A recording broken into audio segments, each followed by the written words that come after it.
The Apothecary Diaries, Volume 6. Prologue.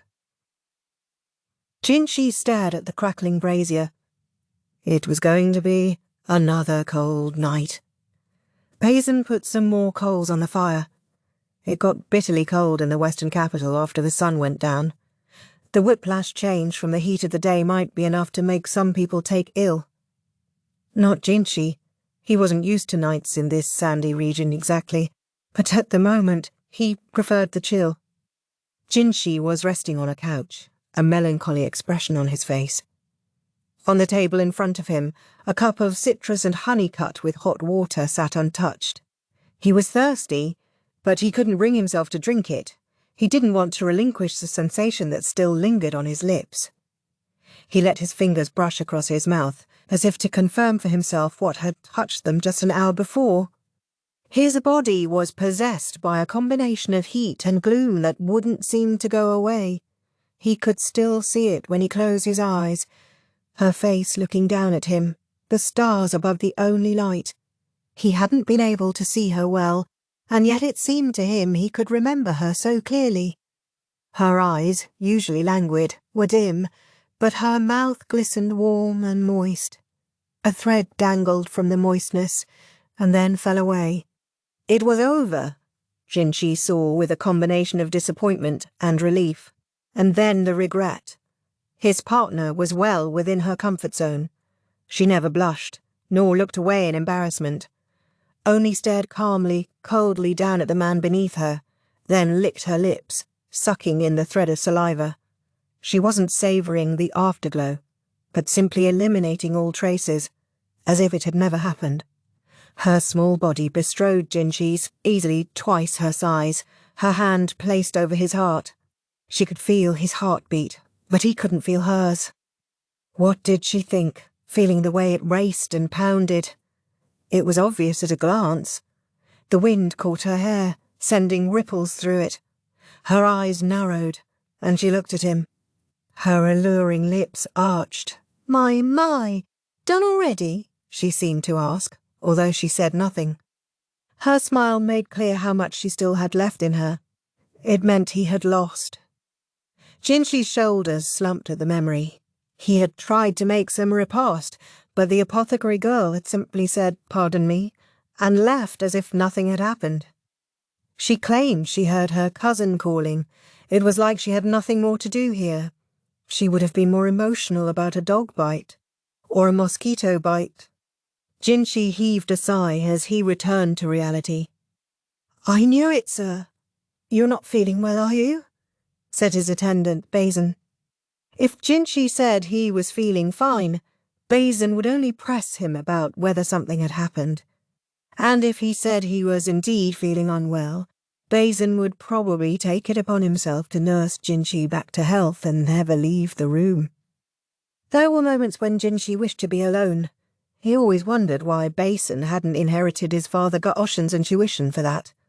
The young man could be a bit dense. Jinshi wasn't the only one who felt out of sorts that day, though. Basen seemed different from usual as well. His cheeks were redder than normal, not like he had suddenly gotten excellent circulation, but more like he was excited about something. Maybe it was fighting that lion. A bandage was wrapped around his right hand, the hand that had been holding the iron bar. It was swollen when the apothecary girl had spotted the ugly appendage. She declared, "It's broken," and promptly begun to check him over, but inside she probably had questions about the obtuse young man. "You look more tired than I do today, Basen. You ought to go get some rest." "By no means, sir. Not after what just happened. Who knows if they might try something else," he said earnestly.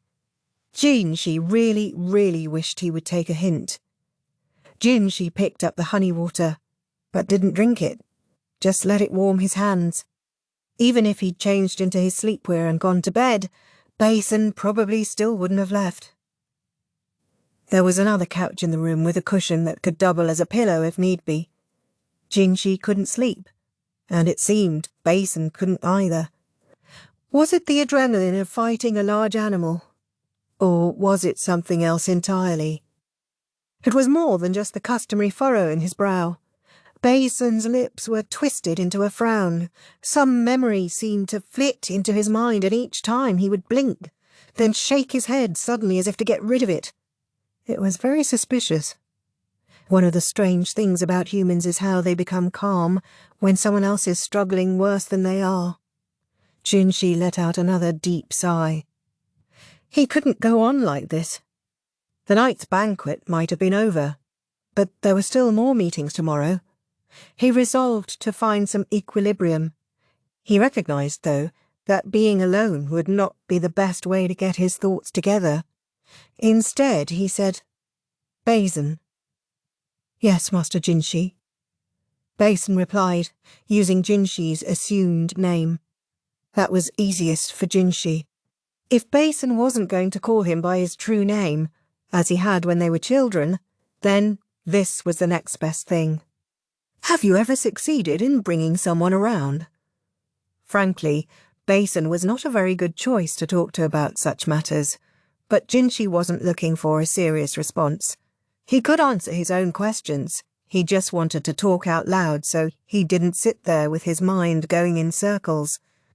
Basen didn't need to understand exactly what Junshi meant. He just needed to offer a yes or no or a grunt here or there. How so, sir? You've spoken to so many people since we got here that I don't know whom you might be referring to." It was true. A great many women had spoken to Junshi since his arrival in the Western capital. "How many?" "One wouldn't wish to say." "You don't have to finish that thought," Junshi said.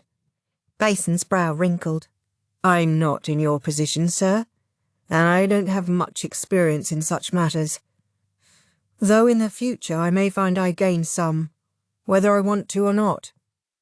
He probably never had experienced such things, not yet. Even though they had only seen each other a few times a year since Junshi had entered the rear palace, they were still milk brothers and trusted friends. Junshi knew that Basen didn't always feel very confident around women. The more womanly, the less he liked to have anything to do with them. The fact that he was able to have a more or less normal conversation with the apothecary girl suggested he didn't see her in those terms, although Junshi was conflicted as to whether that was a good thing or a bad one. It wasn't misogyny, rather a sign of how deeply Basen's early experiences had influenced him. A misfortune that had occurred because of his particular characteristics. Basen responded to Junshi's question by stroking his chin. "I can only say I suppose it would depend on the person. There are a lot of people I don't feel entirely comfortable around, but the situation has something to do with it too.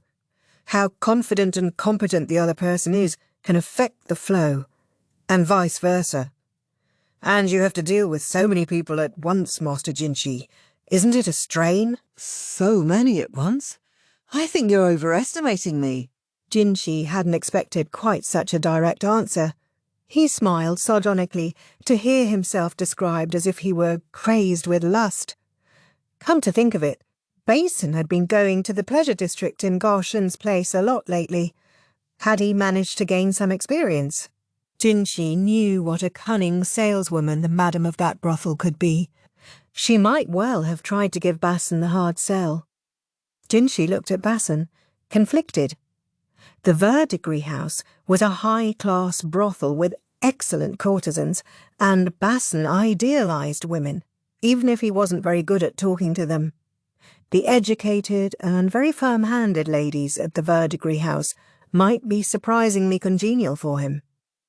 Junshi swallowed heavily.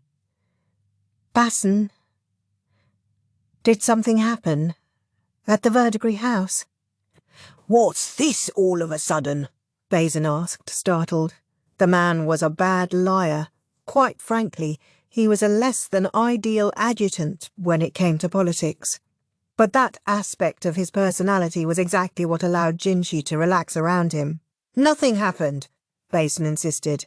"And anyway, I can rise to the occasion when I need to." "Rise to the occasion?" A somewhat unsettling choice of words.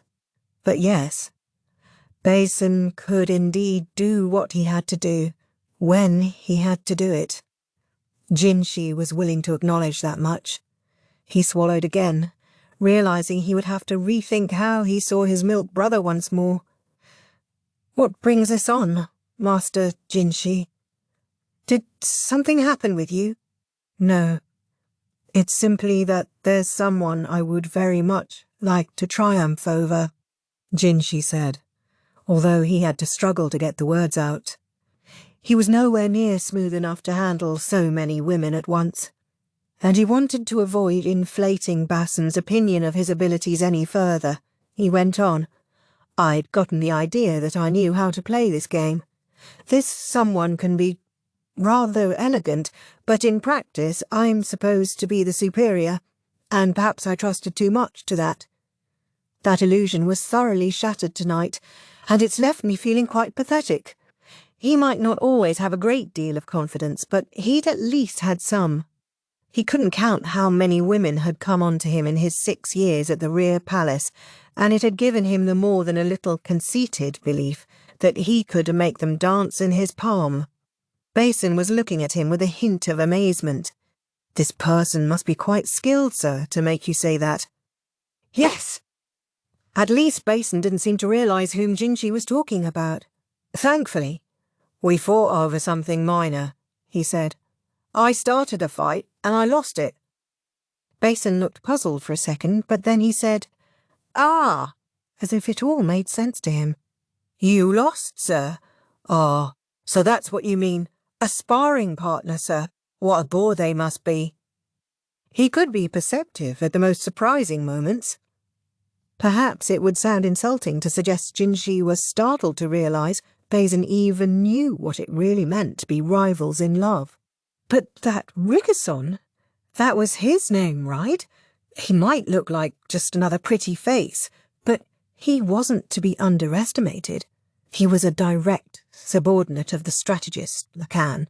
But he wasn't the one Jinshi was worried about. "So there was someone at that banquet who could make even you admit defeat, Master Jinshi," Basen said quietly, looking profoundly thoughtful. "Don't flatter me, please. I'm aware that I'm still young. My opponent is like a willow tree or like trying to shove a curtain. No matter how much I push or strike, they simply roll with it." The question was what his inexperienced self should do. The only thing that would help would be to gain some of that experience, he supposed. But how? He couldn't go about romancing another woman, but neither did it seem wise to head for a brothel simply because there supposedly wouldn't be any consequences. It was then that Basen said something quite unexpected. "Can I be of help in some way?" "I'm sorry," Jinshi said, nearly dropping his water. He knew for a fact Basen was straight, so how could he say that? And yet Basen went on, "I must confess I'm not very capable. I'm all too aware that you're far more skilled than I am, Master Jinshi. But I venture this suggestion in the belief that it must be better than simply moping around doing nothing. Basen, yes, he was right. And if Jinshi did it with Basen, well, on some level it didn't count, did it? That must be what the young man was thinking. Well, but... No, wait. Something was off here. Skill I may lack, but I'm confident in my stamina, how much I can endure, Basen said. Stamina? I really don't think... No, this wasn't a conversation Jinshi could continue. He quailed. Maybe Basen had been taught some twisted game at the Verdigris house, he fretted. Should he report this to Garshin? Basen, though, was looking at Jinshi, completely serious. He seemed excited, but not in the overheated way he had earlier. Just think of it as practice, sir. Nothing more. I may not be the person you have in mind, but just pretend. Jinshi lapsed into thought, and then jumped into action. He put the water on the table, rose from the couch, and slowly came and stood in front of Basen. Shall we move somewhere, sir? It's a bit cramped here. No, this is space enough. It wasn't as if they needed to use a bed, and he absolutely didn't want anyone to see them, so he had to finish this while they were still in this room. Basen was about 2 suns shorter than Jinshi. He wished Basen might shrink another 7. Jinshi leaned in and Basen backed away. What was this? He acted so much like the very person Jinshi was imagining. Master Jinshi is all right. That's perfect. I'm, empty-handed. So am I. Yes. Now that he thought about it, he'd heard tell of employing all manner of tools and contraptions, but he had certainly never expected Basen to bring up such a thing. They had taught him perverse things in the pleasure district. Jinshi was sure of it now. But maybe he shouldn't mention it to Gaoshun. All right. No more reason for Jinshi to hesitate then. No reason to be inordinately restrained. Each time Jinshi got closer, Basen opened up the space again, not with the slight stagger of the apothecary girl, but the agility of a trained soldier. Master Jinshi? This person never initiates, but only responds to what is done. So, Master Jinshi, I should... Basen looked at Jinshi, deeply concerned. His back was already against the wall. Jinshi had succeeded at that before. It could almost be called his specialty. With Basen all but cornered, Jinshi planted his hand firmly against the wall. Bam! Master Jinshi! No, be quiet. Jinshi focused his imagination. He was picturing not his milk brother, but the person he wished to best. He had to strike before the mouth spoke, the mouth that was usually so inarticulate, but grew voluble and clever at the oddest times. He took Basen's chin with his free hand and pressed his thumb to his lips. Ma. Basen had gone completely white, and from this distance, Jinshi could see he was covered in sweat. Why did he look so worried? This was his suggestion. Somehow, he almost looked as if he hadn't expected any of this to happen. Could there be some mistake here? Some crucial, momentous misunderstanding? Perhaps it was the tension both of them were feeling. Neither noticed the sound of voices right outside. And just as Jinshi was about to put the pieces together, the door to the room flew open with a tremendous bang. It's been too long since we shared a drink, and I've caught a most fascinating quarry in my net, announced a sprightly but gender-neutral voice. Lady Arduo!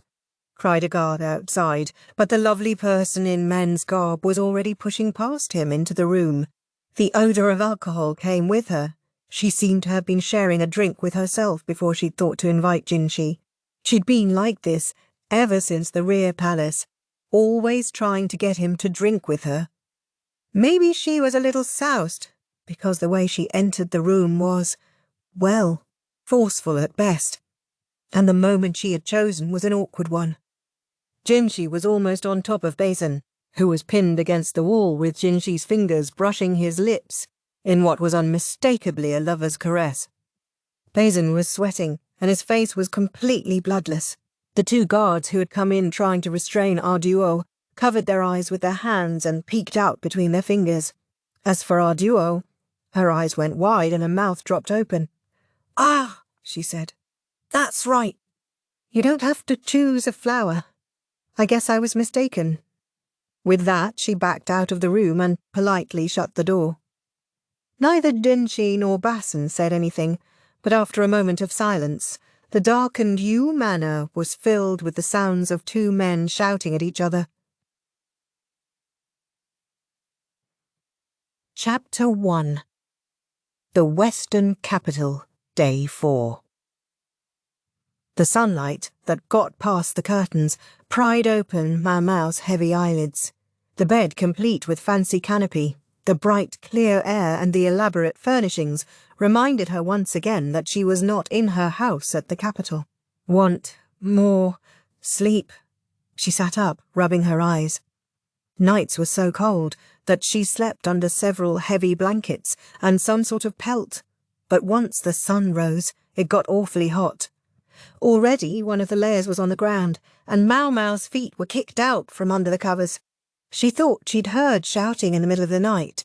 It had woken her up, and she'd slept only lightly after that. Who would do that sort of thing? What obnoxious neighbours. Breakfast should be arriving soon. Maomao was happy they didn't all have to get together to eat, probably a bit of courtesy toward hungover guests. Deciding to get changed before the serving girl arrived, Maomao slipped out of her sleepwear, putting on an outfit she picked at random from a clothing rack. Today she was wearing an ordinary skirt and short-sleeved top over a cool-looking drape. The best thing about it was the way it breathed. Touches of embroidery on the collar and hem gave it a Western look. A silver hair stick sat on the table. Maomao didn't put it on her head, but used a simple tie to hold back her hair. She did, though, place the hair stick in the folds of her clothes to make sure she wouldn't lose it. She always carried a small package containing medicine, bandages and the like, so she simply added it to that. The knock on the door came just as she finished changing. "Come in," she said, and a maid entered with a cart bearing breakfast. The menu was a little sparser than usual, perhaps taking into account the extensive banquet the night before. Maomao had a couple mouthfuls of the plain congee, and was just thinking some black vinegar might improve the flavour when a very loud knock came on the door. Maomao poured some black vinegar into her congee, took a bite, and then, not hiding her annoyance, said, "Come in." "I would swear it took you an extra moment to answer," Basen said as he entered. There was a man with him, but it wasn't Jinshi. Unsure how to feel about that, Maomao swallowed her food and pretended she didn't know what Basen was talking about. "It was your imagination, I'm sure," she said. "You're having breakfast?" Basen asked. Not that it seemed to motivate him to leave. Something, Maomao figured, must have happened. She set down her chopsticks and looked at him. "What's going on?" His right hand was wrapped in a bandage, the one Maomao had put there the night before.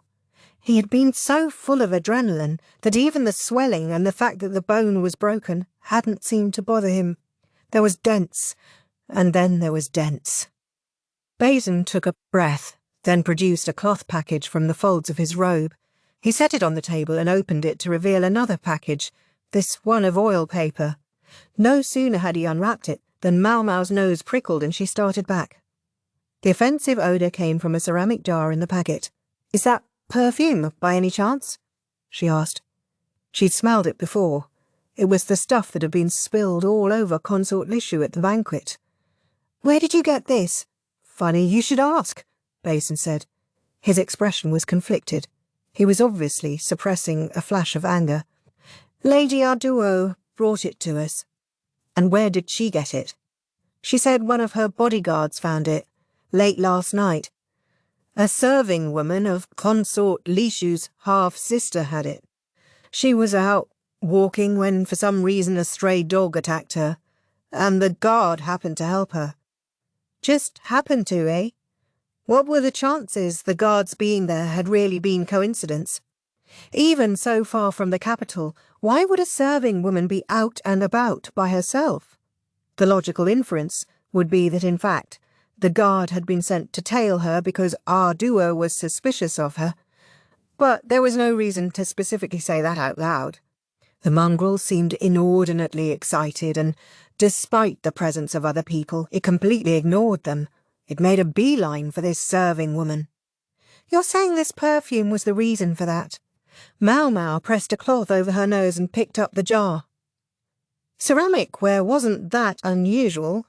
No one made ceramic perfume jars purely for stylistic purposes, so it would be hard to trace the origin of the piece. That would imply that the perfume Consort Lishu was doused with last night belonged to her half-sister, yes? And this smell evidently has the side effect of agitating wild animals. "I think that's almost certainly correct," Basen said. Had the half-sister purchased the perfume purely as a prank, Maomao wouldn't have put it past her. But did she hate Lishu enough to want to get rid of her? And even if she had the motive, Maomao doubted she and the serving woman between them had the skills to rig the bars of the lion's cage. She considered the possibility that Lishu's father Uru had helped them, but that theory left questions too. For one thing, if they had been trying to get rid of Lishu, it was an awfully roundabout way of doing it. There would have been so many simpler solutions. Above all, The risk was simply too great. Nonetheless, there was one thing Maomao wanted to be sure about. "So you're taking the consort's half-sister to be the culprit?" Basen paused. "We can't say for certain, but if nothing changes, I think that's where we would find ourselves." An artfully vague way of putting it. That was unusual for Basen. He was normally much more direct. Maomao might have expected him to exclaim, "Yes, she must be punished." Instead, he went on, "The half-sister claims it was just supposed to be a prank. She says someone she met in town a few days ago gave her the perfume. They told her it would attract nasty insects, and wouldn't that be funny?" The half-sister swears she didn't expect a lion to be involved. So she admitted her malice toward Lishu. She just hadn't planned on the lion. If that was all true, how did it change things? If she was also involved in booby-trapping the lion's cage, that would go beyond a prank, Maomao said. There had been many dignitaries at the banquet besides Lishu, and she would have been putting them in danger as well. If she really had only been going after the consort, she might still get away with it. Lishu was a relative for one thing, and importantly, she would have some discretion in how hard to push for punishment. The half-sister might not get off scot-free, but maybe with just a slap on the wrist. "You're right. And not only the half-sister, but Sir Uryu, as well as Consort Lishu herself, might feel the heat from it," Basen said. "You think a little heat is all they're going to feel?" Maomao asked. She expected them to be scorched. Many powerful people from another country had been at that banquet. This could be an international incident. She thought it was naive to imagine that only the culprit would be punished. Basen gave her a sour look. "Why do these things always happen to Consort Lishu?" he said. It was hard to tell whether he was asking himself or Maomao, and she wasn't sure what to say, so she stayed silent. But she thought maybe she was just born into it. Maomao hated to wave everything away with words like destiny, but it did seem to her that some people had better luck than others. This especially struck her when she considered her adoptive father, Luarman. He was smarter and more capable than anybody, but he seemed to utterly lack good fortune. He was now back working at the palace, but it seemed this had only prompted the fox strategist to drop in on him with some regularity, interrupting his work. The situation must have been dire if it was bad enough for him to remark upon in his letters. He'd written that recently one of his medicine cabinets had found itself turned inside out. Maomao couldn't imagine why. "Isn't it all just too pitiful to bear?" Basen said. He's really worried about her, Maomao thought, but she decided not to say anything out loud. Commenting on that which would better go unnoticed was a sure route to more headaches. Still, it was true that the consort, in her consortish way, had her problems. Fundamentally, she always simply allowed herself to be swept along. Maomao knew that was somewhat inevitable. It was how Lishu had been raised, and it was how she had always lived. Yet Maomao couldn't help thinking of the young woman who had come to the pleasure district to sell herself as a courtesan. She'd done it in order to cut ties with her father, to help her sister eat, and to pull herself out of the muck. Maomao couldn't bring herself to hate a personality like that. If the consort had half that much drive, well, maybe she would have suffered a lot less bullying from her half-sister, and maybe she wouldn't be mocked so much at the rear palace. Anyway, that was enough preliminaries. It was time for Maomao to find out exactly why Basen had come to her. "Is there something you'd like me to do, sir?" she asked. "Yes, there is," Basen said, and took out a piece of paper. It looked like a wanted poster, but something puzzled Maomao. "What's this mean?" "That's what I'd like to know. This is the woman she said gave her the perfume." The sketch on the paper did indeed appear to depict a woman, but her face was veiled so that only her eyes were visible. To compensate, the sketch included her entire body, but although the details of her clothes were carefully drawn, She could obviously just change outfits. Is she a merchant? No, apparently she just started talking to the half-sister while she was doing some shopping in town. In town, huh? Maomao listened to Basen's story doubtfully. The woman claimed to deal in perfumes, and she recommended several different scents to the half-sister. This one was among them. Supposedly, the merchant had told her that the perfume could attract men, but to be careful how she used it. The smell would be too strong unless it were properly diluted, the half-sister was told. In fact, some people had even been known to use it in pranks. This, it seemed, was where the half-sister had gotten the idea for her little joke. That story's a little vague, Maomao said. Very true. It's not much to go on. And tracking down this perfume seller would be difficult at best. Maomao squinted, studying the picture. The outfit, characteristic of the Western capital, was designed to protect against sand and dust, so it left very little exposed, which is to say, it concealed any distinguishing bodily features. But Maomao's sharp eyes noticed one thing in particular. For as simple as this drawing is, the accessories on the shoes have an awful lot of detail. Basen took another look at the image. Now that you mention it, that's true. In fact, the size of the feet seems off compared to the rest of the body. The person's body had been drawn to a more or less normal scale, but her feet appeared twisted, almost stylized. Do you think there's any chance she had bound feet? Maomao asked. Bound feet? Foot binding was a way of forcibly making the feet smaller than they would naturally be. A few of the women in the rear palace had had it done to them. It was a fairly common custom in the north, but what about here in the west? If the half-sister hadn't given it much thought, it suggested foot binding wasn't unusual. Could you double-check this drawing for me? I will, Basen said, collecting the picture. He was about to leave when he turned back as if he had just remembered something. By the way. Yes, sir? Master Jinshi has looked odd since last night. Do you happen to know anything about it? I think he would normally have come on an errand like this himself, but instead he chose to send me. Maomao didn't say anything. Have you heard anything about him? I don't know. Being under pressure from anybody? Anything? Maomao averted her gaze. Basen was right. She knew he would never normally come to her unless Jinshi had specifically asked him to. She decided to play dumb. Who knows? She said. Perhaps he's tired. It has been a very long trip. Basen's report came back in less than 30 minutes. The half-sister had evidently been insisting to her lady-in-waiting that she had nothing to do with this and never meant for this to happen. But Maomao, frankly, didn't care. Basen came back in a huff, quite angry about all of it. It's just as you said, he told her.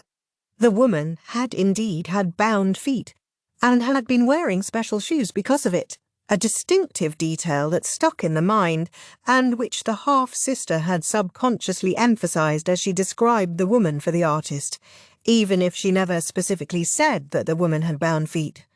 That narrows it down. To just a few people, I would say, sir, Maomao replied. You think? In Li, the custom of foot-binding was found primarily in the north. Here in the west, in fact, it hardly existed. Thus, if someone with bound feet were encountered in the western capital, it seemed safe to assume they had come from points north. Or, at the very least, that their family had settled here sometime in the last couple of generations. The point is, their household must already have had the custom. Basen looked dubious. You don't think she might have been a traveller? Maomao shook her head at that idea. If she was, she would have to be the daughter of a household that could afford to send her in style, like Consort Lishu. It was a long way to the western capital, and binding twisted the feet into shapes that were, let it be said, not conducive to walking on sandy ground. The process of foot binding involved forcibly preventing the growth of the feet from a young age, and leaving them bound throughout life so they wouldn't get any bigger. The feet had to be disinfected every few days, such that Maomao sold alcohol to the courtesans with bound feet. All of which meant that if someone born in the Western capital had bound feet, she must have belonged to a family large or wealthy enough to continue the tradition. And you're sure about that? I take no responsibility for anything. I've only offered what I think is the most likely possibility in light of the information I've been given. She couldn't have them expecting perfection of her. If they were only going to permit correct answers, then Maomao would have no choice but to shut her mouth and swear she didn't know anything. "All right," Basen said after a moment, resigned to her conditions. He finally left the room. Maomao yawned and sat on her bed, thinking about getting settled again. Perfection, yeah, not likely. Maomao herself still had several questions.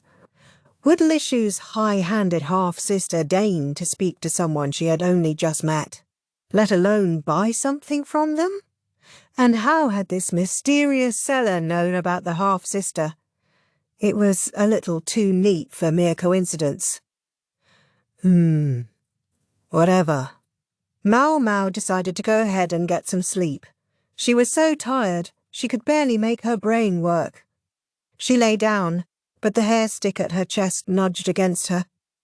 She thought about pulling it out, but she didn't want it somewhere she could see it. Without a word, Maomao flipped over and lay on her other side, and promptly closed her eyes. Chapter 2. The Floating Bride, Part 1. It was already evening when Maomao opened her eyes again. She'd meant to go shopping in town today. They'd said it was acceptable to leave the compound as long as she went with a bodyguard. But after everything that had happened the night before, it was hard to feel like going to market. She slept as long as she was able, and when she woke she was left with a clinging lethargy. Oh, she looked at her wrinkled clothes in mild dismay, wondering if she should have changed into her sleepwear. First things first, though, she drank some water to rejuvenate her dried-out body. The water in the carafe was lukewarm, but a dash of citrus in it made it refreshing. I wonder what we're doing about dinner tonight, she thought. Thinking maybe she should go outside and see what was going on, she tried to brush the wrinkles out of her skirt. She got it to where it was just about presentable and stepped out of her room, only to find Jinshi and Basen coming down the hallway toward her. Some considered Maomao capable of being quite brazen, but at that moment she felt distinctly awkward.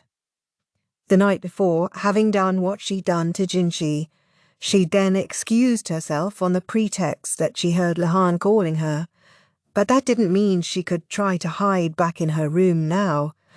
Jinshi's face as he approached was unusually haggard.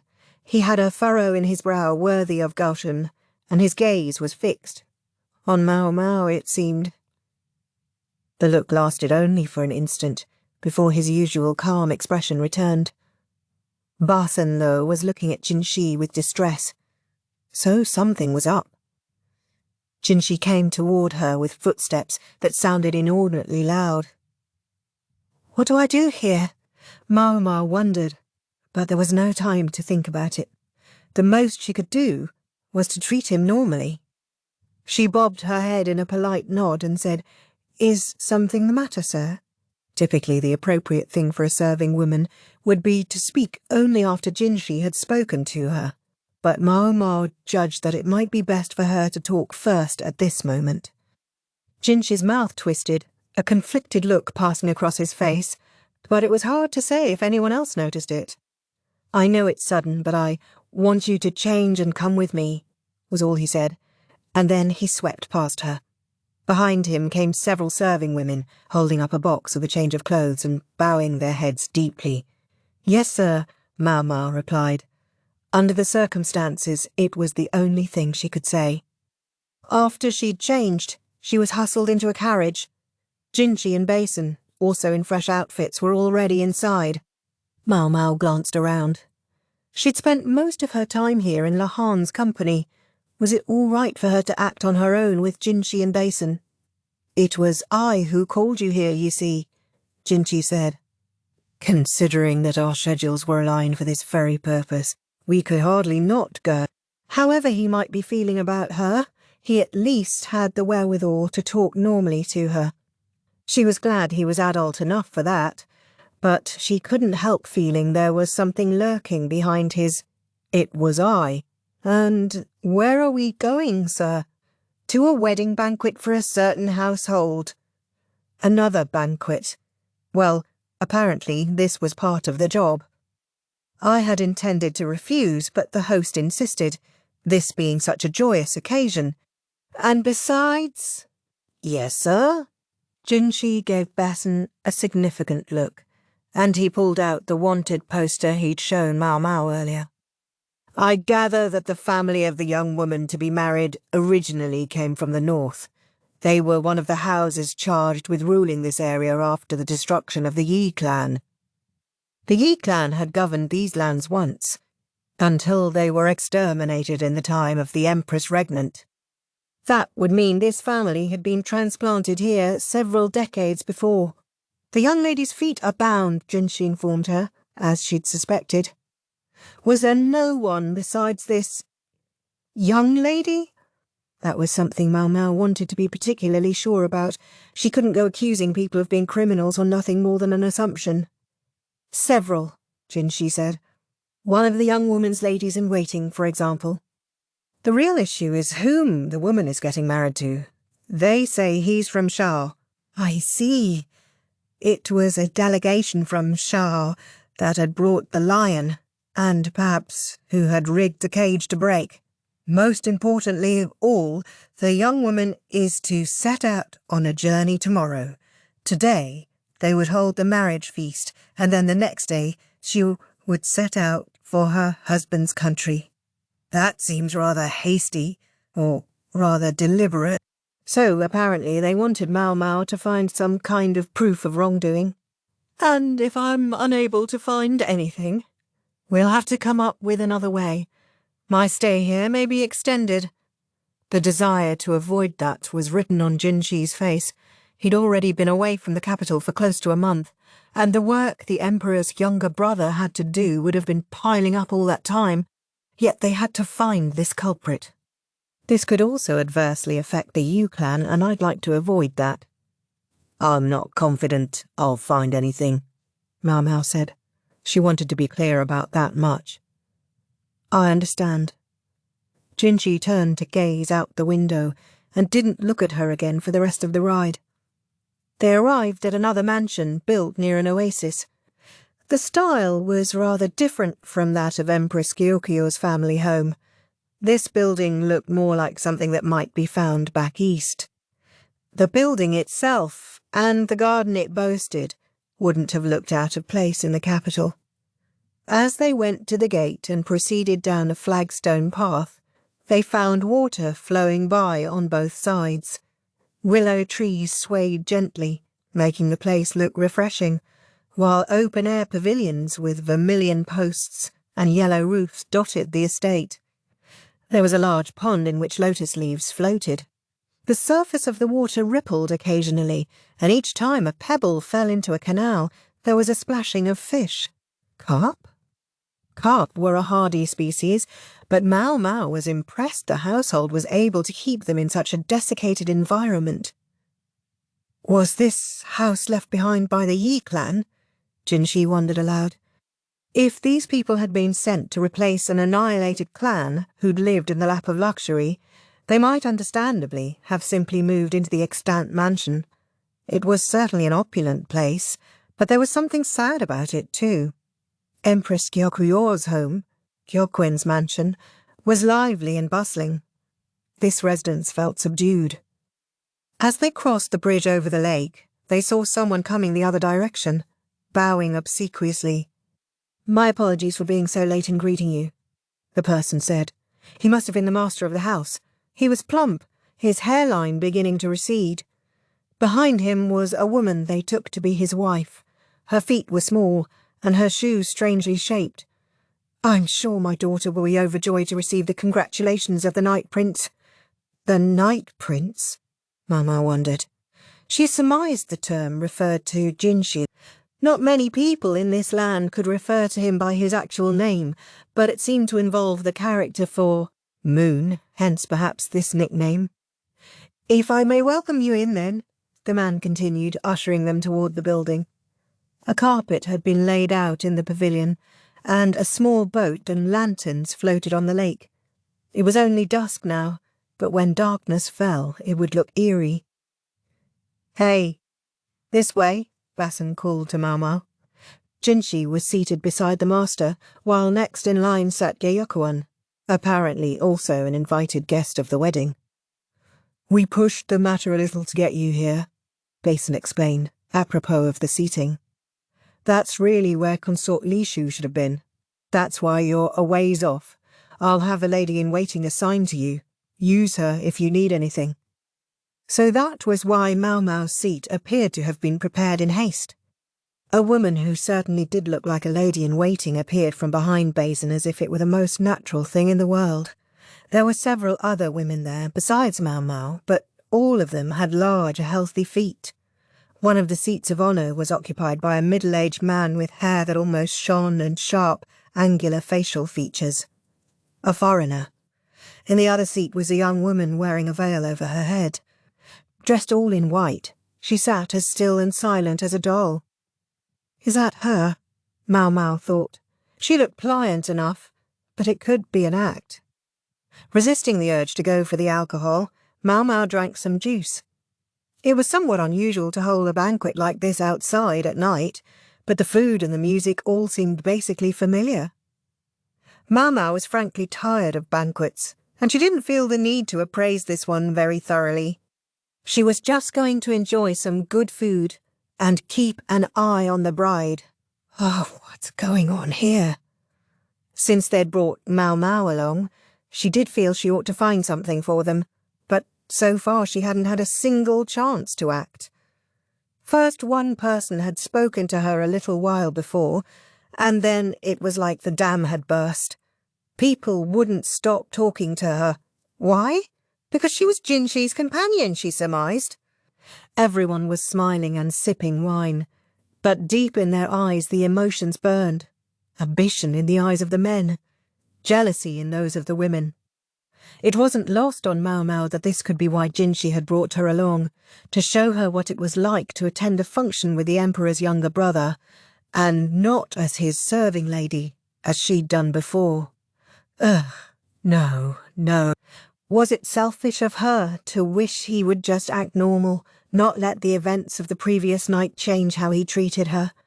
She wanted her relationship with him to be professional, the way it had always been, as each of them used and was used by the other. That was what would be best for Maomao at this moment. "A most modest young lady you are," someone said. Maomao didn't specifically respond.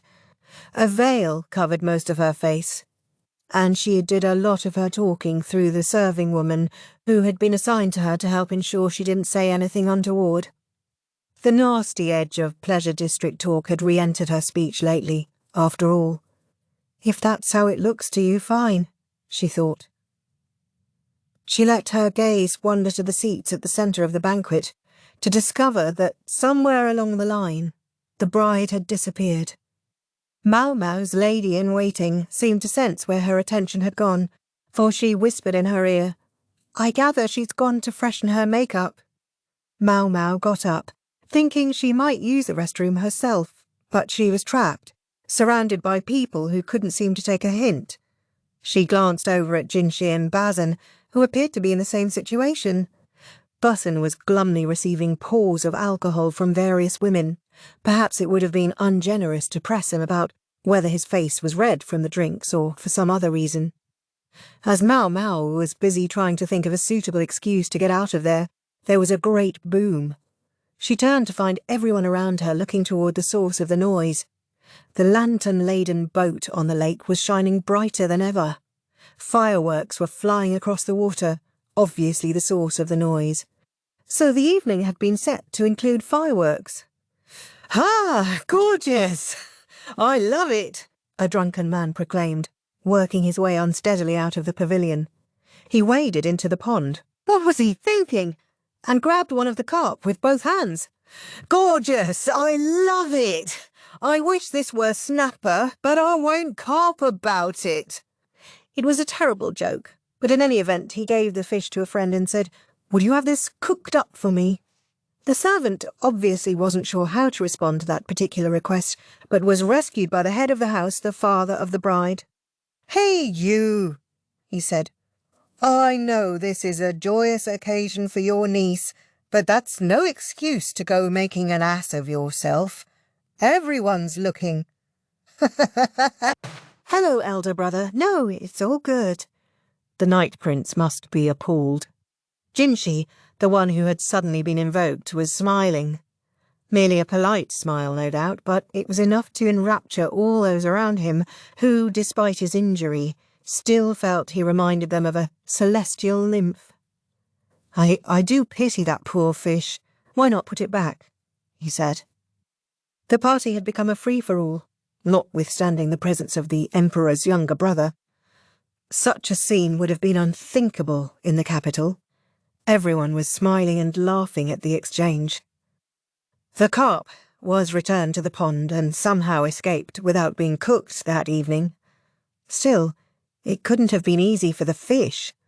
First with fireworks going off right over their heads, then being grabbed by inebriated partygoers. Maomao looked at the dark water. She tried dropping some breadcrumbs in, but there was no sign of the fish coming to get them. All the commotion must have scared them away. With the addition of more alcohol, the party became ever freer, yet still the bride hadn't returned. Jinshi had taken notice of that fact by now, and he and the bridegroom were both eyeing the vacant seat. "Perhaps tonight's star has gone to make herself shine even brighter," Jinshi ventured. Hadn't the girl's uncle said that the bride was going to fix her makeup? Most of the women in the crowd didn't seem to buy it. The ladies in waiting had largely left the banquet area. Not long after, one of them returned in a panic. Her face was pale, and she could hardly speak. She could only point toward the far side of the lake. Well, now. Maomao caught a burning smell, and then she heard shouting. She turned toward the yelling to see one of the guests, who was himself looking in the direction the lady-in-waiting was pointing. His mouth was flapping open and shut like one of the carp, and he was pointing to the sky with a trembling finger. No, not the sky, but a building in a corner of the estate, a four-tiered pagoda. Something was faintly visible on the highest floor. "The young mistress is hanging," the lady-in-waiting finally managed. All the guests who had been enjoying themselves at the banquet collectively turned pale. The dim silhouette could be seen dangling from the roof of the pagoda, its feet swaying gently back and forth. The white bridal gown billowed like a cloud. "To the tower," Jinshi said. He and Basen were the first to act. The bridegroom, the bride's father, and her uncle followed him belatedly, and Maomao joined them in heading for the pagoda at a run. They crossed the verdant garden, the smoke from the fireworks obscuring and diffusing the light from the lanterns floating in the canal. They could hear the carp splashing. The pagoda was clearly visible, but there was no straight path between them and it. Trees and other buildings stood in their way, obstacles they had to work their way around to reach their destination. With their way well lit by the lanterns, at least they wouldn't fall. Maomao entered the pagoda a few steps behind the others and raced up the stairs. She reached the top floor panting, to find the men staring disbelievingly at the dangling rope. It had snapped. "Find her! Check the ground around the pagoda!" Basen roared and set off back down the stairs. He might be a somewhat simple personality, but at least he was decisive at moments like this. The others, taking their cue from him, headed back down, but Jinshi was still looking outside. They were, perhaps, 4 jo, or 12 meters off the ground. If the girl had been strangled by the rope, but it had then snapped, what were the chances she'd survived? Just about 0, I'd say, Maomao thought. Whether her neck had broken or whether she'd suffocated, no one could survive hanging there that long. On the floor by the swaying rope was a pair of small shoes worked with embroidery. They had belonged to the bride. "What do you make of it?" Jinshi asked, looking from the rope to the ground and back.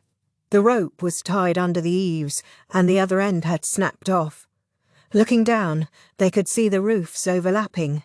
Maybe the girl had tumbled over them on her way down. "I don't know," Maomao said honestly, and Jinshi smiled. "I wheedled the truth out of her," Jinshi murmured. "Is this what I've wrought?" He had been sitting at the central seat at the banquet, and could have said something to the bride. He glanced down, and just for a second he looked as if he were chewing sand. He turned his back on the little shoes, but he didn't look up. "Do you think me a terrible person?" After a second, Maomao said, "I don't know, sir."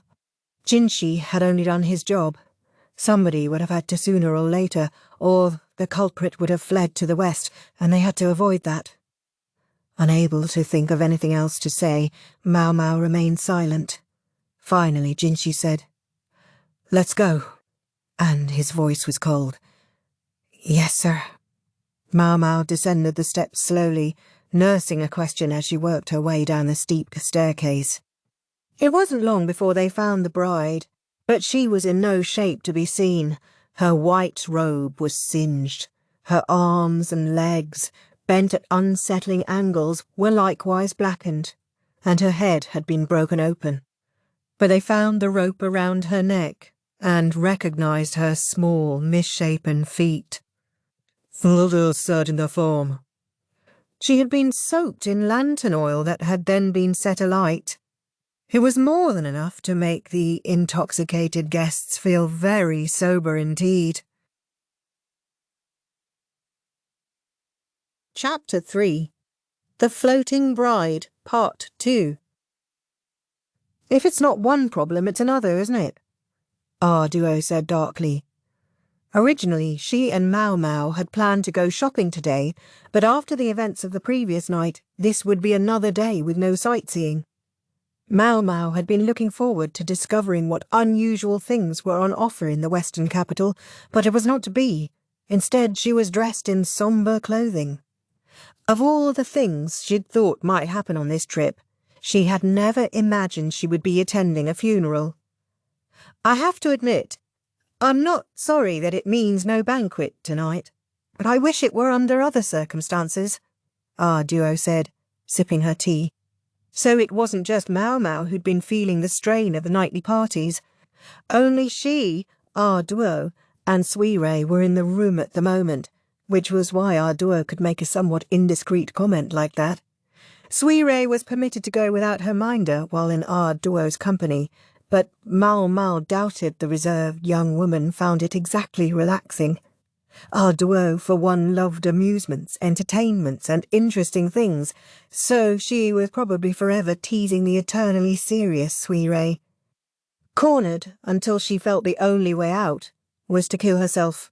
"It's a tragedy," Duo said.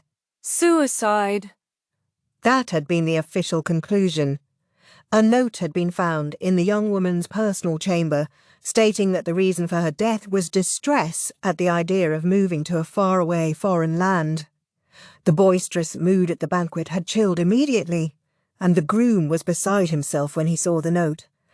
He began to tear into the bride's father. Most of what he said was in a foreign language and incomprehensible to Maomao, although it was clear enough that it wouldn't have borne repeating if she could have understood it. The residents of the western capital seemed to know what the man was saying, but they only stared sadly at the ground. Jinshi had shown her the note, and Maomao was convinced that it had indeed been written by the bride. She didn't say anything about being cornered, though Duo came across as very much like Empress Geyokuyo. Maomao saw that this former consort was not to be underestimated. It was one of her subordinates who had found the perfume as well. But Maomao didn't know exactly how much Duo knew, so she had to be careful about what she said.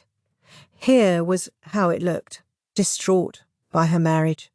The bride had killed herself, making certain everyone saw her hanging from the pagoda before the rope snapped and she fell to the ground. Not only that, but she happened to upset a lantern when she landed, causing her clothes to catch fire. But was that the truth of the matter? Jinshi seemed to think it was something he had done that had caused the young woman's suicide, but there was no way for Maomao to know. There was a distinct possibility this was the woman who had given Consort Lishu's half-sister the perfume, but that was something else about which there was no certainty. Thus Maomao would attend the funeral with things still shrouded in ambiguity. True, she might have been able to refuse if she'd insisted, but there was something that nagged at her. Jinshi was going too. He wouldn't normally have had any reason to attend the funeral of the daughter of a local official, but the bride's father had pleaded with him to come. It was Jinshi and Gyekuan whose presence had quelled the raging bridegroom. They learned later that what the groom had shouted was, "This is twice now. Can you get me a third bride?" Twice, huh? Maomao thought. It was fairly simple to deduce that behind this seemingly ordinary marriage something was afoot. "It's almost time, ma'am," Maomao said, rising from her chair. "Ah, of course."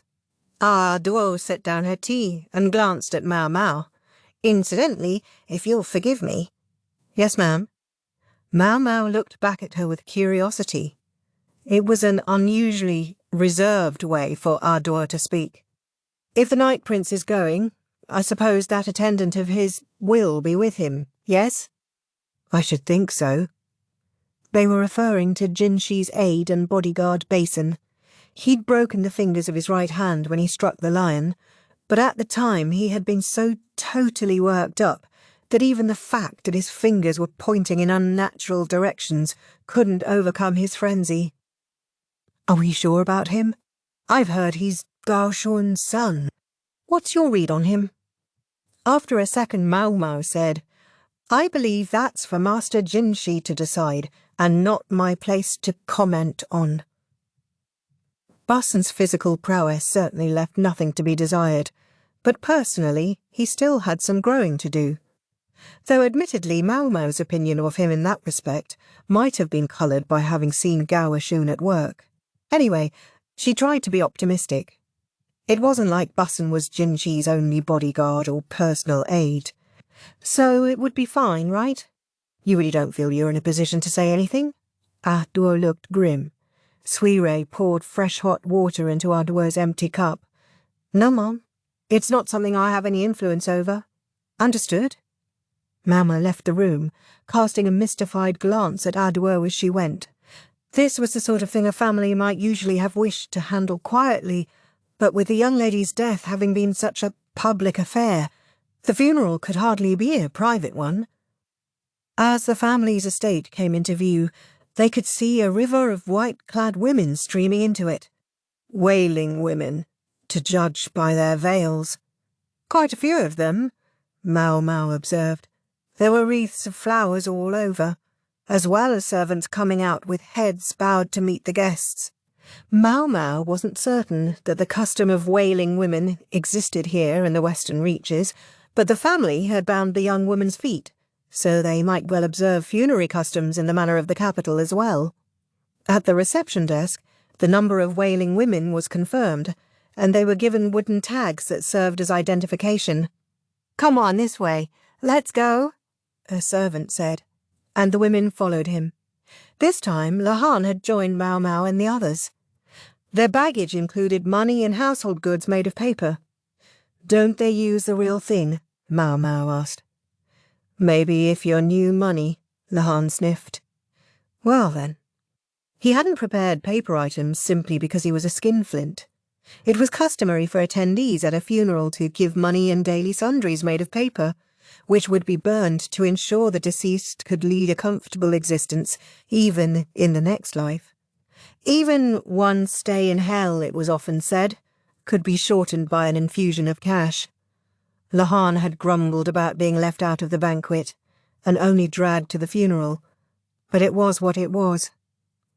With him here, Maomao didn't have to stay in Jinshi's orbit. Rikazon wasn't present. He had stayed behind. he probably had his own job to do. Anyway, it's very good paper, no low-quality scrap. True, the material for the paper money was excellent. It could have stood proudly alongside anything from the quack doctor's village, although Maomao didn't know if it came from them or not. When she'd seen the young woman's suicide note, though, she'd had the thought that the Western capital seemed to have a lot of awfully good paper. That's 'cause this place is a crossroads of trade, Lehan told her. Nobody sends their worst goods out into the world. Lee had in fact once exported paper at a time when its products were said to fetch a good price even in the West. When low-quality products began to proliferate, the export business all but died off, but apparently there was still good stuff to be had. The day before, they had been at the mansion amidst the evening dim, and now, in the daylight, Maomao could see a few places where the estate was falling into disrepair. This had once been a lavish mansion, but its new owners lacked the ability to maintain it. A marriage with someone from Shao, she reflected. That seemed odd too. Important for diplomacy, perhaps, but the balance of power struck her as skewed. For example, the banquet had been held here, but everything else about the marriage was to be handled in the groom's land, and the way the man had behaved after the death of his bride could only be called contemptuous. Lehan, it seemed, was already privy to the story, which he shared with Maomao on the way. His family was brought here to replace the Yi clan, but also, so I gather, to get them out of the way. The mother of the former emperor, that is to say, the empress regnant, had been a pragmatist. She regarded officials who couldn't do their job as a nuisance, even if they boasted good bloodlines from the central region of the nation. She'd lured several families to the western reaches with promises of a family name if they went to oversee the area. The bride's family had been one of them. But incompetent people don't suddenly become competent thanks to a simple change of scenery. Some of the families were decimated by disease in the unfamiliar climate. Others were reduced to ruin and disappeared. Why would the Empress Regnant have done something that seemed so rash, when the Western lands were widely acknowledged to be crucial to national defence? Perhaps because at that time she had been at the height of her powers, and if a few families fell, well, others were rising to take their place. Empress Goyukoyo's family, for example. The young woman at yesterday's marriage feast was supposed to strengthen her family by going to another country as a bride. This family preferred to do business where they had blood relations. Creating those relations by marrying their daughters off was how the household had chosen to survive down the years. The groom was actually supposed to be married to the cousin of the girl who died, the daughter of the younger brother of the head of the household, I believe, Lehan said. Was the younger brother in question then, the overwatered man from the carp pond? Maybe he'd been celebrating as if it were his own daughter's wedding. She killed herself 10 days before the ceremony. He didn't look like a man who had suffered that sort of tragedy. There are many things in this world that demand us to put on our best face, whether we wish to or not, Lehan said. So that was what had been behind the groom's remark about twice now, and to think he had lost both would-be wives in the exact same way. They must have thought that foreign land was truly terrible. Lehan's and Maomao's footsteps sounded as they walked along the flagstones, their feet dampened by the spray from the carp splishing in the canal. The fish, who had a terrible diet, for fish came and gathered when they heard visitors approach. The refreshing sound of splashing water increased. There was already a crowd in front of the mansion, the troop of wailing women keening loudly. Maomao recognised many of the attendees from the day before. Look at them all, she thought. Partly she meant the attendees, but what really stood out were the women in white. There must have been more than 50 of them setting up a racket of grief and mourning. Maybe some of the guests had brought wailers along as a courtesy, but it still seemed like a lot. It was these women's job to lament for the dead, but Maomao had the sense they were holding back a little this time. Perhaps because if all of them had wailed at the tops of their lungs, you wouldn't have been able to hear yourself think. It was an unwelcome reminder that they were, in fact, mourning as a job. With so many women present, some of them were bound to be better at the job than others. A few of them sounded a little embarrassed. They must still be new at this. Another stumbled on the long hem of her outfit. It had to be a challenge, keeping up with the crying all the way through the long, long funeral ceremony, and from time to time the front and back rows of women would switch places. They seemed to be switching off crying duties, conserving their stamina. It was hard to say whether such efficiency-minded wailers would really bring peace to the dead, but personally Maomao didn't believe there was anything after the point of death anyway, and these women did have to eat. Maomao looked up. Out beyond the garden she could see the 4-storied pagoda. She wondered if it might be possible to get a different perspective on it in the day than at night. She started walking forward and almost fell into a canal she'd failed to notice. She grabbed onto Lahan, who was standing next to her. "What are you doing?" he snapped. Sorry. Even if she had fallen in, the canal wasn't that deep, but the carp had already arrived, drawn by the noise. The night before, the floating lanterns had saved anyone from falling in, but it was a moderately dangerous terrain feature, she reflected. It was quite a distance to the pagoda, and yesterday they'd not only run over there, but run all the way up the steps as well. It had been rough. Steps? The distance to the pagoda? Maomao remembered that something had felt off the night before. What was it? She almost had it. "Hey you! She's not food," Lahong joked. The carp, paying him no mind, continued to bloop at her, hoping for crumbs. Just then there was a gust of wind, and some of the money for the dead fell into the canal. The carp were on it in an instant, and it was swiftly gone without a trace. Maomao didn't say anything, just stared at the fish. "What are you doing?" "They're not food either. You can't fish here." He sounded like he was joking again, but she stuck out her hand toward him. "Paper." "Paper? I know you keep some scratch paper with you. Give me a sheet." "What brings this on?" Lahan grumbled, but nonetheless he produced the paper from the folds of his robe. Maomao tore it up and dropped it into the canal, where the carpet greedily consumed it again. Maomao's mouth hung open for a second, and then she said, "That's it." She set out at a brisk trot toward the pagoda. "Hey!" Lahan exclaimed. The place where the bride had been hanging from the pagoda could be seen from the pavilion where the wedding feast had been held, but as you got closer, it dropped out of view. Maomao picked up her pace, running until she could see the pond directly underneath the tower. "What are you after? What's going on?" Lahan panted as he caught up to her. Maomao lifted up the hem of her dress and waded into the pond. There was a short distance between the pagoda and the water. That was where the bride's body had been found.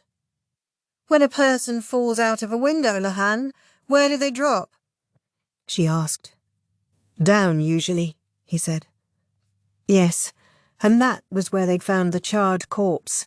However, what if it was something lighter than a person? Say the wind speed and direction were roughly like they are now. It would depend on the weight. Less than 2 kin, but about the size of a human. In that case," Lahan adjusted his glasses, eyeballing the distance. He licked his finger and held it up to the wind. "Slightly farther out from the building than where you are, I would guess. And if we take the position of the roof into account—" "Right, the roof. If you bring that into it, there's something that doesn't make sense." Now that she could see it in the light, she was sure of it. Lahan looked at the scorched patch of ground where the body had been discovered, then at the roof. Then he cocked his head. Of course, if Maomao could figure it out, this human abacus couldn't fail to notice it. If he'd been there the night before, he would have detected the inconsistency long before she had. Maomao moved to the place Lahan had indicated, then rolled up her sleeve and plunged her hands into the water, digging around on the pond bottom. Lan, meanwhile, had sat down, evidently intent on observing the situation. He had a little twig in hand to keep himself busy, with which he was writing on the ground. Calculating something, perhaps. "What are you doing, ma'am?" cried a servant who had noticed the guest playing around in the pond. Reprehensible behaviour at a home that was observing a funeral, surely. "Please, get out of there right now." "Don't mind me," Maomao said, ignoring the man and reaching into the pond again. The bottom was muddy, excellent fertiliser. Lots of fish poop that had infused it with nutrients. "You heard the lady," Lahan said diffidently, but the servant continued to try to stop Maomao. Maomao continued to ignore him, carrying on with her digging. If and when she found what she expected to find, all would be resolved. Lahan wasn't getting in her way, but he wasn't exactly helping either, just glancing around now and then. Maomao could hear the servant splashing into the pond behind her. She felt him pull on her hand. She tried to run, but her feet caught in the mud and she went head first into the water. She ended up covered in filth, with the servant trying to get a hold of her. At just that moment, however, a gorgeous, carrying voice said, "Have you found anything?" You'd think he was waiting for the perfect moment to make his entrance, Maomao thought. Jinshi had appeared. Basen stood behind him, looking aghast. Maomao wiped the mud off her face and held up a piece of rope, the end of which had snapped, which would mean the bride. In her head, Maomao went over what she knew. There was another mysterious thing about this mansion, and if she could reveal the truth of it, the mystery would be solved. "The bride is still alive," she announced, and grinned. Maomao asked for a room in which to clean herself off and change clothes. She would have loved a proper bath, but they didn't have the time. She hated the feeling of mud clinging to her scalp, but she was just going to have to grin and bear it. Once she was changed, she was shown into the mansion's main room. The master of the estate and his family shot her dirty looks as she came in, clearly unhappy about a guest behaving so outrageously at a funeral. Jinshi and Basen were there, along with Lahan and the bodyguards, but she didn't see the bridegroom from yesterday. In fact, she didn't think she had seen him participating in the funeral at all. Lying on the table was the piece of rope Maomao had discovered. She looked out the window and saw the women in white, still busy crying. The funeral rites would continue until tomorrow, so perhaps the ladies would stay here for the night. The other guests had gone home. Only those women, the people who lived in this house, and Maomao's party remained. "May I ask what in the world you think you're doing?" said the despondent master of the house. He seemed less angry than simply overwhelmed with grief. "This young woman will explain everything," Jinshi said, ushering Maomao to the centre of the room. The rope on the table was filthy, yet nonetheless obviously still new. "I know she's supposed to be a lady of the La family, but we're grieving the death of our child," the master said. "Could you not leave us in peace? Surely even the Night Prince—" He was being circumspect, but he was unmistakably criticising Jinshi. The way he trembled as he did so indicated how much courage it must have taken. "Yes, and I must apologise for intruding on your sorrow. However, if we could ask for but a moment of your time," Jinshi said. He was gentle, but firm. "The guests have gone home and we must clean up. Might I at least dismiss the wailing women?" Jinshi glanced at Maomao, but she shook her head. Jinshi took a step back, as if to say he was trusting her to handle things from here on.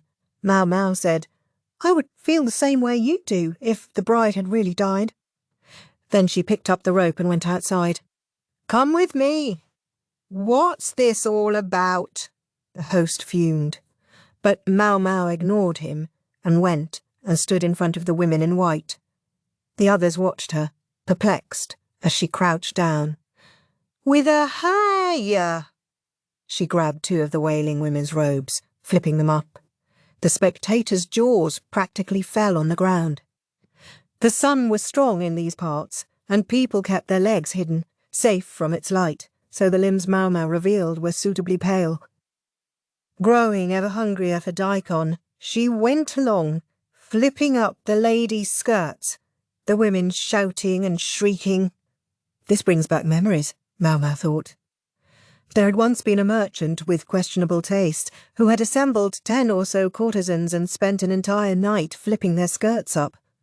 The madam had clucked and complained that it was particularly lowbrow behaviour, but the man paid 3 times the going rate, so she wasn't about to stop him. In short, Maomao was essentially behaving just like a sex-crazed old man. The women whose skirts had been flipped quickly crouched down, trying to hide themselves, while those Maomao hadn't gotten to yet panicked and tried to run. Well, damn. This is more fun than I expected. She hadn't understood what was so great about it until she'd done it for herself, chasing the crying women around, pulling at the hems of their dresses.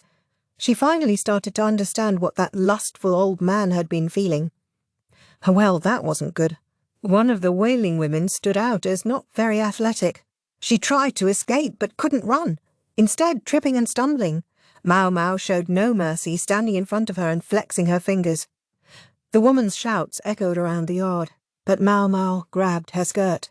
"You! Learn some blasted manners!" Jinshi exclaimed. He accompanied his injunction with a smack to the back of her head. She turned and saw that he looked thoroughly exasperated. "I'm very sorry," Maomao said, releasing the handful of skirt she'd gotten. "But I found what I was looking for." Peeking out from under the hem of the girl's skirt was a pair of shoes. She'd almost fallen out of them, trying to run away, because the size was all wrong. Her feet were wrapped in bandages, and in fact they hardly looked like feet at all. This wailing woman had bound feet. Next, Maomao took the mourner's veil and slowly pulled it off, revealing a pretty young woman with a tear-stained face. "I'm sorry," the young woman said, crying. Whoever she was apologising to, it certainly wasn't Maomao. Maomao began, but before she could come out with "Here's your missing bride," another woman with bound feet threw herself between them. One of the bride's ladies in waiting, perhaps. "What is the meaning of this? Can't you manage even the most basic decency?" the second woman shouted at Maomao. Her eyes were open wide in an effort to forestall the tears that threatened to come pouring out of them. She was biting her lip, and her shoulders were trembling. Then she straightened the other woman's skirt and put the veil back on her head. "Get going, quickly. We have work again tomorrow." With the bound feet revealed, though, the woman wasn't going to get away. Maomao, and now Jinshi, wouldn't let her. They couldn't have her fleeing on them. It was that thought that inspired the cruel words Maomao spoke next. "The body you burned. Was it your older sister's, after she killed herself?" The wailing woman shuddered. The body already had marks on its neck. "That's why you made such a show of hanging yourself. And then you burned the body so no one could be sure what had happened to it." The young woman could be heard to sniffle, not in a poor imitation of grief. It was an excellent job of crying, one that would certainly have passed muster during her work. The bride's father, who'd watched silently until that moment, finally burst out, "Once again! I have no idea what in the world you're talking about. I must ask you not to desecrate my child's funeral any further. There's no way this wailing woman could be my daughter." He joined the lady in waiting in standing in front of Maomao. "It's true. I spoke to you about my little girl, but quite frankly, I wasn't asking you to go poking your nose in every last place." The man's anger was plain to see. Then the bride's uncle intervened with much gesticulating. "If the girl is alive, then how do you explain what happened last night? We all saw the bride hang herself, and we found the body on the ground. Those are facts." Maomao, though, shook her head. "True enough. The bride hanged herself from the highest level of the pagoda and then fell down. But there's something interesting about that tower. It's 4 stories, yes? And at first, all of them appear to be the same size, but the lowest level flares out farther than the others. What would happen if something were to fall there? Lahan was better at explaining these kinds of things than Maomao was, so she handed him a branch off the ground. He began to sketch a diagram of the tower in the dust. It was the same picture he'd been drawing while Maomao was busy playing in the mud. The roof is on an angle, so something that fell on it would roll outward. The force would continue to carry it as it came off the roof, Leon said, adding an arrow to his diagram by way of explanation. In other words, if this object came down with undiminished momentum, it would land some distance from the pagoda. However, the burned body had been directly under the eaves in a place that was concealed if you were standing at the entrance to the tower, for if it had fallen into the pond, it would no longer have been possible to burn it to throw people off the trail. Based on basic principles of movement and the speed of the body, the corpse should not have fallen where we found it, Lahan said. At least he could be counted on at times like this. And the diagram made his explanation easier to understand. The burned body was there all along, Maomao concluded. We were distracted by the floating bride, and missed it. The path to the pagoda had been lit with small lanterns. Guests, unfamiliar with the estate, trying to find their way on a dark night, would naturally follow it. And the smoke from the fireworks combined with the smell of the lantern oil was perfect for concealing the already burned body. Finally, Maomao added, I suspect this was the true identity of the dangling bride. She took out some scrap paper and walked toward the pond, deliberately stomping her feet as she went. She tore up the paper and tossed it into the water, which promptly roiled with carp coming to eat it. There's plenty of excellent paper around here, stuff that could be made into something that might well pass for a bride's gown when seen from a distance. What would the signal have been? The fireworks. They would be perfect. Perhaps a special colour of smoke or a particular sound. When somebody spotted the hanging bride, the signal would be given. Working backward from the distance to the tower and how long it would take to reach the top floor, the rope would be cut to make it look as if it had snapped. Everyone would be so busy rushing to the pagoda that they wouldn't notice the fall. You went in and grabbed one of the carp yesterday, Maomao said to the uncle. Was that in order to scare the fish away? Perhaps he had been attempting to drive the paper-eating fish to the desired location. They'd probably been frightened by the fireworks, but why take any chances? The paper doll would fall into the pond and be eaten by the carp, leaving only the rope Maomao had found in the water. As for the person who had cut the rope, she merely needed to wait for everyone else to arrive at the pagoda. No need to try to rush out and risk bumping into anyone who had come to investigate. Instead, she could simply hide somewhere inside, and once there was a suitable crowd, she could join the others, slipping in amongst them and looking as if she was as confused as everyone else. They now no longer needed to ask who had played that role. If there are any objections to my interpretation of events, perhaps we should check the rope that I found against the piece left over from the tower. Anyone? At that word, anyone, the bride's father fell to his knees, while the others looked at each other with resignation. The lady-in-waiting who'd put herself between Maomao and the wild wailing woman wore a pained expression. Yes, of course. The bride couldn't have pulled this off by herself. She must have had accomplices, perhaps her entire household. The faces of the family members before them were written not with treachery, but with grief. He hoped to hide the bride among the ranks of the wailing women, and help her escape that way, Maomao said. It seemed she'd been under an enduring misimpression.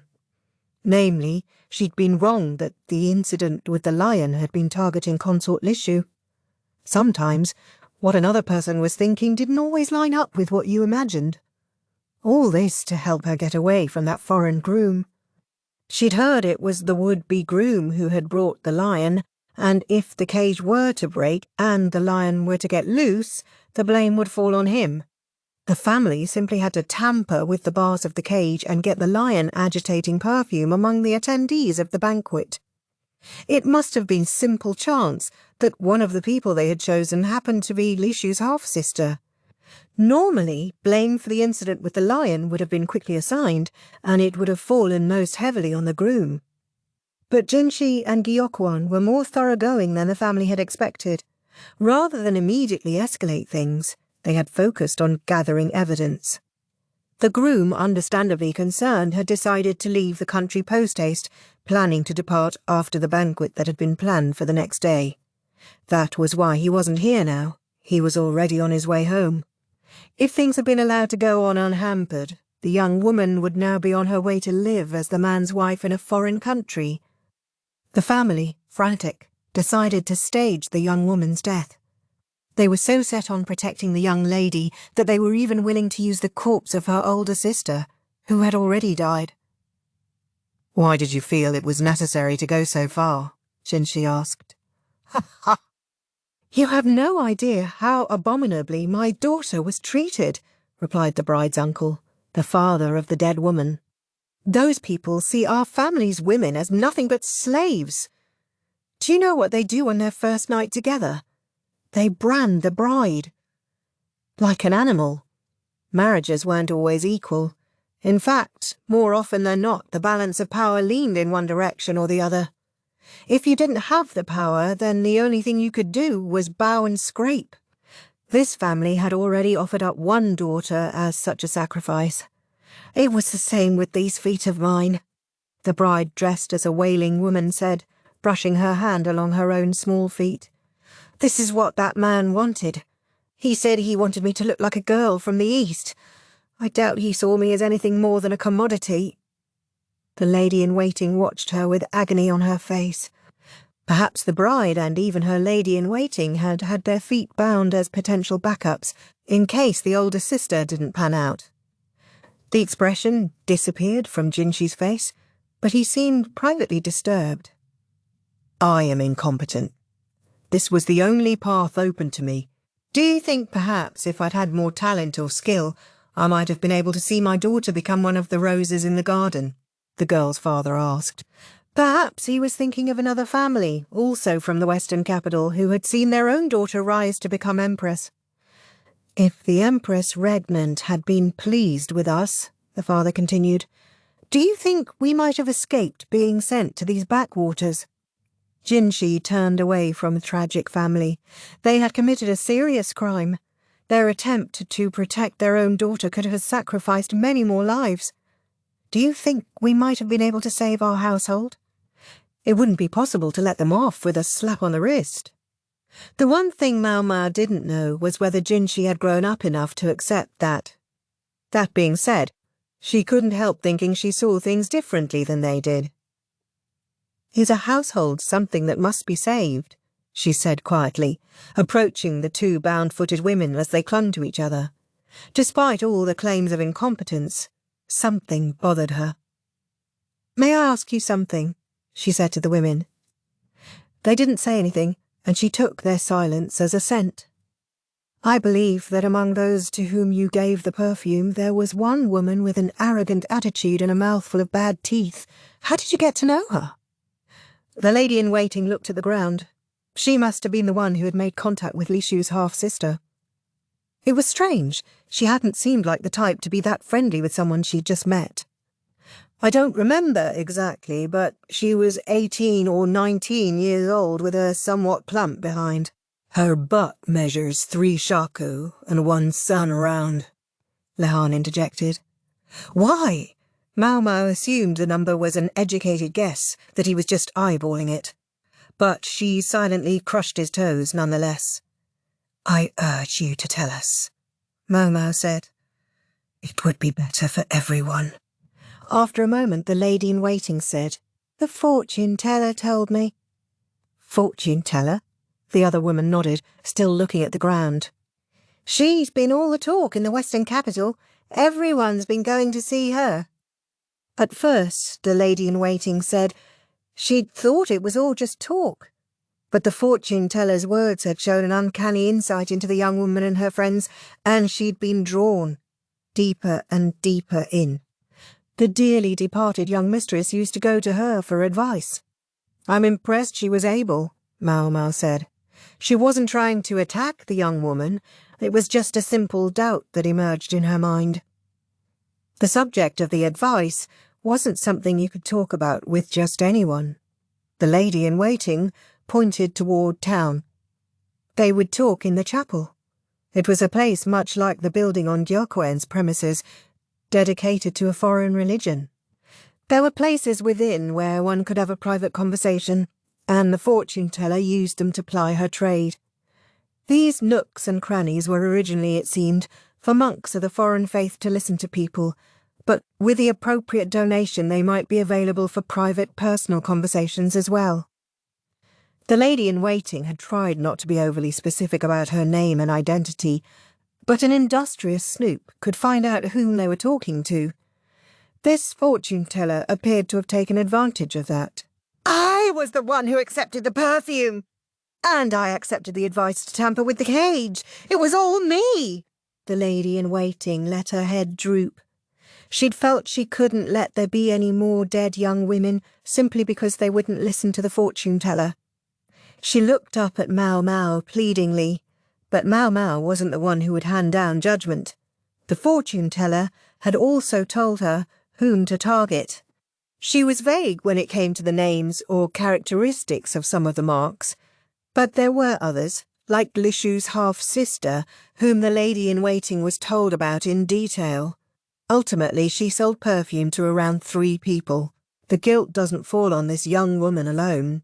"It was I who tampered with the cage," said the bride's uncle, stepping forward.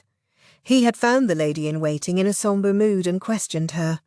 Indeed, it seemed like more than one young woman could have done on her own. "It wasn't just them. The staged suicide was my idea. Even if it meant disturbing my niece's grave," the bride's father said. "No, brother, I begged you to do what you did." Witnessing this exchange, the women of the family began to set up a terrible cry. "So all this came not from the fortune-teller but was your own idea?" Jinshi asked. "That's right. After what happened yesterday, we didn't have time to meet with the fortune-teller." "And would this fortune-teller have been able to meet with you?" Jinshi was watching the pitiful family closely. He didn't seem to be thinking of how to punish them, but rather how to connect this to whatever came next. As he watched the family, Maomao silently watched him. They never did find the fortune-teller or whoever it was. A monk at the chapel, however, testified to where the diviner had been living. The proverb has it that money talks even in hell. A good donation made the man quite forthcoming. The residence he pointed them to was totally empty. The only thing they could conclude from what they found there was that the fortune-teller didn't appear to live like someone from the West. Chapter 4. Homeward Bound. Maomao didn't know how Jinshi would deal with the bride and her family. After everything was over, he spent some time in conversation with Gyokuen. But it was hardly a discussion Maomao could intrude upon. The only thing she could do was hope that worst wouldn't come to worst. Consort Lishu was no longer in confinement, but what to do about her half-sister was a separate matter entirely. And so, on her 6th day in the western capital, with their departure looming the next day, all Maomao could think was, "I never did get to do any sightseeing." That was it.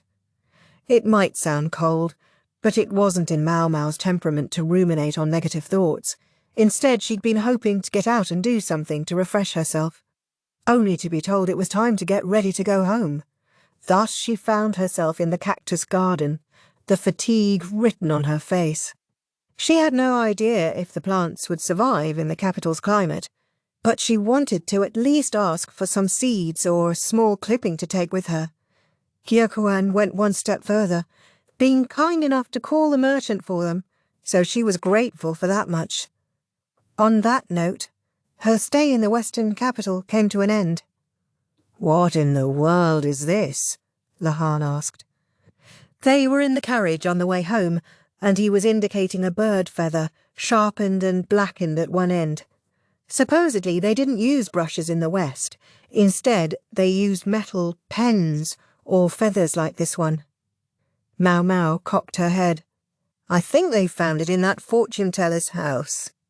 There hadn't been much in the way of possessions, but this had been among the limited evidence they'd uncovered. The Emperor's honoured younger brother seemed quite interested in what kind of feather it was. Would you happen to know? It's very small. I don't think it belongs to a water bird, Lahan said.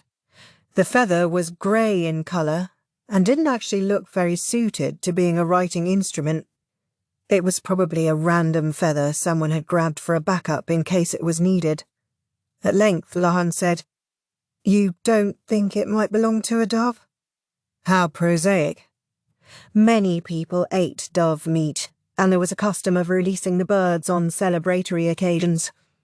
Lahan looked a bit deflated. Maybe he'd been hoping for something a little more exotic. Maomao stared out the window.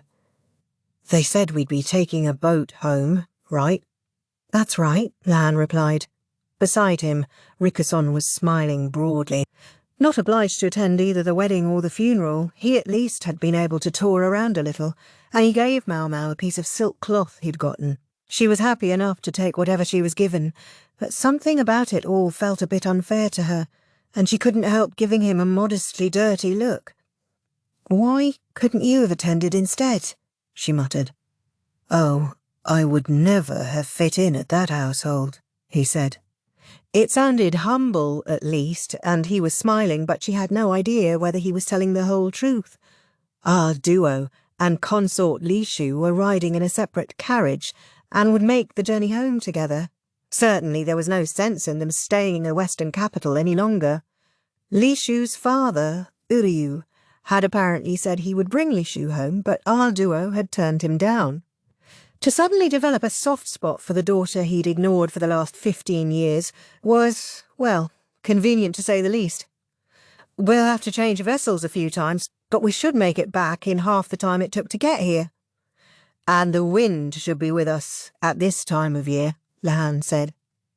Ships had an advantage over carriages in that they didn't have to stop frequently to rest. Going west, however, they would have been travelling upriver and with the wind against them. A time-consuming proposition. But now they would be travelling down one of the tributaries of the great river, and a boat would easily get them to the capital.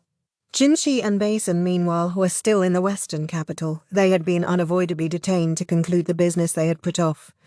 By all rights, Maomao should have stayed with them, but Lahan had apparently asked Jinshi, Might I borrow my little sister for a while? If she'd been present, she might have objected. I'm not your sister. Or, don't drag me into your twisted plans. But she hadn't been there, and the matter had been decided without her input.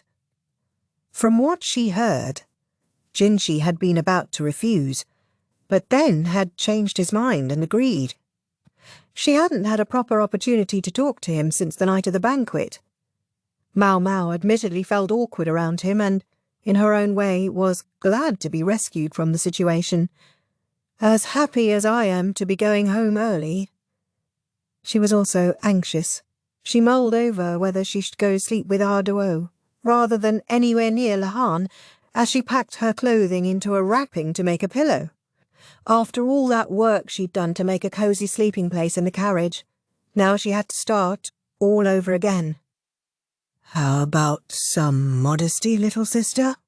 Lahan said. I don't know what you mean. Lahan and Rickerson exchanged a look, but Maomao didn't care. She closed her eyes and went to sleep. After 2 days in the carriage, they arrived at the landing, where Maomao's slightly bad feeling became a very bad feeling. The river was narrow going upstream, and the vessel awaiting them was less of a ship and more of a dinghy. They couldn't even fit everything on one boat. There was a second one floating there to hold their luggage. Are we sure about this? She asked. I trust the business, Lahan replied. I don't expect any trouble with theft. Not what I was asking. I know. Don't say it. He wouldn't quite look at her. Evidently he'd been picturing a bigger boat too. Ah, this is fun! The exclamation came from our duo, the only cheerful member of their party. The rest of them were too busy clinging to the dinghy to squeal or shout. The captain assured them that the rapids only covered the first lie or so, but there seemed to be every chance they would capsize before they got that far. Lishu was resting her head on our duo's knees. The relentless rolling and rocking of the boat during the first moments of the trip had been enough to make the timid young woman faint clean away. She was secured with a rope to keep her from falling overboard, but really, maybe she was the lucky one. I didn't think it would shake so much, the tousled-haired man with the glasses said, his face pale as he deposited bile into the frothing water. And here he'd been gloating about how this would be the fastest way home. Apparently, he'd quite forgotten about the differences between travelling by land and travelling by ship. Don't turn this way. You'll spit that stuff on me. Maomao, give me something to settle my stomach. He reached toward her with a shivering hand, but she wasn't sure what to do. She'd already given him an antiemetic, and he'd promptly thrown it up. She could give him another, but he would only vomit that out too. Rikuson wasn't as boisterous as our duo, but he seemed just as relaxed. He was watching the local fauna with a big smile on his face. Look over there, Sir Lahan. You can see a little bird. Ah, I never get tired of the scenery here. It's always so lovely. That's just another way of saying the scenery never changes, Maomao thought. Suire looked a little bit ill, but she wasn't setting up the racket that Lahan was. Not all of the bodyguards looked entirely comfortable either, but they weren't going to allow themselves to act pathetic while they were on the job. Maomao was Maomao. A bottle of wine wouldn't leave her tipsy, and neither could a moving vehicle. Still, she wasn't a confident swimmer, so she sat quietly in the interests of not falling overboard. "Look at all of you," Lahan grumbled. Seeing him so out of sorts was, in its own way, a rare treat, and Maomao found herself quite amused. Once the tributary joined the main river, the stream grew wider, and they changed the next boat. "Are you sure you don't have anything to stop me feeling so sick?"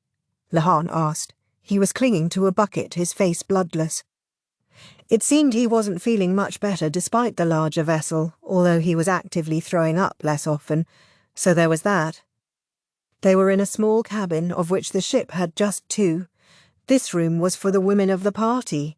They couldn't, after all, have our duo or Consort Lishu sleeping side by side with everybody else. If Lahan had shown his face there, especially looking so bedraggled, it had to be a sign that he couldn't take the seasickness any more. Lishu had eventually come to, but she was still resting on Ador's lap. It was plain to see that she was pretending to be seasick in the name of a bit of coddling. "The stuff you threw up earlier was all I had left," Maomao said. She'd finally given him the medicine, but it had come right back up. It hadn't even had time to take effect. She'd brought the antiemetics because she knew how shaky a carriage could be. She'd never expected to need them for this. Ships indeed had the advantage of not having to stop, meaning you got to your destination sooner, but it also meant the shaking never ceased. Maomao was a little surprised to realise that Lahan was so sensitive to the boat when he hadn't had a problem with the carriage. I mean, it's not like I don't understand. Maomao leaned along with a roll of the ship, but Lahan exclaimed, "Yikes!" and grabbed onto a post, his other hand still clutching his bucket. Next, Maomao leaned in the other direction. "Why don't you get seasick?" Lahan asked resentfully. "Maybe it's the same reason I don't get drunk very easily." Incidentally, Lahan was not a man who could hold his liquor. He continued to glare at Maomao, who hadn't so much as turned green. "I'm not riding on any more boats," he announced, looking haggard. But the middle of a river journey was hardly the ideal place to find a good carriage, and he ended up getting on the next ship as well. Besides, he had to accompany our duo and the consort back home. Aduo seemed quite enamoured of travelling by ship, while Lishu was quite enamoured of being doted on by Aduo. Neither of them could think of any compelling reason to switch to a carriage now. By and by they arrived at the third boat landing. As Maomao was disembarking to switch to the next ship, she heard a loud thump. What could it be? As it happened, it was someone collapsing right there on the dock. A sailor was trying to bring him around, although he looked cautious as he did so. The limp figure was a man in a thoroughly weathered cloak. Is he sick? Maomao wondered, observing from a safe distance. She didn't want to get sucked into anything, but she wasn't so cold-blooded that she would leave a sick or injured person without help. "Hey, mister, you all right?" the sailor said, giving the man a shake. I'm just fine," the man said, although he sounded pretty out of it. The sailor got him face up, but then groaned. The man must have been quite handsome once. The high, firm bridge of his nose and his willow-branch eyebrows proved it. But half his face was covered in pockmarks. If his face had been a circle, the pockmarked skin and the clear skin would have roughly formed a yin-yang shape. The sailor shoved the man away. The newcomer got unsteadily to his feet.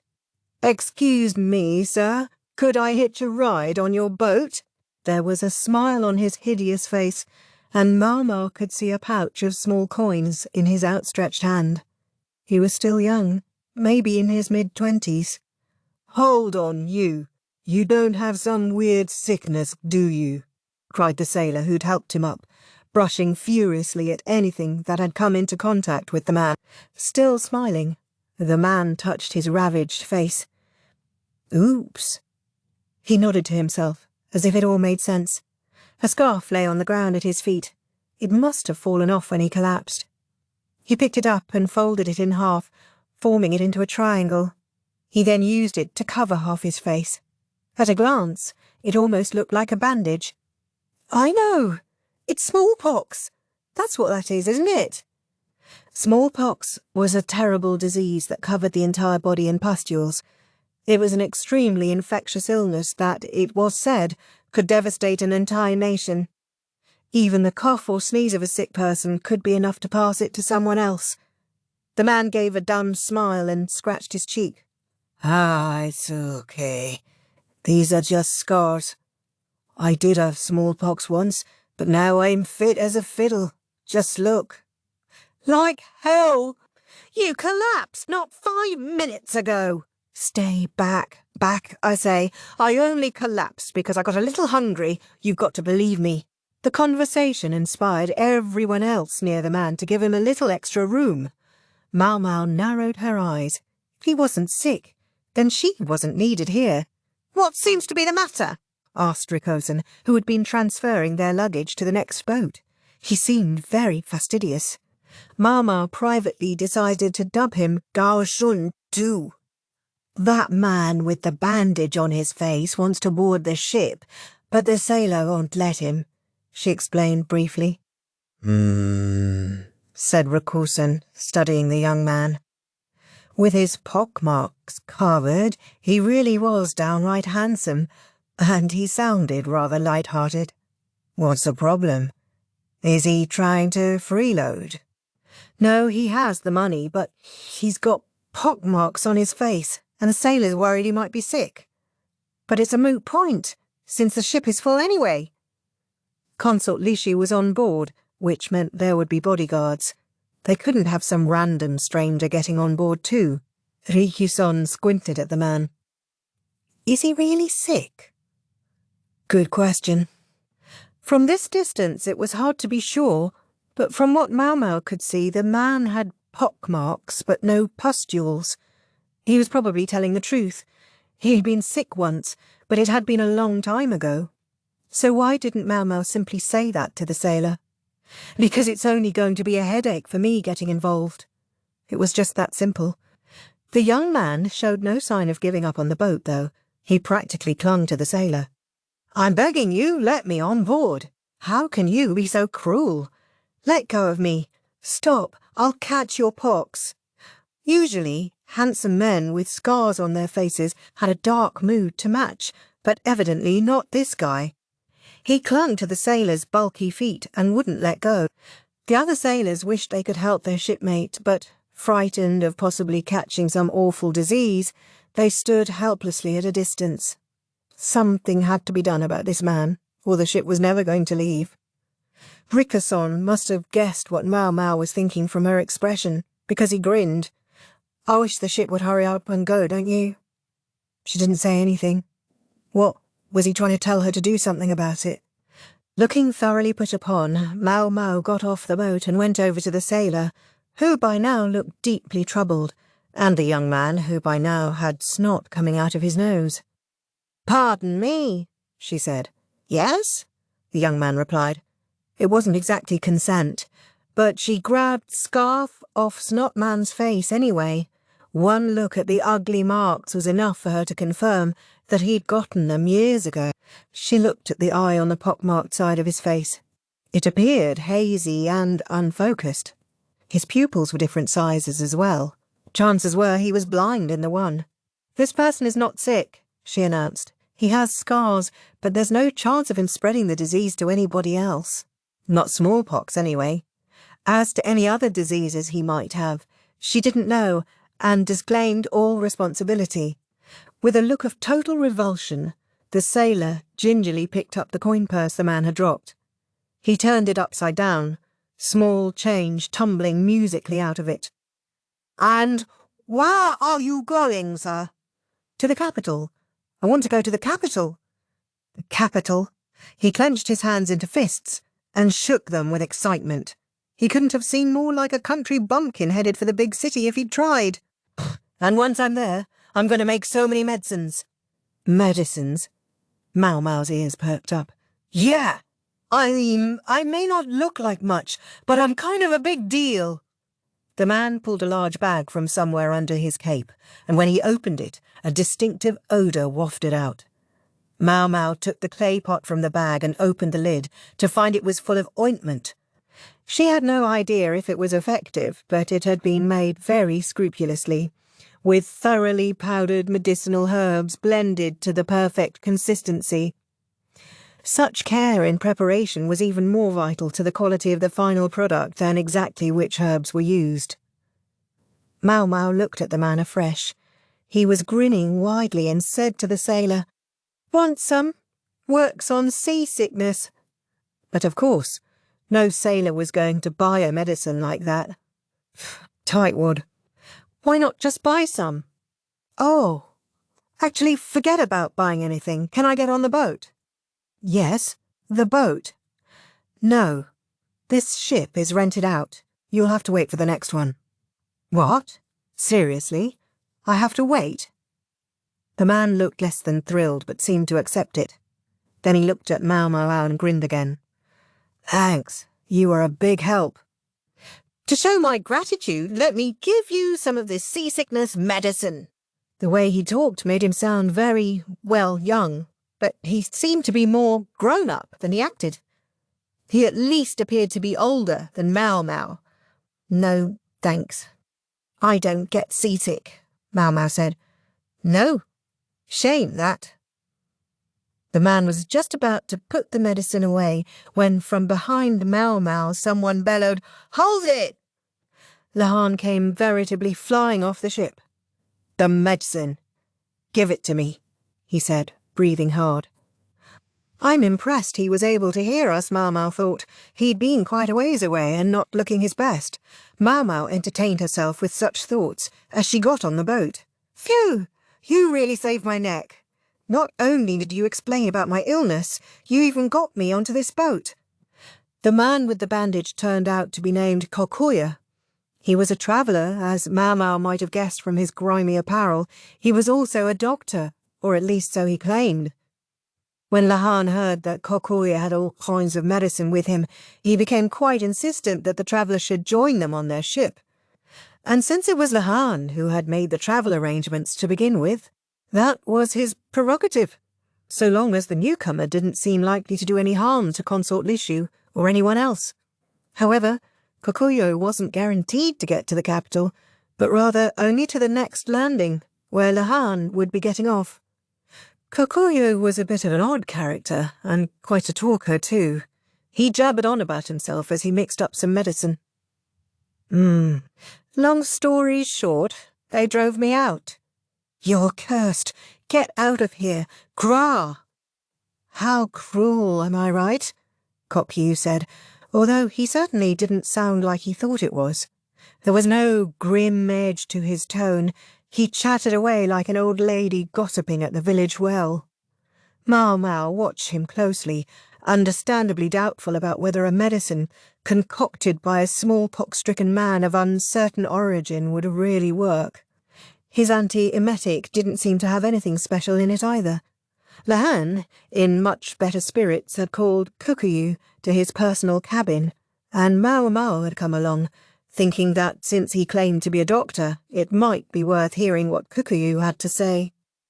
I've actually been in the same place for the past several years. Last year, the village suffered from a plague of insects. Then, out of the blue, the village shaman started saying it was a curse. And that, Kokuyu claimed, was when he found himself chased out. Doctors and shamans tended not to get along very well. In Maomao's opinion, it was stupid and ridiculous to believe in baseless ideas like curses, but she was in the minority on that. Frankly, it made her angry. Notwithstanding Kokuyu's frivolous tone, his medicine proved quite effective. Lahan, who until that point hadn't been separated from his bucket for a moment, was able to join the conversation. It might have helped that the ship no longer rolled quite as violently as it had before, but in any case Lahan appeared very satisfied. So you say you're going to the capital in search of work? He asked. Yes, well, yes, I suppose that's about the size of it. Lahan hummed again and stroked his chin. He appeared to be calculating something, but Maomao jabbed him with her elbow. Don't drag us into anything weird. The man might seem a little odd, but if his medical chops were for real, then he would be able to make a living in the capital. If, that was, he hid his smallpox scars. Insofar as they were still travelling with our duo and Consort Lishu, it wasn't ideal to have a strange man with them. Lahan knew that. He looked at Maomao and took a piece of paper from the folds of his robes. He dashed off a quick note and said, "If you ever need anything, come to this address. I might be able to lend you some help." Lahan had written down the address of his house in the capital. Kokuyu took the paper and gave them a guileless smile. "Ha ha! Wow, I sure bumped into some nice people." "He's not doing it out of the goodness of his heart," Maomao warned privately. Lahan was the scheming type. He'd only given Kokuyu his address because he'd thought there was some way he might be able to use the man. "Incidentally, if I may ask, what happened with the plague of insects last year?" Maomao said. She would have loved to interrogate Kokuyu and find out how far his medical knowledge went, but this question took priority. It wasn't bad enough for them to eat through tree roots or make money so tight that people couldn't feed their children. The little kids did get weak from malnutrition, but it didn't get any worse than that. Kokuyu looked suitably sad as he made his report. Malnutrition made one more susceptible to illness. And who treated illness? Doctors. Maomao wondered about the current state of the village that had chased him out. If they had a fairly abundant harvest this year, I think they should be fine, Kokuyu said. Maomao didn't think that was very likely, and the man evidently agreed with her, for he said, "I hope the villagers can keep helping each other out until they get one." It was such a nice thought, helping each other, but there were always ifs involved. You could help your neighbour if you had the resources to spare. If you had enough to eat, then you could give someone else some of the extra. That was what helping usually meant. Supporting someone else while you yourself starved was pointless. Yes, there were some idiots out there who would share everything they had at their own expense. But most of them were holy men and women in stories. If people were going to treat doctors and apothecaries as if they were sages like those, They should make their physicians' lives nice enough to put them in the mood. One's basic needs had to be met before one could practice medicine. What would be the point if, leading a deprived life, the doctor got sick themselves? The village that had chased this man out might be finding themselves wanting a physician right about now, but it would be a little late. Spilled water didn't go back to the cup. "All right, be seeing you then."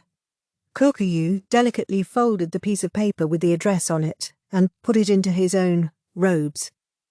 They'd paid his way only as far as he would be sailing with them. He would have a place in the bodyguard's cabin.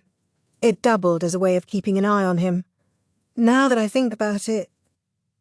Kokuyu's mention of insect plague reminded her one of the accumulated problems was the one Lahan had taken on. "What are you planning to do about the plague of insects?" "I mean, the stuff the golden-haired lady was talking to you about," Maomao asked, referring to something the emissary had said during the banquet at the western capital. She wanted grain exports to Shah, and if that wasn't possible, then she had requested political asylum. What benefit does it hold for us? The export idea was very risky, and the asylum idea was downright dangerous. Maomao and Lahan were the only ones in the room. That was why they could have this conversation. Even Rickerson hadn't heard about this. "What do you think? That she had me wrapped around her little finger?" "That I would do whatever she asked without thinking about it, just because she was pretty?" "Wouldn't you?" She was joking, sort of. This was, after all, the guy who wouldn't shut up about Jinshi's looks. Lahan was obviously unaware that Jinshi had something of a complex about his own appearance. "I have a few ideas of my own." "Like what?" "Our little sailing adventure is going to be over when we reach the next landing. I assume you don't mind me splitting off from Lady Arduo and the others?" Maybe Lahan was finally tired of being seasick. Or maybe this was why he'd brought Maomao all along. "I'll continue to accompany them then." "Now, slow down," Lahan said, waving a hand to keep her from going any further. "I guarantee you'll be very interested in where I'm going." "How so?" Lahan produced an abacus and started flicking the beads along it. "Well, we might turn out to be counting our chickens before they hatch." "But," he seemed to be saying, "it was worth a shot." Then, however, he said, "We're going to go see my dad." So that was what Lahan called him. Not something respectful like father. Just Dad. Chapter 5. Wrapping up in the Western capital. "Shall I take that to mean I should come to the capital sometime?" Gyokuen asked. "Yes, that would be correct," Jinshi responded. They were in Gyokuen's annex, a pleasant, cool place facing a pond. It was just the two of them. Basen and their various bodyguards were outside. Neither man had anything resembling a weapon. This was their chance to talk to each other in complete and full confidence. Jinshi reflected on how difficult this was as he picked his words. He was the Emperor's younger brother, and though Gyokuan might be the Empress's father, Jinshi still outranked him. The problem was, he constantly felt like he was about to slip back into the more deferential tone of a eunuch. Everyone else had gone, leaving Jinshi and Basen in the western capital, where Jinshi proceeded to take care of one thing and then another. Diligent, methodical. Yes, it's just as you imagine. Especially considering the accession of Empress Goyokyu, the feeling is that it would be best if you had a name as soon as possible. The consort had become Empress, but her official presentation had been delayed on 2 grounds. 1, that Empress Goyokyu had thick Western blood, and 2, that Goyokyuan still lacked a family name. There wasn't much to be done about the former, but as to the latter, the obvious solution was simply to hurry up and give him one. The subject ought to have been addressed sooner, but with so many guests, it ended up being put off until after everyone had gone home. Gyokyun had probably known this was coming.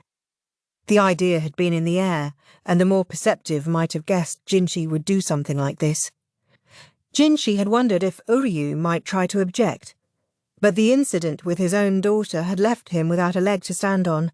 Lishu might have been a family member, but she was also the Emperor's consort, and acting maliciously toward her would be neither permitted nor forgiven.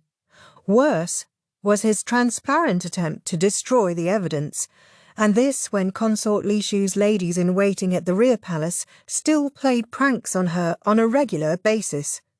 And to top it all off, Uryu himself seemed far more partial to Lishu's older sister. Normally this would have brought punishment down upon their heads, but Consort Lishu hadn't wanted that, so instead the matter was dropped, and the Yu clan was left owing a favour. Gyokuin looked briefly thrilled to know he would be granted a name, but then his eyebrows drooped. Jinshi couldn't be sure whether it was an act or a genuine reaction, but either way it meant he wasn't going to simply accept the offer wholeheartedly. Jinshi understood perfectly well why that was, but he pretended not to. "Is something the matter?" he asked. "No, it's simply... Again, this means I would have to go to the capital, does it not?"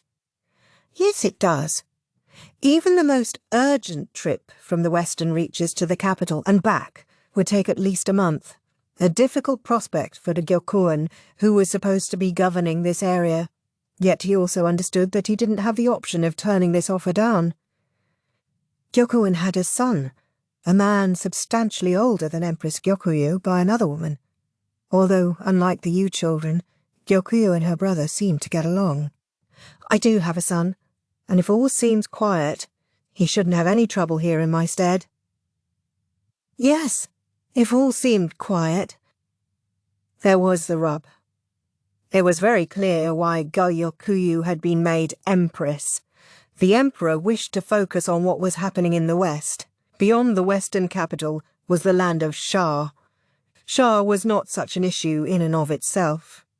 The real problem was the country that stretched above it, Hokuoren. The Emperor would bind himself to Gyokuin's clan in order to strengthen the western border, but if anything were to happen while the clan leader was away, well, the prospect was frightening. Neither could Gyokuin's son travel to the capital in his father's place. It was expected to be the head of the clan who appeared to receive the name. Some argued for ignoring such mouldy old customs, but it was Empress Gyokuyu who was likely to suffer if her father chose to break with precedent. Gyokuin was, and had always been, a functionary from the western capital. He held a fair amount of territory, to be sure, but in the eyes of many officials in the royal capital, he still occupied a provincial post on the fringes of the country, no matter how much land it might come with. His swift rise to prominence after the destruction of the Yi clan couldn't be denied, but it was also the source of much resentment and resistance against him. "I'm very sorry, but I must ask that you come regardless," Jinshi said. He did feel for the man, but it was the only way. Jinshi, as well as the Emperor, knew they were asking something almost impossible of Gyokuin. But the demand didn't come from them. It came from the high officials in the capital. Perhaps including several with relatives in the rear palace. "This is only the first part of their plan to punish an upstart rube, I suppose," Gyokuin said, yet he looked more or less relaxed. "Perhaps if you couldn't handle needling of this kind, you simply didn't have the disposition for politics. The word upstart might be taken to imply a weak position, but that didn't seem to be true of Gyokuin. In any case, I understand," he said. He'd known he'd get this answer eventually, but actually hearing the words gave Jinshi a rush of relief. However, Gyokuin wasn't finished. "If I may, though, I'd like to stipulate a condition." "A condition?" "Yes. I'd like my son to have someone to help him. He's known only the western lands his whole life, and has little experience of the world. If possible, I'd like him to be attended by someone with knowledge of the central region. In other words, I'm going to do this impossible thing you ask, so give me some decent personnel in exchange." "Yes, that seems reasonable. Did you have anyone particular in mind?" It was, in fact, an understandable request. Gyokuin's son would one day succeed him, and he would need to know about life in the region around the capital, even if his knowledge thereof was only minimal. Yes.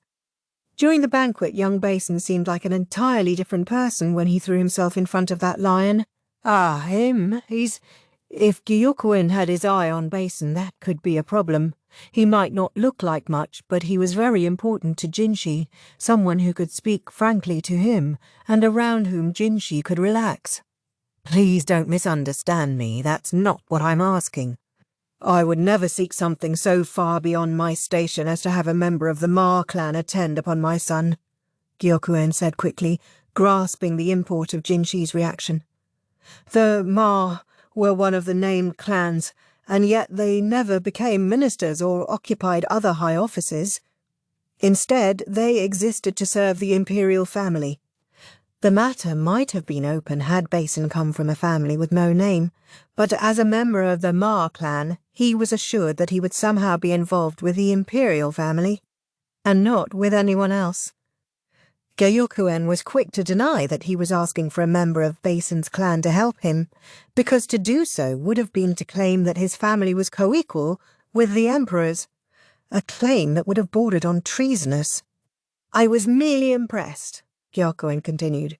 I don't know how many men there are who could act so decisively when confronted with a wild animal instead of trembling in terror. Gyokuen's remark was simple, earnest praise, it appeared.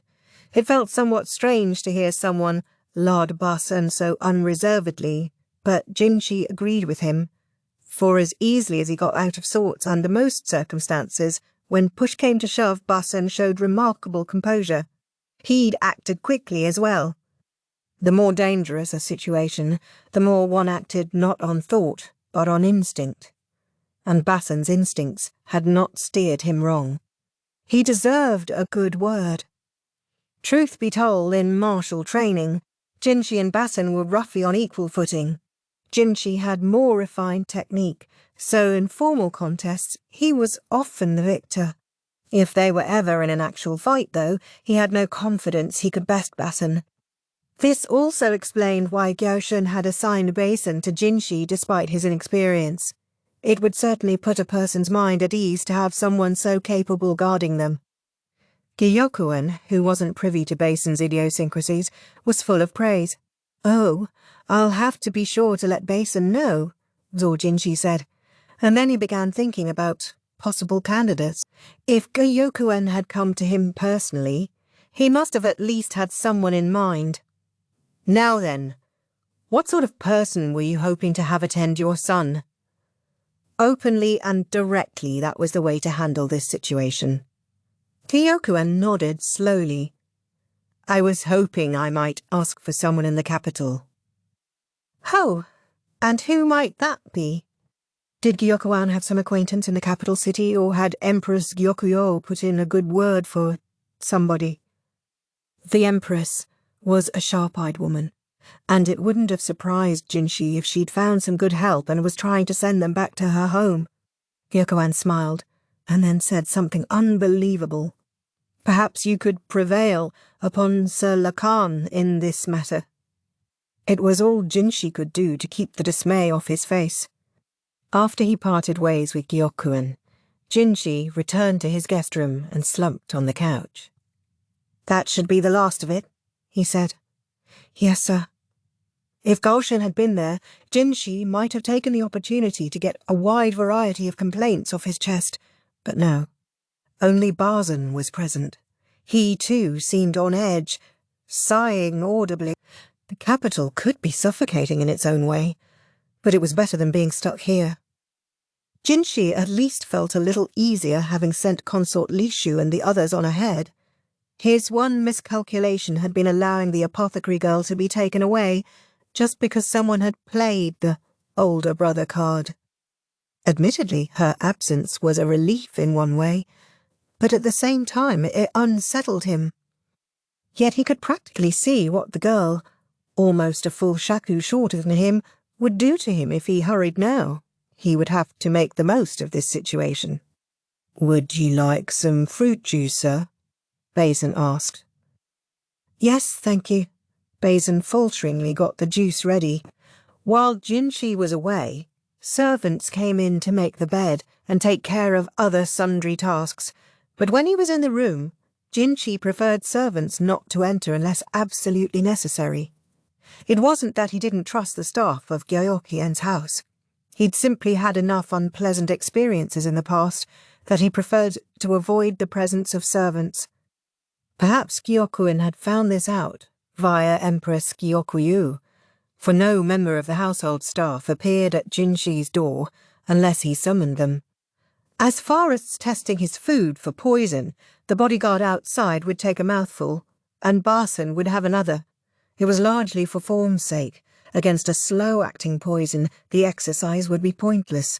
As far as that went, he would just have to trust Gyokuen.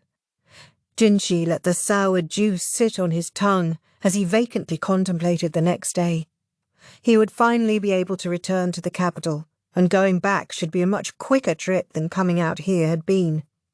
Jinshi personally preferred travelling by land to going by ship, but if it could save that much time, then by ship it was. He did want to hurry and get home, but people here kept drawing things out with him, hoping to get his attention. His return date had slipped, in part because of the commotion at the banquet and later the matter of the funeral, but there was also just plain old politicking involved. Perhaps that was part of why Gyokuen had left his own business until now, in the western capital. His name made it easy to get away. One need only say, "I'm afraid I have a meeting with Gyokuen after this." Nonetheless, there was no end of people who brought their daughters or younger sisters to pour drinks for him, or who came accompanied by foreign-looking women oozing exotic beauty. Some of their perfumes must have contained aphrodisiac ingredients, because Basen, who was particularly sensitive to such things, didn't touch his drink. He simply sat there, red all over. He was convenient, in a way, as a sort of litmus test. Even though Basen was Jinshi's milk brother and an old friend, there were still some criticisms of him Jinshi could have offered. The other day, during the incident that had invited such a terrific misunderstanding on Aduo's part, Jinshi had thought that perhaps Basen had finally grown up a little, but he seemed to have been wrong about that. The young man remained a late bloomer when it came to women his own age. Only with Maomao did he seem completely at ease, and in a way, that might only have been a sign that he couldn't imagine himself breaking her. Jinshi himself felt that, notwithstanding her imperviousness to poisons, she was still a small and delicate-looking girl who seemed as fragile as the next young woman, but strangely he found he couldn't imagine her breaking like that. Maybe because he'd seen her laugh uproariously as she took poison, or come back from being kidnapped looking as calm as she'd been away running errands, and on. Simple enough. Basen didn't see the apothecary girl as a woman, but Jinshi was conflicted. By Basen's age, his father Gaoshan had already had 3 children. To think that a man so clearly active among women should have a son like this, and Basen's older sister and older brother were already married. Jinshi drained his cup and looked at Basen. "Aren't you being pestered about getting married yet?" Basen frowned, caught off guard by Jinshi's question. He was plain to see. Basen's mother had been Jinshi's nursemaid, so he was well acquainted with the type of person she was. A woman forceful enough that Gaoshan sometimes described his own wife as a scary lady. Basen paled and began sweating profusely, even trembling. Jinshi seemed to have provoked some bad memories. "I've been, encouraged to go to some arranged meetings. With upstanding young ladies, I'm sure," Jinshi said. His expression didn't change, but inwardly he grinned. The questions had all been coming his way lately. It was fun to be on the giving end for once. "You were at least shown portraits of them?" "Yes, I was willing to look, if nothing more," Basen said. Perhaps that was wise. The picture could easily improve upon reality.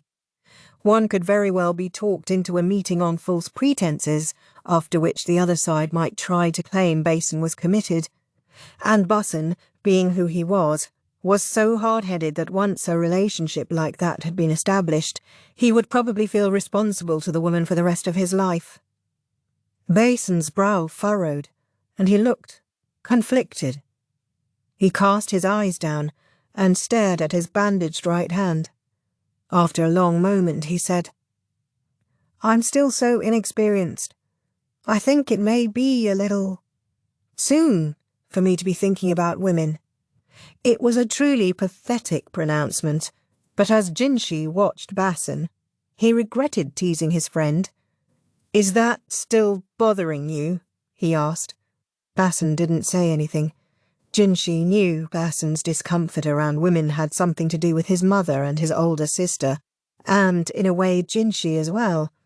Because Basen's own mother had spent all her time tending Jinshi, Basen had been looked after by his sister, 2 years older than him, and a serving woman. It's practically a child's job to beg and plead and indulge his own desires. But things were a little different with Basen. Sometimes a warrior in battle would transcend mere training. In a moment of crisis, his enemy's movements might appear slow, or he might seem immune to pain. Typically, such powers were gained from endless honing of himself as a warrior, but Basen seemed to have been born with them. Was it just coincidence, or did it come of being the son of a household with a military tradition stretching back centuries? Whichever, Basen's abilities could only be called something instinctive. Once, when Basen had been set on seeing his mother, those abilities had been turned upon his sister and the serving woman. Usually they were able to talk him down from his tantrums, but not that time. With his child's hand small and red like a maple leaf, Basen had grabbed his sister's arm and broken it. He had been just 6 at the time, and he broke one of his own fingers in the act. He was so strong. The kickback from his own action had been just that powerful. On account of that incident, Basen began to live separately from his older sister and brother. Jinshi first met him shortly after that, and initially considered him a rather cold and distant person, but of course he was. Jinshi had all but stolen his mother from him. That they were then to be instructed in swordsmanship together was partly to foster closeness between them, and partly an act of mercy toward Basen. Jinshi first heard this story when he was more than 10 years old, after Goshun had seen him teasing Basen for trying to keep his distance from the ladies in waiting. "Women are such fragile creatures," Basen said. "I think it's too soon for me." What could Jinshi say to that? There was nothing. Instead, he held out his cup, silently asking for more juice. Chapter 6. The La Clan, Part 1. "Are we sure about this?" Maomao thought as she sipped her tea. Familiarity could be a dangerous thing. It blunted your sense of danger. "I suppose this counts as a warm welcome," Leihan said, likewise sipping some tea. A stony-faced man sat across the table from them, arms folded. "Now, my dear brother," Leihan said. If he was to be taken at his word, the man facing them was his older brother. He was of medium build, not too tall, his features more or less undistinguished, and that seemed to be all there was to him. Come to think of it, Leihan had said the eccentric strategist had adopted him, but he never said he didn't have other siblings. Maomao had simply assumed. Leihan had brought them to an estate not far from the boat landing, close enough to walk. Rikusun had gotten off the boat with them, but Leihan had given him an "I'm not so sure about bringing strangers along," and he was now at an inn near the landing. Maomao thought he could just as well have continued home with Arduo and Consort Lishu. But apparently that wasn't in the cards. As for the endlessly cheerful Kokuyo, he'd said he was going to find a carriage to take him to the capital. If fate decreed, they would meet again. The house to which they had been going wasn't in a town. It was plopped down somewhere off by itself. A reasonably sumptuous house it was, but it was just sitting out here in the countryside. Maybe some high official from the capital had been banished out here. It would have been humiliating for someone like that. Is it really all right for us to just drop in somewhere like this? Maomao could see what appeared to be crop fields all around. Small houses dotted the landscape in the distance beyond them, but they were too far apart to constitute a village. The crop growing in the fields was something Maomao didn't see much of. It looked similar to bindweed, but bindweed was considered, well, a weed, because it rarely produced fruit. But this, whatever it was, had been planted over a large area. Wonder what it could be. Just as they were on their way to the house, they passed this man on the road. He'd given them a stricken look, then dragged them to a nearby shed, which was where they were now. As for the tea, the kettle had been right there, and they'd simply borrowed it. It hadn't smelled funny, so it was probably safe. The tea tasted unusual, though, most likely something roasted. The place appeared to be a small workshop serving the field work. The neatly arranged farm implements spoke to the owner's meticulousness. "Why are you here?" the man demanded. "Why? What? Can't your little brother come for a visit?" It was Maomao's suspicion that they were really here because Lahan had smelled money. "Is Dad around?" "I'd like to talk to him." "Dad? You mean your fox-eyed father?" "No, I mean Dad.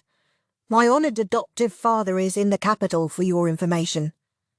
Lahan's brother fell silent, until he smacked the door with abandon. "Get out of here and go home. Now, before they find you."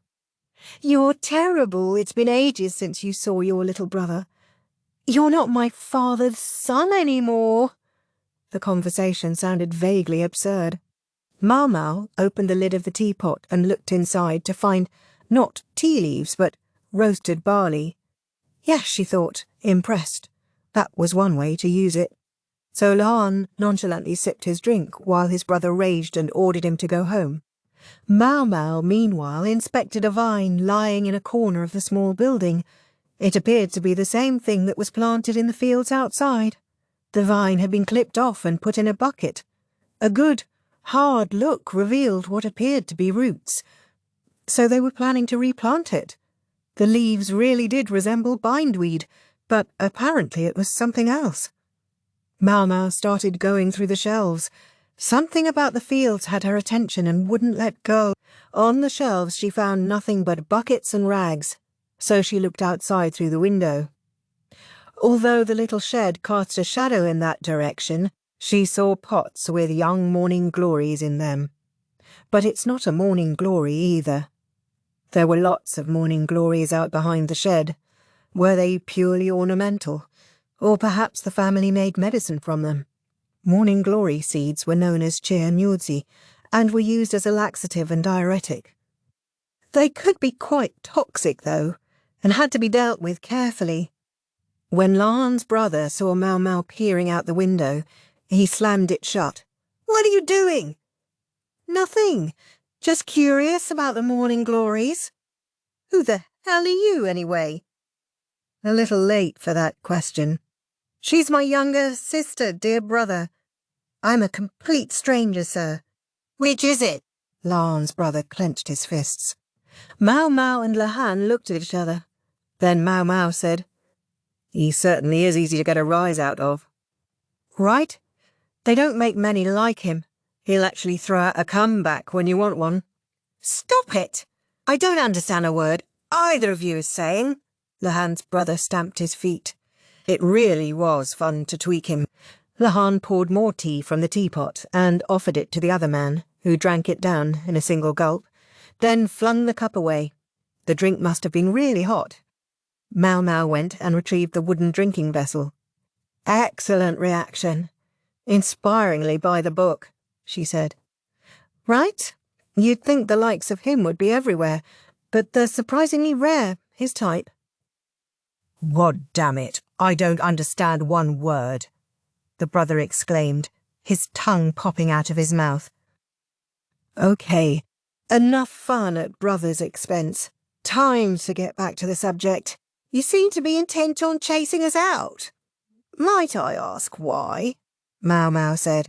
I mean, I understand how you might despise this man for betraying his real family and joining up with that awful fox strategist. You've got it all wrong, little sister. She's got it pretty much right, but that's not the point. Pretty much right, brother, Lehan said, genuinely distressed. Had he really not realised? His brother ignored him, looking at Maomao instead. He calls you his little sister. You're Lacan's girl, then? Maomao replied with a truly dire look. Brother shivered and shrank back. Maomao, don't look at my dear brother that way. You'll give him a heart attack. I said, don't. Lehan sounded like he was talking to a child, and that only annoyed her more. She looked away from both of them and took another drink of tea.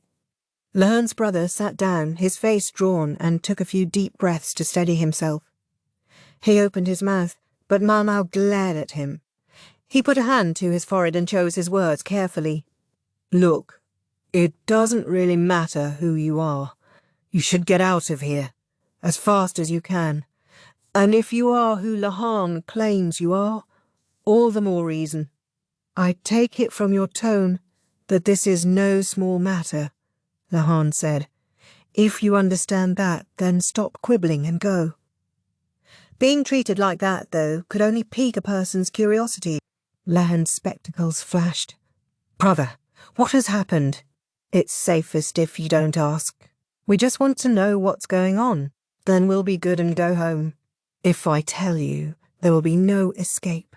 Brother, talk like that is going to have exactly the opposite of the effect you want, Maomao thought. As the conversation went on, Lehan kept trying to wheedle out the information he wanted. Eventually, Maomao suspected he would get the truth. Except that the plot twisted first. The door opened with a clatter, revealing an elderly man with a cane, a middle-aged woman, and several of what appeared to be servants. I thought I heard a ruckus out here, the woman said, narrowing her eyes at Maomao and Lehan. Lehan's brother went pale. It's been a long time, Lehan. 3 years, if my memory's not failing me. It has indeed been a long while. Lehan stepped forward and bowed deeply. Mother, grandfather. Mother, grandfather, Maomao thought. In other words, these were the family who had been chased out of the capital. The old man was the picture of stubborn age, weathered around the eyes, his face set, his beard very long.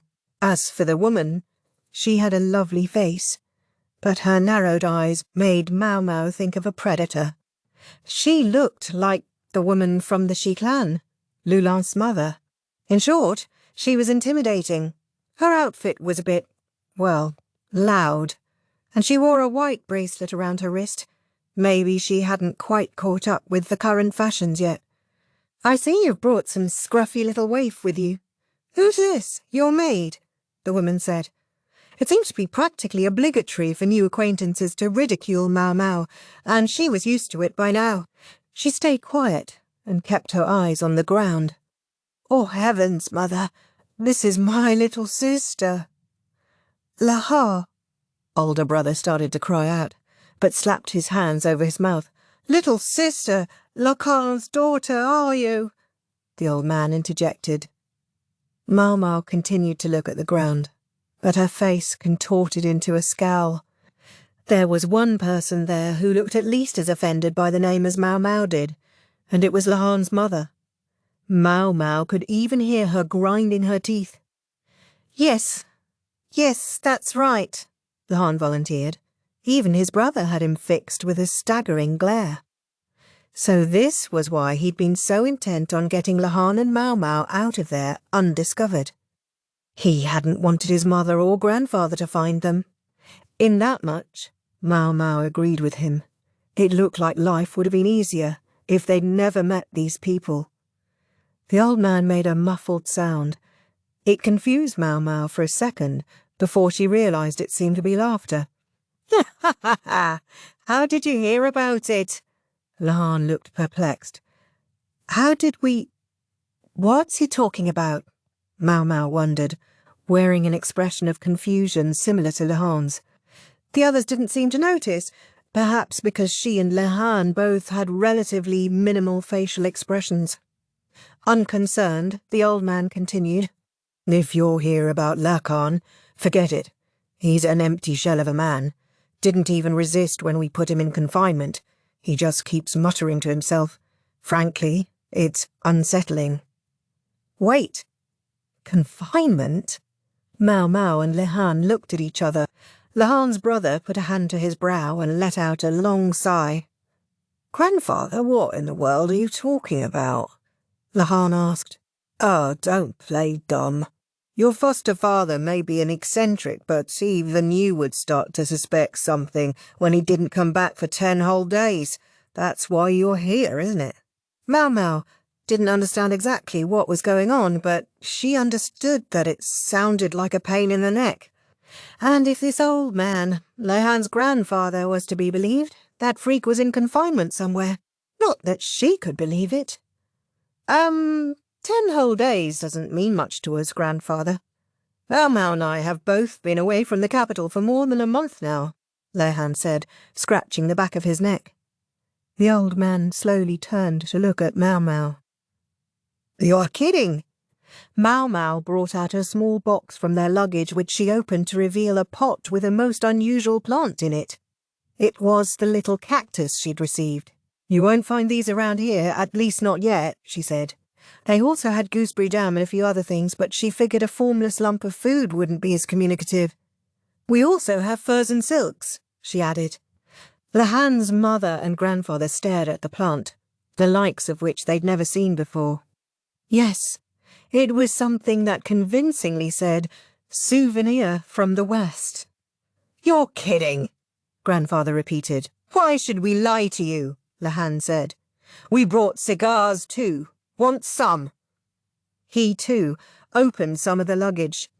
Tobacco leaves were typically imported and were quite a luxury item in the capital, but in the West they could be had cheaply. Mother and grandfather looked at each other silently. At length, grandfather swept one hand upward. "Get 'em!" The servant, standing behind him, advanced on Maomao and Lehan. They were shortly captured, still a little stupefied. How could this have happened? How could they lock me up? Me? I thought I was family. "I think you mean a traitor." "How rude," Lehan said, and sat down in a chair. They were indeed locked up, but in a fairly ordinary room. The furniture was old but sturdy, and the place was respectably clean. Maomao knew, because she'd run a finger along the shelves and windowsills looking for dust like a cruel mother-in-law, but hadn't found any. "Still," Maomao said, "there were a lot of mysteries here. If Lehan's grandfather was to be believed, that freak was somewhere in this mansion, also under lock and key.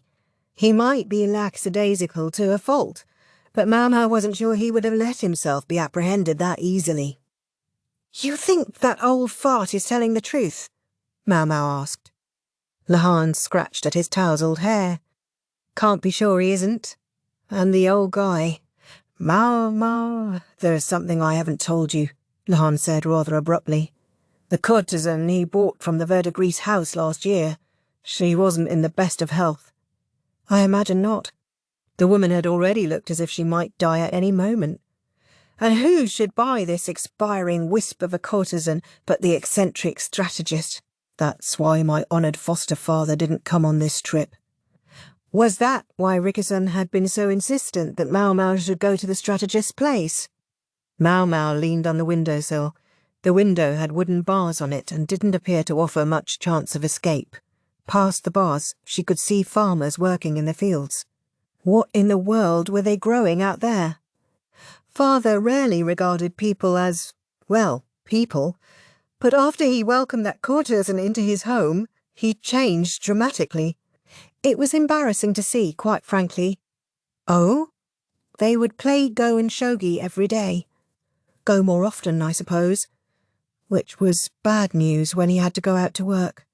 He would take a board diagram with him, and after he made a move, a messenger would be sent back to the house to put the stone on the board, then record the responding move and come back to court. Again and again. Yes, Maomao saw. That would indeed be annoying. She felt for the messenger. The messenger was always quite busy, right up until the turn of the year. After that, he found himself with more and more free time. Whatever you think you're getting at, it has nothing to do with me. She didn't believe the eccentric strategist would simply let himself be captured, carted off from a courtesan he felt so strongly about. In other words, it had simply been her time. She'd probably lasted longer than she would have if she'd been left to live out her days in the pleasure district.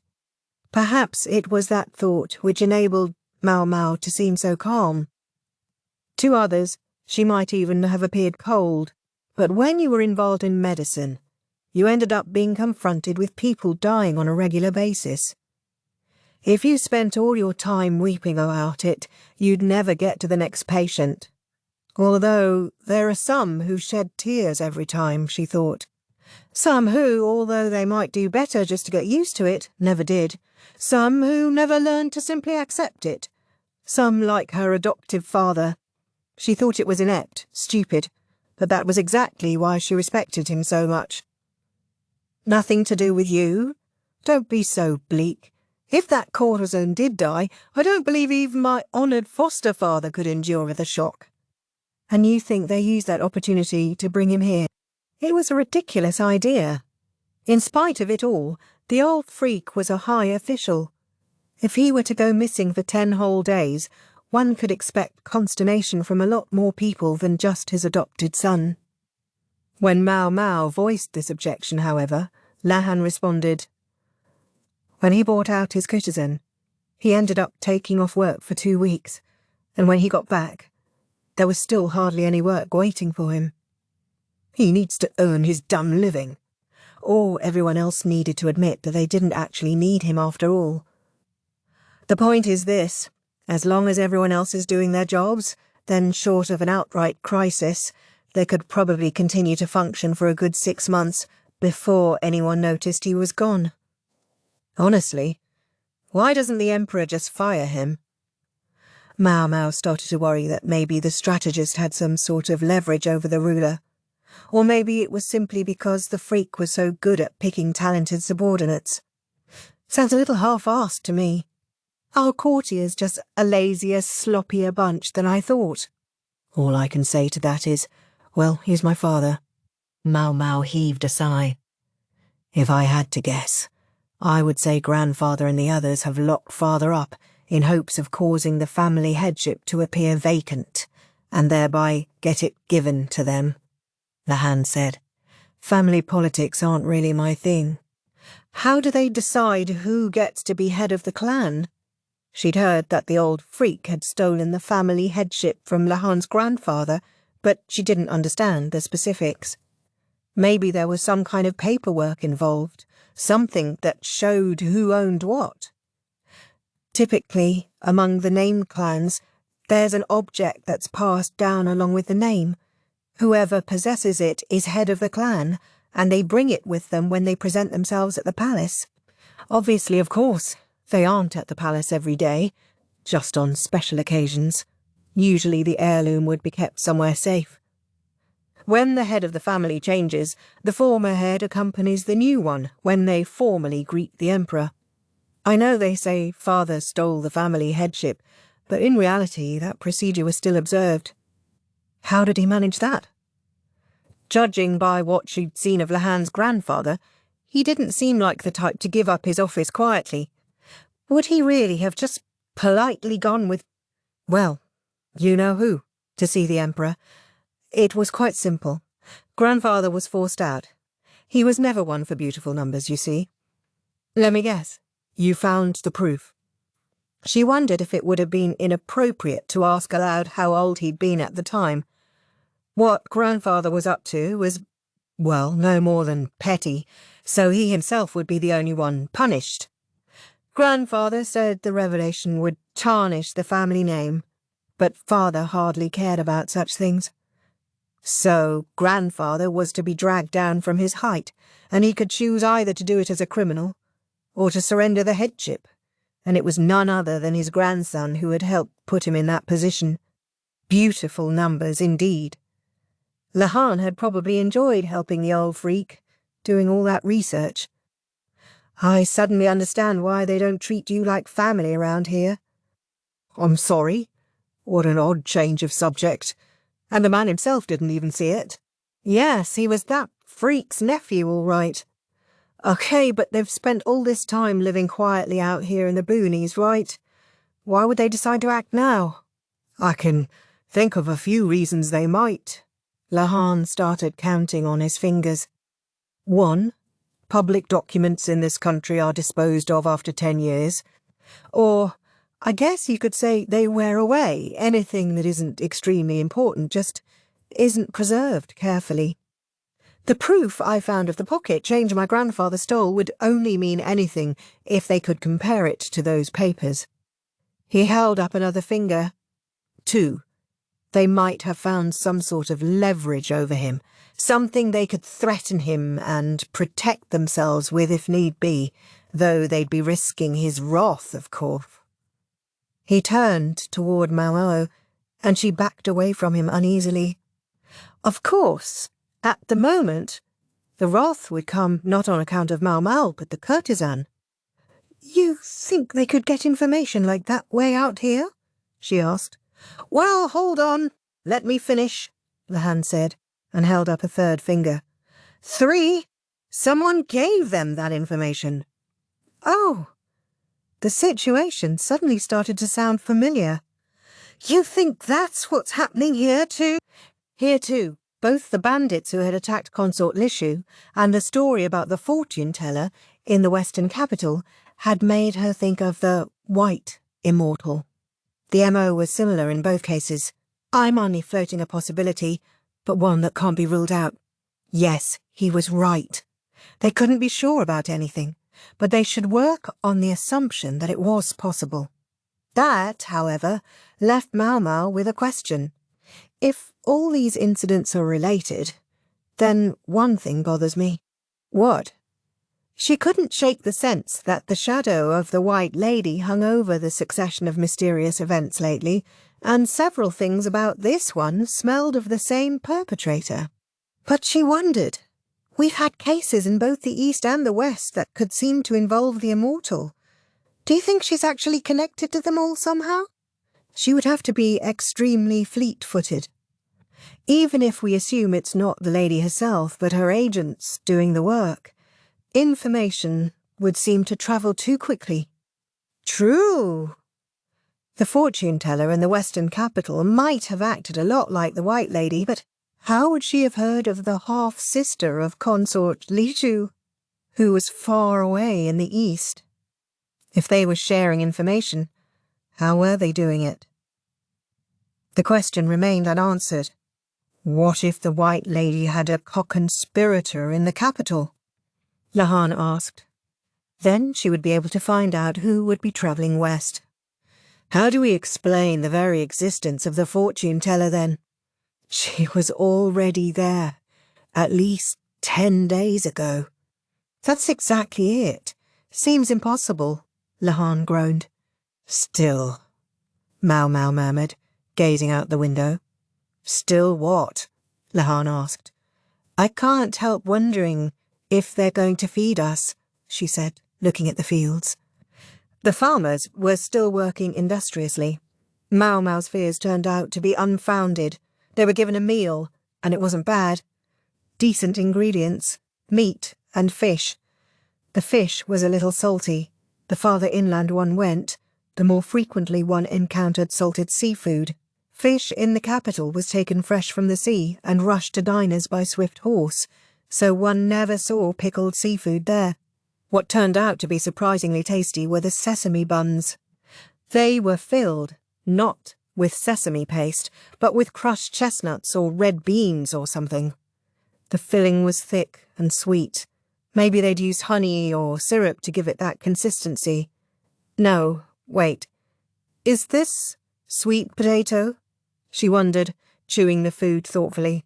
That would make sense. Even Maomao, who wasn't a big fan of sweet treats, ate 2 of the buns. Lihan wolfed down no fewer than 5 of them. "Look at you go. I'm almost impressed," Maomao said. "For your information, using one's brain makes one crave sweet food," Lihan replied, then stuffed another bun into his mouth. "I wonder if the family here has a sweet tooth," Maomao said. Sweet potatoes were an unusual food item. Having lived in both the Verdigris house and the rear palace, Maomao had encountered them before, but they weren't readily available in the marketplace. The rest of the ingredients involved in the meal were unremarkable. Maybe the people here were particular about their filling. Not really. At least I don't recall them being that way. I mean, not that they hate sweets either. Maomao sipped her post-meal tea. This time, it didn't taste of roasted barley, but of actual tea leaves. Then, grabbing onto a passing thought, she said, "I don't think we've seen your dad yet. What's going on with him?" "Yes, what is he doing?" "I wanted to see him too," Lihan said, licking the grease off his fingers as he spoke. It reminded Maomao of the fox-eyed strategist and earned him a scowl. "Do you think this father of yours is caught up in all this?" she asked. I doubt it. My foster father only asked that the clan head's seat be vacated. Rumours have a way of spreading, though, and my grandfather was a proud man. He found he couldn't stay in the capital any longer. Dad, he could have stayed there if he'd wanted. He just chose not to. A fact your mother seems distinctly less than pleased about." Lihan smiled sardonically. "Yes, it was grandfather who chose Mum. She and my foster father get along like oil and water." It would have been more surprising if they had been friends, really. Maomao pictured the archwoman and felt a pang of sympathy. "I do wonder about the wisdom of putting us both in the same room. I hope they'll at least give us separate places to sleep," Maomao said. "If they make us sleep in the same room, who cares? It's not like anything's going to happen." "You've got that right." That was all there was to say about it. They both looked at each other, as if they couldn't believe they were having this conversation. "Speaking of which, have you and the Emperor's younger brother?" "I think I'll get some shut-eye," Maomao said, flopping over onto the bed beside her. "Hey! Where am I going to sleep? There's a couch right there. You should have more respect for your elders." "I thought you elders were supposed to dote on us kids." Lihan evidently had some issue with this arrangement, but Maomao didn't let it bother her. Instead, she lay in bed, trying to get the facts straight in her head. Lihan and the eccentric strategist did appear to be giving the former head of the clan and his family enough money to live on. They had the resources to hire servants, after all, although perhaps not to update their furniture to the cutting edge of luxury or eat fancy food at every meal. It seemed like a sweet enough arrangement to Maomao, but someone who had once lived in the lap of luxury in the capital might well find it deeply degrading. The humiliation had festered over many long years, and now was on the point of explosion. But who had lit the fuse? Maomao recalled the white bracelet Lihan's mother had been wearing. She hadn't gotten a very good look at it, but it had reminded her of the white, snake-like twist of rope. She hoped it wasn't just a misunderstanding, but it brought back some bad memories. That immortal sure is tenacious, Maomao thought. She was like a phantom. Her traces seemed to be everywhere. It was almost enough to convince Maomao that she really did have the supernatural ability to be in many places at once. Maomao fell asleep, wishing someone would hurry up and catch the woman. The next thing she knew, it was evening. She came out of the bedroom yawning to discover not only Lihan, but his nasty old grandfather. If it had been just Gramps, she might have body-slammed him and tried to escape, but she could see a servant behind him. The old man's face twisted when he saw Maomao. Maybe she still had bedhead, or eye goobers. Maybe the pillow had left a mark on her cheek and he didn't like it. "We're going," Grandfather said, and left the room before Maomao could object. She and Lihan shared a look, but since the alternative to going was presumably just being locked up again, they went. "It looks like you really are Le Khan's daughter," Grandfather remarked, but Maomao didn't say anything. There was no reason for her to respond to that. It gave away, though, that the family had been looking into matters while she'd been asleep. She wondered how they had managed that when she figured she hadn't slept more than 4 hours. "The man's a complete half-wit," Grandfather went on. "Whatever we do, whatever we say, he just mumbles to himself. Doesn't even try to talk to us." "But your name." "Your name, at least. He remembers." Maomao stopped in her tracks. This conversation suggested something about who was going to be at their destination, and she didn't like it. "I know you're not a big fan, but we'd better go. Arguing won't get us anywhere right now," Lan said, and unfortunately he was right. Maomao started walking again. They were headed for a building on the edge of the estate, with big round windows with bars on them. You could see right inside, meaning you could see the filthy middle-aged man on the floor. The man was lying on his back, his chin bedecked with messy stubble. The hair on his head hung loose behind him, as if he'd swept it away in annoyance. A grimy bowl's on the floor beside him. Grains of rice were stuck to his clothes and fingers, as if he'd been eating with his hands instead of chopsticks. "Father!" Lihan cried, rushing up to the bars. The sight of the man, obviously out of it, must have stirred something in him. There did indeed appear to be something wrong with him. His mouth kept moving, forming silent words. He looked as if he were an addict going through withdrawal of some kind. Leon had apparently had the same thought, for he turned to the elderly man. "Grandfather, I know you said Father wouldn't listen to you, but you didn't give him opium or something, did you?" "Can't speak to that. But I do want him to cough up the location of the heirloom." The old man looked at Lihan imperiously. Then he spread his arms and said, "Anyway, I didn't summon him. He summoned me, and I went to the capital for him. He was like this when I found him." Maomao actually agreed with him. This definitely wasn't opium poisoning. There were no servants or anybody else at the house. Just him, the codger, bent over a go-board and muttering to himself. Grandfather alleged that he'd brought the strategist here on the grounds that there was no one else around. "No one?" Maomao wondered. She looked at Lihan. That didn't seem possible. Did he have to fire all his servants or something because he was too deep in debt to pay them? No. He retained the minimum of household help. He needed someone to do the cooking and cleaning and to look after the patient. Then, however, Lihan added, "Still, I figured this might happen." What was he referring to? Rather, who? He had to mean the courtesan the strategist had taken in last year. The servants might all be gone, but she would still be there, and the fox-eyed strategist wouldn't have gone away and just left her at home. The fact that he was here and looking shell-shocked must mean that the courtesan had died. He looked as if his very soul had fled his body, and yet the body moved. He appeared to be facing something that could not be seen. He was sitting before someone who was no longer there. "Can't you do something for him, Maomao?" Lihan asked. Just for an instant, the eccentric strategist twitched, but then he resumed his relentless mumbled litany. He was in bad shape. "You're supposed to be what passes for his children. Don't you have any idea where the family jewels might be?" Grandpa demanded.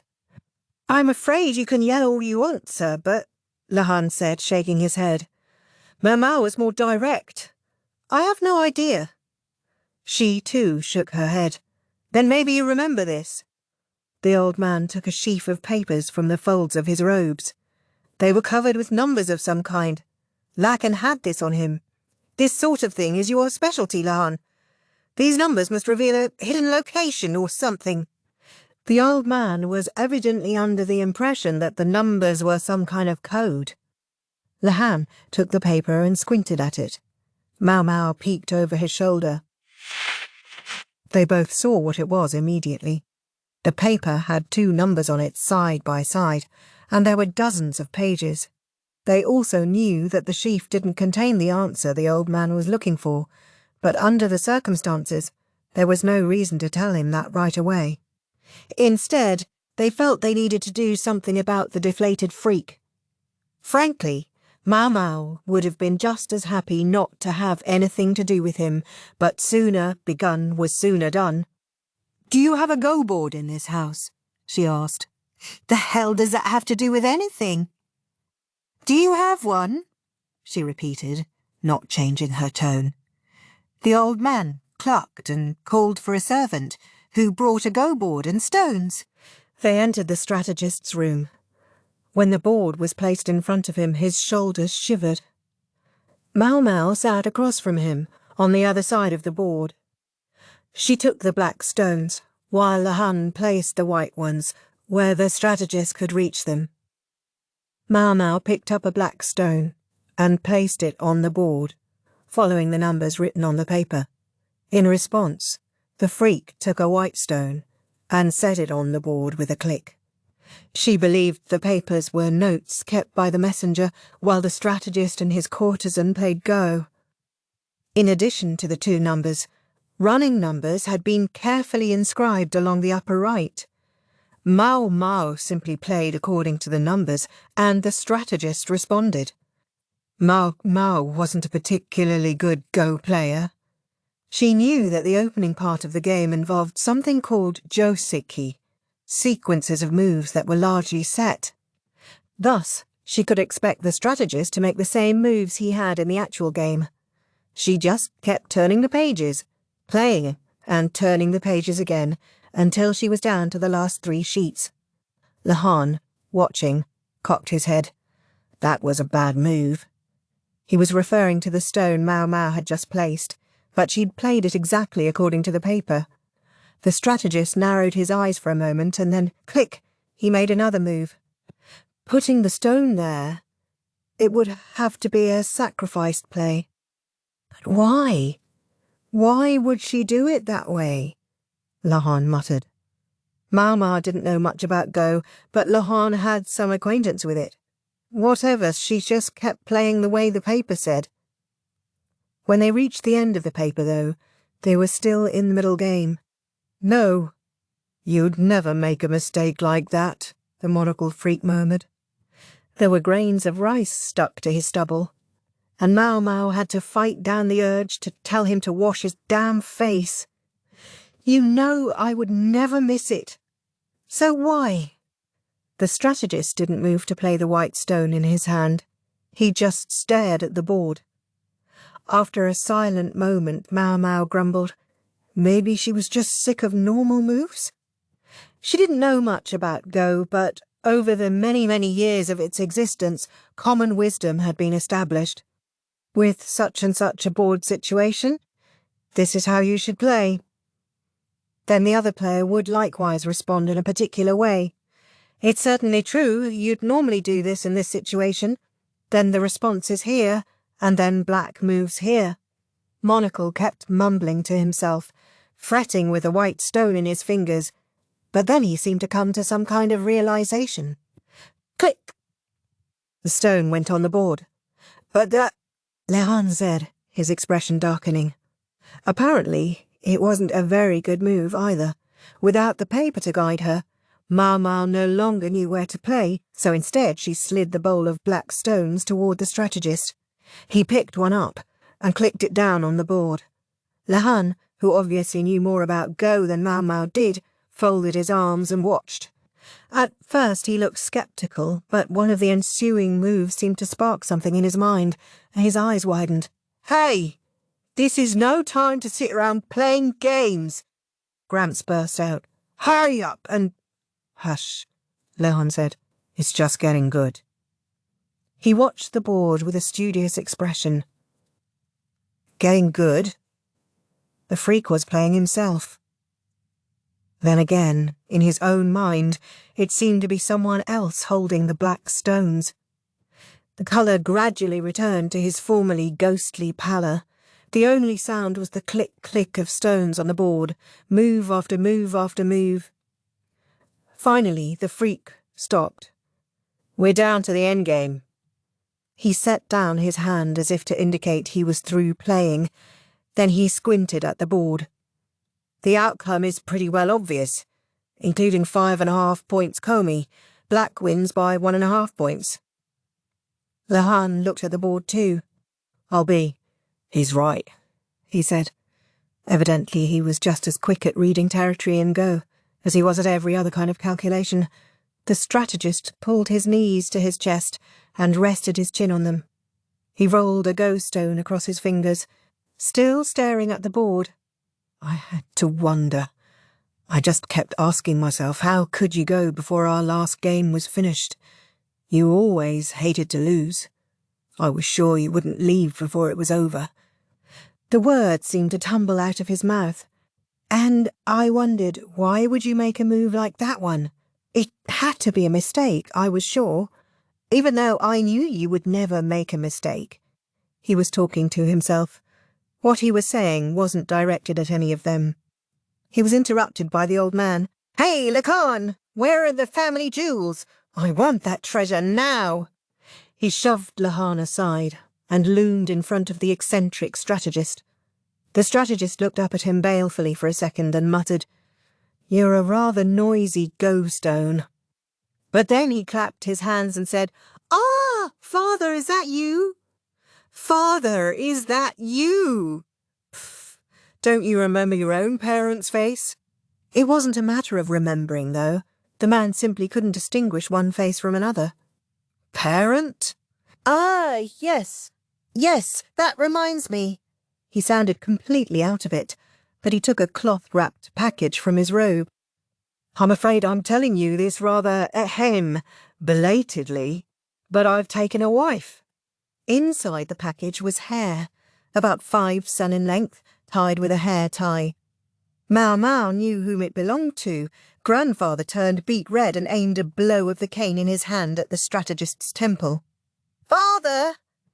Lahan cried, rushing up. Maomao took a handkerchief from the folds of her own robe. The cane had slid down the strategist's temple, brushed his cheek, and wound up hitting his nose. He hadn't taken a direct blow to the face, but his nose was still dripping blood. "You're always like this. You never listen to what I say. Just babble about things that make no sense. And just when I think you're completely self-absorbed, this." "What is this?" Gramps was pointing at the sheaf of papers. "Are you mocking me again?" "I'm not mocking you. This is why I called you." Maomao suspected that much at least was true. The man might make an ass of himself around court, but she had a sense that he hadn't done the same thing with this old guy. Lahan's grandfather had talked about the strategist summoning him. To think this was the reason. However, that was to speak from the strategist's perspective. Sometimes people simply couldn't understand each other. Parent and child or no. The elderly man and the eccentric strategist were simply too different. "Whatever. The jewels, man. Make with the jewels." Gramps was in high dudgeon now.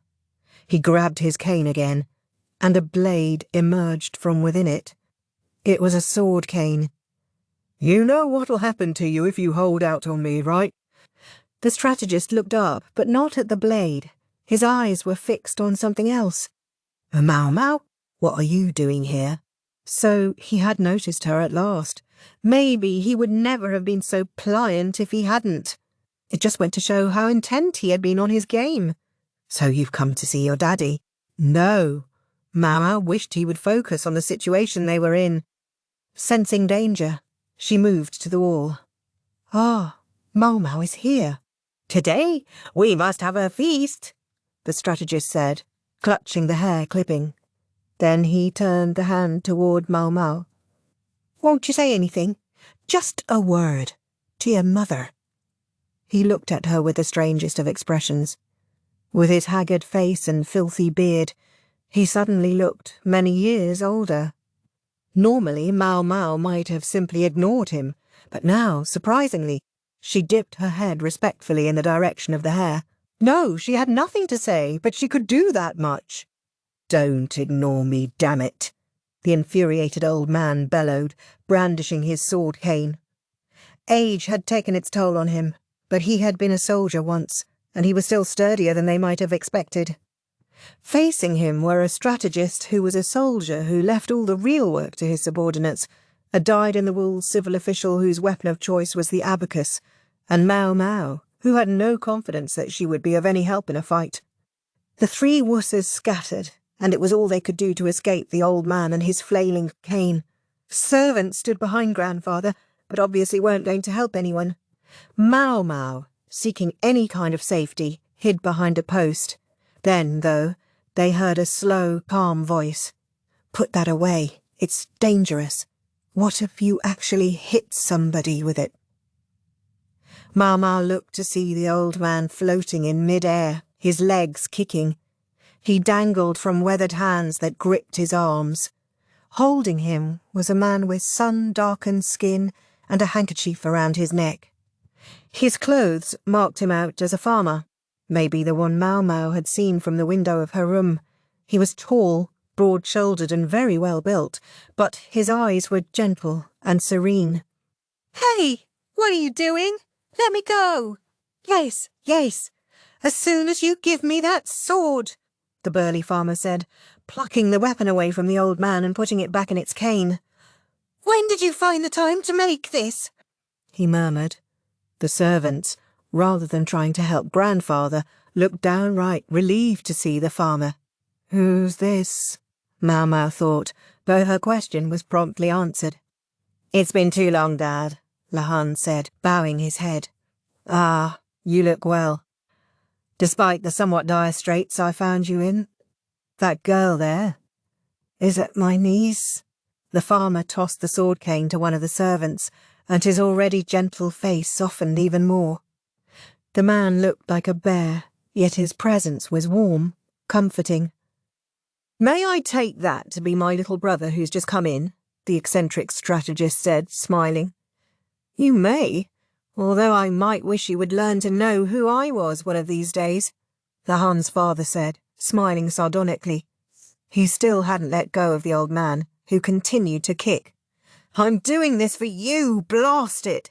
Don't you want your birthright back?" "Me? Not particularly. And you can live with that." "You weakling!" "That's right. You always were that way." Suddenly, Lahan's mother was there. She didn't seem to get along with the strategist very well. She must have heard the commotion and come to investigate. Lahan's father looked disturbed to find himself confronted with another critic. "What good would it do for me to inherit the family headship?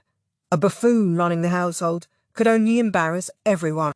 His resigned tone only aggravated the old man and Lahan's mother. "You'd still be better than that jackass," Gramps shouted. The jackass in question was grinning stupidly at Maomao. It was supremely disgusting. "Don't you love our son? Don't you want to see him inherit the headship?" Lahan's mother pressed. "But Lahan's our son too," the farmer protested. Apparently the son the woman was referring to was Lohun's older brother, whom they'd met earlier. It seemed Lohan was considered a traitor and no longer her child. The house appeared to be divided. Some who had been following the old man's orders until moments before were now looking at Lohan's father, openly torn. "What good would it do for me to inherit the headship at this point anyway?" Lohan's father said. "There's no one to replace me, is there?" Then he added, "Besides, maybe no one would care if my dear brother Lakan didn't come back, but I think Lakan would be missed." His tone was placid, kind. At that moment a servant came running up. "Master, there's a man named Rickerson here." Gramps and Mum both scowled at that. "So what? Throw him out on his ear." "But, sir, he's got several other men who appear to be, soldiers with him." "You know, I do seem to recall there being a garrison around here," Lahan said, as if it were just occurring to him. But it was a scripted line, if Maomao had ever heard one. "Damn. Did you count on that when you decided to come here?" "Oh, no, nothing of the sort. Although it seems it certainly didn't hurt." His insouciant tone stoked Gramps' anger. The old man pounded the wall with a wrinkled hand.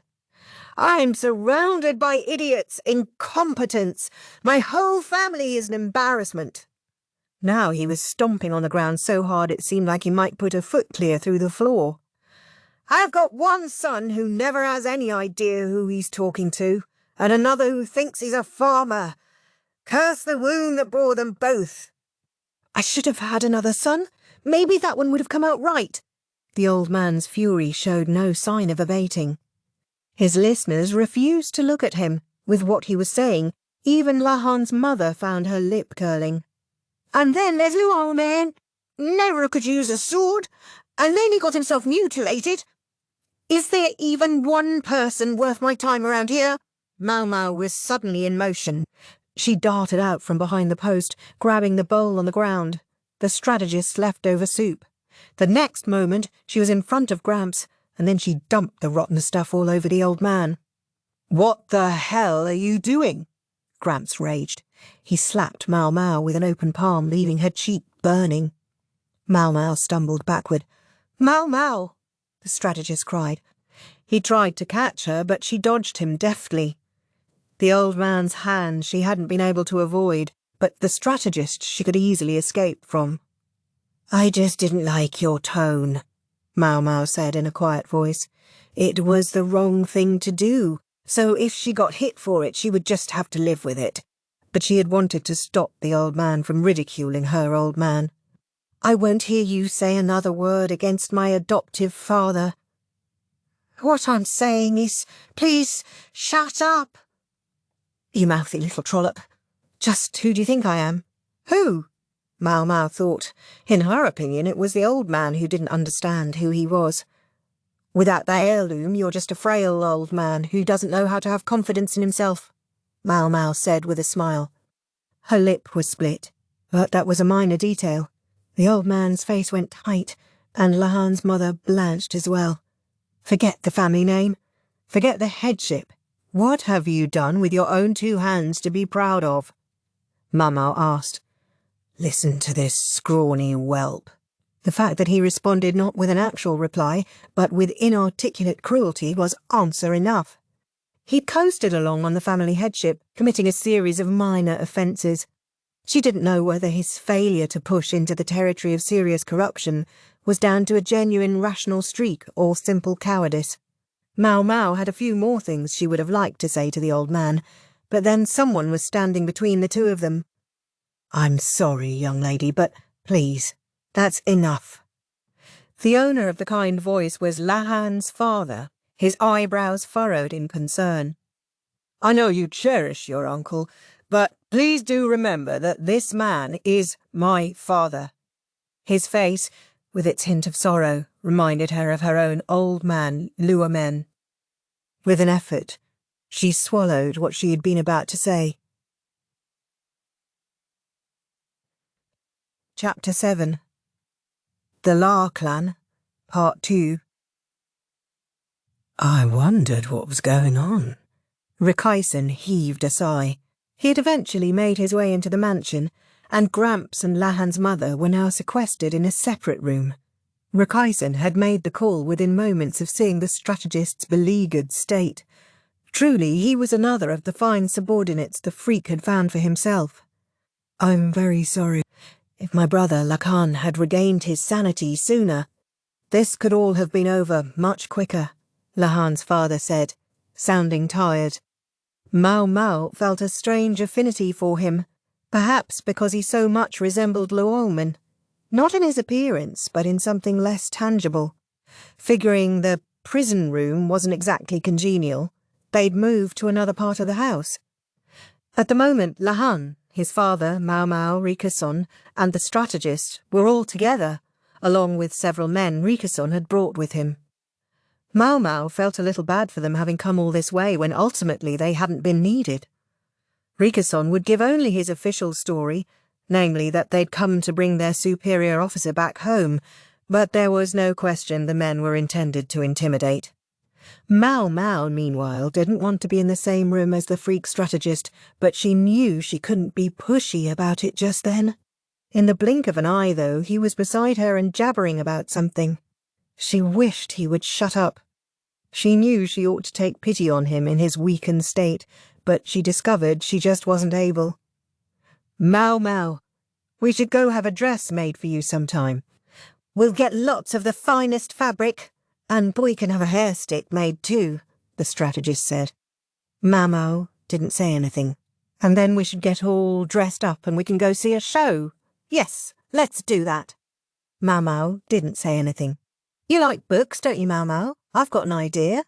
Why stop at just reading them? What if you were to make a book yourself? Even when she ignored him, he wouldn't let up. She almost twitched at the idea of making her own book, but she managed to force down the reaction. Elder brother, we're trying to talk. Here, perhaps you could sit quietly for a moment. Lahan's father, the strategist's younger brother, tried to talk him down, but without much conviction. Neither Lahan, the strategist's adopted son, nor Rakusen, his subordinate, could be too forceful with him either. So eventually, every gaze in the room settled on Maomao. She frowned money, but she was cornered. She gave a sniff and made a face of exaggerated disgust. You stink. You smell like a feral dog who's been out in the rain, she said. The strategist brought his own sleeve to his nose and sniffed. Then he looked at Lahan's father. Where's the bath? Take her right out of this room and it's at the end of the hall. I'll ask the servants to get it ready for you right away. Yes, please, right away, the strategist said, and left the room. And don't forget to brush your teeth, Maomao called after him. One for the road. If they were lucky, they wouldn't see him for at least an hour. I guess it's tough, having a daughter, Lahan's father commented sadly. Not that I was able to get through to him on my own. Just watching it breaks your heart, Ritterson agreed, sipping his tea. Be that as it may, you got here awfully quickly, Lahan said to him. I thought you might take your time yet. Lahan had been staying at an inn near the ship's landing, and Lahan must have known that when he and Maomao failed to return, Rickerson would get suspicious and come to the mansion. But it hadn't even been an entire day since they'd left, a rather short timeline. I had a tip, Rickerson replied, gesturing at Lahan's father. Not so much from me personally, the man said. Someone else went and told them. Someone who doesn't always own up to his true feelings. Lahan's father looked out the window, where Lahan's older brother could be seen listlessly dragging a green vine around. He moans about being stuck doing farmer's work, but you see how devoted he is to it. No, he isn't always forthcoming about his feelings, but he's a good boy. He's just okay. I guess he's not a bad person, Maomao said. My older brother's not precisely a paragon of virtue, but he's not capable of true evil, Lahan added. The two of you aren't exactly bursting with praise, Rickerson said, watching the young man in the fields with a touch of pity.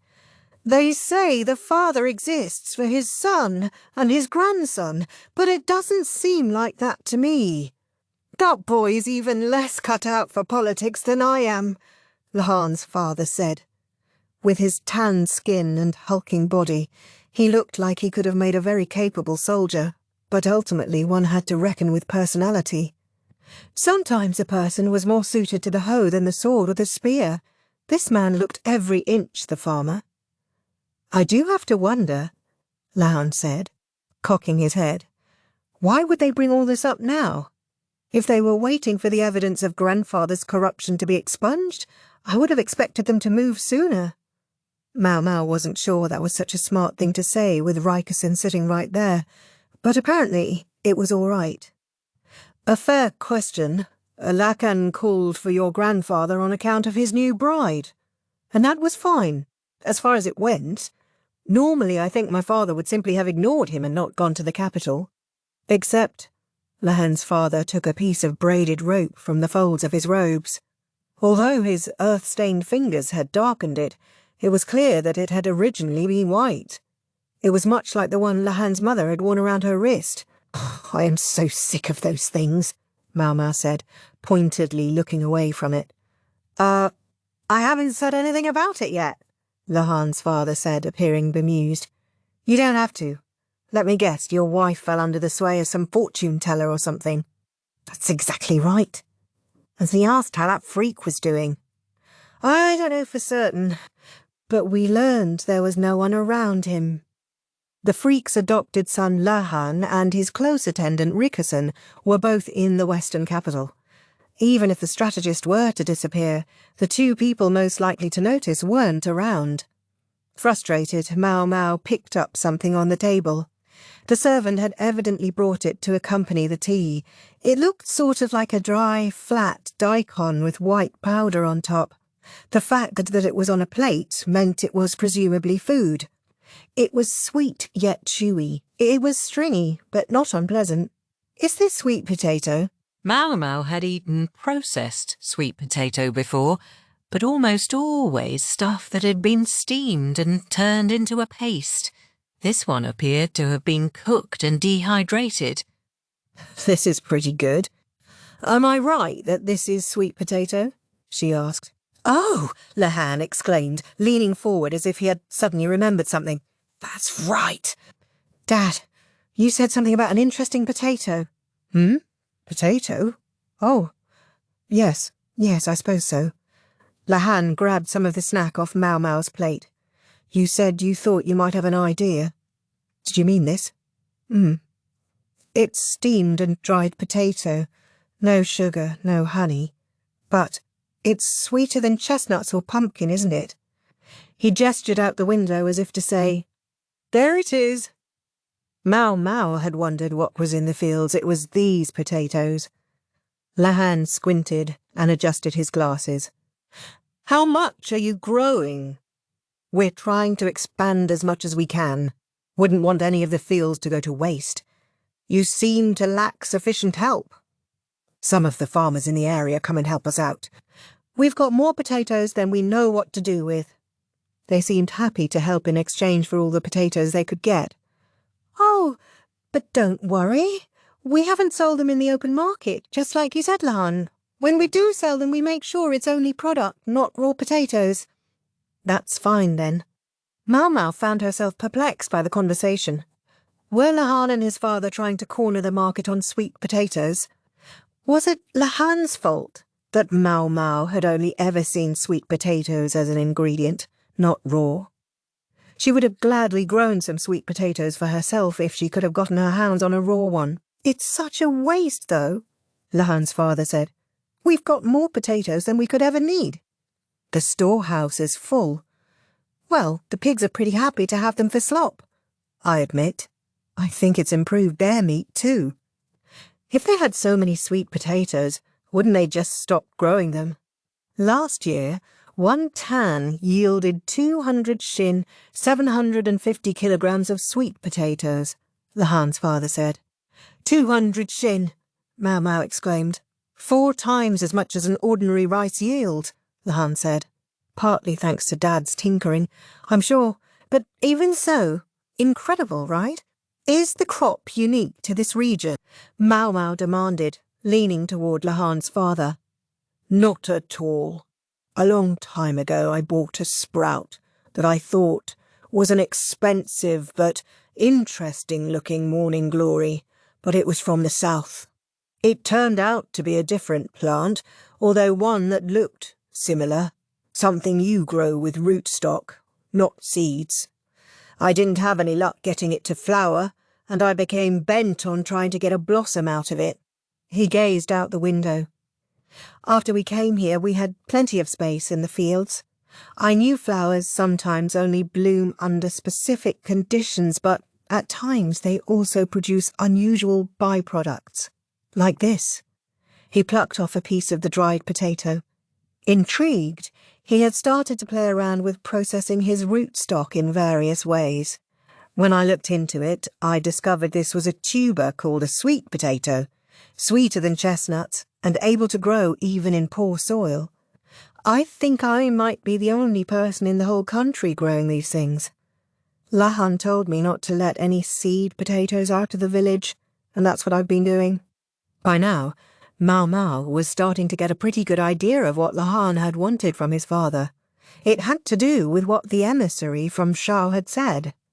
Provisions or asylum. Pick one. What was more, it would serve as a countermeasure to the insect plague that would soon strike them. Lahan, she suspected, was hoping to use his father's potatoes to solve both problems, but no matter how tremendous the yield was from those fields, there was no way they were producing enough to feed an entire country. Even if there were seed potatoes left, it didn't seem like a viable solution. Lahan's father, though, provided the answer. You don't have to use rootstock. You can use stems too. You could probably make it work as long as it had been freshly planted. "Stems, sir?" Maomao asked. There were ways of growing plants beyond just seeds or potatoes. A stem clipping could be made to work, as long as it put down roots. If they could do that, maybe they could hope for, say, 10 times as much yield. Yeah. Counting chickens, something. But still wouldn't be enough. Unlike rice, though, the bugs wouldn't go after the potatoes. That was a major advantage. "Dad, I have a favour to ask you," Lahan said, and then he went on to describe more or less what Maomao had imagined. He wanted to buy up the sweet potatoes, and he wanted seed potatoes and sprouts too, and he wanted his father to tell him how best to grow them, if possible. It turned out he wanted quite a lot. Maomao thought Lahan was being rather presumptuous, notwithstanding that they were talking to his father, but Dad kept smiling. Hardly taking a moment to think, he said, "Sure, I'll be happy to." He sat back in his chair, ground some ink, and started writing out the instructions. Maomao, her brow wrinkling, said, "Are you sure about this? If you don't lay some ground rules now, you might just get taken to the cleaners here." "Watch your mouth," Lahan objected. "Ha! I told you we had more of them than we knew what to do with. If you leave us enough to give to the other farmers, that'll be fine. And, if our taxes weren't quite so heavy, I'd be happy about that too." That only made Maomao frown harder. She glanced at Lahan, but he was grinning, obviously working the abacus in his head. Maomao grabbed the brush from Lahan's father. "What are you doing?" he asked. She began writing a contract, the brush moving in quick, decisive strokes. "First, we have to set the price of the potatoes as well as the sprouts. If you're going to teach him the cultivation methods, that's extra." "Of course I'll pay for that," Lahan said, as if to say that so much at least was obvious even to him. Still, Maomao couldn't bring herself to leave the situation alone. Lahan seemed too much like his foster father. Lahan read unhappily over the contract Maomao had produced. He seemed to be reconsidering how to handle the amounts. Then there was a thump, and a man covered in mud entered. "I've got it, father," he said. "Excellent. Just leave it there." It was Lahan's older brother, carrying a bucket with a green vine in it. At least one of them must have realized Lahan might be after this. Their preparations were very thorough. Lahan's father picked up the vine. "They taste better if you don't let the vines overgrow. You have to cut back the roots periodically." He showed it to Maomao. "You can boil the excess vines." "I think they're pretty good, but my father doesn't agree." Tasty or not, a crop that would grow even in poor soil could be grown by vine, and where even the vines were edible. It was like it had been custom-made to prevent famine. Of course, even if they got started now, there was no telling how much they could actually hope to harvest, but given everything that had been said, it sounded like they would certainly get more of this stuff than they ever would of rice, even if it wasn't enough. So that was why Lahan had been so receptive to the emissary's advances. "We should have started selling earlier," Maomao said, eliciting wry smiles from Lahan and his father. No doubt Lahan had ordered them not to release the crop into the market, because he'd known it was going to be a booming business. My father didn't like the idea very much. Complained about having to act like a farmer, Lahan's father said. It seemed a little late to be worried about that with all these fields around. Besides, if you sell a bunch of a new crop, you're looking at some real headaches with taxes. It was true that selling always invited taxation. Staple foods like rice and wheat were taxed as a percentage of yield, the amount varying from region to region. Vegetables, though, for those, they only take a percentage of what's actually brought to market. Because things that rot, well, if you try to store them someplace, they'll just go bad. Better to collect after the goods had been converted into hard cash. Which category would these potatoes fall under? Potatoes, as such, probably kept, at least for a while. If they carelessly flooded the market with raw potatoes, they could be subject to substantial taxes. To be fair, if we've got a ton of them just lying around, it doesn't really matter if they take them for taxes, Lahan's father observed. Now, Dad, it's important to economise on your taxes. Maomao shot Lahan a look. What a thing to say when he was on the side that was collecting. Lahan's father, though, seemed to be enjoying his rural life. Given his build, he could have gotten along pretty well as a soldier, Maomao suspected. But here he was. It looks like you enjoy your life here, she remarked casually. Lahan's father smiled, his eyes sparkling. I do. So much so I almost feel bad about it. He fiddled with the potato vine as he spoke. With apologies to my mother and father, I'm grateful to my older brother Larkin. If it weren't for him, I would never have gotten to experience the pleasure of a calm life of field work. Think with the trouble he caused to the people he caught in his wake, Lahan said.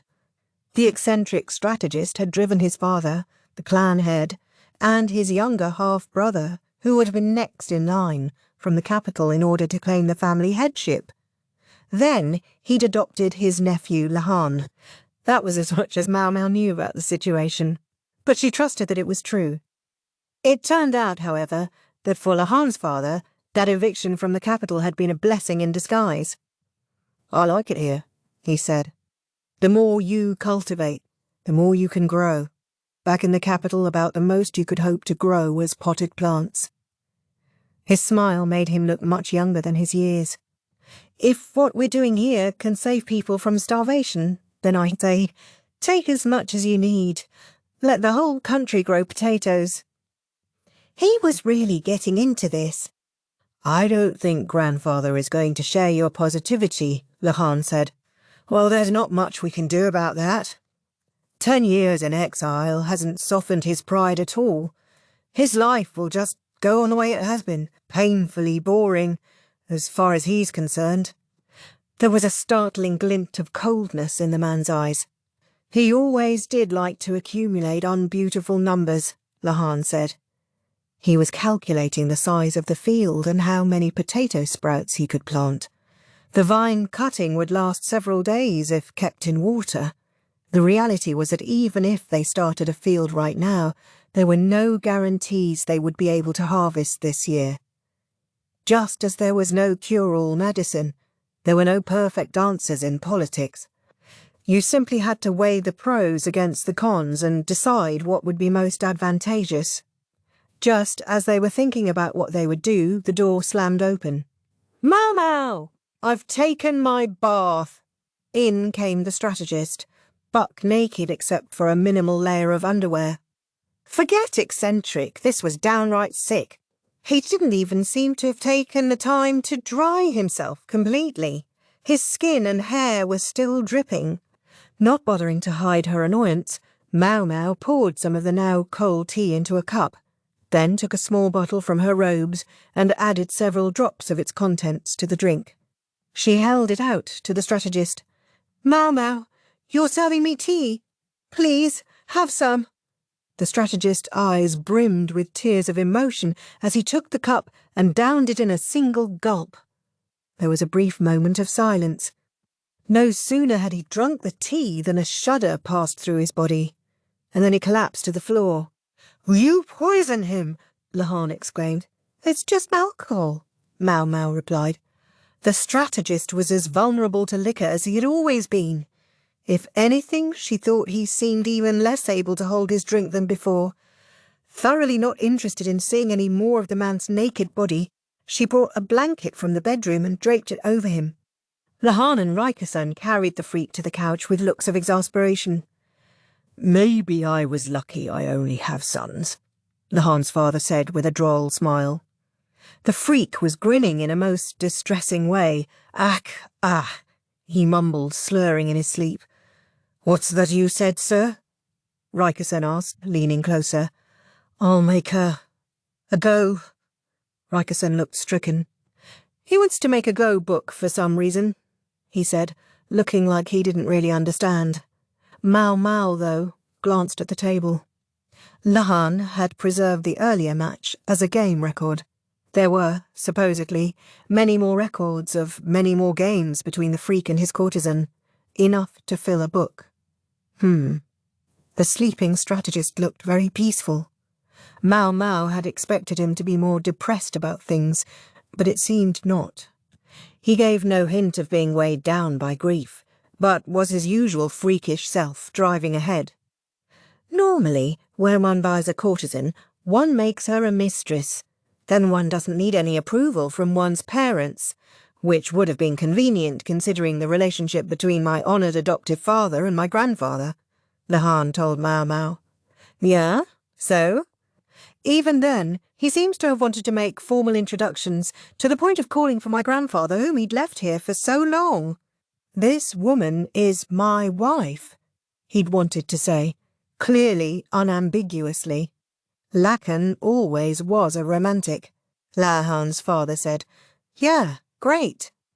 Maomao sat down in a chair, as if to make clear that none of this had anything to do with her. She took the potato vine from the bucket and bit into it experimentally. "It's terrible raw," she said, and dumped it back in the bucket with a frown. Chapter 8. The conclusion of Lishu's journey. "It's been a long trip, but it's almost over," Arduo said as she stood on the deck of the ship and savoured the breeze. "Yes." Consort Lishu had a firm grip on the railing. Her seasickness was much better now, but she was always afraid a sudden toss of the boat might throw her off her feet, so she didn't let go. Arduo smiled at her antics. Lishu responded with a pout, suddenly embarrassed. With them on deck at the moment were a lady-in-waiting, the young woman Arduo referred to as Ray, and 2 bodyguards. Ray was dressed in masculine clothing, but seemed to be a woman. Lishu had been flustered around Ray at first, but after a while it occurred to her what was going on.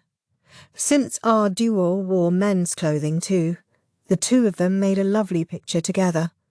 Both were tall and slim, simultaneously pretty and cool. Lishu could barely restrain a sigh when she looked at them, of admiration for one, and disappointment that she lacked the easy beauty of the other. Lishu was 16, and she would have liked to say she was still growing, but she'd stopped getting taller last year, and her body seemed unlikely to grow any more womanly from here on out. She'd heard that cow's milk could help with that, and for a while she'd tried to drink it, but it made her sick to her stomach every time, and she eventually gave it up. To her chagrin, her ladies-in-waiting had discovered her making trips back and forth to the toilet. She knew they called her things like the hopeless consort and trophy consort behind her back. It made her upset and angry. Of course it did, but what could she say? She knew it was true.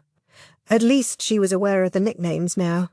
Even that was better, far better, than having no idea what her women were saying, dancing around for them like a jester. Lishu's thoughts must have shown on her face, for Ardur asked, "Will you be all right going back to the rear palace?" "Oops," the consort thought, and forced her lips to curve upward in a smile. "I'll be fine." She had allies now, even if only a few. Along with her chief lady-in-waiting, several of Lishu's other ladies had recently begun to be more considerate toward her. The maid who came to get the laundry occasionally spoke with her too. Lishu could just imagine what her former chief lady-in-waiting must have thought about her talking to someone of such low birth, but ever since the rebuke she had received after trying to take Lishu's mirror from her, the woman had been far more quiet. The laundry maid had told Lishu that there was a book she loved but couldn't read, so Lishu had been making a copy for her without telling the other ladies-in-waiting. It was a small secret, as secrets went, but with as little excitement as there was in the rear palace, it was enough to set the heart pounding. Ah Duo, meanwhile, looked at Lishu with concern. And, can you do your job? I'll be fine, Lishu said again. Her job, in other words, her duty as a consort. Sometimes that meant officiating at ceremonies, but Lishu knew that wasn't what our duo was referring to. She was talking about the Emperor's visits. To this point, His Majesty had never ordered Lishu to be his bedfellow on account of her age. But she was 16 now, no longer too young. When this journey was over, one of those visits would be waiting for her. You're Sir Uryu's daughter. What happened on this trip need not affect you. I'm sure you can still talk to the Night Prince. The Night Prince, the man who had formerly used the identity of the eunuch Jinshi in the rear palace. It turned out that identity had been a cover. In reality, he was someone whose name could hardly be spoken. People referred to him as the Emperor's younger brother, or the Night Prince, instead. But as to that subject, Lishu could only shake her head. Yes, she'd been quite smitten with him when he'd been in the rear palace. A youth who looked like he had jumped out of a picture scroll, who always had a gracious smile even for her. She knew very well that it amounted to flattery, because she was an upper consort, but it still made her happy to have someone call her by her name and say kind things about her. Before, long ago, when she was callow and ignorant, Lishu might have responded joyfully. The idea that someone so beautiful, someone she had been so taken with, could conceivably become her husband, was like a dream. But Lishu understood. The young man's captivating smile was one he could and would show to anyone and everyone. She'd realised that almost a year ago now. It was the moment when she'd seen the Imperial younger brother's unguarded smile, not the one like a celestial nymph, but one belonging to an ordinary young man. Lishu had never seen it before, and it stabbed her with the realization that she was not special to him. I couldn't. He would be wasted on me, she said. Our duo grinned at that. Ho, ho! Happy being the Emperor's upper consort, then? That's not what I... Lishu waved her hands as if she could push the idea away. She felt she wasn't even fit to be His Majesty's consort. Empress Kyokuyo and Consort Lihua both seemed to Lishu as if they lived above the clouds, so far removed from her that when she was seated next to them at banquets, she always found herself wondering if it was really acceptable for her to even be there. Sometimes she noticed herself being more high-handed than she needed to with her ladies-in-waiting in an attempt to shore up her own confidence. She burned with shame at the thought. No? Then what, if I may ask, did you mean? Our duo gave her a teasing smile. Lishu puffed out her cheeks, but not too much. Strangely, she never really found it unpleasant when our duo teased her. Lishu thought there was someone more suited to the Night Prince, as there was to the Emperor. She was quiet for a long moment. What's the matter? Cat got your tongue? Our duo said, her eyes dancing. But Lishu continued to gaze silently at her. Our duo looked like a handsome young man, but she was a woman. Once, she had even been His Majesty's only consort. Both Empress Kyokuyo, with the exotic allure of her red hair and green eyes, and Consort Lihua, who was like a blooming rose, and clever, too, were fit to be the centrepiece of His Majesty's garden.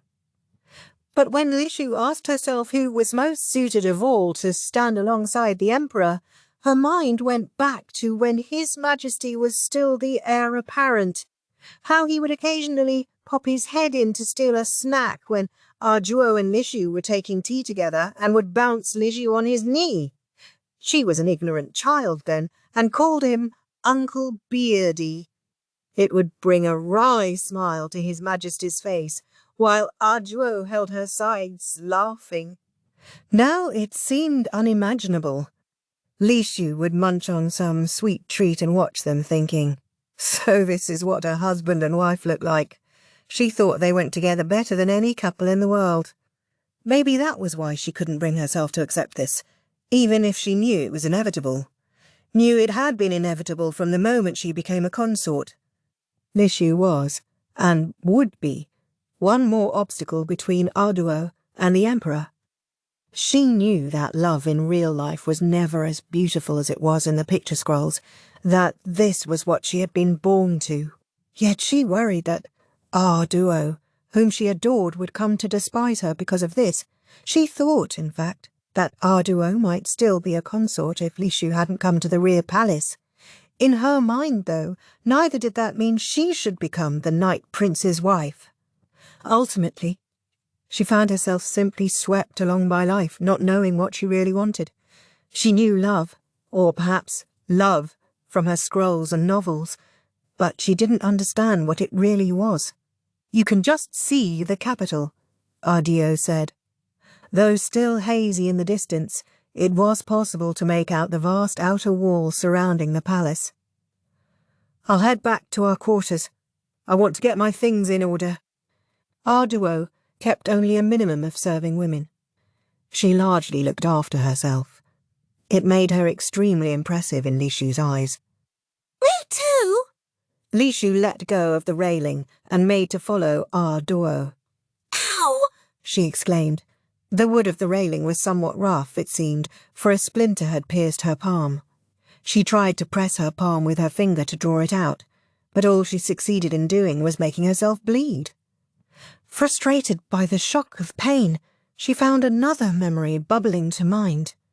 A servant of the Night Prince had saved Lishu 2 separate times, the first from bandits, the second from a wild beast from a foreign land. On the first occasion, he had easily driven off the bandits, but Lishu, cowering behind, hadn't been able to see his face. It was only when the lion had attacked that she'd seen him face to face for the first time. She'd imagined he would be older, but she realised they couldn't have been more than 5 years apart. She heard later that he was a member of the Ma clan. The young man had hurt his hand. Was it because of the all-out swing he'd taken at the lion, and was being tended to? Ray had tried to treat him, but the young man had declined her. The apothecary girl had noticed, however, and given him first aid over his objections. The apothecary was so aloof, and the young man, despite his griping, had allowed himself to be treated. Lishu saw that they must be good friends, and the thought made her sad. More than once during their stay, she had fretted about whether she ought to thank him, but in the end she was so embarrassed that he'd seen her reduced to a sniffling wreck that she couldn't work herself up to talk to him. The young man might be had someone else's servant, but he also came from a respectable house himself. Maybe he took Lishu for a little girl who didn't know her manners. She wished she could at least send him a letter, but her position didn't allow that either. Even if she could have sent one, though, she knew she never would have. She just didn't have it in her. Lishu felt a wave of depression. She returned to her cabin, gazing at the splinter in her hand. "I guess this is goodbye for a little while, then," Arduo said lightly as she climbed into another carriage. Originally they were supposed to part ways at the ship's landing, but Lishu had begged and convinced Arduo to let her share a carriage back to the capital. Lishu really wished they could have been together all the way to the palace, but she gave up on that idea. Arduo might have indulged her, but Lishu could see her own attendant growing ever more uncomfortable. She decided not to bother Arduo any further. Lishu watched Arduo through the window of her carriage as it departed, and then her own transport started back to the rear palace. The 6 weeks of travel, to which she was unaccustomed, had been hard on her. She'd spent day after day in a carriage or on a ship, feeling her skin bake under the hot sun. There had been bugs, and to cap it all off, she'd been attacked first by bandits and then by a lion. Talk about kicking someone when she was down. Yet, the truth was, it had been fun. Life in the rear palace boasted every convenience, but it was boring. Lishu was glad to finally be seeing her ladies-in-waiting after so long, but she knew that included some who didn't like her very much. Without them, though, Lishu would never have been able to maintain her dignity as a consort. She looked at the lady-in-waiting beside her. Ever since the lion attack, she'd served Lishu with a look of fear on her face. She'd been assigned to wait upon the consort by Lishu's father, yet she had all but ignored Lishu. Maybe she'd been told to do so by Lishu's half-sister. Or maybe she believed the rumours about the consort being an illegitimate child. Maybe both. Lishu was secretly relieved that the woman wouldn't be coming back to the rear palace with her. The carriage passed through the gate of the palace, the driver presenting a seal that served in lieu of written permission to enter. Lishu had assumed they would proceed directly to the rear palace, so she was surprised when the carriage came to a halt with the rear palace gate still some ways off. "What's going on?" she asked the lady-in-waiting with her. Uneasily, the woman tried to get a peek at the driver. Then she looked back at Lishu just as uncomfortably. "It appears they wish to speak with you, ma'am." At that moment, several middle-aged women boarded the carriage. Lishu hadn't seen them in the rear palace. From their outfits, she assumed they were court ladies who served in the palace proper. "Lady Lishu," said the one in the centre, kneeling before her. "Please accept our humblest apologies, but for the next month, you will be asked to live outside the rear palace."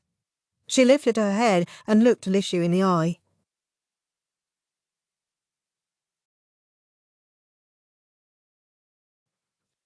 Chapter 9. Homecoming. The horse whinnied as it came to a stop in front of the verdigris house. That was a long trip, Maomao thought, climbing out of the carriage and nodding politely to the driver. He unloaded her luggage with a thump. It included the outfits that had been thought necessary for the journey, which were now hers to keep, along with some unique products and unusual medicines from the Western capital, and a gigantic load of potatoes. "Maomao, my goodness! Are you planning to open a new business?" The old madam walked up, a pipe clutched in her withered hand. "I'm happy enough that you got them to send us rice, but I wish you would think about the quantity. The storehouse won't hold any more." She grabbed one of the dried potatoes out of a basket. It was raw still, but growing eyes, so it would have to serve for a seed potato. After the showdown at the quack doctor's village, Maomao had at least wound up with as much rice as they would sell her. She'd let the madam know by letter. The first batch must have arrived already. "And what's this?" the madam asked, looking at the potato dusted in white powder. Maomao took it, tore a piece off, and put it in her mouth. For a potato, it was awfully sweet, almost as sweet as a dried chestnut. The madam took a piece too and chewed. Her eyes narrowed. "It would be better to grill it a little first. It's a bit tough for me." She shouted for one of the menservants, instructing him to haul the basket away. "Nobody said you could have all of them," Maomao said. "Nobody had to. I know for a fact you and Kanyawu can't eat all those by yourselves. I'm helping you out here, and listen to you." Not even a word of thanks. The past month and a half clearly hadn't dulled the madam's stinginess one bit. Maomao, though, wasn't going to take this lying down. "Even a year's free rent for the apothecary shop was cheap for all that rice, don't you think?" she said. "Practically pocket change." She'd written in her letter that instead of paying for the rice directly, the madam could give her free rent. The fact that the old woman hadn't said anything about it, Maomao took for agreement. Yeah. This is separate. You got these for free, right?" "Well, share with your neighbours. the madam said. "Hey, everyone! Maomao's home, and she brought souvenirs." The old woman never let up. Her shout brought a crowd of courtesans. Work was over and they should have been resting, but the mercenary impulse was strong. "Freckles!" Kiawu came bursting out of the crowd, Zulin obediently following her boss. But there was something else with them. "Yeesh, you sure took your time. You just up and leave, and then you don't come home for nearly 2 months. That wasn't part of the deal." Yeah, well, Maomao hadn't bargained for it either. What bothered her more, though, was the creature behind them. "Hey, what's that behind you?"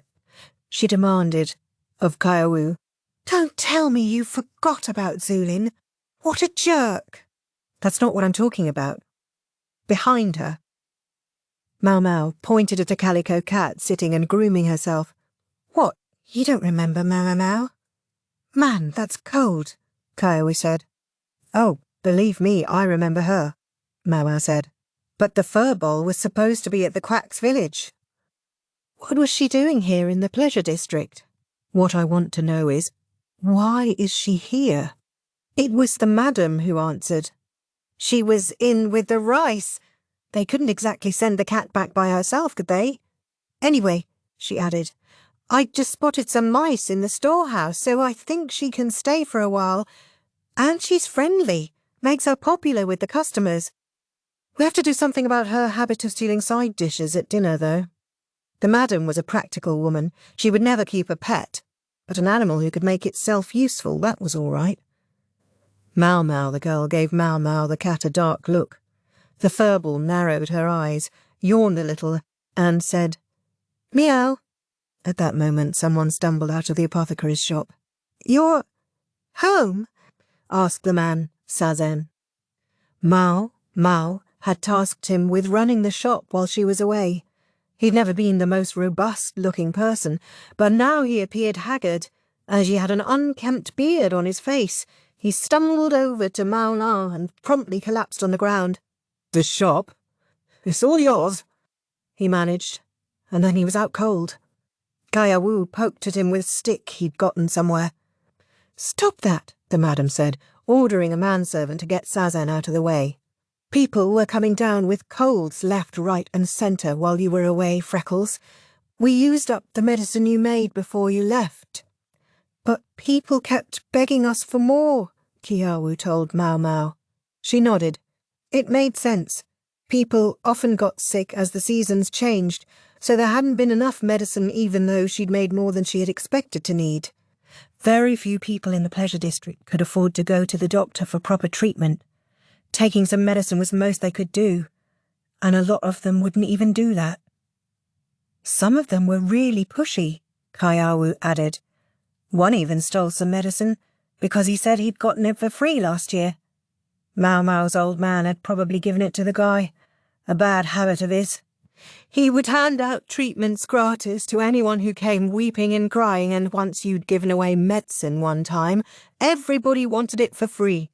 No doubt he'd given the store's stocks away generously until the madam had noticed." Maomao went into the apothecary's shop. She saw a mortar and pestle containing some half-made medicine, along with a medical book on the ground. She picked up the book and flipped the pages, which had smudges on them, as if Sazen had handled them with dirty fingers. Normally she might have given him a piece of her mind for failing to treat the book with proper respect, but when she saw him lolling there, she found she couldn't say anything. "I might just have gotten a lucky break with him," she thought. He wasn't very skilled, but he didn't just give up either. That was what really mattered. Maomao went through the drawers of the medicine chest, tallying up which drugs needed to be replenished. Then she set about cleaning up the messy floor. It was humid in the shop. Time had passed while she was busy cleaning up from her time away, and it was now early summer. Rain fell continuously, with no sign of letting up. A young man, the scion of an important merchant house, walked by with a prostitute Maomao knew, trotting along under an umbrella, as if to illustrate that this season had its own charms. The woman probably hated getting her clothes all wet, But she wasn't going to miss this chance to go out. The courtesan's activities could be quite limited. The brothel was like a cage, and the courtesans were the little birds within it. "You can almost hear the crickets in here," Maomao said with a resentful look at the woman outside. She was chewing on a dried potato with her luscious lips. The potatoes were quite tasty if you put them over some heat for a few minutes to soften them. They were sweet in their own way, not like one of those snacks that use sugar or honey. "It was so hard on poor Sazen too," she added. Epidemics aside, Sazen might not have collapsed if Maomao's trip had been at a slightly different time of year. Sazen, who had a propensity to feel responsible at the strangest moments, had evidently begrudged himself even time to sleep in order to mix up enough medicinal herbs. "You don't need to get some sleep, sister?" Maomao asked. She was sure Maomao had been on the job the night before. The older woman had just gotten out of the bath, and her hair was still dripping. To sleep when it was time to sleep, that was part of a courtesan's job as well. Meanwhile, a high-class courtesan like Maomao had practice in the afternoons to keep her skills sharp. Maomao, however, only munched lazily on the potato and looked at Maomao closely. "Listen, yesterday, my patron." "Yes?" Maomao had 3 men who were her patrons, as Maomao recalled. One was a civil official, and the other 2 were merchants. All of them loved board games. "He said I should come to his place," Maomao said.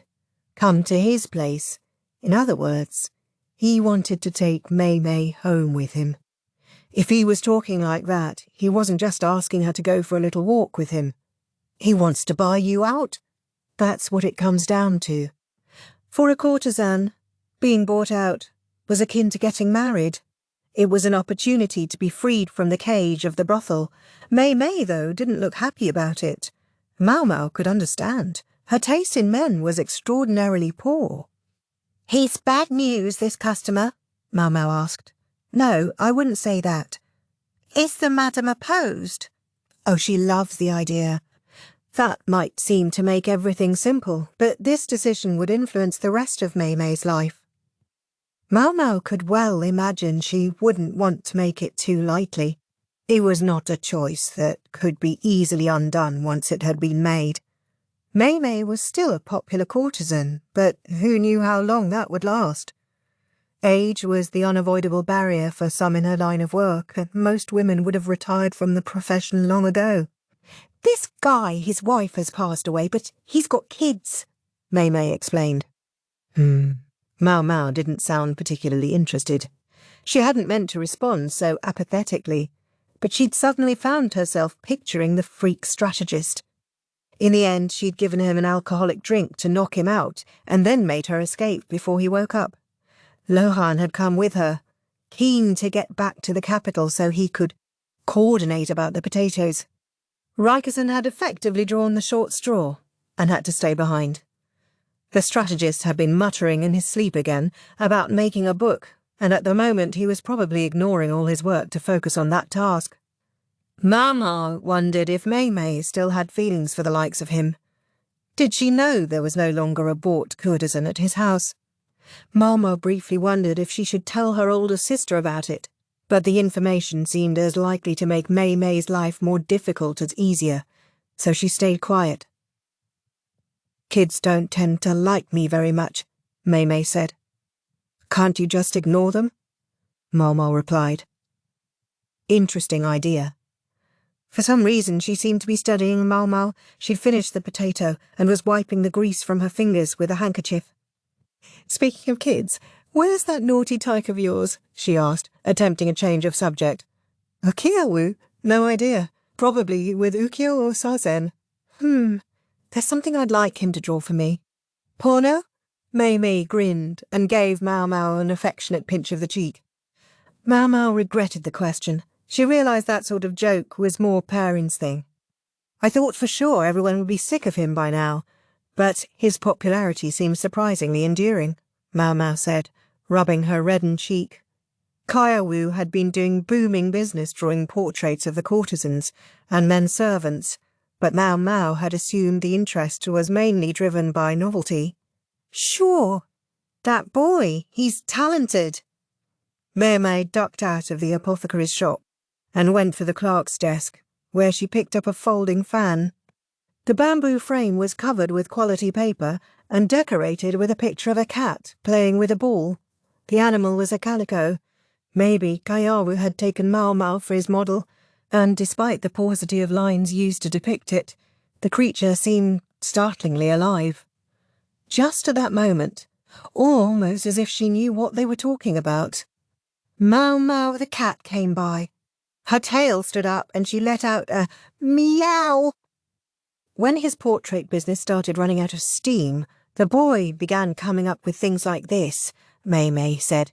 He knew lots of courtesans like cats. I wondered why he was spending all his time following Maomao around, and then he came up with this. Maomao, the girl this time, didn't say anything. Kayaru certainly was thorough. And although the fan's frame was old, the paper was new.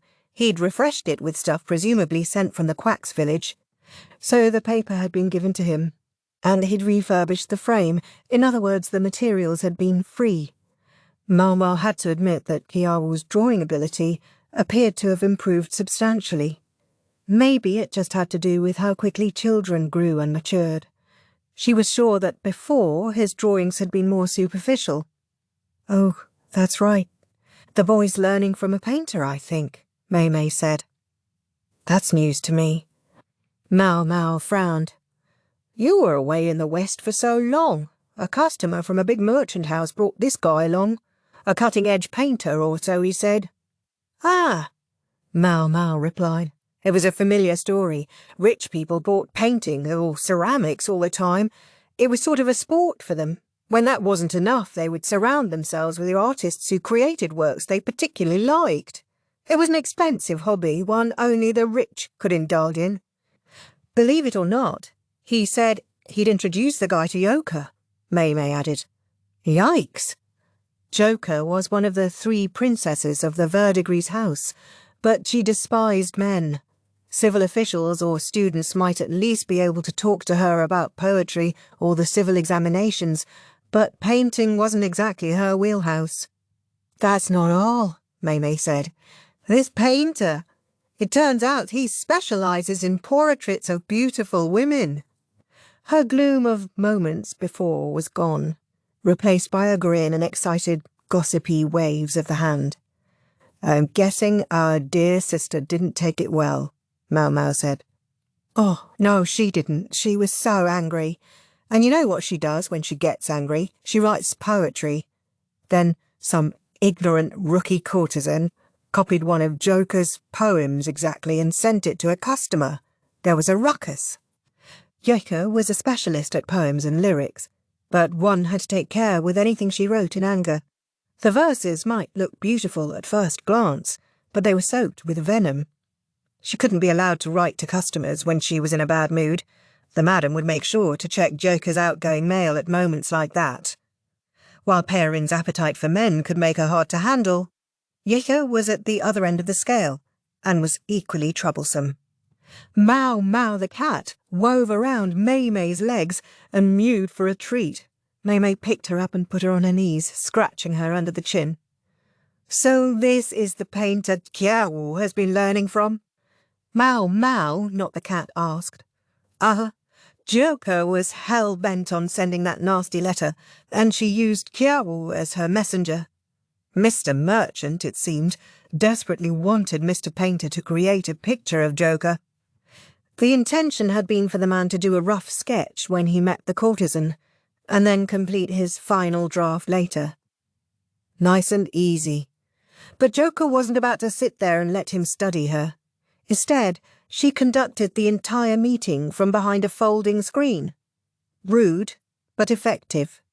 Undeterred, Mr. Merchant and Mr. Painter had left their address and pleaded with Joker to get in touch with them.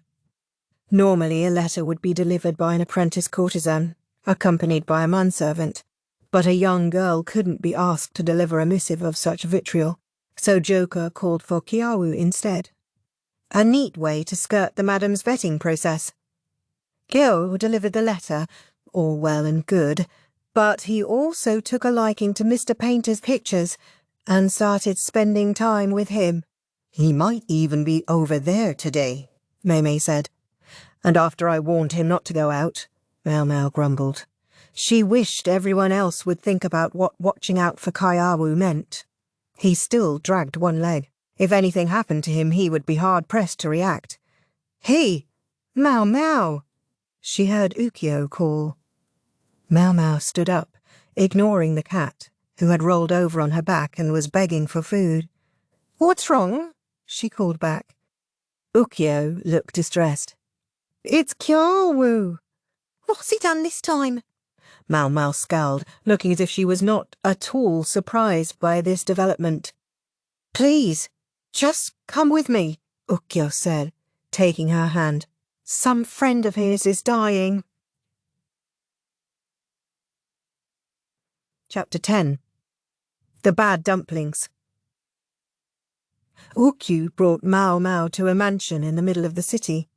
In the capital, the farther north you went, the better public safety was, and that was where most of the middle-class houses were located. One of the houses looked more weathered than the others.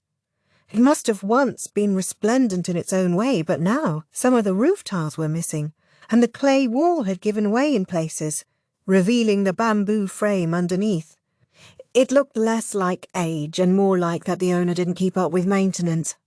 "Here, this is it." Ukyu knocked on the door of the tumble-down house. "Sorry, but this is as far as I can go. I'll catch hell from the madam if I don't get back," he said. "Yeah, I understand," Maomao said, but when she went into the dilapidated house, it was with a look of some curiosity. Ukyo certainly seemed to be a busy man. "What's this?" she wondered aloud as she entered. Despite the battered state of the house's exterior, inside it was remarkably neat and tidy. That wasn't what surprised her, though. Instead, it was the walls. They were painted white and covered in stucco, on which pictures had been painted. A peach garden spread across one entire wall, but it wasn't 3 heroic warriors biting into the peaches, but a beautiful woman. She was shaped a bit like a peach herself. Her hair was pitch black, and white teeth peeked out from between lips that looked as luscious as the fruit she was eating. She was the very essence of the peach village immortal. "That's the sort of thing you only have time to do if you've got a patron," Maomao thought. Maomao had said the man did paintings of beautiful women, but Maomao had never imagined something so spectacular. She studied the wall closely. The painted surfaces had a unique sheen to them, not like the paintings she was used to. She was just about to run a finger along the wall in hopes of figuring out what the material was when she heard pounding footsteps. "Freckles! Hey, Freckles! What are you standing around for? Come look at him, quick!" It was Kaiawu, his face pale. Shit, that's right. Maomao did have a bad habit of becoming completely engaged in whatever had her attention. She allowed Kaiawu to drag her through the house until they reached what looked like a living room. It was littered with various and sundry objects, though. Colourful powders, probably pigments, eggshells for some reason, a white dust that she took to be stucco, and another substance for thickening it. Right in the middle of the room, a man lay on a couch. Another man with a worried expression was beside him. The man on the couch was haggard and lacked facial hair, and his pallor had gone beyond pale. He was practically white. The only colour in his skin seemed to be on his fingertips, which were covered in paint. The man standing beside him looked fastidious, except that his hands too were dirty. "You have to look at the master," Kaiawu said. "The master must be the famous progressive artist." There was a bucket full of vomit beside the couch. Maomao began to examine the man. His arms and legs twitched occasionally. She opened his eyes and looked at his pupils. She took his pulse. As far as she could tell, he showed every sign of having a case of food poisoning. "What are his symptoms?" she asked. "I guess he was throwing up and having diarrhea for a long time," Kaiawu said. When it finally subsided, He seemed to be suffering with the chill, so I laid him down," added the man standing nearby. "And who's this?" Maomao asked. "He's the master's work friend. Come on, hurry it up." Kiawu could browbeat her all he wanted, but there was only so much Maomao could do. If you didn't know what toxin was at work, you couldn't treat it. If it was true the man had been vomiting and having diarrhea, though, there was one thing he would certainly be lacking. "Kiawu, get me some salt and sugar." "If there's none in the house, get some from somewhere else," Maomao said. She pulled a coin pouch out of the folds of her robe and tossed it at him. "Got it," he said, and scurried out of the room. He might not be able to run well because of his half-paralysed body, but he could be trusted with this much of an errand at least. "I'm going to use the kitchen," Maomao told the work friend, who nodded. She went to the kitchen and looked in the water jug to make sure the water was still good. She would have preferred to boil it, but there wasn't time. "Is this fresh water?" she asked. "It was purchased from the drinking water vendor just yesterday, so it should be all right," the man said. "Yes, if they'd bought the water, then it should be safe. The same might not hold in the rougher parts of town, but around here it was unlikely anyone would sell something adulterated." Maomao thought they could more or less safely rule out the possibility that the artist had drunk contaminated water. She took a scoopful, sniffed it, then sipped, but as far as she could tell, it smelled and tasted normal. The house might not look like much, but at least they could afford decent water. "Do you have any idea what might have happened?" Maomao asked the fastidious man. "I think so," he said. Despite his distress, he had enough presence of mind, and enough courtesy, to offer her a chair. He sat on a barrel instead. He's more than happy to eat spoiled food. It's a bad habit of his. I suspect that's the problem here. Food poisoning, then, as Maomao had thought. He found some stuffed dumplings that he ate. They tasted spoiled, so we spit them out right away, but he swore up and down that they would be fine if we cooked them, and he ate them up. Who's we? "Ah, the kid was with us." "The kid?" That must have been what they called Kiawu. Bad food didn't magically become good again just because you cooked it a little more. The poisonous element of the spoilage often remained. A mouldy dumpling, for example, could still be toxic even if you scraped the mould off.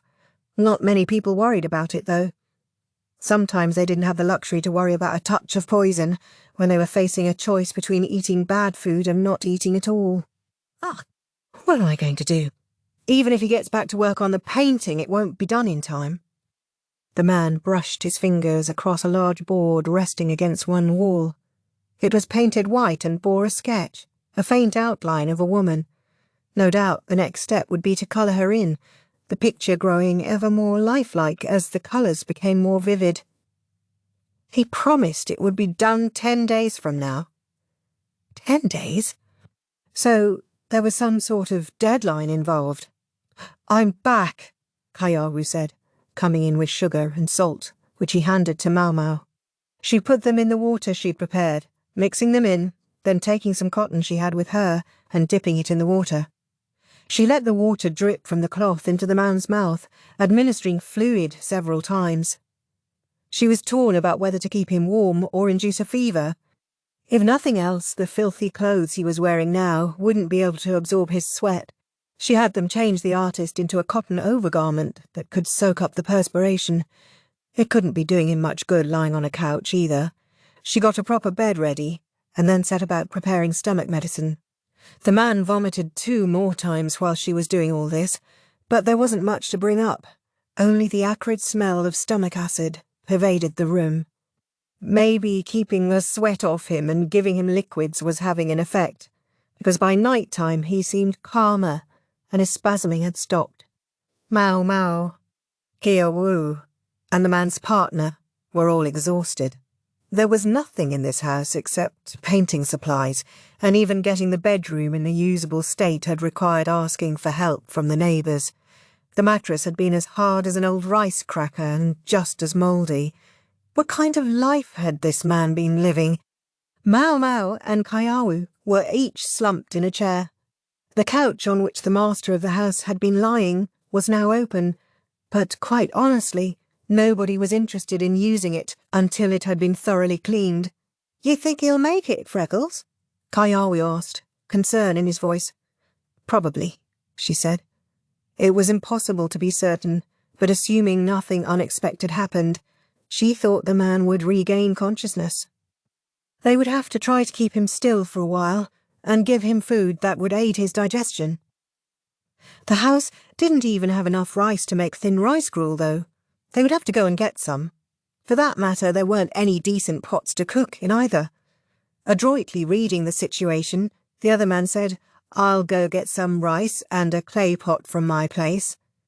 It couldn't have been easy. He was tired too. Was he that close to the man who owned this house? "What does our patient usually eat, anyway?" Maomao mumbled. She was sort of talking to herself, but Kayawu answered, "The master always buys stuff from street stalls, or sometimes the neighbours give him food. Today it was those dumplings." "That explains the state he's in," Maomao said, provoking a look of disgust from Kayawu. "What?" "Nothing. Just thinking about that stuff we ate today.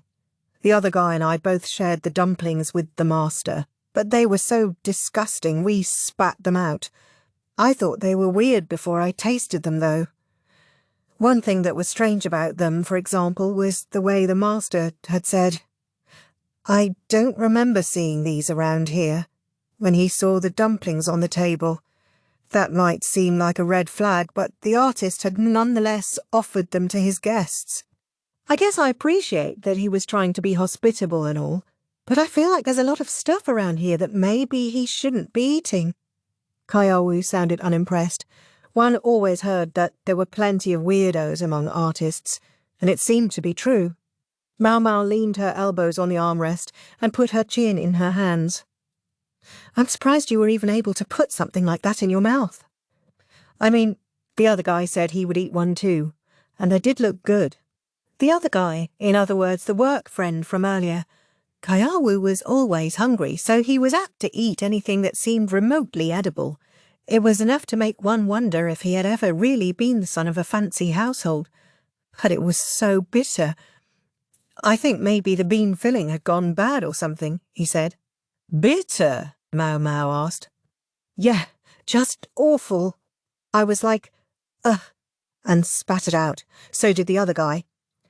So it looked fine, but it tasted bitter."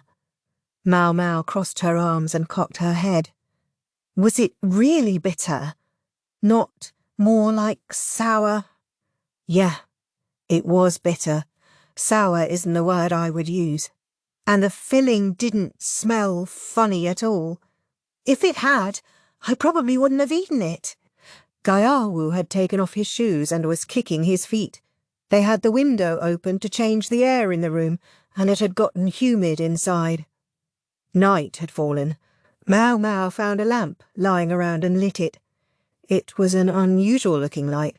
From his paints to his sources of illumination, this artist seemed to like imported stuff, but it burned fish oil, so Maomao was used to the smell. In fact, Maomao, the cat, had started lapping up the oil recently. It was proving quite a problem. "Did the filling have any thread-like things? Anything stuck to it?" "Stuck to it? Well, now that you mention it," Kayawu seemed to have thought of something. "I guess it might have seemed a little slimy. I spat it out so fast that I'm not sure. The other guy said it was rotten and to spit it out.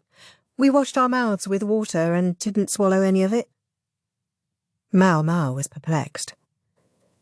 "But I don't think those dumplings would have tasted better just because you cooked them. I wonder if there's something wrong with the master's tongue." Kayawu looked at the sleeping man with real exasperation. Something wrong with his tongue, Maomao thought. She was beginning to see a light at the end of this tunnel. "What did you do with your leftovers, then?" she asked. "Threw them away.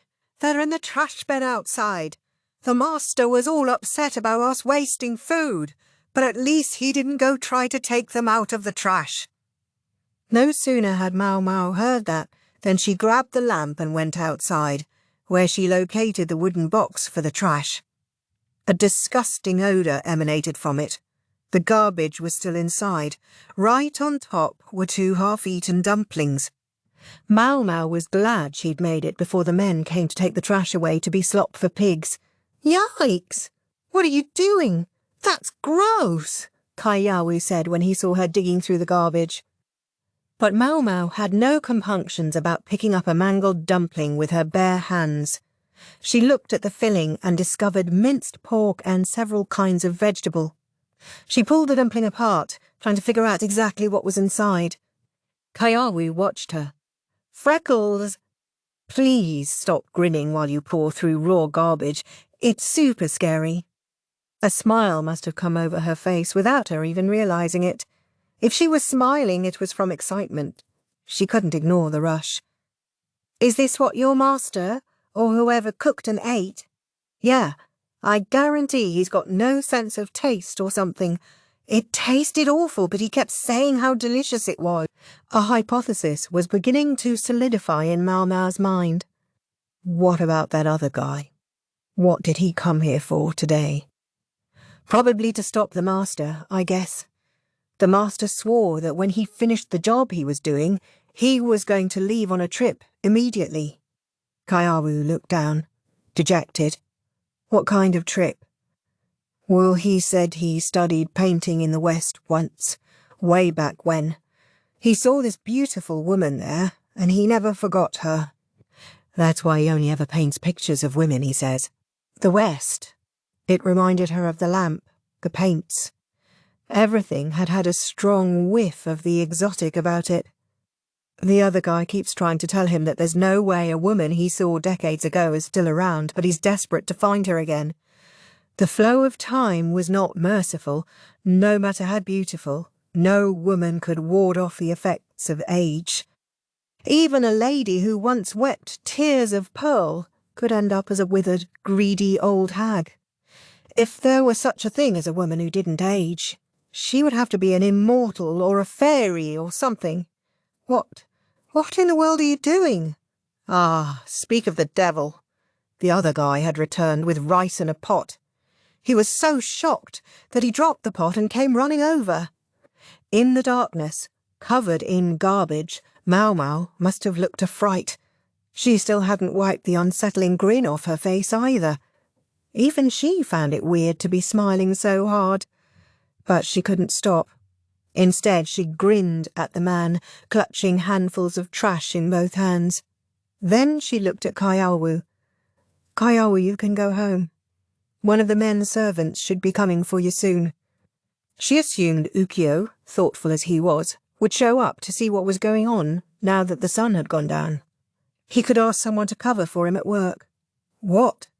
"No, I'm leaving yet." "You've got to be tired. At least go sleep until someone comes to get you." "Yeah, well, wash your hands, Freckles." He had no real comeback, meaning he was tired. He yawned and went inside. "Honestly, what are you doing?" the painter's partner asked again, watching Maomao from a safe distance. He was looking at the garbage in her hands. "Could I talk to you for a few minutes? I'll wash my hands first." Maomao put down the garbage and headed for the well. Maomao and the man were sitting in the kitchen again, Kaiyawu and the master asleep in the next room. They spoke quietly so as not to wake them. "What was it you wanted to talk about?" the man asked. "Do you know much about poisonous mushrooms?" Maomao said. "I can't say I thought that's where this discussion was going," the man said, but he wouldn't quite look at her. A few things about this case had struck Maomao as unusual. For one, you'd expect something rotten to taste sour. Sure, some things might turn bitter when they went bad, but a bitter flavour wasn't enough to be certain you were dealing with rotten food. And if the taste was bad enough to cause the other two to spit it out, why hadn't it bothered the old master? Then there was the question of where the dumplings had even come from. Did you know that there are certain mushrooms that are bitter when raw, but that the unpleasant flavour goes away when they're cooked? What's more, those mushrooms are poisonous. They're often behind cases of food poisoning at this time of year. This particular mushroom was frequently mistaken for an edible variety used in cooking. The surface was slightly slimy, which would fit with Kiawu's description, as well as the mushrooms Maomao had observed in the filling of the dumplings in the trash. If they'd gotten the food from a street stall or something, there might have been a public outcry about it. But in any case, nobody would go on eating something that tasted truly terrible. Had they gotten the food from someone in the neighbourhood? But there hadn't been any talk of people getting upset stomachs. Someone would have told them if there were. Neither the street stall nor the neighbourhood explanation seemed very likely. "May I ask who brought the dumplings?" Maomao said. She looked at the paintings of beautiful women that seemed to adorn every wall. Each looked like a gorgeous female immortal, and each had distinctive individual characteristics, suggesting the artist had used a different model for each one. The deadline for the work the artist was doing now was drawing near, and when it was over, the master had claimed he would leave for the West. This man here had been trying to stop him. He claimed to be a colleague, but there was nothing about him that really said artist. "What are you trying to say?" "It was just food poisoning," the man said. "Yes, it certainly was that. Food poisoning caused by some mushrooms. The dumplings weren't actually rotten, but they were poisoned and had been from the start." "Why did you do it?" Maomao asked. "Why did you put poison in the dumplings? Why were you so desperate to make it look like an accident that you even got Kaiwu involved?" "I don't know what you're talking about." "I don't get the impression you intended to kill him," Maomao said, and the man didn't respond. "If anything, I think you sincerely don't want him to die. Am I wrong?" The man was silent for a moment, then he closed his eyes and let out a long sigh. "The poison proved more potent than I'd expected. This man was the straightforward type. This seemed as good as a confession. I was wrong to bring the kid into this, but if it saved him, then I'm glad I did it." Maomao didn't know what she would have done had the man turned out to be the violent type, but he stayed calm. More than anything, he sounded worried about the old painter. On his face was a combination of relief and regret. "I see how glad you are that he's all right. Why poison him in the first place, then?" Maomao asked. "Because he was leaving! He wouldn't shut up about his trip to the West, but he doesn't mean to come back." "He was moving there permanently." "Yeah, he's consumed with the idea again." The man got up from his seat and went into the next room. He gazed lovingly at the assembled paintings, then went to another room deeper into the house. This room, too, had walls covered in pictures of beautiful women. "These paintings are stunning," Maomao said, squinting at them. It occurred to her that if a certain elegant beauty had been there, he could practically have blended right in. An irrelevant thought, if there ever was one. He was probably stuck under an avalanche of work at the palace by now. "I hear there are even merchants who want to collect his work. If he were to take commissions, he could probably make a comfortable living." "Yes, but he can't send the painting out until it's finished." "And this westward journey of his, he talked to you about it?" "Yes, but he insisted it was just a trip. I guess he felt he had to lie, even to me." "It must be a lie, otherwise. Why would it have taken him the past 6 months to get ready?" This man had just wanted to give the artist a bout of food poisoning, a reason to postpone his deadline. Maomao, having been all but dragged to the western capital, understood that any venture even farther west would require substantial preparations. Proof of identification to get you across the border, a caravan to take you. If you missed your opportunity, you'd practically have to start over from square one. That was what this man had been hoping would happen. Ugh, this is awful. I thought he really might die. The man put his head in his hands and mumbled, "Please don't die." He was genuinely deeply worried. "Couldn't you have used a milder poison?" Maomao asked, although she realised it might sound odd to speak of any poison as being mild. "No, He's got an iron stomach and a constitution to match, the man said. It was that indefatigable stomach that had convinced the artist that anything could be eaten if cooked properly, and which had convinced this man that only a good, strong poison would do the job. That's why he had needed Kiawu, to make it look like it really was food poisoning. With a third party to testify that the dumplings were spoiled, nobody would suspect anything else when the painter got sick to his stomach. Maomao could hardly believe this. Why didn't you just talk to him then? I did, more than once. At first he didn't even tell me about his plan at all. Eventually, though, the artist had hit trouble trying to arrange everything he needed for his trip, and had turned to this man for help. Even then, he'd stayed quiet about his intention to relocate. This man had claimed to be a painter, but really he was just an assistant on the master's work. He would mix paints, purchase pigments, and find merchants who wished to acquire the master's paintings. I'm hardly more than a gopher. Without the master, I'm not capable of doing anything. Do you really believe that? Maomao asked. The master was certainly a gifted painter, but as a human being he seemed to be missing something, and people like that tended to end up dead in a field somewhere before long. They needed assistance like this. I've learned things from talking to so many merchants, though, and I tried to tell him about them, the man said. He'd heard that strange things were happening in the West, that they were still only foreshocks, but if the rumours were true, it would be best to keep their heads down for the time being. But he insisted that if that were the case, he had to go, that it was now or never. Instead of being dissuaded from going west, the master had redoubled his preparations. He'd already met with the leader of a caravan, so there was no way for this man to intervene from that direction. In the dark room was a large canvas covered with a white sheet. He'd given up on the idea of going before, but then he saw this beautiful lady, and it inspired his passions anew. The man pulled the cloth aside. Maomao's eyes went wide. But this is a woman much like the immortal he encountered in the West, he says. This isn't her, but she looks so much like the other woman that the memories came flooding back to him. I guess I don't blame him. How could you forget someone like this? That's what this is about, Maomao thought, cold sweat running down her neck. The master said she was a shrine maiden he'd seen in Shah, the man explained.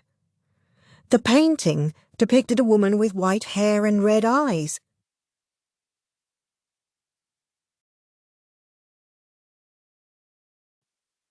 Chapter 11. The Dancing Water Sprite.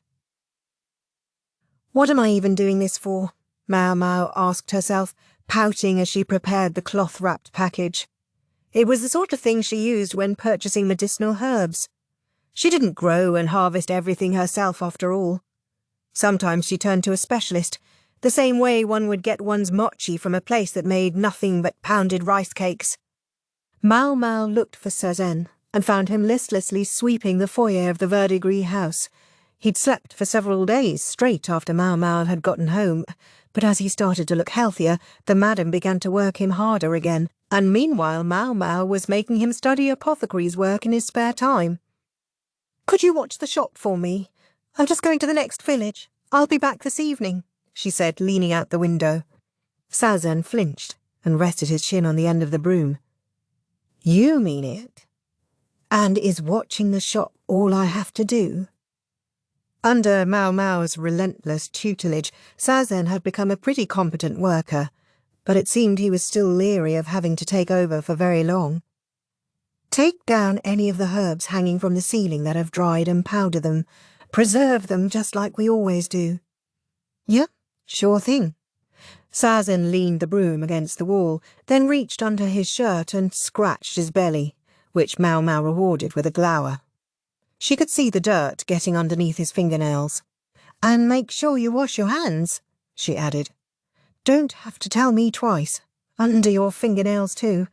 Yes, Sazen was. A quick study, but he could do with a little more interest in hygiene. Plenty of their customers would complain if he wasn't. Maomao would have to keep reminding him. I wonder if I'm still in time for the shared carriage, she thought. Renting a carriage all for oneself was expensive. Carriages came to the capital several times per day to deliver provisions, though, and since they unloaded their cargo here, they had room to serve as shared rides on the return journey. It took time and was about the most uncomfortable way to travel, but it had one unquestionable advantage. It was cheap. You going somewhere, Freckles? Kiawu asked, revealing front teeth that were starting to grow back in. His loyal henchman Zulin was beside him. Maomao gave them both a sour look, then pushed past the children and out of the apothecary shop. Hey, you are going somewhere, aren't you? Kiawu called after her. He's at the market. If you're going shopping, I want to go too. He grabbed Maomao the cat, who had been sleeping in the foyer, and used her paw to poke Maomao the human in a take me gesture. Hiss, the cat objected. I'm going to the woods, Maomao finally said. It's a boring spot in the middle of nowhere. The woods! I want to go to the woods! Take me! The cat's poking became a veritable slapping. The feline Maomao was no happier about this than the human one, kicking her legs until she freed herself from Kiawu's grasp. Instead, Kiawu flung himself on the ground. Maomao would have thought a kid would be overthrowing tantrums like that at 10 years old, but maybe his pampered upbringing had left him behind on maturity. He seemed ahead of his years in some ways. Maomao could only rue that this wasn't one of them. Zulin was preparing to imitate her boss, but Maomao grabbed her by the collar and stood her up straight before she could make it to the ground. I'll report you to the madam, Maomao warned her, at which point Zulin froze and shook her head vigorously. Evidently her heart hadn't been in the tantrum. She'd just been following Kiawu. What's all the racket out here? The madam appeared, looking tired. Zulin flinched. I'm going to go get some herbs. He would only get in my way, and you know it. She pointed at Kiawu, who was still rolling on the floor. The madam squinted at Kiawu, then let out an exasperated sigh and said, Oh, take him already. What? Maomao asked, her unhappiness written on her face. She'd been sure that the madam, an eminently practical woman, would see that there was no reason to bring a troublesome brat on a work trip. What? No way. You mean it, Grandma? Kiawu sprang triumphantly to his feet. Zulin started to bounce up and down in imitation, but the madam held her down with a hand on her head. Not you. Zulin's head drooped in disappointment. Unlike Kiawu, who seemed to cop special treatment at every turn, she was an apprentice. If she were to be allowed to go with Maomao and Kiawu, it would set a bad example for the other trainees. Zulin had been essentially a bonus who came with her older sister, but if she didn't prove eventually that she could do something to make money, she would certainly be shunted directly into courtesan's work. Kiawu patted his despondent lackey on the back. Don't worry, I'll be sure to bring you a souvenir. And who's going to pay for this souvenir? Maomao interjected immediately. Kiawu ignored her, instead continuing to Zulin. You'll be able to go outside one day. Just hang in there. I'll buy you out eventually. Maomao almost choked. Where had he learned to talk like that? And did he know that most of the customers who said that sort of thing were shiftless good-for-nothings? The madam, ignoring the jabbering kid, nudged Maomao. And why am I taking him exactly? Maomao growled at her. The madam stuck her hand into her collar and scratched her collarbone. You were gone for an age there. You know how Kiawu was acting while you were away. Well, of course she didn't. Probably shouting and playing, like he always did. He was pretty close to Ukiyo, the manservant. He could get along fine without Maomao. Believe it or not, he was depressed, the madam said. Think about it. The boy comes here with no parents, and then even you leave him. Anyone would be upset. Not what I expected to hear from a monster of an old lady who would gladly buy a little girl from a procurer, Maomao replied. the sarcasm thick in her voice. Until all men had adopted her, she'd been left alone in a room, ignored no matter how hard she cried. And when the infant Maomao had realised that crying never got her anywhere, she had ceased to do it.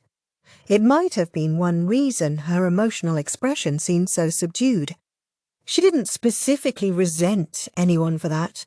For that matter, she didn't personally remember it. The woman who had borne her had work to do, as did Perrin, who'd been the one to give her milk. At the time, the verdigris house had been on the edge of collapse, and Maomao had been the object of some anger. She considered herself lucky no one had simply strangled her. If they're being sold by a procurer, then their fate is already decided. It's their parents' karma, and not my problem, but I raise them and educate them so they can do useful work. Don't you think that's awfully kind of me? Remember, if they grow up to be dumbasses who can't do anything, they're not going to stay here. And what about Kaiawu? Figuring out what to do with him is your business. I'm just keeping an eye on him to make sure he doesn't die. I do get paid for my trouble after all. Aha! Maomao wondered solemnly exactly how much the madam was getting out of this. As for your transportation, you can skip the shared carriage. I'll arrange one for you. You should be grateful, the madam said. Gee, awfully generous of you. I'm not paying fare, you know. It'll help cover the potatoes, the madam replied, then headed for the men servants' room. Maomao watched her go, tilting her head in puzzlement. I really don't want to take him, she thought. She was heading for a place the man last night had described to her. Maomao had gotten him to tell her what he knew about the woman in the picture, where Kiawu's master had seen this woman with white hair and red eyes. She was curious, too, about the story of the painter's encounter with another such woman in Shao all those years ago, but for now she had other things on her mind. It was more than 6 months ago that the painter had seen the woman in a village where he went to get pigments. He claimed she truly looked like an immortal. He said she danced on the water, the man had told Maomao. The scene was so uncanny that the painter thought he must have dreamed it, in part because he'd wound up at the lake while thoroughly drunk. He collected his pigments, but by then it was late, so he had stayed the night at the village. Before he knew it, it was morning, and he was sleeping in a nearby shed. By then, the master felt sure this was no dream. It reminded him of the woman he had seen long ago, and he seemed to take it as some sort of sign. That was when his ridiculous talk of moving west had started. Maomao knew the village the painter had gone to. She'd been there several times to purchase medicine. The perfect excuse for her to go there again. She gave the bubbling Kaiawu one more glare and sighed. After an hour bouncing and rattling along in the carriage, they arrived at a village near a forest. It stood along a river and reminded her in spirit of the quack's hometown. It mainly produced rice and vegetables, and the freshly planted paddies reflected the sky like giant mirrors. "Wow!" Kaiawu exclaimed, leaning out of the carriage and watching the scenery go by. This wasn't one of those fancy carriages like the nobility rode in. It was more of a wagon. There were no curtains and no coverings. There were even raincoats stashed on board in case it started raining. "Careful, Kaiawu. Don't lean too far." "Don't come crying to me if you fall out," called Yukius, who was sitting on the driver's bench. The madam had been as good as her word. She'd rented a carriage, but she'd stuck Ukyu with driving it. "What's the story here?" Maomao wondered, looking at Ukyu with some annoyance. It wasn't that she had any specific beef with the thoughtful chief manservant, but something kept nagging at her as she watched the fields roll by. The paddies were indeed stunning at this time of year.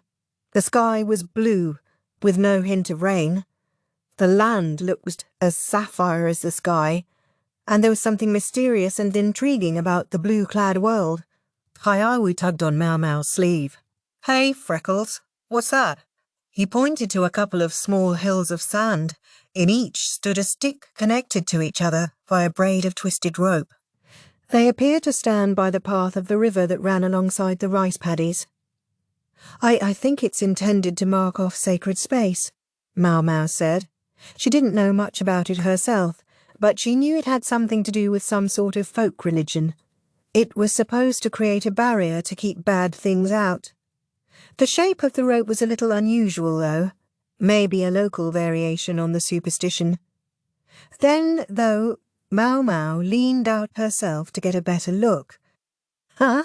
The rope really didn't look anything like the other time she'd seen them. She thought they used to be simpler, but this year the rope was more twisted than usual, and strips of white paper had been woven into it.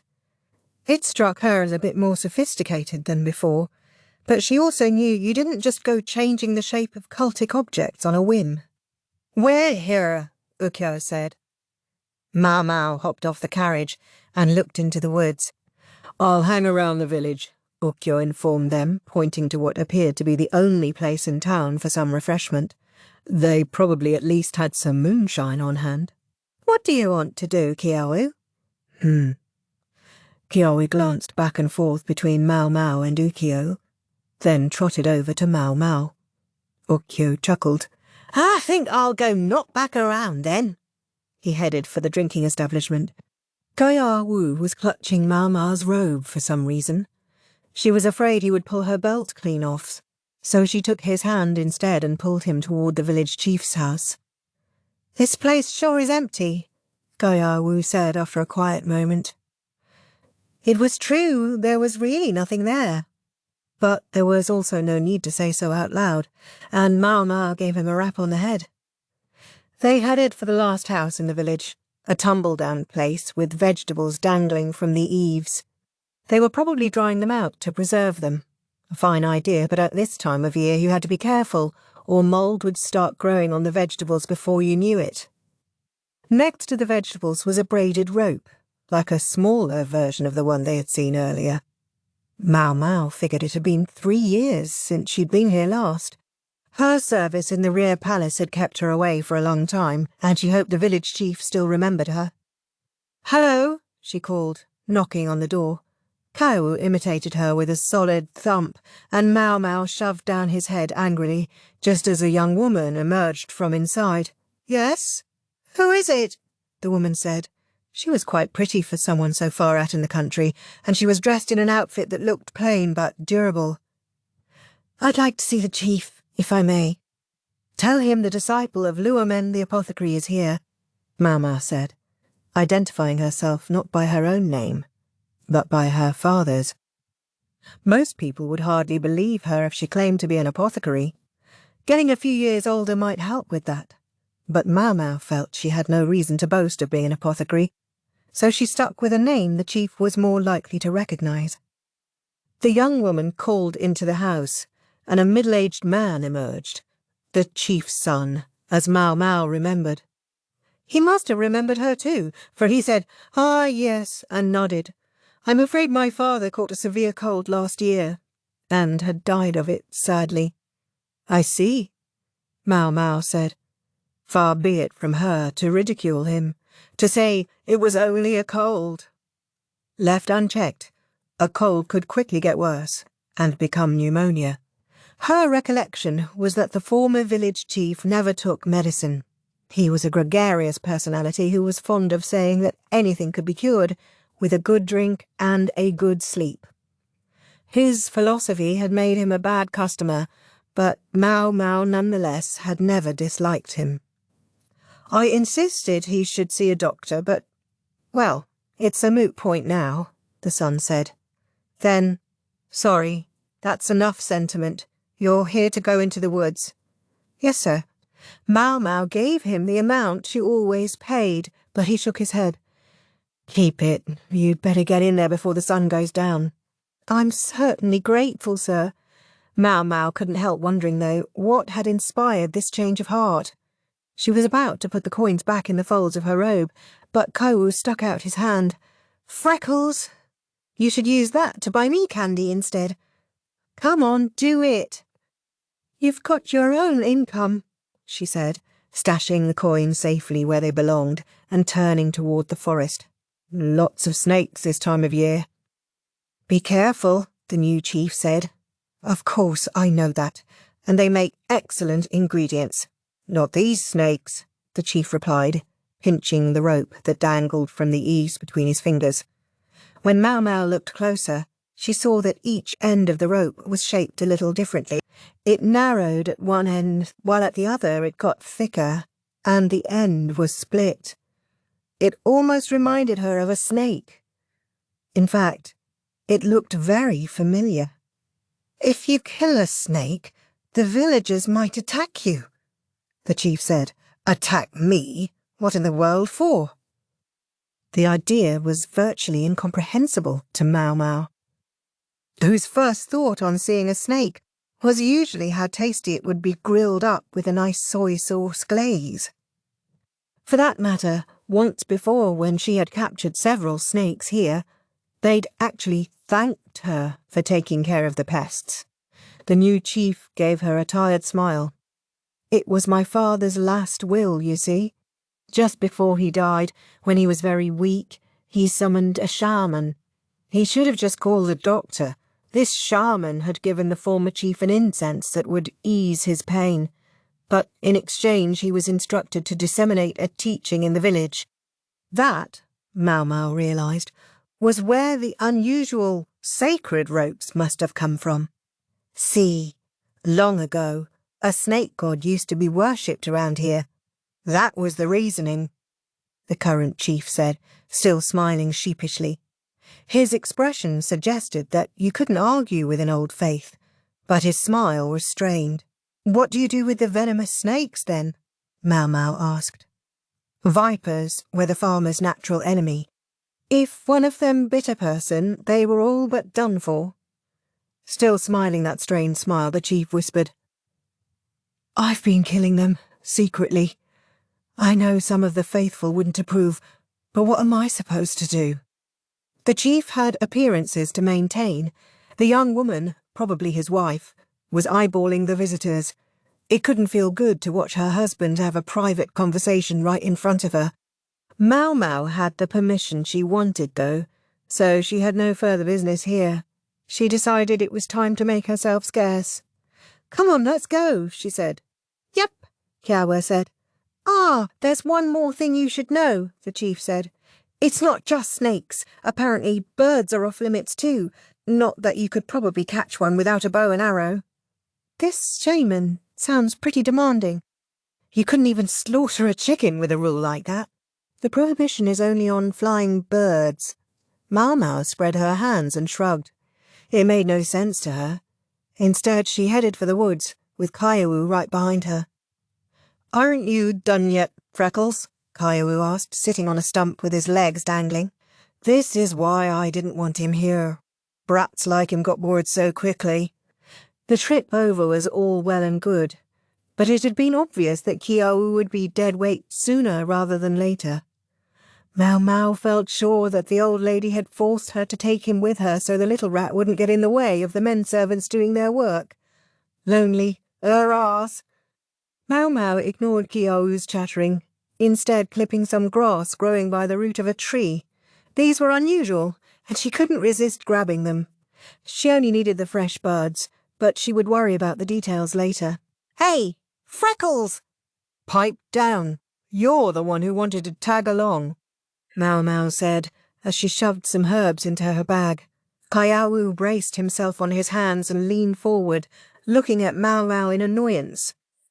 "But I'm tired." They hadn't walked far, but with the overgrown grass and fallen leaves, the footing was difficult. It would be fatiguing for Kiawu, who was still partially paralysed. Fair enough, but Maomao wasn't about to cut him any slack for it. If she took it easy on him now, he would expect her to do it all the time. "Just wait there, then," she said. "I'm going farther in." "What, no way?" Kiawu let his mouth hang open to show his annoyance. "You're just going to leave me here? You said you were tired." "Ukyo would give me a piggyback ride." "Sorry, but you're too heavy for me. See you." Maomao promptly started off. Kiawu grimaced, then jumped down off his stump. He did prefer to be with people, like the madam described. When he was in the pleasure district, he could frequently be found with the men servants or the girl children. The forest was gloomy on account of the dense growth, and he heard a fluttering sound like flapping wings. It was accompanied by a hoo-hoo, maybe it was a pigeon. I'm coming! Already! Just don't leave me here! Kiawu called and started after Maomao, dragging his leg. Maomao, keeping one cold eye on him, continued into the woods. The place was full of different trees. Many were broadleafs. The place must be rife with nuts and berries in the fall. Conifer forests were better for making paper, but in Li, most such places were located in the north. As she went along, Maomao spotted a raspberry and popped it in her mouth. Kaoyu found another and copied her, which was fine, except that it left his mouth sticky and red.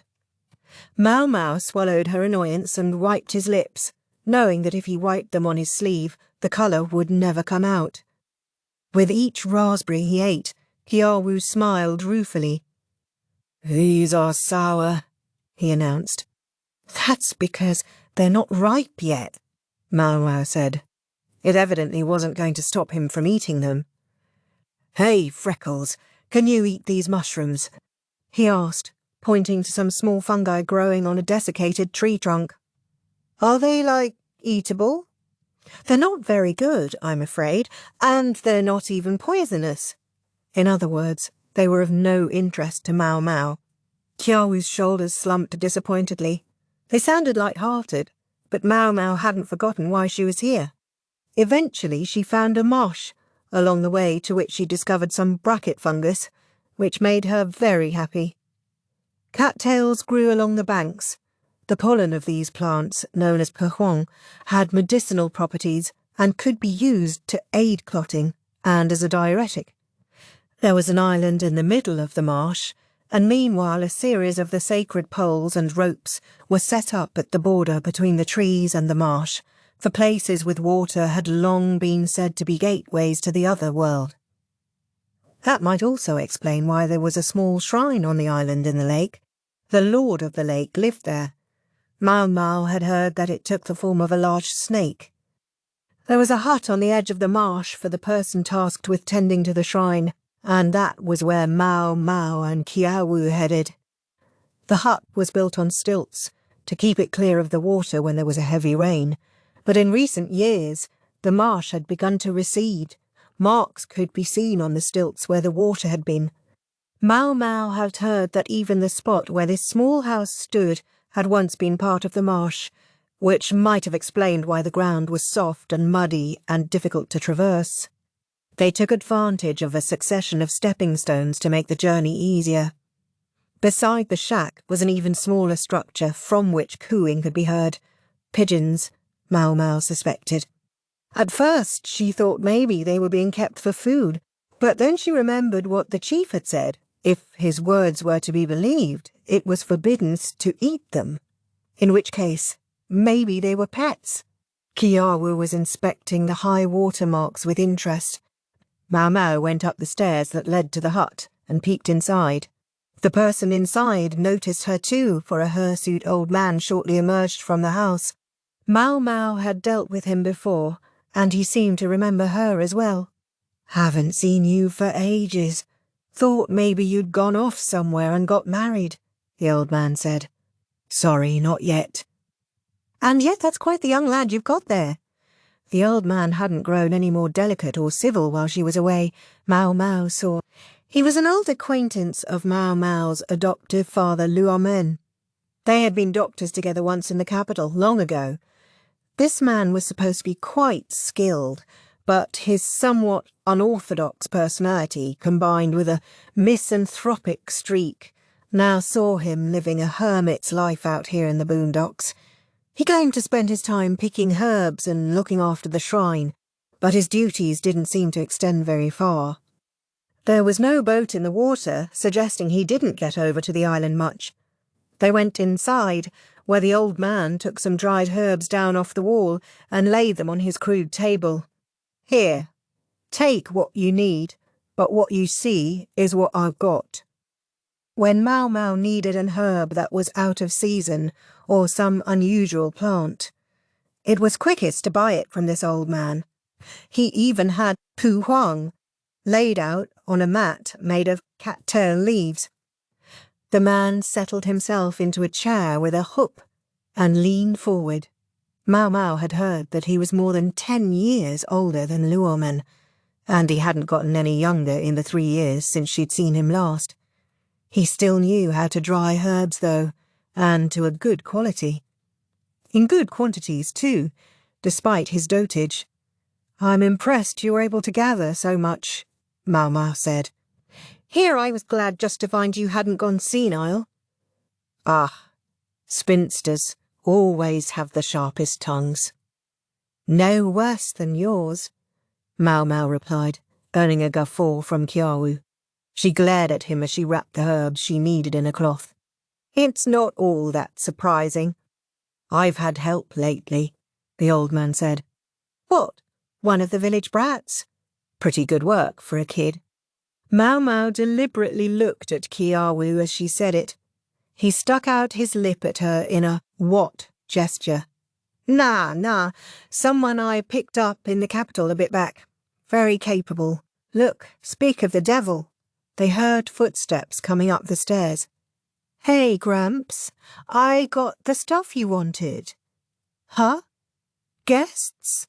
The newcomer's voice was cheerful and familiar. In walked a young man with a sack swinging in one hand and a scarf wrapped as a bandage around one eye. That's why I recognized that voice. It was Kokiu, the pock-marked man who, last Maomao knew, had been looking for work in the capital. But wouldn't you know it, everyone said they didn't want a doctor with such a creepy face, Kokiu said, sounding as ever, as if the cascade of his misfortunes simply rolled right off his back. No sooner had he seen Maomao than the voluble man had started in chatting. "Do they know each other?" Gramps had asked, to which Kiawu had replied, "She practically collects weird guys like him." In brief, after arriving at the capital, Kokuyo had gone from clinic to clinic, looking for somewhere to begin his practice as a physician. Each time they would ask him about the patch over his eye, and like an idiot, he would give them a straight answer and show them his scars. The ignorant doctors chased him out, admonishing him never to come back lest he give them his illness. The less ignorant doctors understood the disease was no longer contagious, but even a physician was ultimately running a business. They had no compelling reason to hire a shifty-looking man with an eye patch.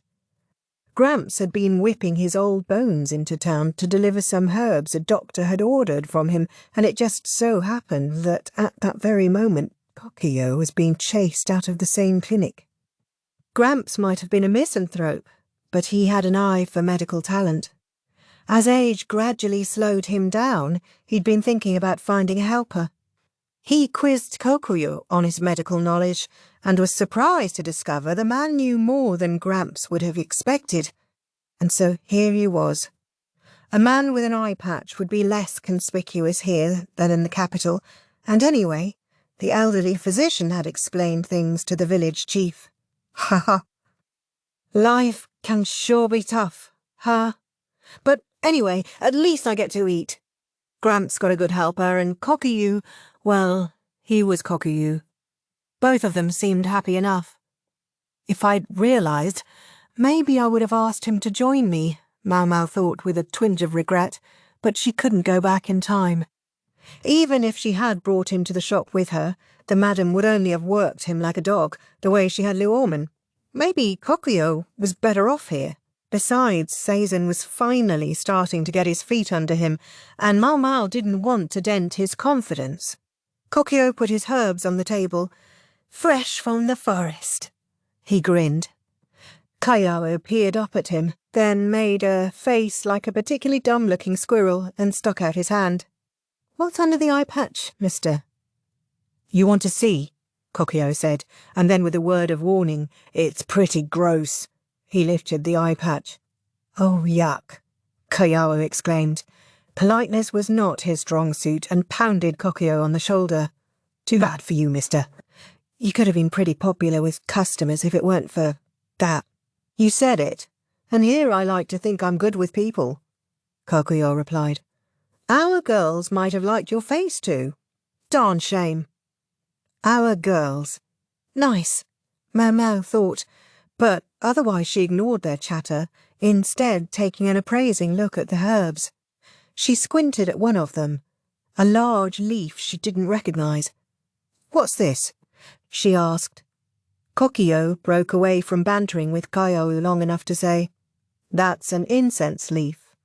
An incense leaf. In other words, tobacco. The madam and the prostitutes loved to smoke, but somewhat surprisingly the practice hadn't caught on among the common people for the most part. Once, Maomao had repaired a damaged smoking pipe and had tried to return it to its owner, for she simply assumed it must be important to him. Tobacco was a luxury item.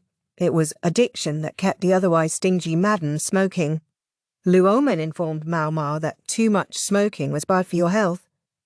In any case, as far as Maomao knew, the leaves were usually imported, and she'd only ever seen them in a pulverised state, so she hadn't recognised the plant when she saw it. "They're not actually that hard to grow," the old man interjected. "Oh?" Maomao asked, studying the leaf with great interest.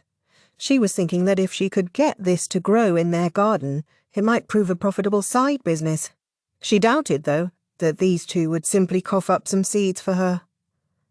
She might at least be able to get them to share some of the leaves, but she questioned the wisdom of further entrenching the smoking habit among the courtesans by providing them with a cheap source of tobacco.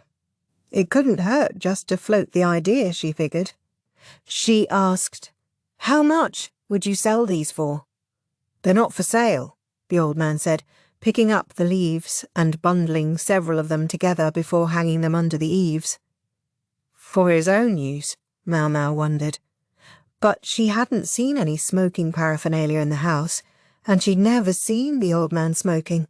As if in response to Maomao's unspoken question, the old man picked a jar up off the floor and set it on the table. He opened the lid, and a distinctive odour came wafting out. "Jeez, Gramps, that stinks," Kiawu said, dramatically holding his nose. It didn't stop him from peeking inside, though, where he discovered a brown liquid. "You're not going to ask us to drink this, are you?"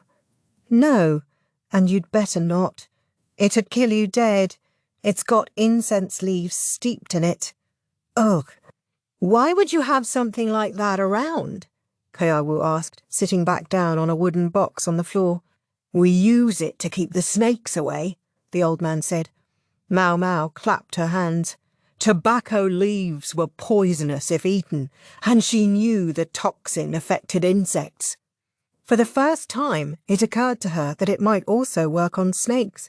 Bugs were one thing, but snakes she always tried to catch. She never would have thought of trying to drive them away. "It's the best we can do with all this nonsense about not killing snakes. We have to be careful. Wouldn't want to cause any problems. But we also don't want to get bit while we're out picking vegetables. And I keep pigeons to boot." The old man was practically frothing. Kokiu maintained a smile as he made tea. Kiailu's eyes sparkled as he saw steamed buns emerge from the cupboard. Nobody gave two shits about this shrine for decades. Now they won't shut up about some messenger of the snake god appearing. It's a little late for them. The bridge to the island is good and broken, the old man said. "Ha! Shamans are the worst, aren't they?" Kokuyo agreed cheerfully. Was there perhaps just a hint of personal animus in his jollity? Maomao, meanwhile, found herself wondering about something. Last will and testament of the previous village chief or no? She questioned whether anyone in a small village like this would actually be so hesitant to kill a snake. Was it actually because a snake deity was once worshipped here? Was this shaman really that persuasive? She asked coolly. Gramps snorted. Huh, funny you should ask. The truly faithful say she changed form. Changed form? Maomao had heard of foxes transforming, but a snake? Isn't it enough that foxes can do it? She gave them a confused look. Kokuyu opened the window of the hut, and Maomao found she could see the marsh and the shrine. Gramps looked out the window and rubbed his scraggly beard. I didn't see it myself, but They claimed the shaman had danced across the surface of the water to reach the shrine. That's got to be... It was said that proved the shaman was the god's messenger. And there you had it. The shadiest thing I've ever heard. Shady it might have been, but if it were true, then the pale woman the painter had witnessed could have been real as well. This shaman didn't happen to be a young woman with white hair and red eyes, did she? No. She was a young woman, all right, but nobody said a word about her looking anything like that. Kiowu was agog. That's amazing. How did she walk on the water? It's easy, Kokuyu said. You just have to take the next step before your foot starts to sink. Then you do it again and again, one step at a time. The lie seemed to come very easily to him. Awesome! Maomao bapped Kyawu on the head as a warning not to be so gullible, at the same time glowering at Kokuyu. She had just been starting to think of him as friendly and harmless when it turned out he was capable of something like this. Don't tell me you really believed she could do that, Maomao said. How? Of course not, but The old doctor continued scratching his chin and looking outside. He seemed conflicted. Once, when I was a young man, I saw that very thing. You saw someone dancing across the surface of the water. Maomao cocked her head. Kyawu copied her, as did Kokuyo for some reason. Yeah, back before I left the village.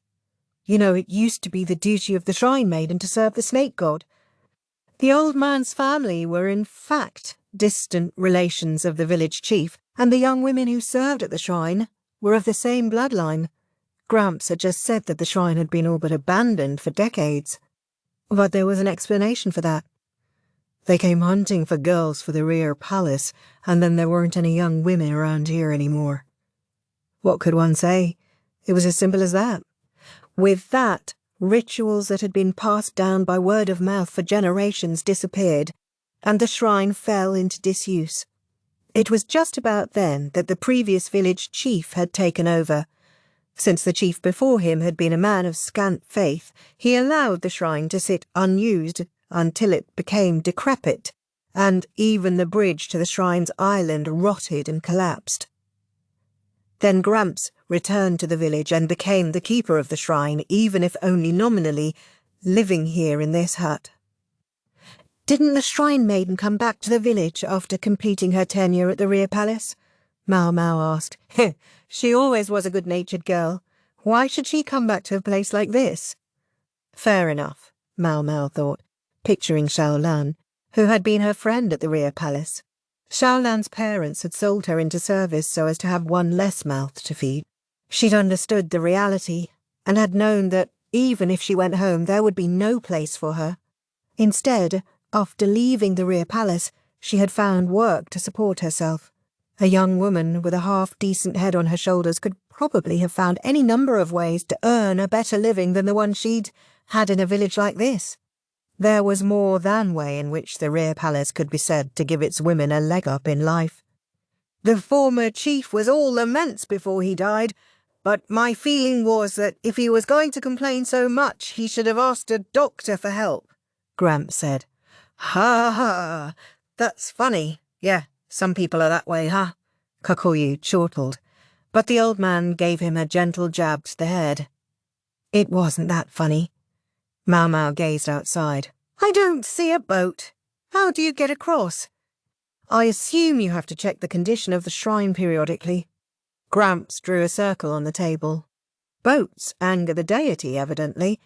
There's even one particular area set aside for fishing, although all you'll ever catch is loach, so it's not exactly worth the effort.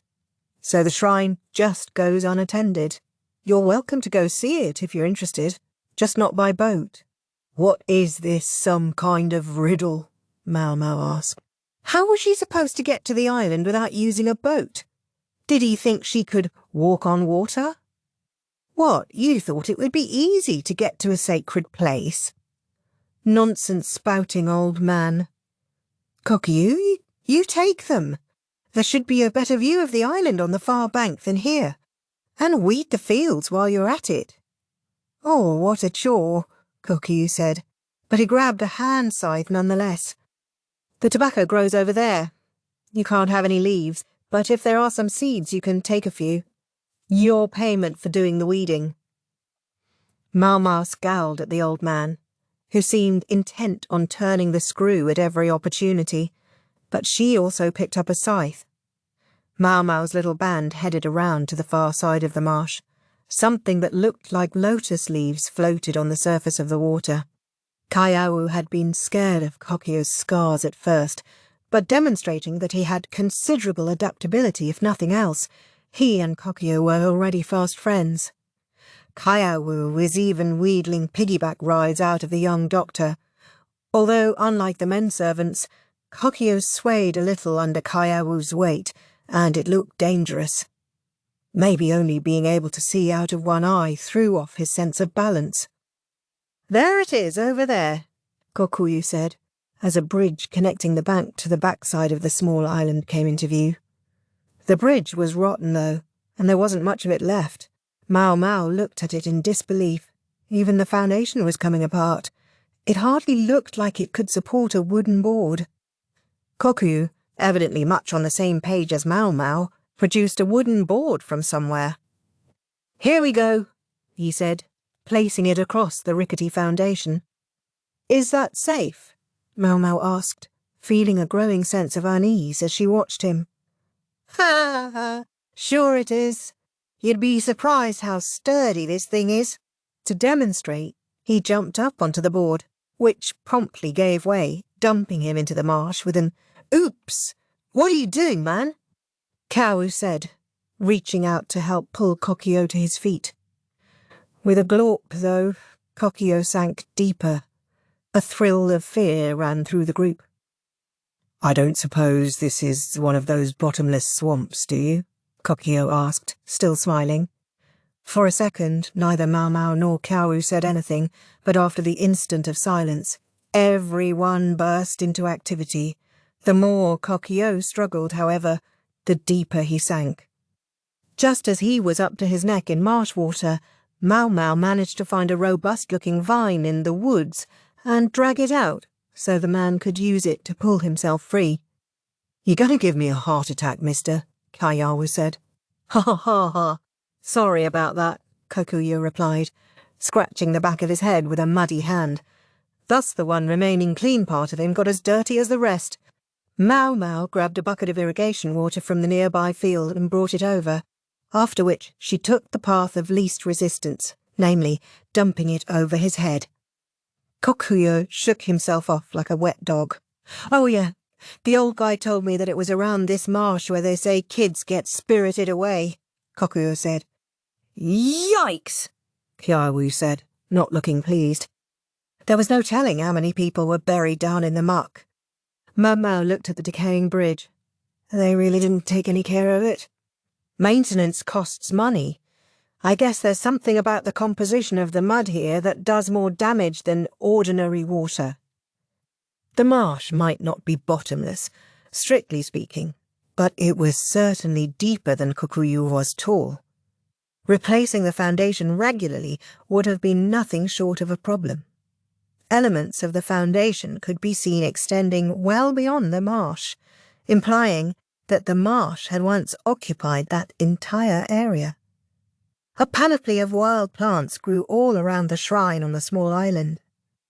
They were bright and colourful, suggesting that they might be flowers, but it was hard to tell from this distance. The one thing that was certain was that it was a colour one rarely saw in this area. Birds flew over frequently enough. Maybe the seeds had made it down here in some poop. "All right, let's get down to business," Kokuyo said, sounding energetic despite still being speckled with mud in places. He was suddenly wearing a reed hat. Where had he gotten that from? The field was bristling with weeds. Maomao was about to say exactly what she thought of that, but Kaiawu beat her to the punch. "Ugh," he exclaimed, his shoulders slumping. After that, she felt she couldn't say anything. Instead, she dutifully went about weeding, keeping her eyes open for any tobacco seeds. But there weren't any. Wily old bastard, she thought, resolving to be sure she wrung some seeds out of him before she went home. Kokuyo hummed cheerily as he went about the job, and Maomao felt compelled to help out. Kiawu, who seemed not to have had any intention of helping to begin with, went around collecting pebbles and drawing in the dirt. For a while they focused on their work. The humidity was high in the marsh. The muddy soil looked rich in nutrients, but by the same token they would cause roots to rot in a hurry. That might have explained the dash of sand mixed into the soil of the field. Thankfully, it made the weeds easy to pull out. "Hey, did you know?" Kokuyo said. He had stopped humming, but he almost sounded like he was talking to himself. "What?" Maomao said.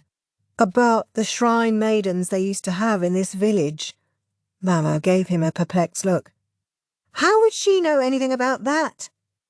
"Gramps told me that their job was to placate the great snake spirit, but the maidens were originally slave girls." Maomao didn't say anything. Kira was still drawing, oblivious to their conversation. Kokuyo continued, whispering so only Maomao could hear. "I guess the river used to flood here a lot.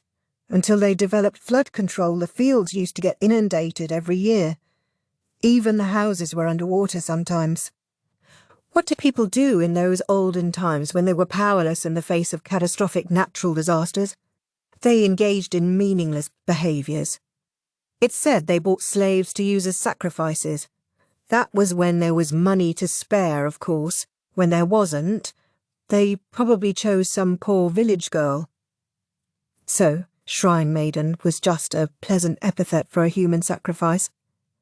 But then, one day, a shrine maiden possessed of spiritual powers appeared.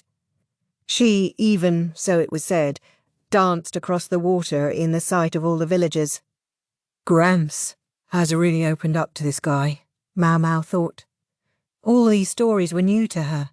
The old man must have been privy to this lore because of his family's connection to the shrine maidens. It seemed strange that at the same time he was also distantly related to the village chief. I guess that meant that if you didn't possess those powers, you could expect to be sacrificed sooner or later, Kokuyo said. Whether you were sacrificed to the god of this or the lord of that probably didn't matter much to the person suffering the ritual. But then, just when she thought she'd escaped, she gets sent to the rear palace instead, thus given not to the master of the lake, but the master of the land.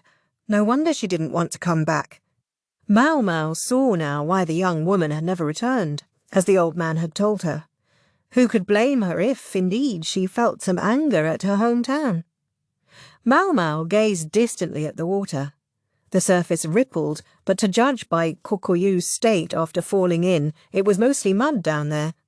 She picked up a stick lying nearby and jabbed it into the water. Once it sank into the muck. It was hard to pull back out. Less of a marsh and more of a bog. The flood measures might have dispersed the water flowing into it, but maybe the shrinking marsh has made it muddier, Maomao said. She stood up from where she had been crouching.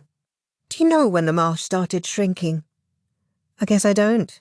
You could try asking Gramps, Kokuyo said.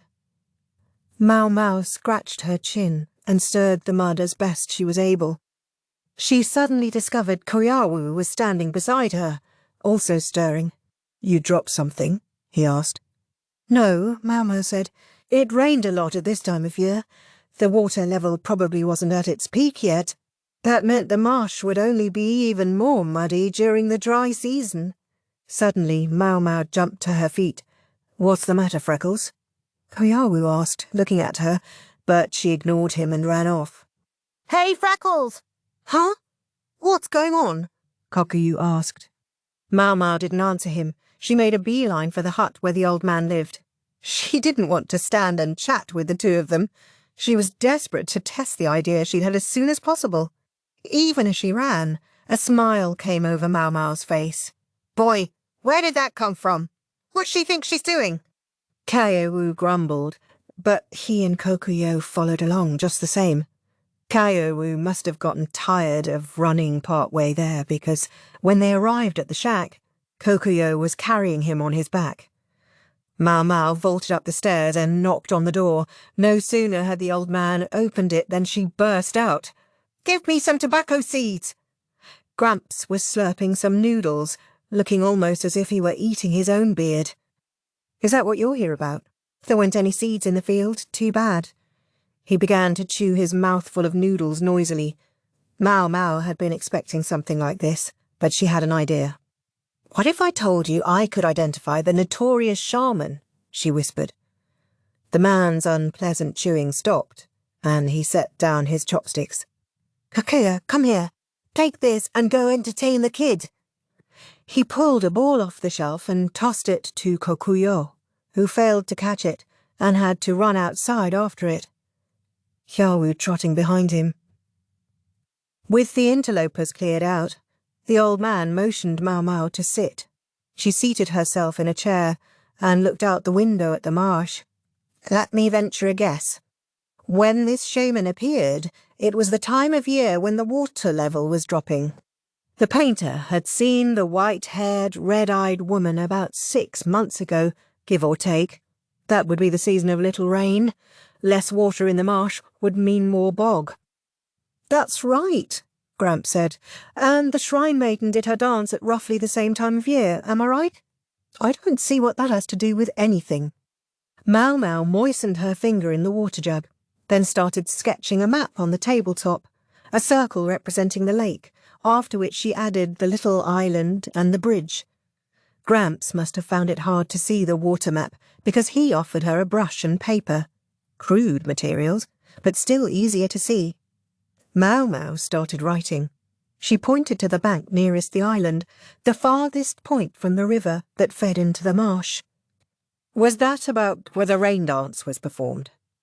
Yes, that's right, the physician said. The place could be seen from the window of the hut they were now in. This shrine maiden, or shaman, or whatever she was, invoked the blessing of the great snake god and walked across the water. What if I told you I could do the same thing? Asked Maomao. The old man squinted at her, clearly sceptical. Huh, that's enough silliness out of you. If I might say so, I don't think you have the figure to attract the snake god. Gee, old man, I didn't realize you were such a devout believer. Their eyes met. Maomao smiled, trying to provoke him. If she was right, this old man knew something. Something he wasn't telling her. It was almost as if he could read her mind. Low men would never operate on an assumption that way, he said. That's exactly why I want to investigate the marsh, to substantiate that assumption. Gramps gave her a glare, but got up as if inviting her to follow him. You're not one for having a little mystery in life, are you? Not that I'm one to talk. The thing to do at a moment like this is just to believe that immortals and shrine maidens really exist.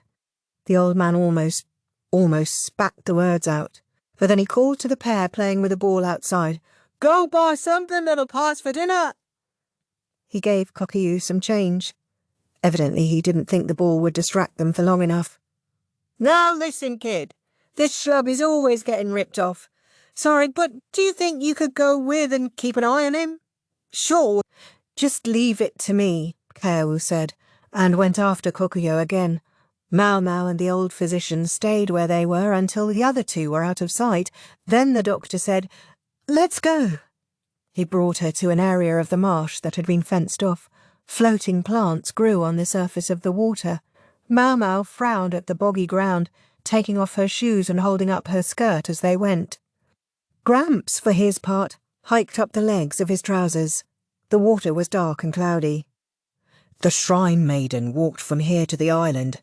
If you can manage the same thing, I'll tell you whatever you want to know. Then he dropped his voice to a menacing whisper and said, Before the shrine maiden, the young women who were brought here were called sacrifices, and they were drowned in this marsh, tied to weights, and sunk into the fathomless depths alive. My great-grandmother told me how she tried to cover her ears as the girls cried and sobbed their last, every attempt at struggle dragging them closer to their doom. No guarantees you won't end up the same way. It may have been a revered custom, Yet it must also have been a terrifying sight for the villagers who witnessed it. And then they felt remorse for what they had done, and begged forgiveness, though it meant nothing by that point. Stone pillars stood around the marsh, constructed of similarly sized rocks piled one atop the other, with the largest of all standing on top. Cairns of some type, perhaps. "So, how exactly did the maiden cross the marsh?" the old man asked. Maomao took out some rope she'd brought from the house, along with a couple of thin wooden boards. "All right if I borrow these?" "Suit yourself." "Thank you." She punched 3 holes in each board and ran the rope through them to create what looked like crude sandals. They weren't very impressive, but she put them on, thinking, paddy sandals would be perfect right about now. Paddy sandals were footwear used by people planting rice fields, but wishing wouldn't get her anywhere. The old man was watching her curiously now, but for the time being she kept quiet. She rolled up her rope to keep it clear of the ground, then wrapped a rope around her body, tying the other end to one of the stone pillars. Then she began, "Hey, what are you doing?" Gramps asked. "Substantiating."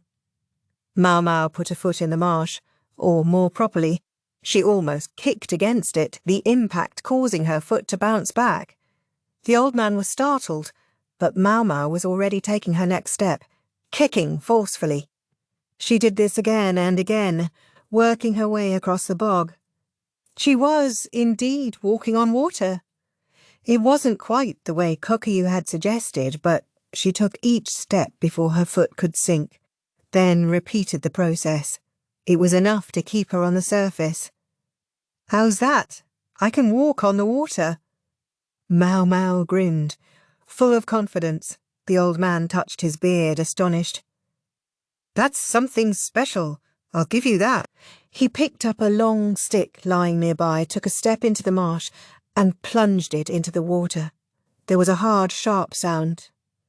"But you don't have to go to all that work.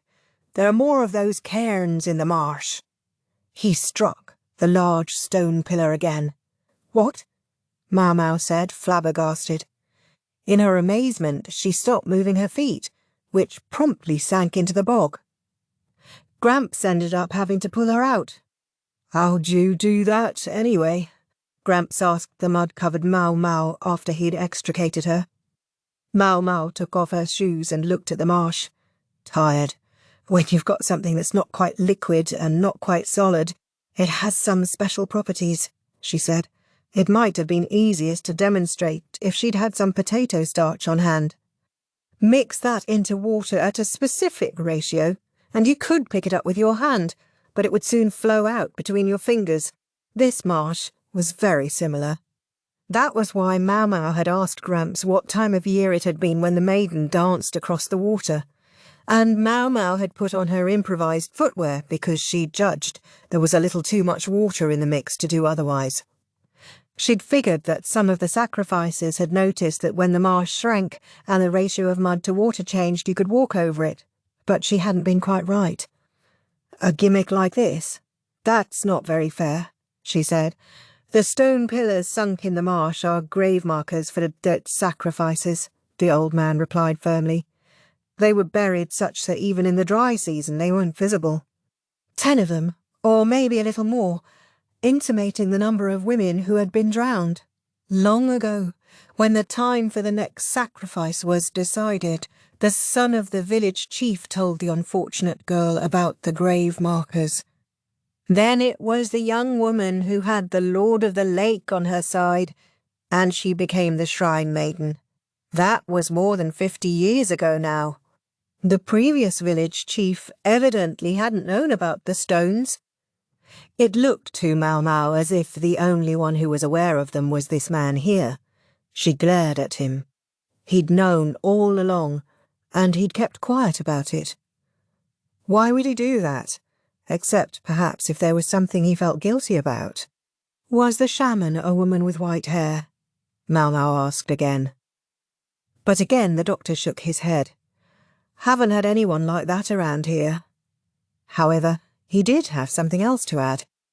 He began speaking, telling Maomao about how by sheer chance In the capital, he'd run into the former shrine maiden who had been sent to the rear palace. She'd had a granddaughter by then. The former shrine maiden had asked him what was the state of the great snake god today.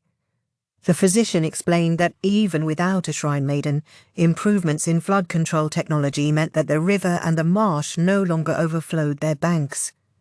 The snake god became simple superstition. His shrine went to ruin, and no one now visited it. I can't help thinking maybe it would have been better if I'd told her the shrine was doing well, that thanks to the great snake we were safe from floods. Even if it wasn't true, he said. The former shrine maiden had been incredulous at what the old man told her. It was as if all the shrine maidens who had gone down to the depths had died in vain. The thought enraged the woman. Not long after, she and her granddaughter came to the village. The former shrine maiden said she served a new snake god, and that was when she had her granddaughter cross the marsh. A new snake god. Maomao thought of the white sacred ropes, the snake deity, and the white-haired woman the painter had seen. She picked up the pole and plunged it into the marsh, seeking out the cairns as she worked her way toward the little island. The old man was right. This was a more reliable method than the one Maomao had tried. As long as your feet were steady, you could make it. She hopped over to the island.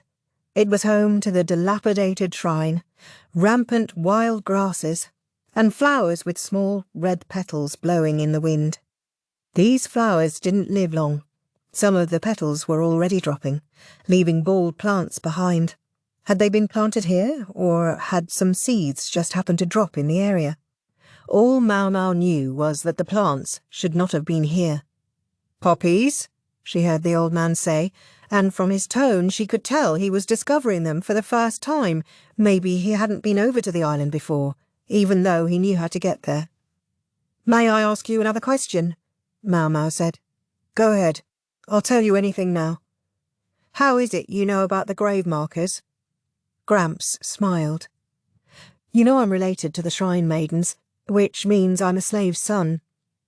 It's not unusual for the powerful in a village to get involved with the slaves." He'd said it was the village chief's son who had told the former shrine maiden about the existence of the burial pillars. That would seem to imply the chief had gotten a slave woman with child, and that child was Gramps. When the chieftain tired of this slave, she was passed on to the next villager, until finally, when starvation threatened, she was used as a sacrifice. For there to be grave markers, there had to be someone to put them up, to cut the rock and pile stone upon stone over the course of years. Not to mention, to then carry the stones to their location across the other markers already in place. This marker just in front of the island is the last one. It saved my little sister from drowning, the doctor said. Then instead, she had been sent to the rear palace. It was not the village chief's daughter who had gone, but the offspring of the slave woman and whomever she had been passed on to. When the child came back decades later, she discovered that the villagers who had murdered her mother and used her own life for their ends had forgotten all about the local deity and the women who had been sacrificed as shrine maidens to it. Maomao looked at the tobacco leaves on the far shore. "Did you, perchance, get those from the former shrine maiden?" "I did, but not the poppy seeds. She gave the tobacco to me as a sort of souvenir, asking 2 favours in return." "And will you tell me about those too?" "Yes.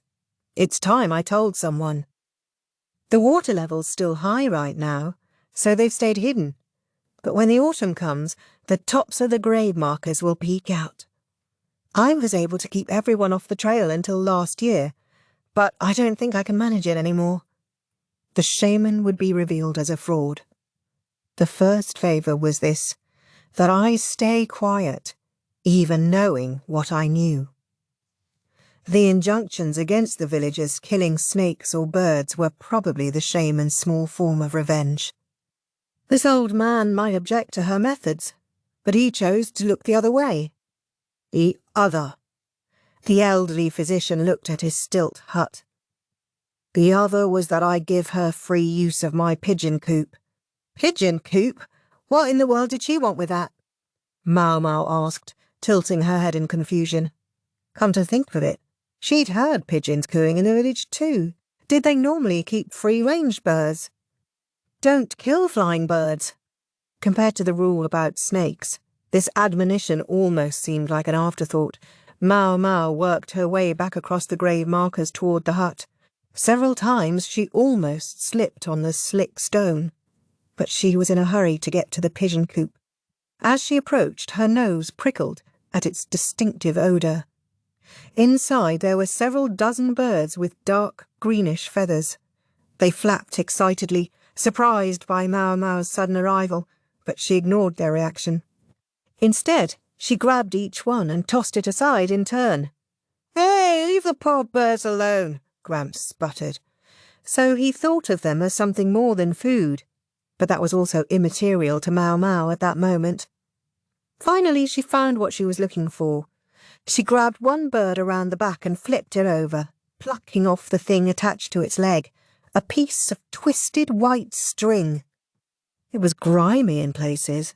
She guessed it had gotten dirty while the animal was outside. Maomao left the pigeon coop and undid the string. It turned out to be a single piece of cloth, embroidered with characters that really did look like a scribbled snake. I know I've seen these before, Maomao thought. They looked much like the embroidery on the fire rat cloak she'd seen at the used clothing store. If you knew what you were looking at, you could tell it wasn't just a random pattern. It was a code, based on characters from the Western Reaches. Maomao thought back to the fortune-teller from the Western capital, how she had used a pigeon feather instead of a brush to write with. For some time now, Maomao had been grappling with the fact that the White Lady somehow seemed to be everywhere at once in this country. Surely the young woman couldn't actually travel so widely.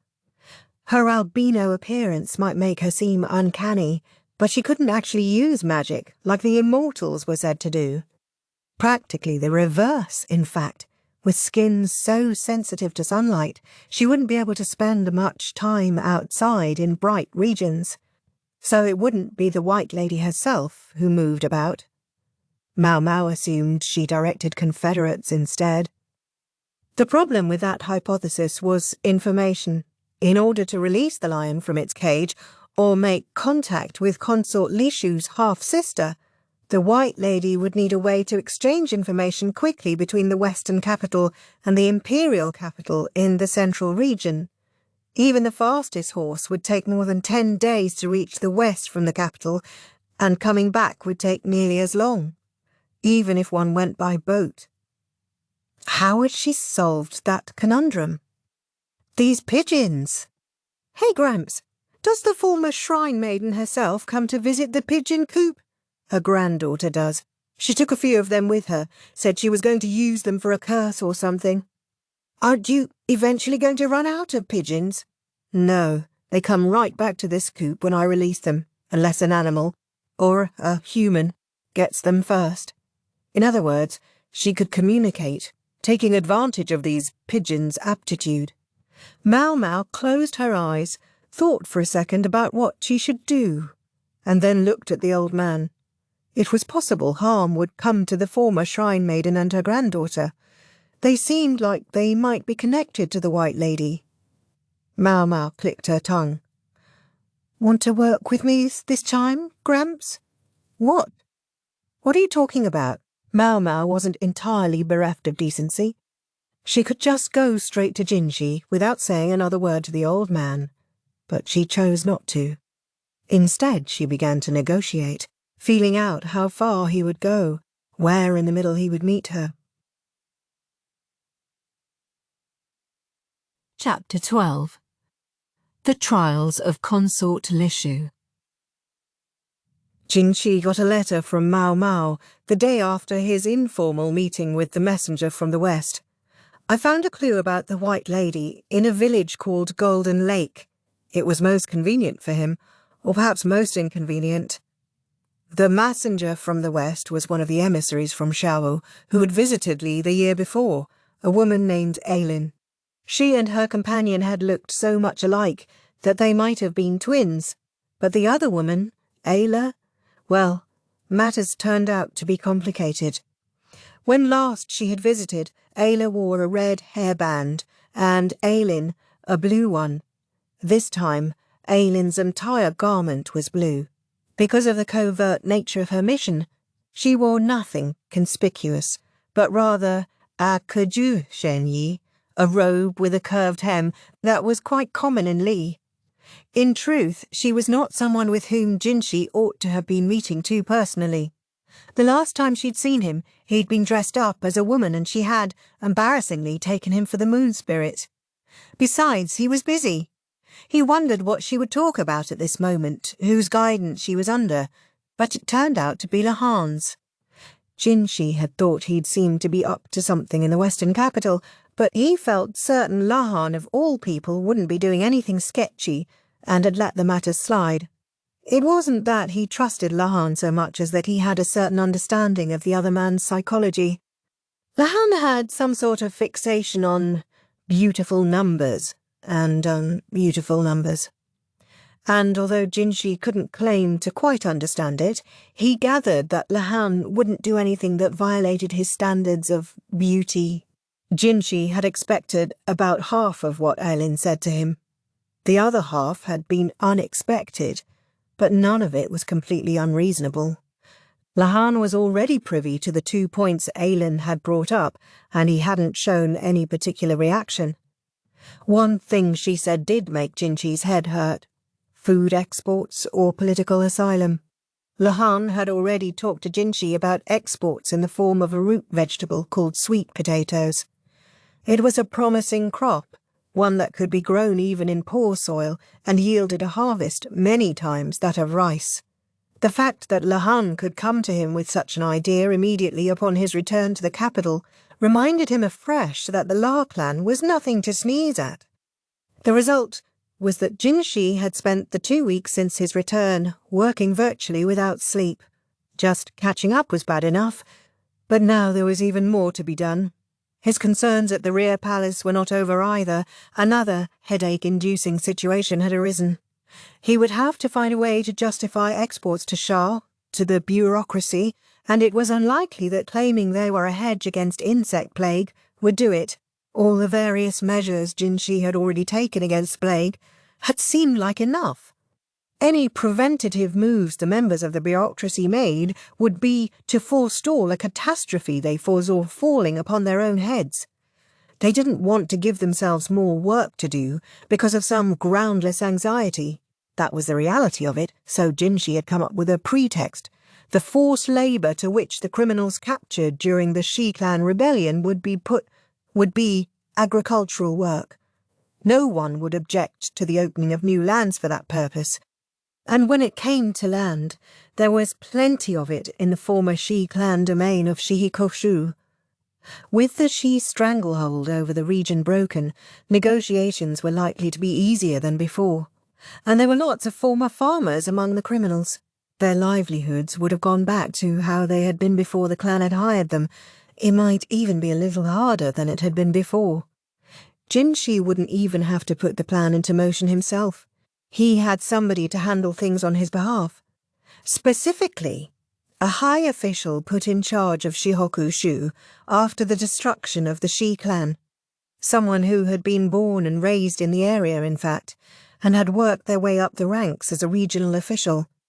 They had experienced famine in the past, and when Jinshi had explained how growing sweet potatoes would prevent further starvation in the future, his case had been eagerly heard. Any necessary personnel could be recruited in Shihoku-shu. There was a ready supply of third sons of farmers, men who weren't entitled to any fields. If the rear palace could be considered public service under the Empress Regnant, then so could this. That was as far as Jinshi's planning had gone. He was quite capable, but he was no genius. There were still kinks to smooth out in the idea, but he would leave the details to those carrying it out. There would be pressure, yes, but they would just have to rise to the occasion. Jinshi didn't love to simply delegate matters, but he had other things to do. He was always slightly overworked, but he liked to think he had a sense of the scope of his duties. Jinshi lacked many truly trustworthy subordinates, but he did have a few. Each had their strengths, roles to which they were best suited. He picked up his cup as he considered what he would do about this letter. His ever-attentive lady, Suiren, saw the cup was empty, and with a "well now," poured him more juice. Jinshi watched her, then spontaneously decided to show her Maomao's letter. "Do we have anyone available right now?" he asked. "Yes, several who just came back." "Pick someone suitable, then." "All right." Suiren put her hand to her cheek, thinking. "Why don't we try somebody new? It should be interesting." "Are you sure that's safe?" Jinshi asked uneasily. Suiren, though, continued to smile broadly. "Have I been wrong yet?" Jinshi could only offer a rueful smile in response to this display of confidence. Suiren had once attended upon the Empress Dowager herself. Even Maomao couldn't get the better of her. Suiren was one of those who had helped see to the safety of the Empress Dowager in that den of iniquity, the Rear Palace, the Empress Dowager who had become pregnant with the current emperor at barely more than 10 years old. Jinshi was convinced that the fact that Suiren had been assigned to attend him was a show of motherly concern on the part of the Empress Dowager. "If you still don't believe me, then let me tell you a little secret," Suiren said, and then she whispered in Jinshi's ear. His eyes went wide. "Is that true?" "Yes, I was administering a bit of punishment when I discovered—" Suiren's secret had no bearing whatsoever on Jinshi's work, but it was very useful information to him personally. He wondered, though, what was this punishment she was talking about? He decided that for the moment some questions were better left unasked. "I'm sure you'd like to emerge victorious from time to time, young master," Suiren said, with a gesture that was girlish and charming despite her years. No sooner had Jinshi registered that, though, than she had returned to the prim, capable lady in waiting. "I'll see to it immediately," she said. She bowed and exited the room without so much as a sound of a footstep. Jinshi knew Suiren would take care of things. He could focus on other work. The other problem brought to him by Special Envoy Ailin, for example. Something that appeared to be news even to Lahan. Jinshi hadn't wanted to hear it. He would have preferred to plug his ears. It was enough to threaten to shatter his impenetrable smile. What kind of problem was it? It had to do with the White Lady, and because of it, he would miss another chance to visit the apothecary shop in the Pleasure District. "The White Lady has been apprehended," she was informed 2 days after the events at the village and its marsh. Considering that it would have taken her letter a day to arrive, things had happened about as quickly as humanly possible. It was Basen who brought the message, and Okyo who brought Basen to the shop when he'd spotted the young man standing uncomfortably in the foyer of the Verdigris house. Basen had visibly relaxed when Maomao had told him that her sister Perrin was with someone that day and wasn't in. The shop was rather cramped, so Maomao asked the madam to ready a room for them. The brothel had many chambers that were excellent for private conversations, but only assuming Kaiowu didn't find them. The over-curious brat would inject himself directly into any conversation. Thankfully, Ukyo volunteered to distract him. Maomao took a sip of the tea that had been served to them. "Is that right?"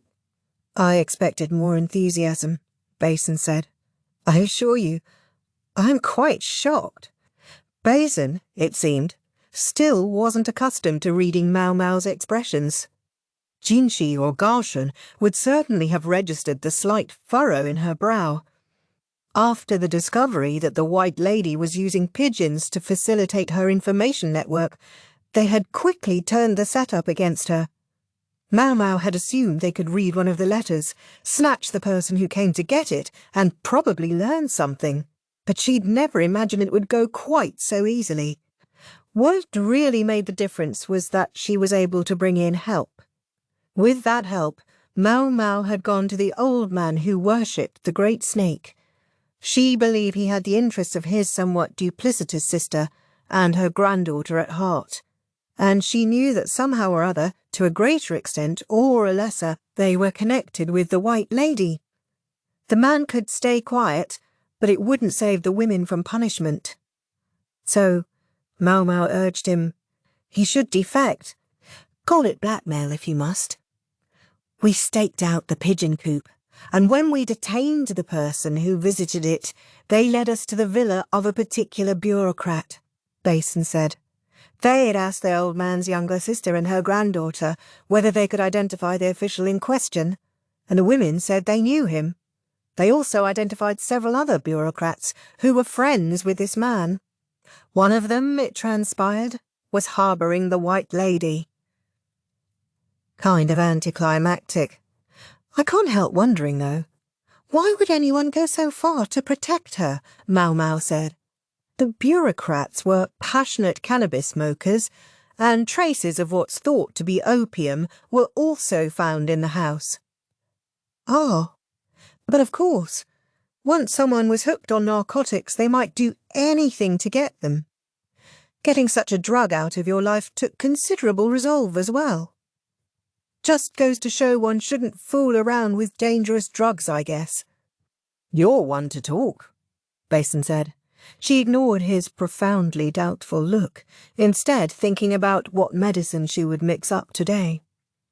Basen had presumably come just to tell her about what had happened, so his business was finished. His hand was better now. The bandage was off. Really, though, Maomao wasn't sure why they couldn't have sent her a letter, or at least some other messenger. No reason for Basen to come here and be terrified by the courtesans. Despite having delivered his message, however, Basen showed no sign of getting up to leave. Instead, he kept stealing glances at Maomao, his mouth almost opening and then shutting again. At length she asked, "Is something the matter, sir?" No, Maomao was curious but didn't actually want to get involved. Whatever it was, it probably meant trouble, and worse, it probably meant Jinshi. Yes, definitely better to steer clear. She hadn't seen Jinshi since they'd parted ways at the Western capital. The extent of their contact had been her letter about the White Lady, to which his reply had been businesslike. I hope he'll just pretend nothing happened. That would be the most harmonious thing, in her opinion. Unfortunately, the world wasn't a decent enough place to give you harmony just because you wanted it. Basen finally stopped flapping his mouth and looked her square in the eye, clearly resolved to say what he had to say. I have a question for you. If a woman's menstrual period doesn't come, is it fair to assume that she's pregnant? Maomao greeted this with silence. She never did know what this man was going to say next. Basen scowled at the disdainful look she gave him, but his face grew steadily redder. Frankly, Maomao wasn't sure what to make of such a hopelessly virginal response. He wanted to know how to tell if a woman was pregnant. Could it be he'd fallen in with some bad girl who'd taken advantage of him? I guess I could see it, she thought. Basen always did seem to come up a little short, man-wise. There was no end of people in the world who, under the influence of a bit too much to drink, made a night's mistake. And considering Basen's status, there must be any number of women eager to share a drink with him. She knew this was something she couldn't tease him about. She had to be serious. "Master Basen," she began, "I know you may feel you were duped, but a real man takes responsibility for his actions." Basen looked at her incredulously. "If it really is your child, then you have to do what's right. Not that that makes it okay that she took advantage of you, but—" "Hold on. What are you talking about?" "The poor girl you got pregnant. Master Basen! I didn't get anyone pregnant." Basen slammed a fist against the floor, the impact so powerful it made Maomao feel like she might be flung into the air. It was his right fist. Wasn't he afraid he would injure it again? "Why are you asking then?" "Well, it's—" His mouth started opening and closing again, but he managed to lean in and whisper into Maomao's ear. "It's about Consort Lishu." Maomao looked at him, thunderstruck. No way. No way. Yes, there seemed to be a certain something between them. If you could only disregard their respective stations, Basen and Lishu could have made a pretty nice— Hold on. When the hell would they have had the time? Surely there hadn't been a free moment. Then again, Maomao had hardly been watching them 24/7, so she couldn't be sure. Then again, had they ever looked like they'd... She tried to remember. She seemed to be confused, in her own way. As she thought, she rifled through her medicine cabinet and produced a packet of something that she placed in front of Basen. "This is a relatively harmless abortifacient," she said. "Something she kept on hand for the courtesans. I'm not certain I can control my strength, but may I hit you?" Basen asked with uncharacteristic politeness. The touch of civility, in fact, indicated how angry he was. Maomao knew she'd never survive a blow from someone with his absurd strength, and she delicately put the medicine away. Basen cleared his throat, drinking some of the cold tea in an effort to bring down the flush that had come into his face, a combination of frustration and embarrassment. What I'm saying is, a certain august personage is in a difficult position." Apparently desperate to avoid using so much as a personal pronoun, he resorted to extremely circuitous locutions. "When one has been away from a certain place for quite a long time, and then returns to this certain place, one is subject to the same strictures as if one were entering it for the first time." A certain place was no doubt the Rear Palace. "Ah, so that's what's going on," Maomao said, slapping her knees. "There were stipulations when entering the Rear Palace. Just as any men were expected to be eunuchs, there were certain things that a woman had to do as well. Nothing as difficult as what was demanded of the men, but the last thing they wanted was for a woman to enter the Rear Palace with a child already in her belly. Thus, a woman was only allowed entry after she had been confirmed to be menstruating. There were occasional exceptions for temporary leave, but these were typically in order to pay one's respects to a groom's family on the occasion of a woman's marriage. The name of her partner was recorded, so if she did get pregnant, they knew who to blame. Most women then left before the child was even born. A woman who had been away from the Rear Palace for almost 2 months, and a high consort at that, couldn't expect to simply walk back in. Lishu's problem was that it had now been more than a month since she'd returned from the western capital. "So her period is late?" Maomao asked. Basen nodded miserably. "Well, Consort Lishu is young, so they might be irregular, and when you consider the toll that travelling must have taken on her, it can't be that surprising if she's a little late." That, though, was speaking purely from a health perspective. The fact that Basen was talking to her, and that he knew such personal information, meant there was something else going on. What might happen to a woman who was suspected of getting pregnant outside the confines of the Rear Palace, one of His Majesty's highest consorts at that? Especially when the reason she'd left the Rear Palace on this occasion was that she might be given to the Emperor's younger brother, Jinshi, in marriage? If Basen was aware of this situation, it was likely Jinshi was too. If that girl didn't have bad luck, she'd have no luck at all, Maomao thought. She had to sympathise with all the tribulations Lishu had been subject to, considering they were no fault of her own. She was already bullied and ridiculed. If people thought she was engaged to Jinshi, jealous stares would start coming her way. Pregnant, though? Consort Lishu hardly seemed qualified to get pregnant. She'd never even been visited by the Emperor, in light of which Maomao was starting to think she saw what Basen was driving at. "You want me to prove that nothing untoward happened with Consort Lishu?" That brought an undisguised look of relief to Basen's face. "You'll do it?" "I will. I'll need to be able to go to the palace, though, and I'm not sure they'll let me in. A doctor, maybe, but a random apothecary? Don't worry about that.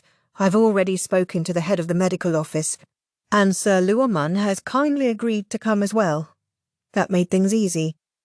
So Basen had already had everything in place when he arrived. As for why Luoman was involved, it was likely Basen didn't trust the quack to handle this, but knew that not just any male doctor could attend on the consort. Maomao's adoptive father was the perfect compromise. Maomao was excited at the prospect of seeing her old man again. It had been a while. She felt bad for Lishu, but she personally was downright happy. Basen, by contrast, continued to look grim. Maybe she should have pursued the matter with him. But she wasn't thinking about it that deeply at the time. The next day, a messenger from the palace arrived. Maomao left Sazan in charge of the shop, as usual. "Please don't be long," he said. What was he, her pet dog? He was always like this. Maomao had made sure Kiawe would be out shopping with Ukiyo when she left, and she was glad she had. She'd talked to the madam, and even the old lady understood the boy couldn't possibly go with her to the palace. Kiawe might have been gone, but Maomao the cat nuzzled at her persistently until she picked her up by the scruff of the neck and put her on Sazan's head. "Hey, I'm hot," he said, but he didn't look especially unhappy as he savoured the white fur of the cat's belly against his face. It seemed to be a perk of these outings that they felt she needed to be presentable, and so gave her new clothes whenever she was summoned on these errands. They never asked for them back, so Maomao always either sold the outfits to the used clothing store or put them up for auction among the courtesans. In addition to the usual robe, this time there was a white overrobe, something to serve as a doctor's apron in this warm season. If they were summoning Maomao, it implied that the consort's period still hadn't come. She decided to prepare some wenjing tang, a concoction that aided blood flow, just in case. There were several other remedies that might help, but Maomao picked one with minimal side effects. She assumed Luo men would have some ready as well. How could he not, being so much more experienced than she was? But she thought the consort might be less intimidated to receive the medicine from a fellow woman rather than a eunuch. The carriage rolled through the palace grounds, stopping somewhere near the rear palace. They were, in fact, quite close to the pavilion, where Anshi, the Empress Dowager, had once invited them. Maomao put on the white overrobe, ignoring the heat, and got out of the carriage. She found herself facing a relatively small pavilion smack in the middle between the Empress Dowager's residence and that of the current Empress. It must have been put up long ago as a place for a royal consort to live, back before the rear palace had been established. As for the building in which the former emperor had spent so much of his time, which Maomao had visited the year before, it was long gone. She had to admit the place looked a little more barren without it. Waiting in front of the pavilion was a physician with a benign look on his face and a cane in his hand. It was Luomen. "Ah, you're here," he said, dragging one leg as he came toward Maomao. They'd sent letters, but it had been nearly 6 months since they'd last seen each other. Luomen was accompanied by 2 other men, who appeared to be medical officials. Both were small and elderly, not at all threatening. Perhaps that was simply how doctors tended to be, or maybe it was a gesture of consideration for Consort Lishu. "This way, please," a woman said. It was one of Lishu's ladies in waiting from the rear palace. Maomao recognized her, but didn't know her name. The woman, though, clearly knew Maomao. One could catch an audible tick from her. Apparently, attitudes among Lishu's women hadn't improved. Maybe they had even gotten worse. "This way," the woman reiterated, and then led them on what seemed to Maomao to be a very long, very circuitous route. They went up to the 2nd floor, then the 3rd, then to the innermost room on the floor, before the woman said, "I'm ever so sorry. I forgot the mistress changed rooms." Is she that eager to make our lives difficult? Maomao wondered. The 3 physicians with her were all old men. Maybe their mild looks caused the woman to take them lightly. At length, Maomao and her companions were shown to the innermost chamber on the 1st floor of the pavilion, which looked like a perfectly typical room for a consort. Emphasis on for a consort. The furnishings were of a quality that your average commoner might never see in their whole lives. Consort Lishu lay on a canopied bed, with her chief lady-in-waiting, who was also familiar, standing by her side looking quite distressed. Lishu briefly quailed at the sight of the male doctors, aged though they were, but seeing Maomao with them relaxed her, for a brief second, before she quailed again, for altogether different reasons. Luomen said simply, "We assumed there might be concerns about us, so we brought a proxy," and looked at Maomao. Lishu was suspected of being pregnant, and even if she wasn't, if anything had happened between her, a high consort, and a man who was not the emperor, her life would be forfeit. Not that I think that's remotely likely. For one thing, she didn't think anyone as transparent as Lishu could keep a secret like that for very long. Probably not from Maomao, and almost certainly not from Arduo, who had been with her the entire trip. It was impossible to be absolutely positive, of course, but it seemed unlikely. So it was that Maomao found herself standing in front of the terrified consort, flexing her fingers. The quickest and simplest solution would be to check whether consort Lishu was intact, a task for which Maomao, raised in the pleasure quarter, was uniquely suited. She had all kinds of ways to know. "Let's hurry up and get this over with. That'll be easiest for everyone," Maomao said. "What? Wait! No! No!" Lishu wailed. "You're all right. I'll be done before you can count the wood grains in your bed." "Done with what? Ah! The consort reached out desperately for her chief lady-in-waiting, but Maomao closed the curtain around the bed. As for the elderly physicians, they stood discreetly in a corner of the room with their backs turned. For a while the only sound was Lishu's whimpering. "She's pure." "Of course," Maomao announced flatly, wiping her hands with a cloth. Lishu lay on the bed, completely drained, provoking consternation from her chief lady-in-waiting. "It should have been fine. Maomao was a fellow woman. She'd even done something similar when assessing whether Empress Gyokyo's child was in breach.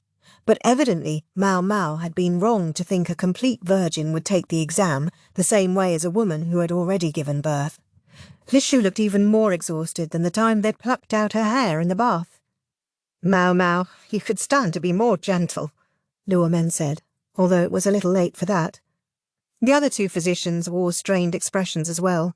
Just when Maomao was thinking the job was over and she could relax and write up the paperwork, a woman's voice said, "Excuse me." The door opened, and 3 of Lishu's ladies-in-waiting came in, flanking the consort's former chief lady-in-waiting, the one who had been reprimanded by Jinshi. She looked like trouble, as usual, but today she seemed to have taken it to another level. "Yes? Can we help you?" the current chief lady-in-waiting asked. She was technically the superior in this situation, but she'd started life as nothing more than a food taster, and she felt an understandable shock of fear when confronted by the woman who had previously held her position. The former chief lady-in-waiting simply ignored her, turning instead to Maomao and the elderly physicians. "Were you able to ascertain the consort's chastity?" she asked.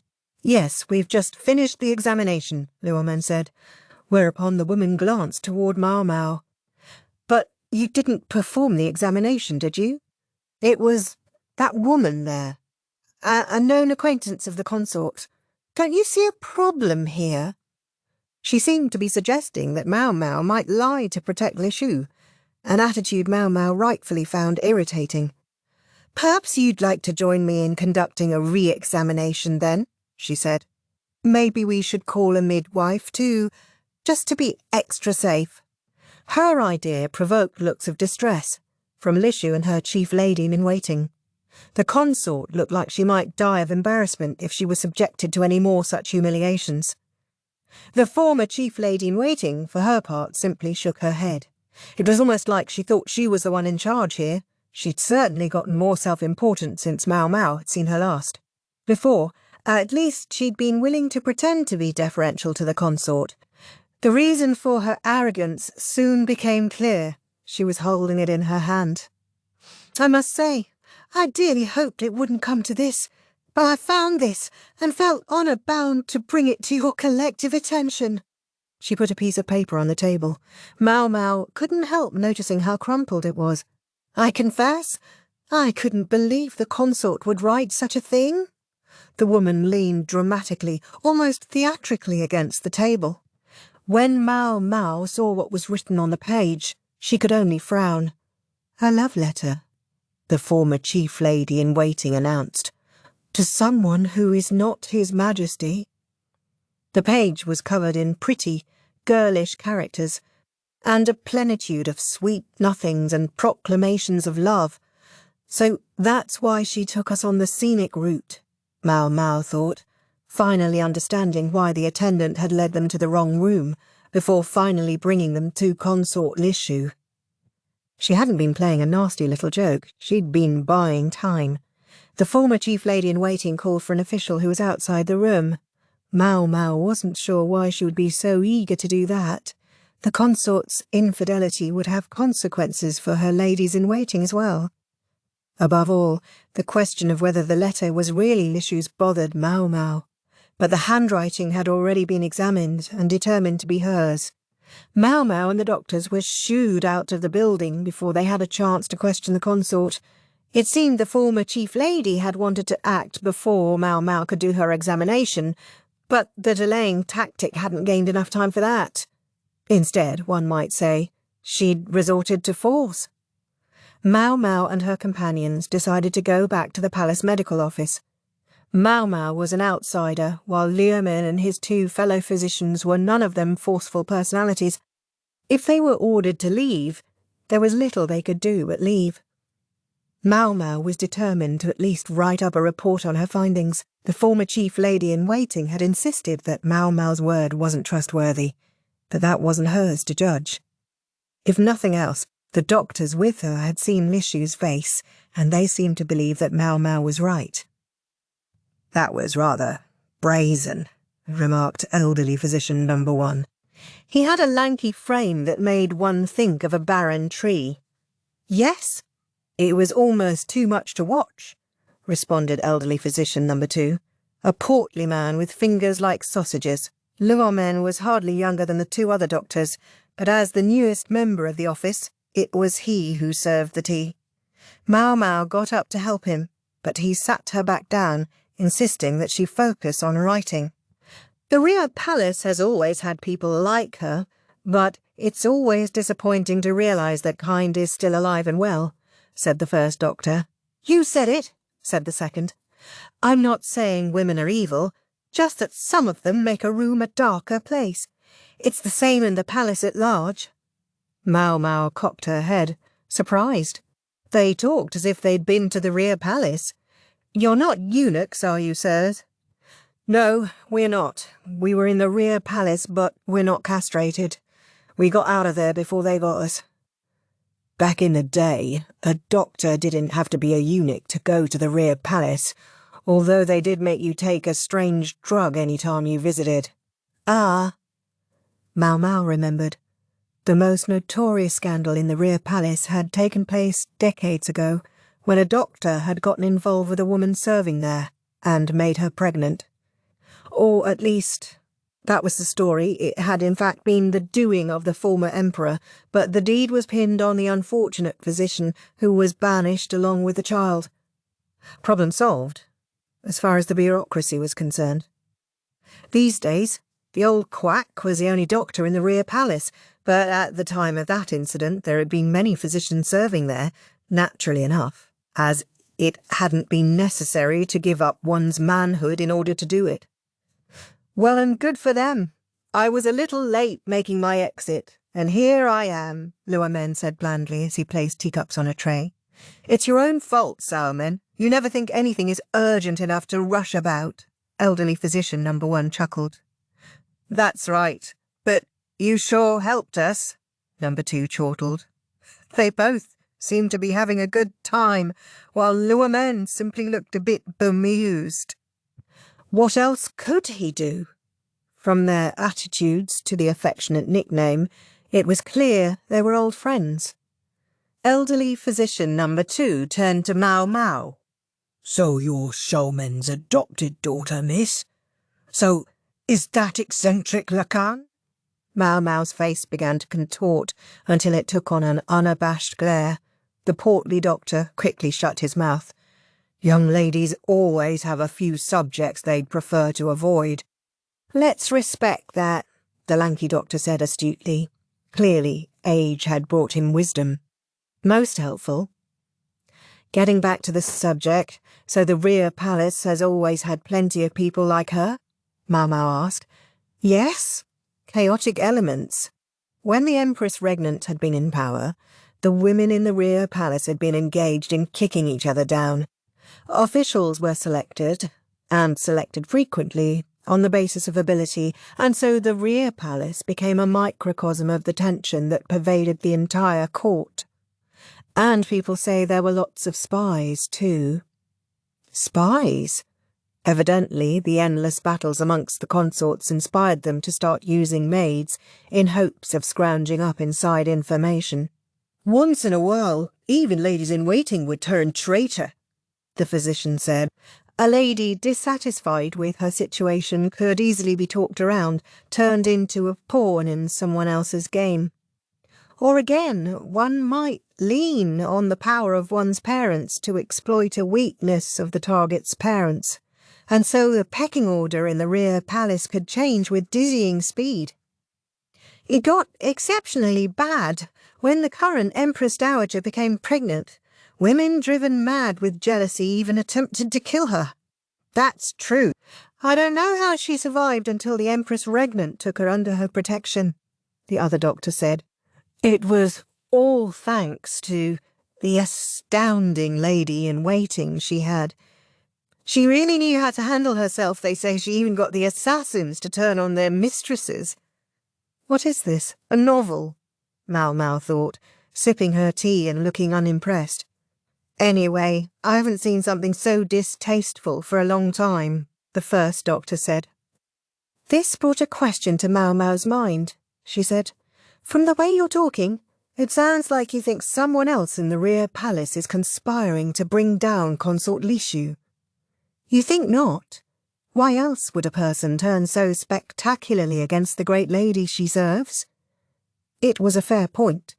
Until now, the former chief lady-in-waiting had never gone beyond garden-variety harassment. This time, though, she was clearly bent on destroying the consort.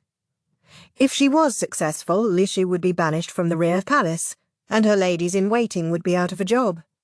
In fact, they would be lucky not to suffer the same punishment as their mistress. That almost seems too superficial, Maomao said. Elderly physicians number 1 and 2 looked at each other. If you're Showman's daughter, I'm sure you're a very smart young woman.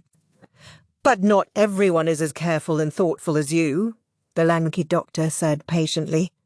I understand that, Maomao said, but this was too much. People like that aren't thinking about the future, only about their pride. They might start by nettling someone they happen to dislike, but when there's pushback, it only makes them angrier. You don't think she would hesitate even a little? She's dealing with a high consort and she's only a lady-in-waiting. That's exactly it. If a person feels trampled on, it only takes someone to give them the smallest push, and they go tumbling. Humans are funny that way. It was a simple way to make a spy. Ha ha ha! You do like those kinds of stories, don't you? The pudgy doctor said, stuffing a bun into his face. It's just like how you said that white immortal everyone was talking about was an intelligence agent from another country. Luomin sipped tea with a reserved smile on his face, but there was unmistakable sympathy for Consort Lishu in his eyes. Hey, don't worry about it. Once your girl submits the paperwork, the consort will be free and clear, the portly physician said, obviously able to tell exactly how Luomin was feeling. But that love letter, Luomin said, his worry not assuaged. Oh, that. Girls her age write letters like that all the time. What's the problem with letting a little fancy take you? I know, it's embarrassing for sure, and it's a problem coming from a high consort. But you just say she was practicing writing to His Majesty and the trouble goes away. Maybe she did write that letter, but she didn't send it, did she? All the consort's letters are supposed to be checked by the censor anyway. Yes, they're supposed to be, Maomao said. But she was concerned by just how confident the former chief lady-in-waiting had acted. Say, Maomao, the woman began, glancing outside. Yes? There's a certain someone who always shows up about this hour, claiming it's snack time. Are you sure you should be here? At that, Maomao promptly drained her tea. At the very same moment, she heard a weird old man whistling outside. She lost not a second, getting her things together and opening the window opposite the entrance. I'll see myself out then, she said. You're an odd one, said one of the two elderly physicians, but neither of them tried to stop her. They were too busy preparing for the storm that was about to hit. The exact same moment Maomao landed on the ground outside, there was a great slam as the door flew open. Uncle, I've brought some Jidam Gao. You'll join me, won't you? The man announcing his snack was none other than the monocled freak, and his entrance left Maomao with absolutely no reason to stick around any longer. I'm still not sure, though. Would Lishu's trouble really be over now? The question made her uneasy. She hoped there was nothing bigger going on, but Maomao's bad feelings had a tendency to be right.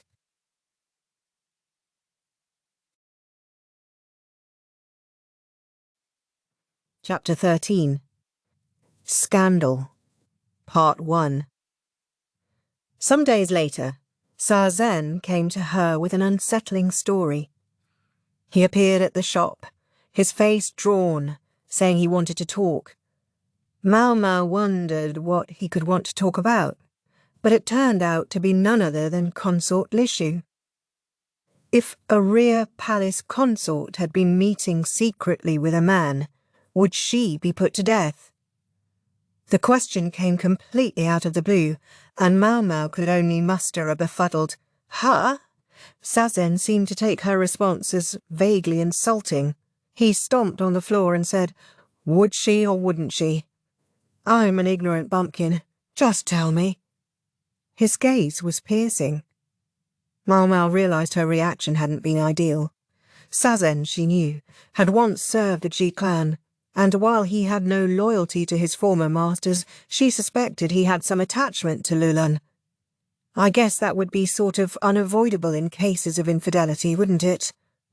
An ordinary palace lady might be one thing, but this is a consort you're talking about.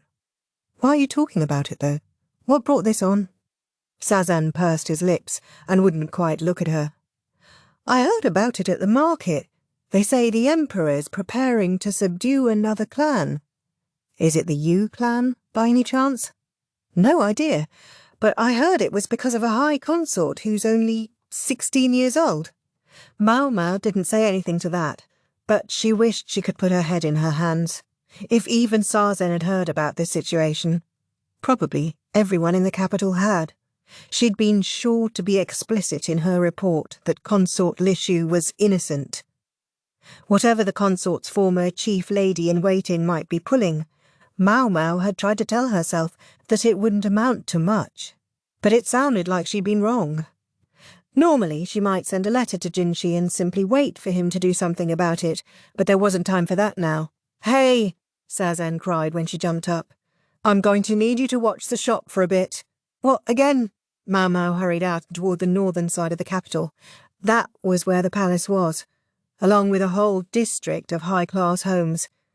One of them was one of His Majesty's villas, home to Adwar, herself a former high consort. "Is Lady Adwar in?" Maomao asked the guard, even though she knew he wouldn't simply grant her admittance. "Do you have an official appointment, miss?" the guard asked.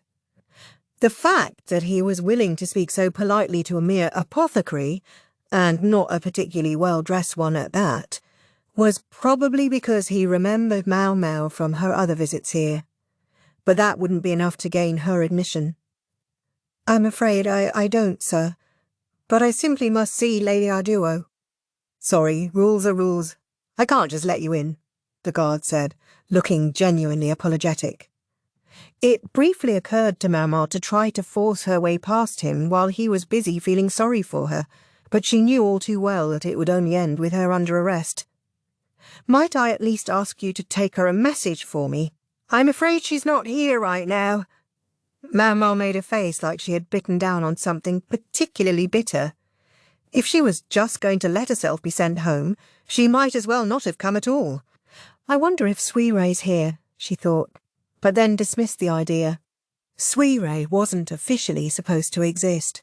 She wouldn't meet Maomao alone, and even if she did, she probably lacked any authority to summon Arduo. "Might I be allowed to wait?"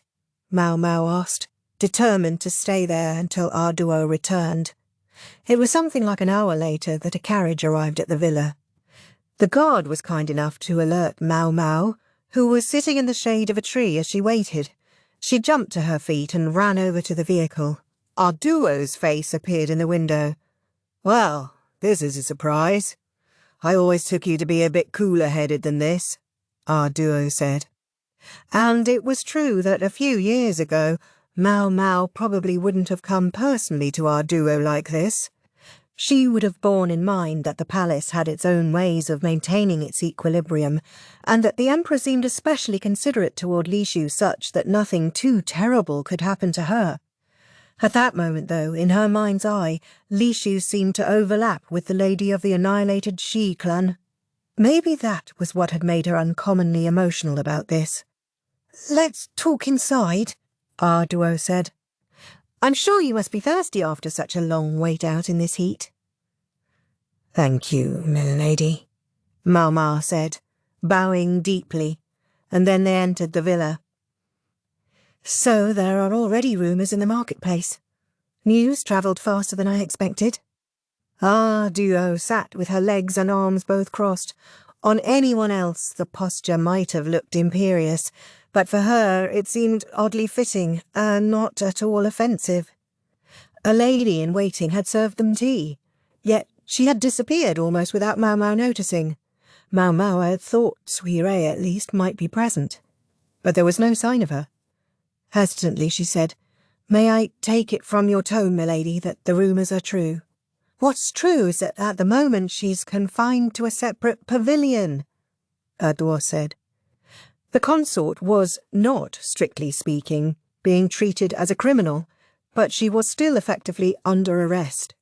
"Have you had an opportunity to speak with Consort Lishu?" "I have," Arduo replied. She told Maomao that Lishu insisted she hadn't written any love letter, but also, Arduo added, the letter in question clearly was written by Lishu.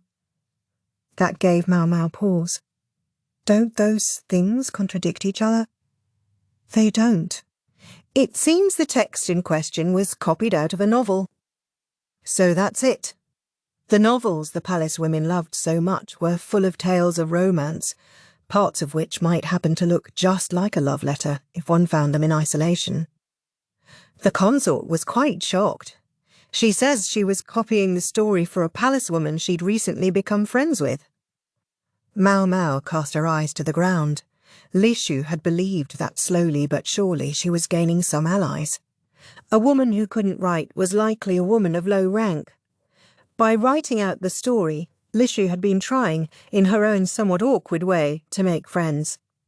Copying out a text might seem a mundane enough thing, but it would have taken considerable time and effort, and because Lishu was doing it and asking nothing in return, she might well have imagined it would deepen the friendship between her and this other woman.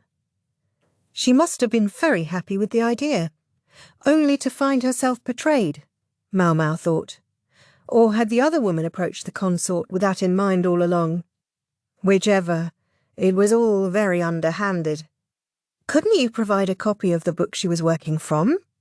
The thing about that is, every book that enters the rear palace goes through the censors, who keep a copy on hand for reference. But nothing they have matches this text. You mean it didn't go through their office? Someone smuggled it in. Well, now, that was a problem. Still something nagged at Maomao. What happened to the woman who asked the consort to copy the book? Where is she?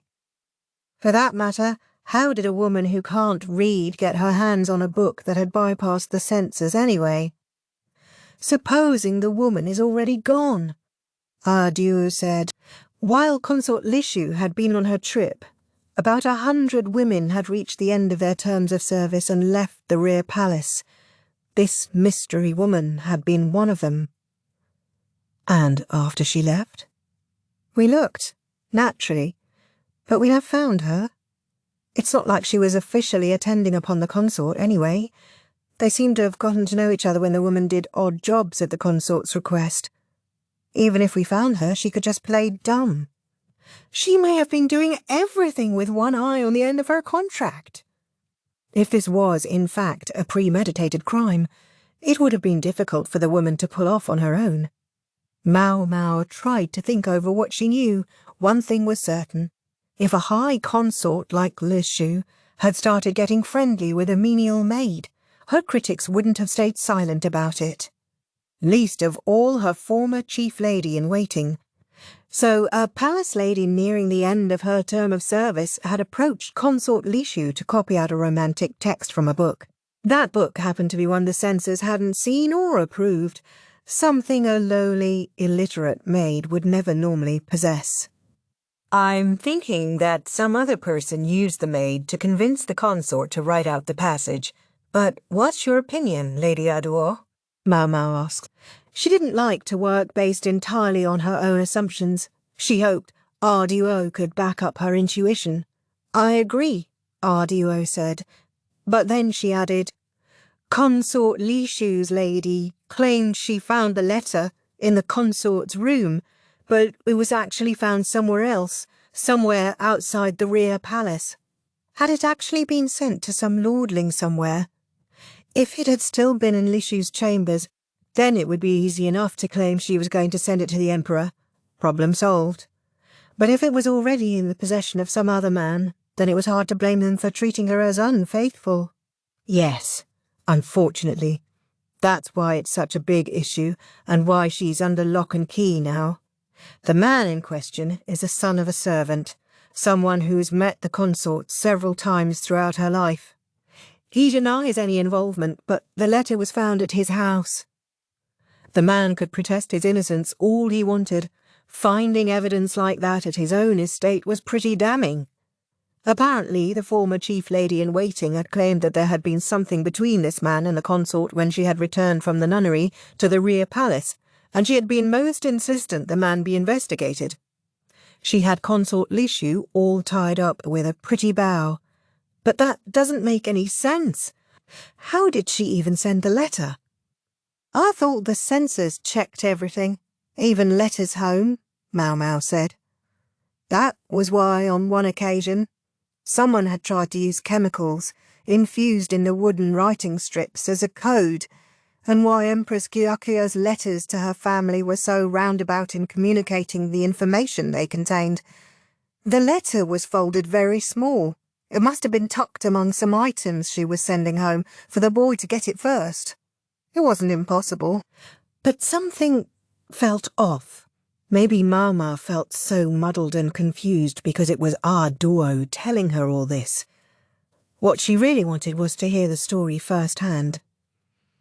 Do you think anyone could possibly get me an interview with Consort Lishu, or even with this young man? She asked. At that exact moment, someone knocked on the door, and a servant hesitantly showed his face. What is it? Duo asked, and the servant looked at Maomao as if he was unsure what to do. A Master Basen is here, asking after Lady Maomao. It was as if he'd been waiting for his cue.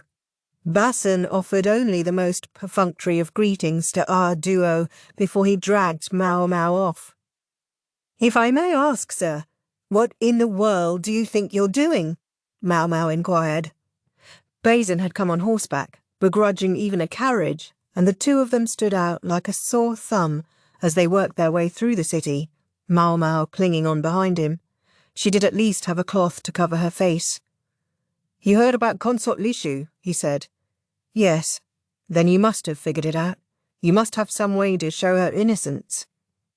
Maomao thought she understood what Basen was saying, but something still bothered her. "I can't meet her myself." "I was told to find a proxy," he said. "A woman under suspicion of infidelity would certainly find it difficult to meet with a man, true enough." Much as Basen couldn't have been more of a lifesaver for her, Maomao decided to tweak the headstrong man. "You were told? By Jinchi?" she asked. "I'm using my own judgment." "Oh, I see. Yes, something did bother Maomao, but as she didn't wish to upset the person in control of the horse, she kept it to herself for the time being." Consort Lishu had been relocated from the pavilion she'd occupied a few days before. That building had been not unlike the one she had in the rear palace, showing that she was still being treated as her station merited. But now she had been moved to the western part of the city, and her residence was less a palace than a tower. It looked something like a pagoda one might see at a temple, but on a larger scale, 6 stories tall with several overlapping roofs, and, although it was somewhat lacking in colour, that only made it look all the more imposing. The impression was reinforced by the ring of gigantic trees surrounding the place, truly impressive as buildings went, yet rather poor quarters for a royal consort. The burly men standing guard at the entrance didn't make it any more inviting. During the time of the Empress pregnant, a powerful courtier who turned against her was brought here, on the pretext of having an incurable illness, Basen informed Maomao. They claimed they'd brought him here to attempt a new medical procedure. It's the same place the former Emperor's brothers were brought when they contracted the illness that killed them. All of them met their ends in this tower. "So this place has a history," Maomao was about to say it out loud, but she refrained. The sad tale somehow robbed the place of its gravity, turning it instead into nothing more than a gloomy prison. Did His Majesty order this? She wondered. She'd always believed he was partial to Lishu, in his own way.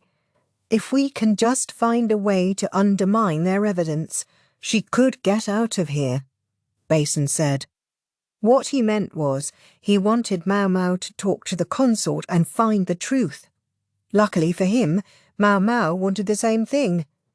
There was, however, one thing she had to be sure of first. She pulled aside the cloth over her head so that she could look him square in the eye and said, "I'm going to do what you ask, Master Basen, because I share your objection to Consort Lishu's treatment." Maomao did feel compassion once in a while.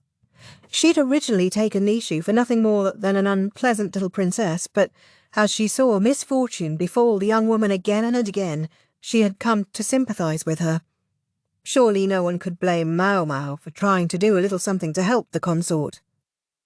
At the rear palace, Maomao had been then consort Gyokyo's woman, and so she couldn't be too vociferous in support of Lishu, but now she didn't have that concern. What about Basen, though? Do I understand correctly that we're doing this not on Master Jinchi's orders, but at your own discretion? She asked. You do. And what motivates this behaviour, sir? It was the obvious thing to ask. So obvious, in fact, that she hadn't been able to ask it even though it was on her mind. Who wouldn't want to help an innocent consort in trouble? Basen said. How do you know she's innocent? Maomao said flatly. Lishu and Basen had only just met on their recent trip. They'd seen each other at the banquet, true enough, but they hadn't had a chance to talk, and otherwise there had been few opportunities for them to even see each other's faces during the journey. The only time they were face to face was when the lion attacked. Again, they had hardly spoken to each other even then.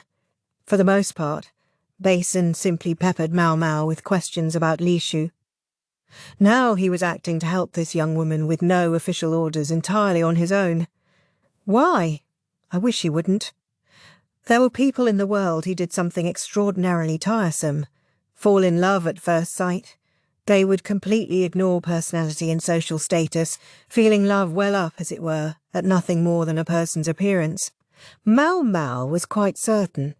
At that moment, Basen was operating under the influence of exactly such irksome feelings. True, she'd known him to get a little emotional from time to time, but for the most part Basen was quite aware of his place as Jinshi's attendant, a place of which acting on his own volition to prove Lishu's innocence was emphatically not a part. All this being the case, Maomao wished to be very clear about one thing. Even if we establish the consort's innocence, the best you can hope for is that she returns to the rear palace. Yes, I know that. She was a flower blooming on a peak so high he would never reach it as long as he lived. Would recognizing that be enough to put the matter to rest for him? If you mean that, sir, then very well. There were still many things Maomao wished she could say, but she decided to stop there. She was no more eager than anyone to stick her nose into such subjects. It happened with customers sometimes. They'd go head over heels for a courtesan the first time they saw her, and come to the brothel constantly, spending every coin they had on the woman. But when the money dried up, so did the love, and men who didn't understand that would vilify the suddenly distant and uninterested courtesan, ridicule her, sometimes even become enraged and try to kill her. There's little more unsettling than a man laughing uproariously over a blood-soaked bedroom. If they were going to fall in love with a woman hiding the bags under her eyes with makeup, bags inflicted by a lack of sleep from entertaining customers all night long, you would hope they could at least be true to that love. If they didn't realize what they were getting, then it was their own fault for being so ready to give their hearts. Maomao looked at Basen, silently begging him not to be one of those men. "I know," Basen said, as much to himself as to her. The words sounded heavy in his mouth, and Maomao continued to fix him with a severe look as they entered the prison.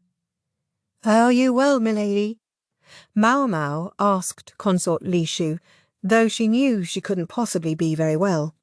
When they had been admitted to the tower, they'd been given a wooden strip with the time written on it, and told they were free to speak with Lishu until the next bell tolled. The tower was of rather unusual construction, with a staircase and hallways winding around the outside, while the interior was entirely devoted to individual rooms. Lishu's quarters occupied two simple, adjoining rooms on the third floor. Maomao wondered if there might be people on the floors above, but it seemed not. Lishu nodded, her face pale. Her chief lady-in-waiting was beside her, but as far as Maomao could see, she had no other attendants. The room itself was well appointed for a criminal cell, but for a member of the nobility it must have been an acute embarrassment. "I wonder how many people have gone mad and died in this room," Maomao thought, but she knew better than to say it out loud. She would only cause even more blood to drain from Lishu's face. Instead, she asked, "May I inquire whether your monthly visitor has come?" "Yes, finally," Lishu said, glancing at the ground in embarrassment. That didn't necessarily mean she would be feeling physically better, but it did offer the consolation that she wouldn't have to be subject to further examinations by anyone else on the grounds that Maomao's work was suspect. It at least demonstrated conclusively that she wasn't pregnant. "Would you tell me what kind of relationship you have with the man who had the letter?" "It's not a letter. It's just something I copied," the consort said. Maomao chose to take this as a denial of any involvement with the man, however weak the terms might have been. "He's the son of a servant. All he did was babysit me a few times when I was little. The last time I saw him was at the mansion when I came back from the nunnery. My nursemaid told me he was a very serious grown-up person." None of this sounded like Lishu was lying. Maomao was inclined to believe the consort. "I never sent him any letters, and the only reason I sent anything home at all was because they sent His Majesty a gift, and he thought they should be sent something in return. I wouldn't send them anything myself. The closest thing I get to a letter from them is when word comes from my father via my nursemaid." The irony of the situation was that it had made Lishu far more talkative than usual. Each time her eyes met Maomao's, however, she would look away again. That was normal enough for her, and Maomao paid it no mind. "I've heard the letter was tucked among a delivery to your family. Do you think such a thing is possible?" she asked. It's impossible to say, answered. Not Lishu, but her chief lady-in-waiting. Most of what Lady Lishu sends home to her family are gifts from His Majesty. Someone from her household is supposed to come pick them up immediately after the rear palace has finished processing the goods. There was no stipulation about who would come to pick them up, but it seemed to have been this servant's son. In other words, nothing could be proven, but nothing could be disproven either. If Lishu's former chief lady were intent on discrediting her, it would be natural to look into the matter. And there's no sign that the former chief lady-in-waiting herself sent anything to anyone, Maomao asked, but Lishu and her current chief lady both shook their heads. I know at least that she didn't send anything after I wrote out that copy, Lishu said. If the imperious former chief lady hadn't sent anything, her lackeys wouldn't have been able to either. Records were kept of such things in the rear palace anyway, and so would have been easy enough to check. How then had Lishu's handwritten copy gotten into the young man's house? She claims this letter was packed with the shipment, but I'm having trouble imagining how it actually got in there, Maomao said. It wouldn't have been possible to physically wrap anything with that paper. Maybe it had been put in among the packing material used to prevent breakage? Apparently it was rolled up tightly, almost like a string. The paper we saw was very dirty and awfully tattered, the chief lady replied. Is that right? That would make the whole job easier for the culprit. Even if the wrong person got the letter, they wouldn't know what was inside it.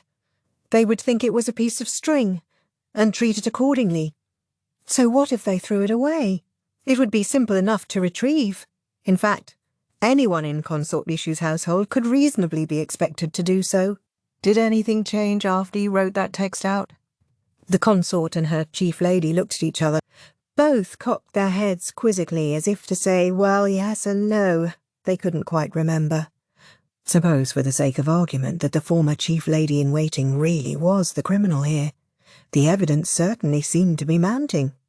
Even if so, it would be a difficult ploy to pull off solo.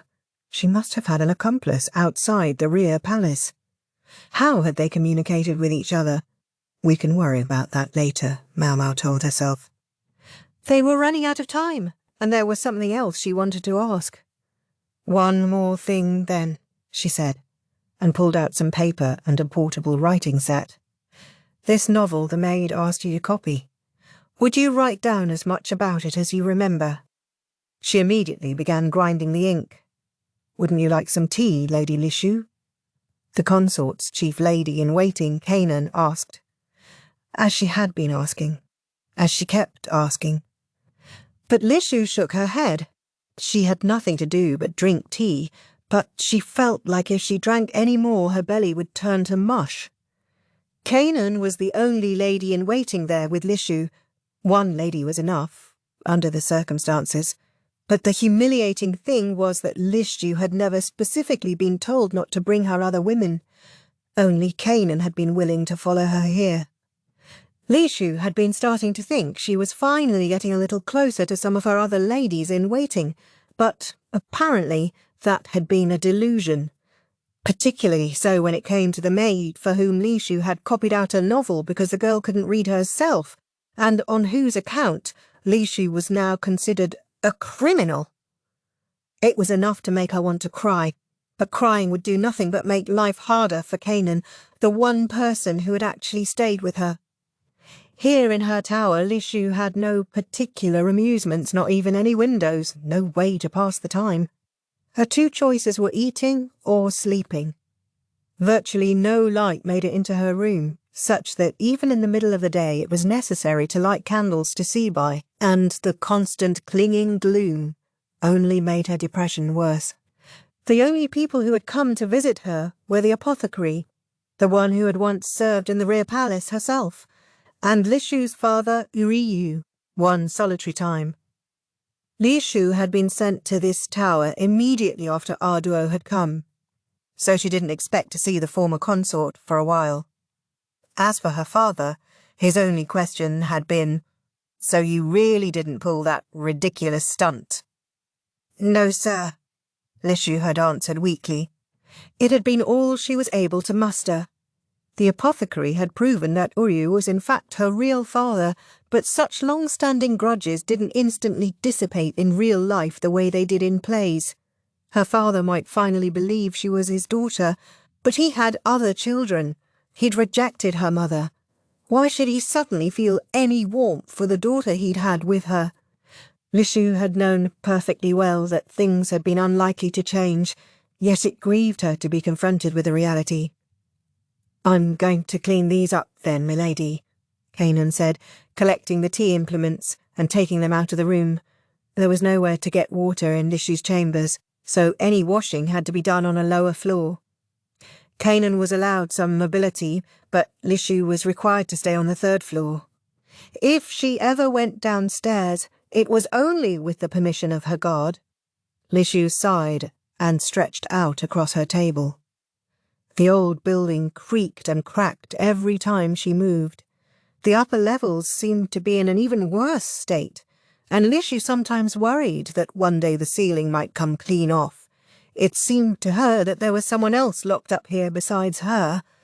Because the staircase wound around the outside of the building, getting to the upper levels required passing the rooms on the lower floors, and several times each day, someone who wasn't Lishu or Kanan took the stairs going up. Kanan reported that this person would be carrying food or changes of clothes, so there must have been someone up there in the same situation as Lishu. She had no way of finding out who it was, though, and even if she did, it was possible she would discover she had been better off not knowing. With nothing else really to do, Lishu thought she might try to sleep a little, but then she heard a noise from above her. She looked at the ceiling in surprise. It was an old building. There must be some mice around. But one does grow anxious when one is in a dimly lit room by oneself. Lishu was so frightened, in fact, that she thought she might try to step outside. Tum, tum, tum. Mice didn't have footsteps like that. Lishu was still frightened, but now she was also strangely intrigued. The sounds seemed to be coming from above the next room, so Lishu took the cover from her bed and, draping it over her head, peeked cautiously through the door. "You're just a little mouse, right? Say squeak!" It was a silly request. Before, back when Lishu had been ignorant of the mockery of her ladies-in-waiting, she had taken an imperious attitude with maids who came to her pavilion, frequently issuing just such childish demands. She'd been told that you had to assert yourself with these lowly types so that they knew their place, and she had believed it uncritically. No wonder the maids hadn't liked her. She couldn't do anything for herself, yet she went around giving orders. The muffled thumping stopped, but just as Lishu was letting out a sigh of relief, there was a tremendous crash, accompanied by a tinkling sound of something breaking. Lishu was so startled she fell flat on her behind, and then she heard much more than a squeak. "Hello," a voice said. "Is someone there?" Chapter 14. Scandal. Part 2. "Do you recall any books like this?" Maomao asked, showing the summary Lishu had written to the old man who ran the bookstore. She tried to get Lishu to write down the gist of the story, and some of her impressions of it. They hadn't had time for more. Unfortunately, among the things Lishu hadn't been able to remember about the book had been the title. She had only been copying out the part the maid had asked for, and she'd given the rest of the book only a cursory read. There wasn't much Maomao could do. To prove that the incriminating letter was actually a manuscript of a book, they would have to find the book it had been copied from. Lishu told them that the book she'd been given was handwritten, not printed, but it had had an attractive cover, suggesting that perhaps it was a product for sale, just one with a small distribution. Looks like your average love story to me. Not that I pay much attention to that sort of thing.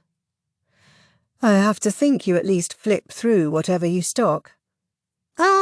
There are so many books these days, and my eyes aren't what they used to be. The bookseller yawned. He was virtually retired now. His son handled the bulk of the business. He obviously wanted Maomao to hurry up and go home so he could take a nap. He wasn't wrong that the story sounded like a bog-standard romance, but it had a political edge to it, the sort of thing that would have gotten the attention of the censors. The story went that a young man and a young woman from rival noble families fell in love with each other at first sight, and then yada yada yada. It ended in tragedy. Maomao pressed a hand to her forehead. This wasn't getting her anywhere. There were 2 other bookstores in the capital, both smaller than this one. She might even end up having to go to booksellers in other cities. Her fretting was interrupted by a man who came in bearing a sizable load on his back. "Hello," he said to Maomao. "Ah, you're back," the old man said. "This must be his son." "What are you doing, Dad?" the younger man asked, setting down his load and giving the elder a dubious look. "You're not acting like the customers are just a nuisance again, are you?" The man knew his father well. "She was pestering me about whether I recognise this one book. I don't read every damn page that comes through here, you know." "Let me see," the shopkeeper's son said, taking Lishu's summary and squinting at it. "Oh, this one." He knelt down and rifled through the bundle he'd brought, coming up with one particular book. The cover depicted a young man and a young woman, but something seemed a little odd about the picture. He passed the book to Maomao, and she immediately began reading. Even just skimming the pages, it was obvious that it resembled the story Lishu had described. Then she stopped on one particular page. "This here," she said. It was very similar to a passage Lishu had written from memory. Similar, but some of the details were different. The exact words were different. The meaning was almost identical, however. "Yeah, there are some odd things in there, huh? They say it's a translation of a play that's real popular in the West." "A play? The West?" "Sure. Some of the descriptions sound a little funny, right? Whoever translated it didn't know what the world looked like to nobles all the way over there, so they changed names and customs and stuff to sound like ones we have here. Then each person who copied it made more changes to suit themselves." That prompted Maomao to look again at the Consort's summary. Lishu had included the name of one of the main characters, and it had nagged at Maomao because it didn't sound like a normal name. Now she realised it was a Western name, transliterated directly into their language using arbitrary characters. She flicked the pages of the book again, searching for that unusual name, but she couldn't find it. She did, though, find another very similar passage, albeit one that used perfectly ordinary names. Huh. I wonder if she was reading some earlier copy of this book. "This one is supposed to be pretty old, though," the son said. "Where can I get a copy of this?" Maomao asked. "I bought it from the copyist. I think they said they got it in last summer.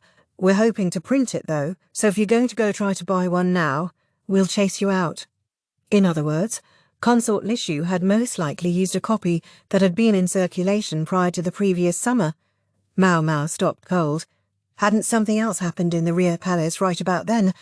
The caravan. What's that? "The girl does like to talk to herself, doesn't she?" the old bookseller remarked. He and his son both peered at Maomao, but she had other things on her mind. The caravan would have been able to bring translated books from the West, and the cargo wouldn't have been inspected very closely, as they had discovered from the trouble with the abortive agents just after the caravan's visit. It would have been easy to procure a book or two, while the upper consort's ladies-in-waiting did their shopping. "So what?" Maomao said. "Someone just happens to stumble on this book in the caravan's wares, buys it, and then tries to use it to bring her down? What about the letter, then? Was there someone on the inside?" "I don't have the faintest idea what you're babbling about." "You're a strange one." "Dad, be nice." Maomao thought hard, ignoring the conversation, but she couldn't put the pieces together. Not now. "Give me this," she said, thrusting the book at the shopkeeper. 10 silver pieces, the old man wheezed, looking at his feet. "That's robbery. This isn't some fancy picture scroll. It's got a crappy cover, mistakes everywhere. It's like the copyist turned it out overnight." Maomao wasn't stupid enough to just pay what he asked. "No, Dad, it's not for sale at all. We're going to use that to print from," the son said, stepping between Maomao and his father. 2 silver pieces. Fair compromise, Maomao said. 9 silver and a half. I'm telling you, it's not for sale. Some 30 minutes of squabbling later, Maomao obtained the book for 6 silver pieces and left the store with the son looking balefully after her. Another day was starting. Another day of nothing but eating and sleeping. "How about this robe today, Lady Lishu?" Kanan asked, holding up a blue outfit. It was one of Lishu's favourites, but she was so depressed she couldn't muster the enthusiasm to pick out clothes. "Okay, that's fine," she said. She was too tired to tell Kanan to bring something different. Once she was changed, Kanan got breakfast ready.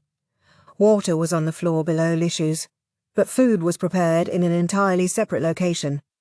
Kanan appeared to make every effort to hurry back with Lishu's meals, but they had always gone cold by the time she arrived, and Lishu would find herself sipping lukewarm soup. "I'm going out for a moment then," Kanan said.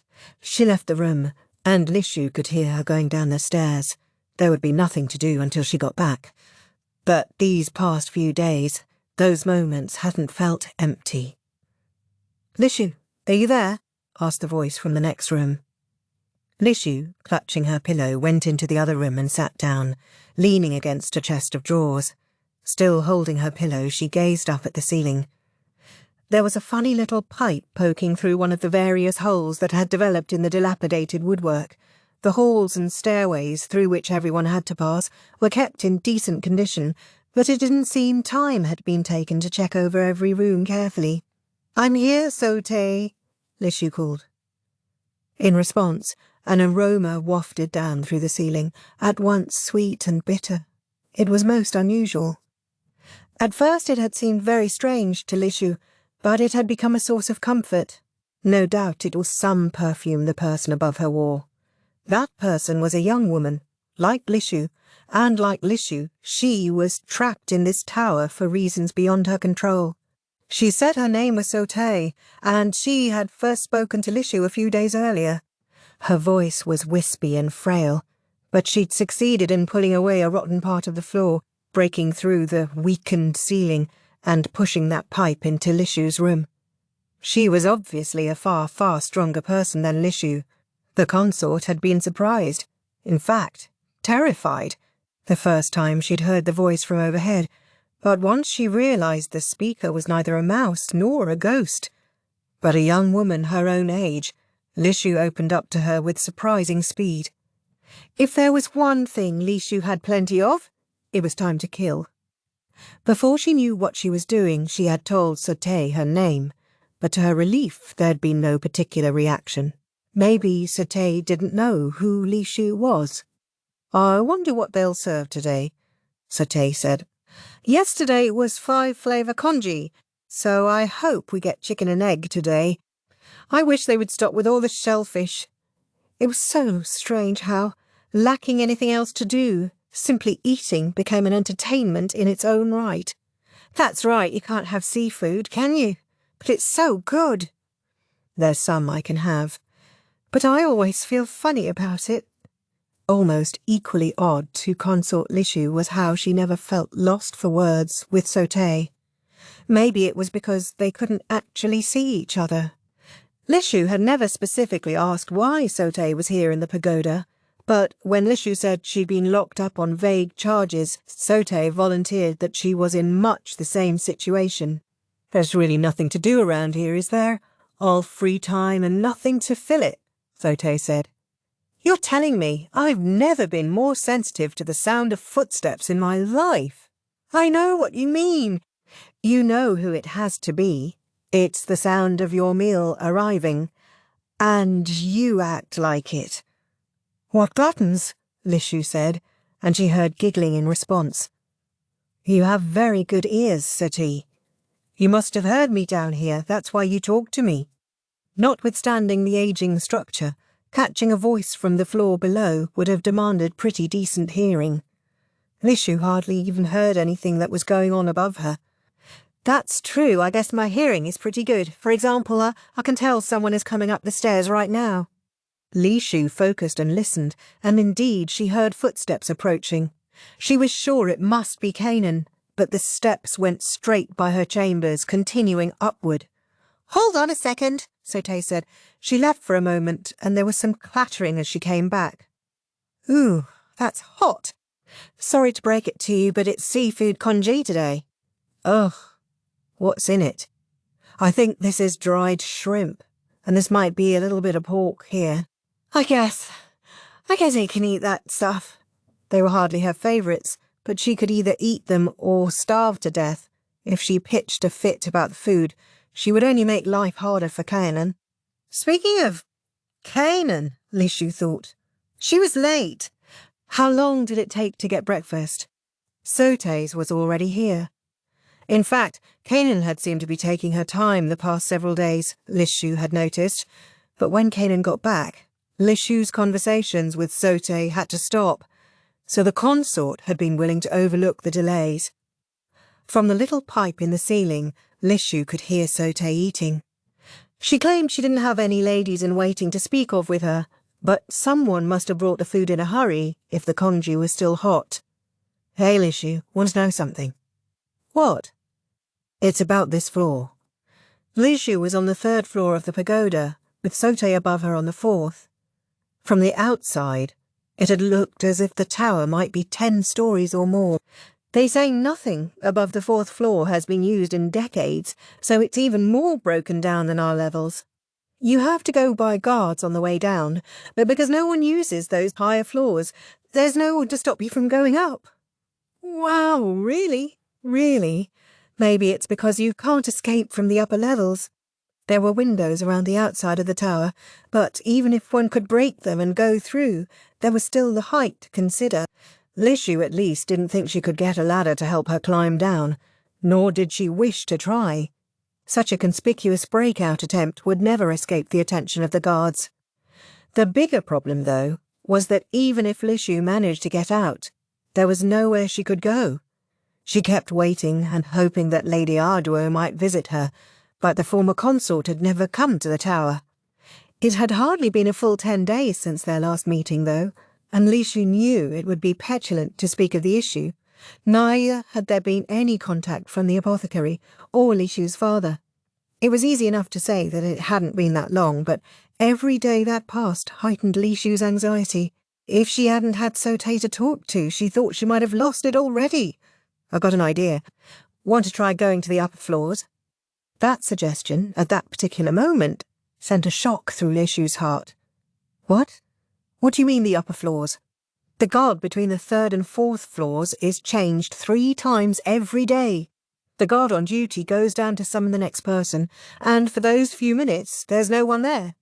They don't change all the guards at once, of course, so you can't go downstairs, but you could go up. I could do it any time.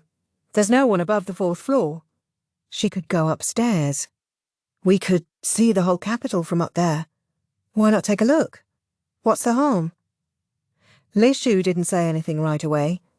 As Sote's words drifted down to her, they were accompanied by that almost sweet, almost bitter smell.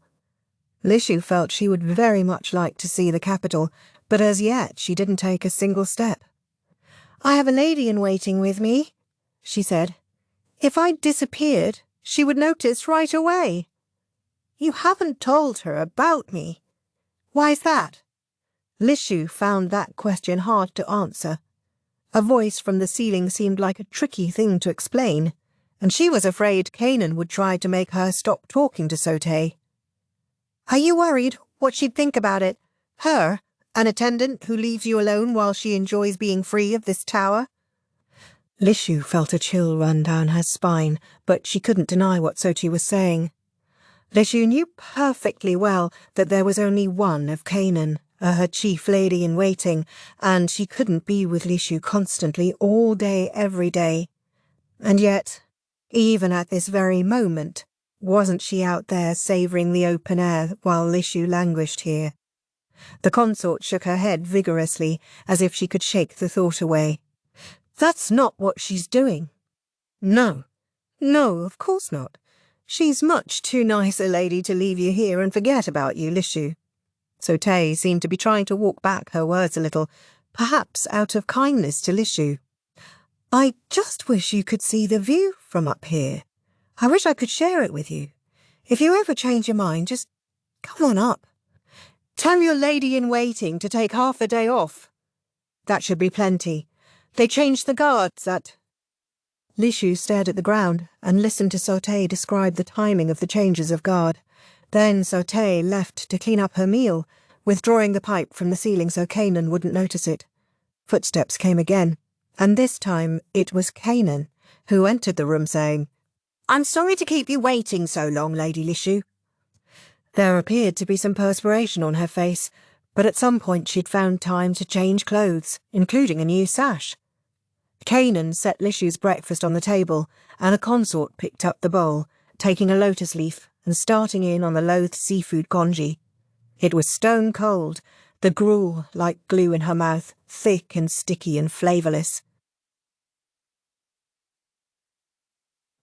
Chapter 15. Scandal, Part 3. I don't understand it. That was the only appraisal Maomao could offer of the book on which she had spent so much money. She'd read it twice through, thinking maybe she had missed the interesting part the first time. Still flummoxed, she copied the entire thing out. And this was where it had gotten her. I just don't understand. This was something deeper than whether or not she found the book interesting. The problems came down to a matter of emotions.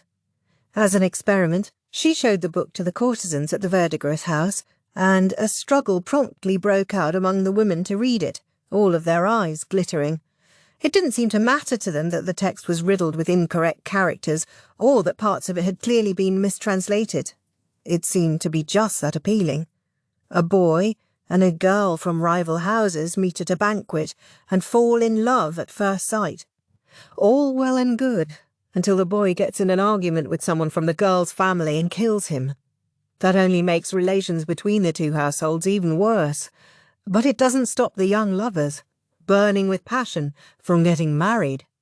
Notwithstanding the stiffness of the translation, it was the behaviour of the main characters that really left Maomao befuddled, both of them driven by the passions of youth. At the end of the story, both protagonists wound up dead because of a bit of miscommunication. They could have avoided the whole problem, Maomao thought, if they had been a little more methodical in keeping in touch with each other and explaining what they were going to do. When she offered this opinion to the enraptured courtesans, however, it was greeted with some fist-shaking and the pronouncement, "That just goes to show how fiery and passionate their love was."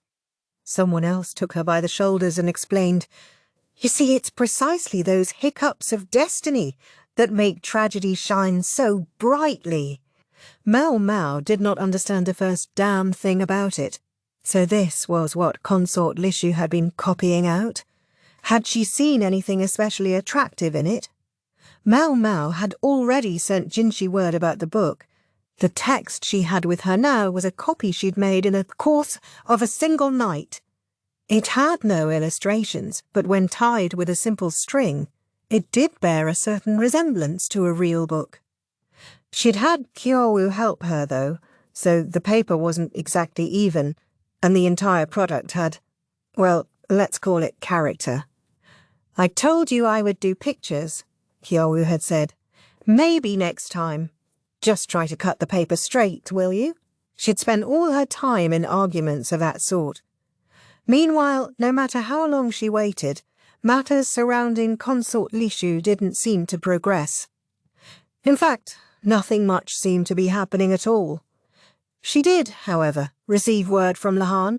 He said he would be meeting with the West soon, and asked if she wanted to be a part of it. The West was presumably the golden-haired envoy, the one who had faced them with the audacious choice between material aid and political asylum. Lahan and the envoy had already had one discussion, but he claimed nothing had yet been resolved. Maomao had been there. But with all the talk of politics and business, she hadn't been able to contribute much besides warming an additional chair. Hence, she declined this new invitation. What if the eccentric strategist heard and tried to poke his head in? Granted, rumour had it he was keeping busy these days making some kind of book about Go. When he needed a breather, he went and made trouble at the medical office instead. He should do his damn job, Maomao thought. It did occur to her that, at least during peacetime, work might actually go better for the freak's people if he wasn't present, but when he was at his office, Maomao knew she was safe, so she wished he would stay there. Besides, she felt bad for the medical staff having to suffer his regular incursions. "Haven't had any real work to speak of recently," Mama said with a great big sigh. She sometimes busied herself making stocks of the medicines she needed regularly, but recently there had been a dearth of opportunities to try unusual drugs or make up new concoctions. She frequently had to leave the shop in other hands as she was summoned away to tasks that were frankly outside her job description, and it had left her main vacation growing a bit stagnant. It didn't help that she still had to teach Sazen as she made most of her drugs. She just wanted to get a taste of some unusual draught once in a while. To mix up some fresh new pharmaceutical and find out what it did. She had been working her way through the medicines she'd purchased in the Western capital, but they left her wondering if there wasn't anything more unusual out there, more interesting. On the top of her medicine cabinet were 3 small pots for plants, one of which had a fingertip-sized green bud sprouting from it. These were where she had planted the cactus seeds. They came from a dry climate, so she didn't water them much. She had the sense that when they got bigger, they might have all kinds of uses. But the thought they could be years before she had the opportunity to find out what they were was enough to make her feel faint. "Maybe I'll get lucky and find a blowfish liver on the ground or something," she thought idly, gazing at the pots. The door clattered and she looked up, wondering who it was, to find that the visitor had dropped something at their feet. Something wrapped in cloth. It looked like a branch. Maomao reached out, her eyes glowing. It was a deer's antler. And not just that. It was still soft. An antler that had been in the process of growing, not one that had simply calcified and fallen away when the deer grew a new one. It was nearly 1 shaku long, and she knew exactly what it was. "A velvet antler!" she exclaimed. It was the newly grown antler of a deer. That freshness, that was the important thing when you were selling them. They were harvested first thing in spring. And the very tips were a particularly prized and particularly expensive form of the product. Yes, the tip was attached to this one. It was quite long, but judging from the softness and the way it was covered in fuzz, it would still possess plenty of medicinal potency. The sparkle in Maomao's eyes was accompanied by a thread of drool dangling from her mouth. Hawkers occasionally tried to sell velvet antler, but it was always powdered, and despite their insistence that they sold only the finest products, it was obvious that stuff other than the tip had been mixed in. Even so, there was no end of customers who, figuring the stuff still had some medicinal properties, wanted a dose before visiting the courtesans. The medicine was alleged to be very effective for male customers. Just imagine how much medicine she could make with an antler this size. "First I'm going to need some boiling water to kill any insects and coagulate the blood," she thought, looking lovingly at her prize, when a large hand reached in from the side and wrapped the cloth back around the antler, stealing it away from her. "Hey, hands off!" Maomao looked up, her displeasure plain on her face, to discover someone she hadn't seen in a long time. They wore a smile one could have easily taken for that of a gentle celestial nymph, but the scar that ran down their right cheek showed that this was more than just an idealized beauty. "It's been quite a while, Master Jinshi," she said. Almost 2 months had passed since their return from the Western capital, during which they hadn't seen each other. They'd exchanged some letters, but always about business matters, and it was always either Basen or some anonymous messenger who brought word from Jinji to the pleasure district. She thought he looked a little more angular than before. Maybe he'd lost some weight, what with it being so hot these days. "Are you sleeping properly?" she asked. For all his inordinate beauty, this nobleman was surprisingly given to overworking himself, and frequently appeared to be stumbling around from fatigue. "That's the first thing you say to me. And what are you reaching out for?" Jinshi was looking at Maomao's hand and sounding rather exasperated. Her fingers refused to let go of the velvet antler. She had a firm grip on the package and was trying to pull it toward her. "I thought perhaps it might be for me, sir. I dare say that's why I brought it." "Then if you would give it to me, please." "Somehow I'm not sure I want to anymore." "A death sentence." Maomao grabbed the cloth with both hands and pulled. Jinshi held the antler above his head mockingly. Maomao bounced up and down, swiping at it. But he was a good shaku taller than her, and she was never going to reach it.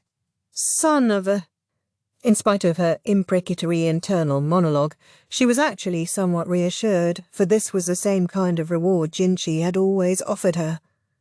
Suddenly, however, she felt herself tilting in mid-jump. For a second, she was treated to a view of the ceiling, until Jinshi's face appeared above her. His gentle smile of a moment before was gone. Instead, a hard light in his eyes pierced Maomao like a blade.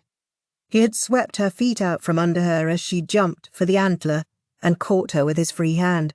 "Master Jinshi, the antler, please." Somehow, it was the only thing that would come out of her mouth. One might even say that if she'd said anything else, she wouldn't be Maomao. "Listen to what I have to say, and then I'll think about it." Please change "I'll think about it" to "I'll give it to you." Just thinking about it was too ambiguous a commitment when it came to a social superior, and that concerned her. She didn't want an offer he might renege on at any moment.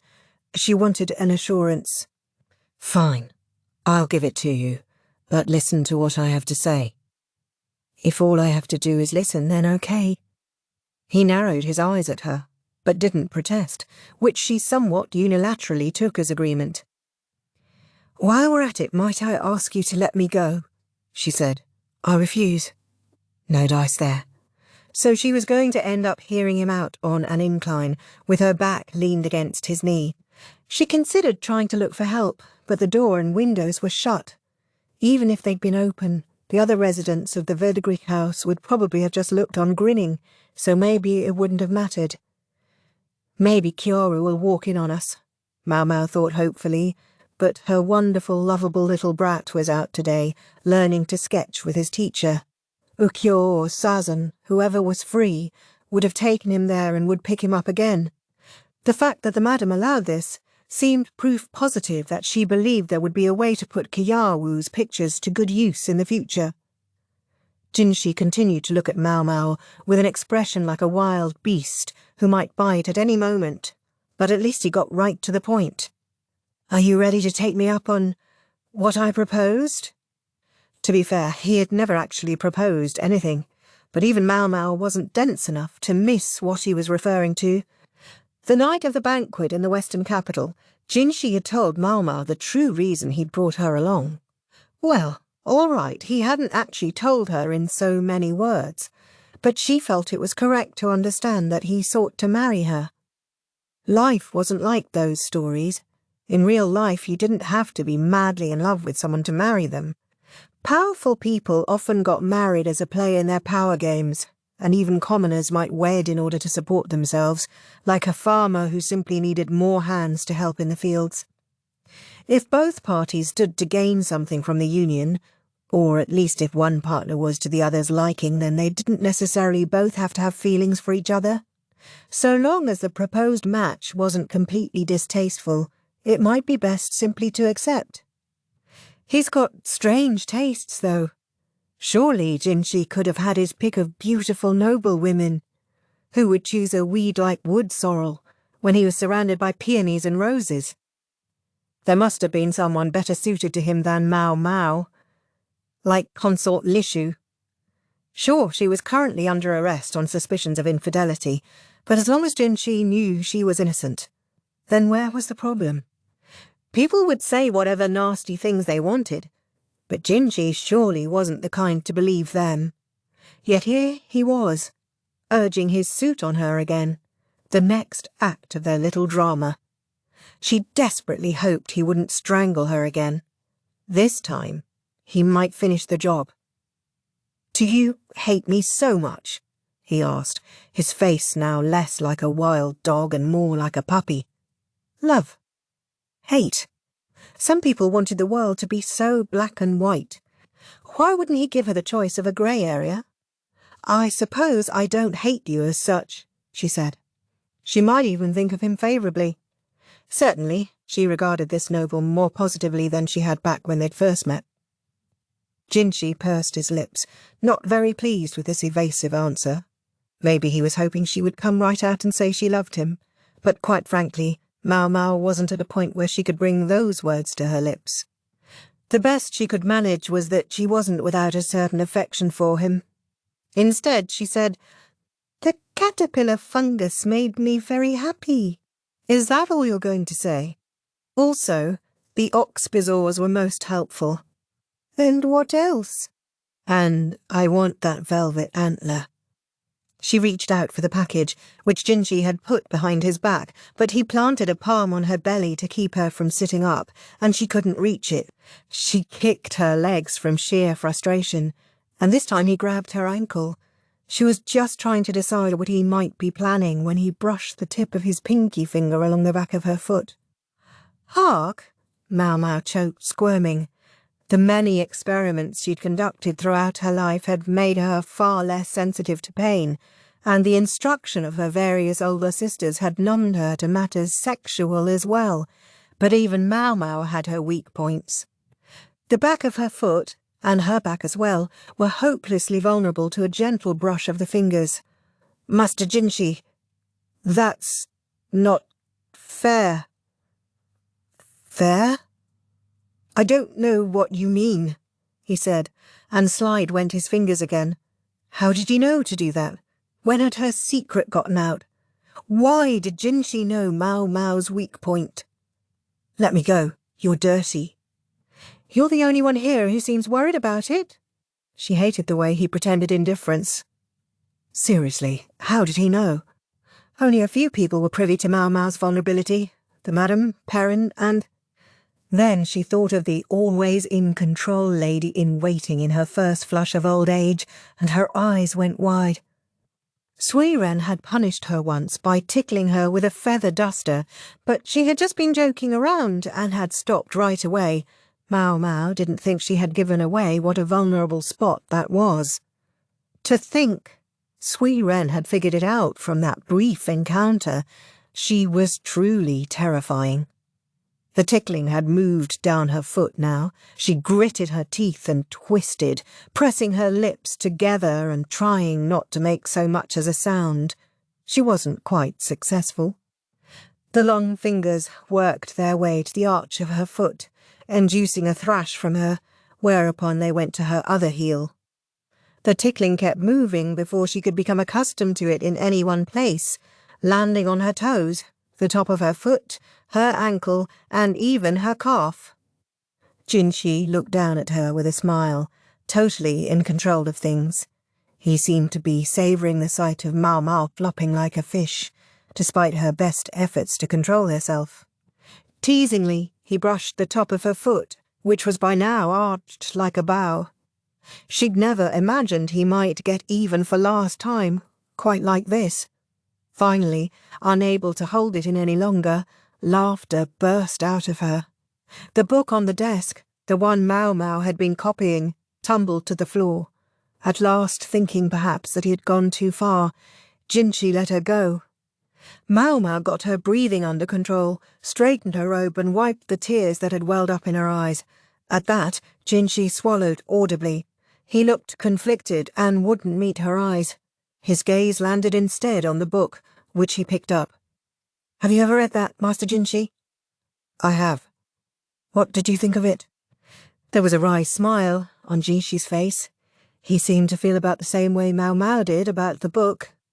He understood exactly what it would mean for someone of noble birth to let their actions be dictated by their own romantic impulses. If he didn't, he couldn't have worked in the rear palace all those years. I think there must have been some other way. Talk like that could see you scorned by all the world's women, not including yourself, I suppose. Impatient youth gave rise to burning passion, and love that ended in grief was counted beautiful because it was so tragic. The text stated that the young woman at the centre of the story was 13 years old, but given that this was a translation from the West, that would probably make her 14 or 15 by the count used in Li, where a person became a year older at the start of each year. That was still young, though. Young enough that she might still be ruled by her passions, making it impossible to dismiss the story out of hand. Maomao would never have done such a thing. By that age, she had already been thoroughly indoctrinated into the thinking of the pleasure district, and Jinshi would have been established in the rear palace by then. They had spent that most impressionable age in environments that were, in their own way, very similar. I wonder if I might have been capable of such things had I grown up somewhere else, Jinshi said, and Maomao could tell that he was speaking from the heart. She couldn't deny that it might be true, but it was, ultimately, just a possibility. Hypothetical. Instead of answering, she murmured, "I don't want to be an enemy." Jinshi gave her a sidelong look, as if to ask whose enemy she meant. "To Empress Gyokyu," she said. Would Jinshi understand what she was saying? If not, that was fine, Maomao thought. There were things even he didn't know. "You—" He seemed about to ask her something else, when a horse whinnied outside. There was a sound of rushing footsteps, and then someone shouted, "Master Jinka!" It was a name he had used before when visiting the pleasure district, and often assumed. Jinshi frowned, wondering what it was this time, and opened the door. A man stood there, out of breath, one of the servants who often accompanied Jinshi and Basen. "Pardon me, sir," he said, kneeling once and then taking a step closer. He glanced around. It seemed he didn't want Maomao to hear what he had to say. "It's about the matter of the white flower." "Then she's more than welcome to hear about it," Jinshi said. Maomao looked quizzical at the code word, but the servant promptly dispelled her confusion. "Consort Lishu has escaped her room in the tower and is on the highest floor," he said, his face a mask of horror. "Let's take a quick trip back in time." The sweet, bitter scent wafted through the room. Lishu sat in the corner, leaning against her chest, wrapped in her blanket. "Has it smelled a little funny around here recently?" Kanan asked, but Lishu shook her head. The pipe wasn't protruding from the ceiling. Sote, with whom Lishu had been speaking until moments before, had withdrawn when she heard Kanan's footsteps. Kanan had taken a look at the decaying ceiling and said she would call someone to repair it, but Lishu had urged her not to. She didn't want some stranger coming into the room, and anyway the whole place was falling apart. Fixing that one bit of the ceiling wouldn't change anything. Thankfully, Kanan relented. "Lady Lishu, your meal is ready." Lishu could hear the clatter of the tray being set down, but she knew it was just cold congee and soup on the table. Sometimes the portion of the side dish was stingy too. At first, she even looked forward to this poor fare. But these days, she just didn't care anymore. She would force herself to eat half of it because Kanan was watching. But even that was a struggle.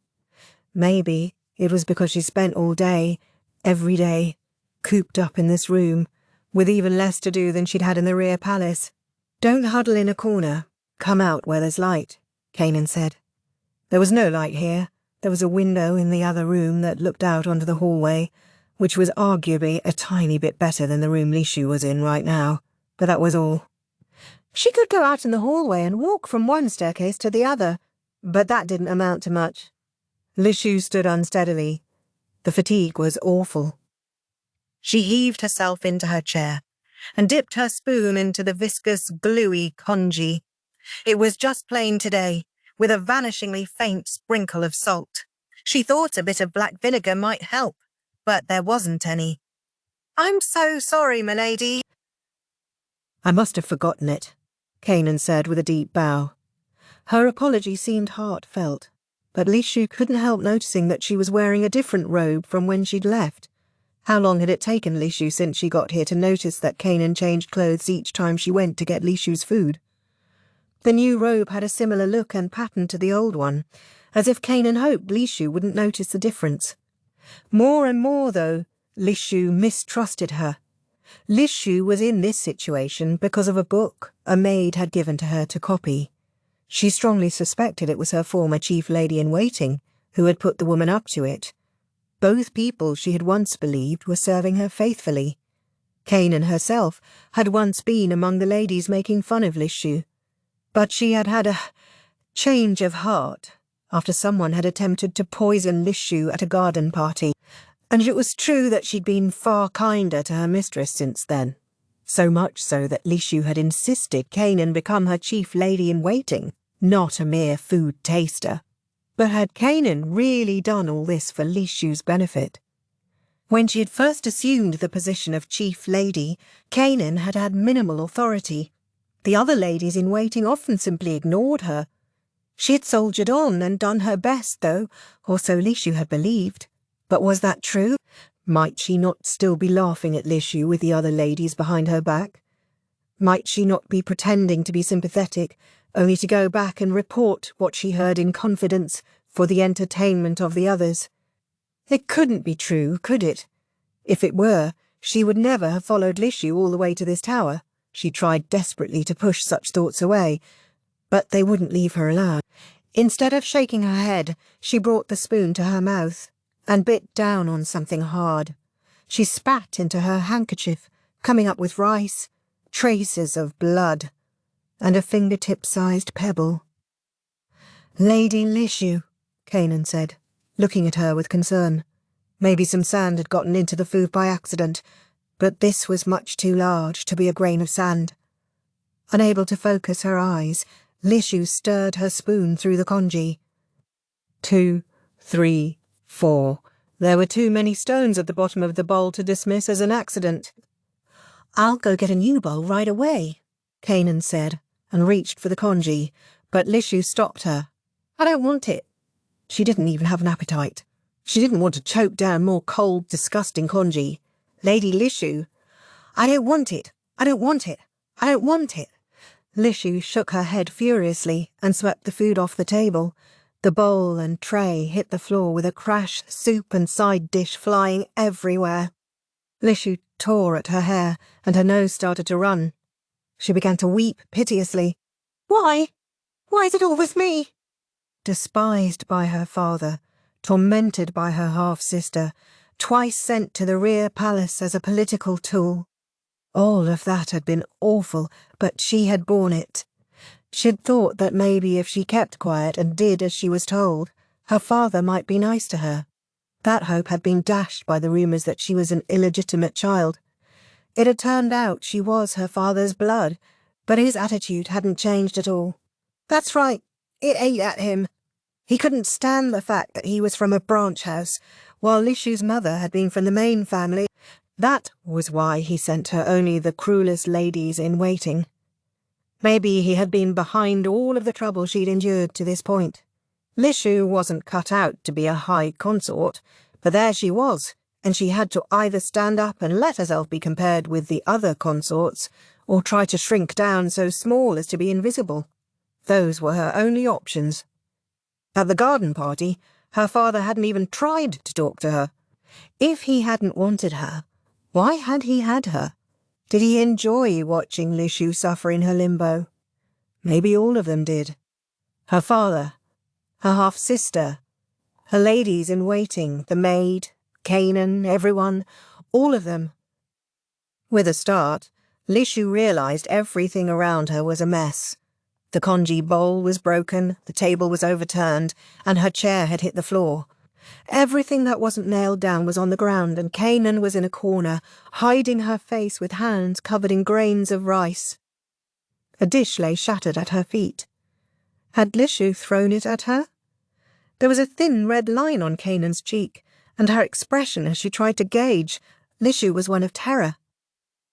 Lishu felt her blood run cold. She'd never meant to do this, yet she was the only one who could have turned the room upside down this way. Her mind went blank, and she started to perspire heavily. "Go, Lady Lishu, get out of here, please, and don't come back." She hit the wall hard and stamped her feet and shouted. She didn't want to do this, but it was the only thing that would come out of her mouth. "I'm so sorry," Kanan said. "I'll go change." She looked sadly around the upturned room, and then she left. When Kanan's footsteps had vanished, Lishu sank down onto the floor. Her eyes, as she looked up at the ceiling, were clouded with tears. She didn't want to do this, so why had she? She'd felt like she needed to attack someone, lest she be attacked again, and in her anxiety she had lashed out at Kanan. Lishu's face must have been a mess.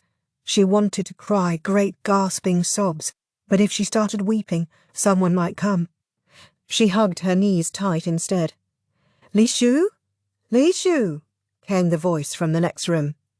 The pipe was poking through the ceiling, and Sote was talking to her. With her ears, she must have heard the entire humiliating exchange. "What's going on? It sounds like your lady-in-waiting left." "It's nothing," Lishu said, moving to sit once more by the chest of drawers. The sweet, bitter smell calmed her down, and Sote's muffled voice soothed her anxiety. She wondered who Sote was. "I've got an idea, Lishu." "What's that, Sote?" "They'll change the guards soon. Won't you come upstairs?" Her voice was sweet, pleasant. Any other time, Lishu might have dithered about the decision and then turned her down. But now she didn't have it in her. She had no reason not to accept Sote's suggestion. Lishu pressed her ear to the door and listened for the footsteps. She listened as they came down from above, went by, and continued downward. She heard the pounding of her own heart, so loud she was afraid the passing guard might notice it. She tried not to breathe. It wasn't as if the guard would think anything was unusual should he hear a sound at that moment, but what Lishu was about to attempt had her in a state of absolute anxiety.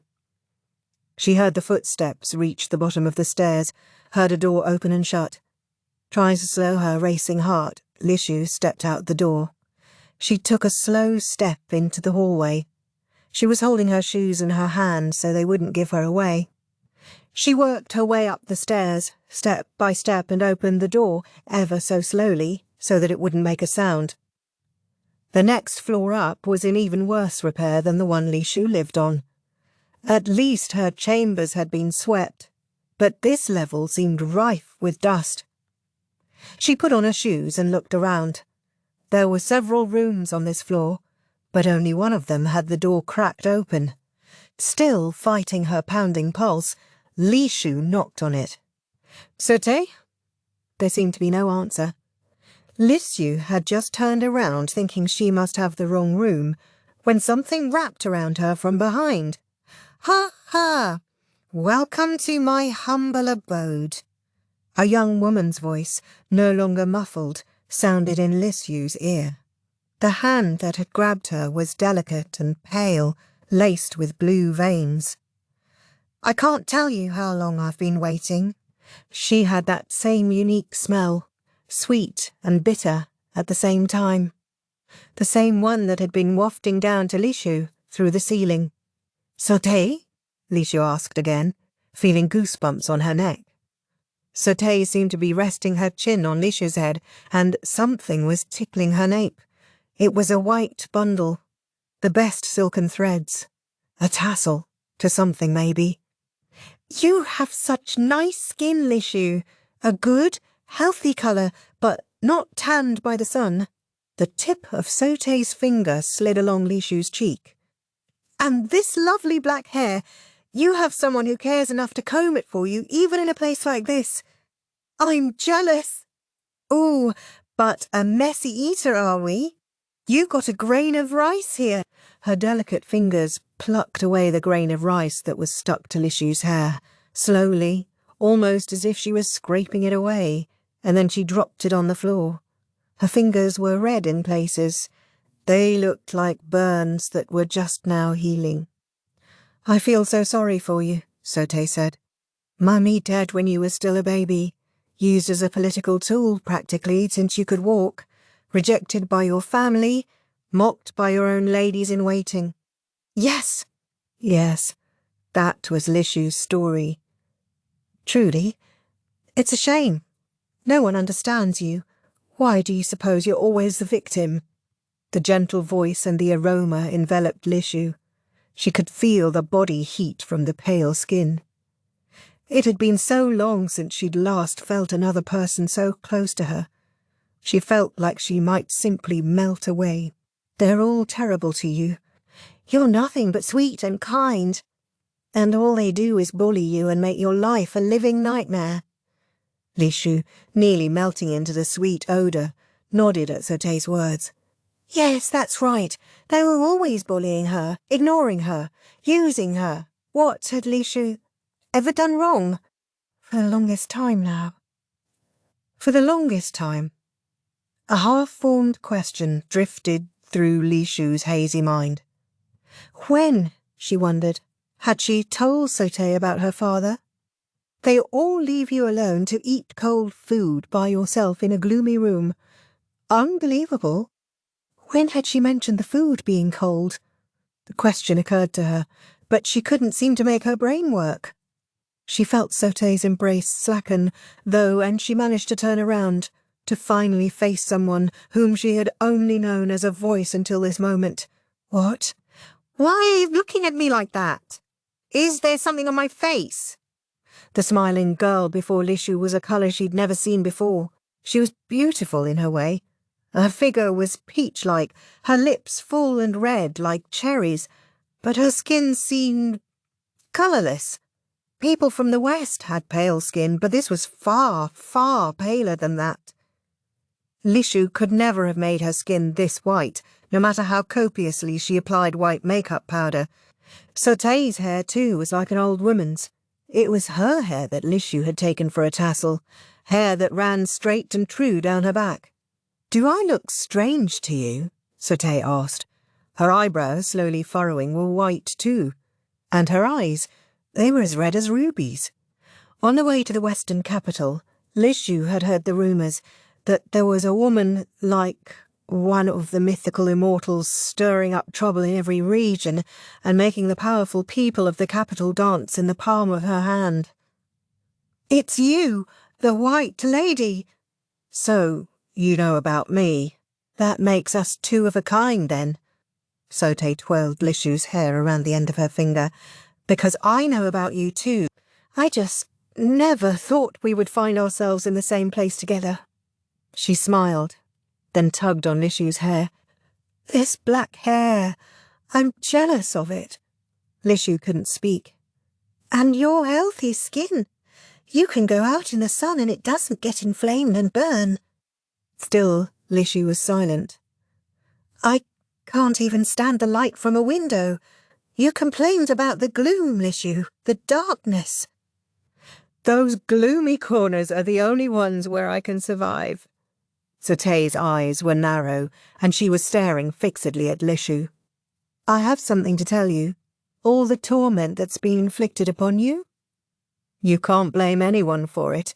It's your own fault. Slim fingers danced across Lishu's cheek, rough fingertips scratching her skin. You never had to starve growing up, and you put on all their pretty clothes without question. But you just sit around doing nothing, don't you, Lishu? You ought to know that if you can't protect yourself, you're going to be a target. Now the fingers pinched at her cheek, digging into her skin, until the nails left scratches behind. It sickens me to look at you. A tremendous frown came over Sote's face. a look of contempt every bit as brutal as her words. Lishu shrank into herself. "It's disgusting just seeing you there." Sote's chilly stare made Lishu's heart skip a beat. It reminded her of so many stares she'd seen before.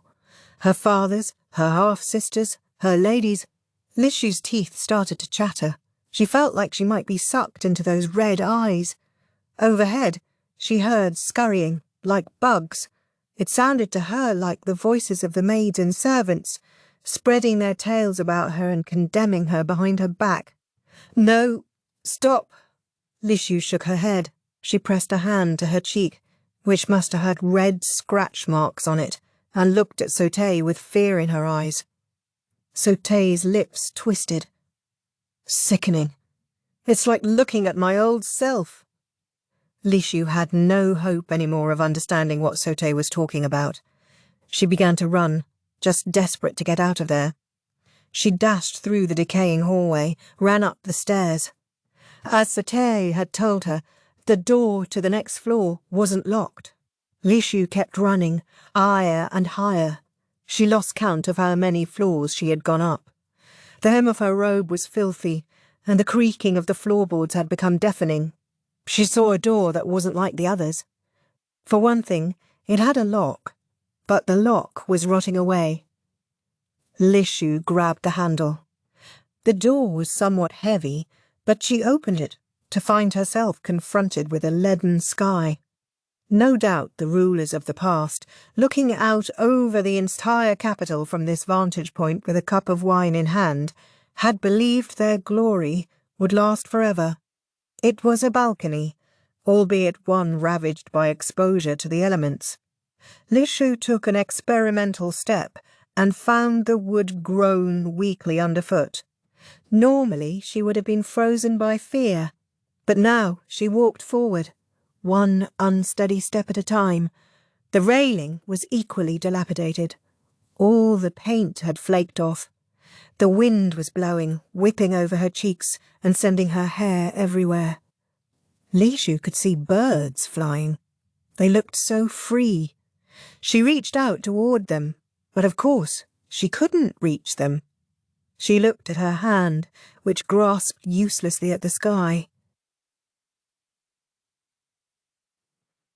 Chapter 16. Basen and Lishu. When Maomao and Jinshi got word, they rushed to the tower by horse. There was no time to arrange a carriage. Instead, they commandeered the mount the messenger had come on, with Jinshi at the reins. Maomao didn't bother to ask for his permission as she jumped up behind him. He only said, "We'll be going fast. Don't fall off." She took that as an okay. She pressed her face into his back, which smelled of perfume, and braced herself, trying to remain upright. When they arrived at the palace, Jinshi removed his mask, begrudging even the time to show his insignia of office.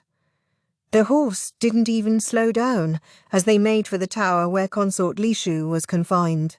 A crowd had already gathered in front of the pagoda.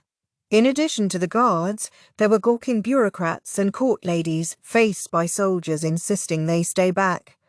No sooner had the court ladies noticed Jinshi than they blushed furiously, until they spotted Maomao and looked incensed instead. But Maomao and Jinshi both ignored them. There was no time to pander to the likes of them. They could see a woman on the uppermost story of the pagoda, a young woman gazing into the distance, her hair dishevelled. It was Consort Lishu. Maomao couldn't tell what she was doing. She seemed to be trying to grab hold of something, reaching out with one hand toward the sky. What's she doing up there? Maomao thought. The building was so old it creaked under your feet. Maomao couldn't believe the timid consort had gone all the way to the top floor of her own volition. She was too far away to make out her expression, though, or guess what exactly she was trying to do. "Let me through! Let me through!" cried a familiar voice. Maomao realized that the woman being restrained by the guards was Lishu's chief lady-in-waiting. She was stretching out her arms as far as she could, as if she might be able to reach the door of the tower, but the guards wouldn't let her. "Lady Lishu!" The woman's clothes were covered in mud. It was strange. It didn't look like it had gotten there when the guards had stopped her. It almost looked like someone had thrown a mud pie at her. But the chief lady in waiting wasn't the only familiar face. What's going on? What is Consort Lishu doing all the way up there? Basen rushed up, out of breath. He must have heard the news too. Maybe he'd been exercising when it reached him, because he was dressed in what seemed to be a martial arts training uniform, rather than his usual official attire. The addition of a shouting young man to the panicked lady in waiting only increased the general confusion. Now the guards had to deal with Basen, who was bent on getting into the pagoda. They tried to push him back, but only found themselves dragged along instead. Ah, the infamous strength. Maomao had learned about it first-hand in the western capital, but she sensed there was something more than simple physical power at work here. She couldn't think about it now, though. They needed to figure out what to do about Consort Lishu. "Calm down!" a clear, beautiful voice rang out. Basen and the chief lady in waiting both stopped and looked at its owner, Jinshi. He passed his horse's reins to one of the soldiers, then strode over to the two of them. "I will go." But, the lady in waiting stuttered. "I said, I'll do it." Jinshi's expression brooked no argument. The lady in waiting sank to the ground. There was a red line on her face and grains of rice in her hair. Was somebody harassing her? Maomao wondered. It wasn't impossible. You didn't have to be in the Imperial Palace to find plenty of unpleasant people. With word going around that her lady was under arrest on suspicions of infidelity, it would hardly be surprising if the chief lady in waiting suffered some reprisals as well. As far as Maomao could tell, this woman was the only lady to accompany Lishu, so she must have been tending to the consort all this time, all by herself, with no one to help her.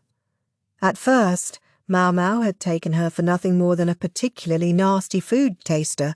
She was struck by how much people could change. "Why did you leave the consort alone? Were you going to get her meal?" Jinshi asked. There was no kindness in his voice, but neither was his tone cold. His even demeanour seemed to help the lady in waiting get herself under control as well. She said, "My lady has been most depressed recently. She seemed weak, maybe because she can't leave her chambers and has no way of getting fresh air. I think today she reached her limit. She expelled me from her room.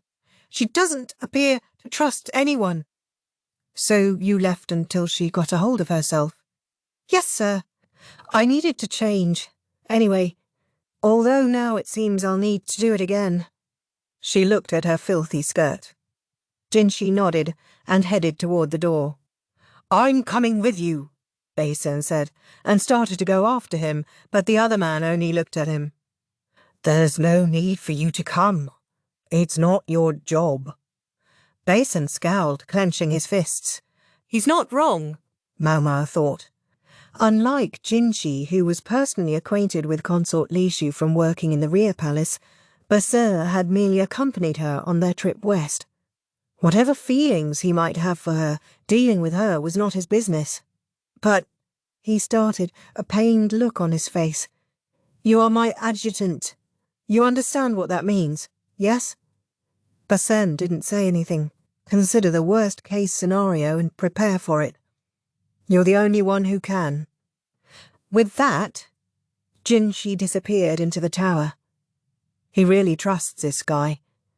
She didn't know whether Jinshi was making the best choice or not, but she knew it was a difficult decision, and she also saw that she needed to do what she could to help. Basen looked deeply pensive for a moment, then called one of the officials over and began giving instructions. She thought he said something about getting together every blanket and mattress they could find, but Lishu was too high up for that to help. Meanwhile, Maomao did what only Maomao could. "Did Consort Lishu display any other unusual behaviour?" she asked, rubbing the lady in waiting's back. Maomao had observed the scratch on the woman's cheek and wondered if Lishu had had some kind of fit. She was usually so docile, but if she was feeling that paranoid, it wouldn't have been surprising. "I don't know if I would say unusual, but she's seemed especially interested in the ceiling lately. I think she was bothered by some hole in the woodwork. Was something on the floor above on her mind? Would that explain why she had gone up to the top story? I think there was someone on the level above us. There was a strange smell in our room sometimes, and I think it came from up there. A strange smell? Yes. It was like perfume, but it was nothing I'd ever smelled before. I didn't like it very much, but it seemed to please the consort. She spent a lot of time sitting where it was most noticeable. Maomao cocked her head, and this time turned to one of the guards. Was there anyone else in that tower? She asked. The guards glanced at each other, looking stricken. Their faces communicated that they knew something, but couldn't say what. Was there anyone else? Maomao demanded, but the answer came from an unexpected source. Not was. Is.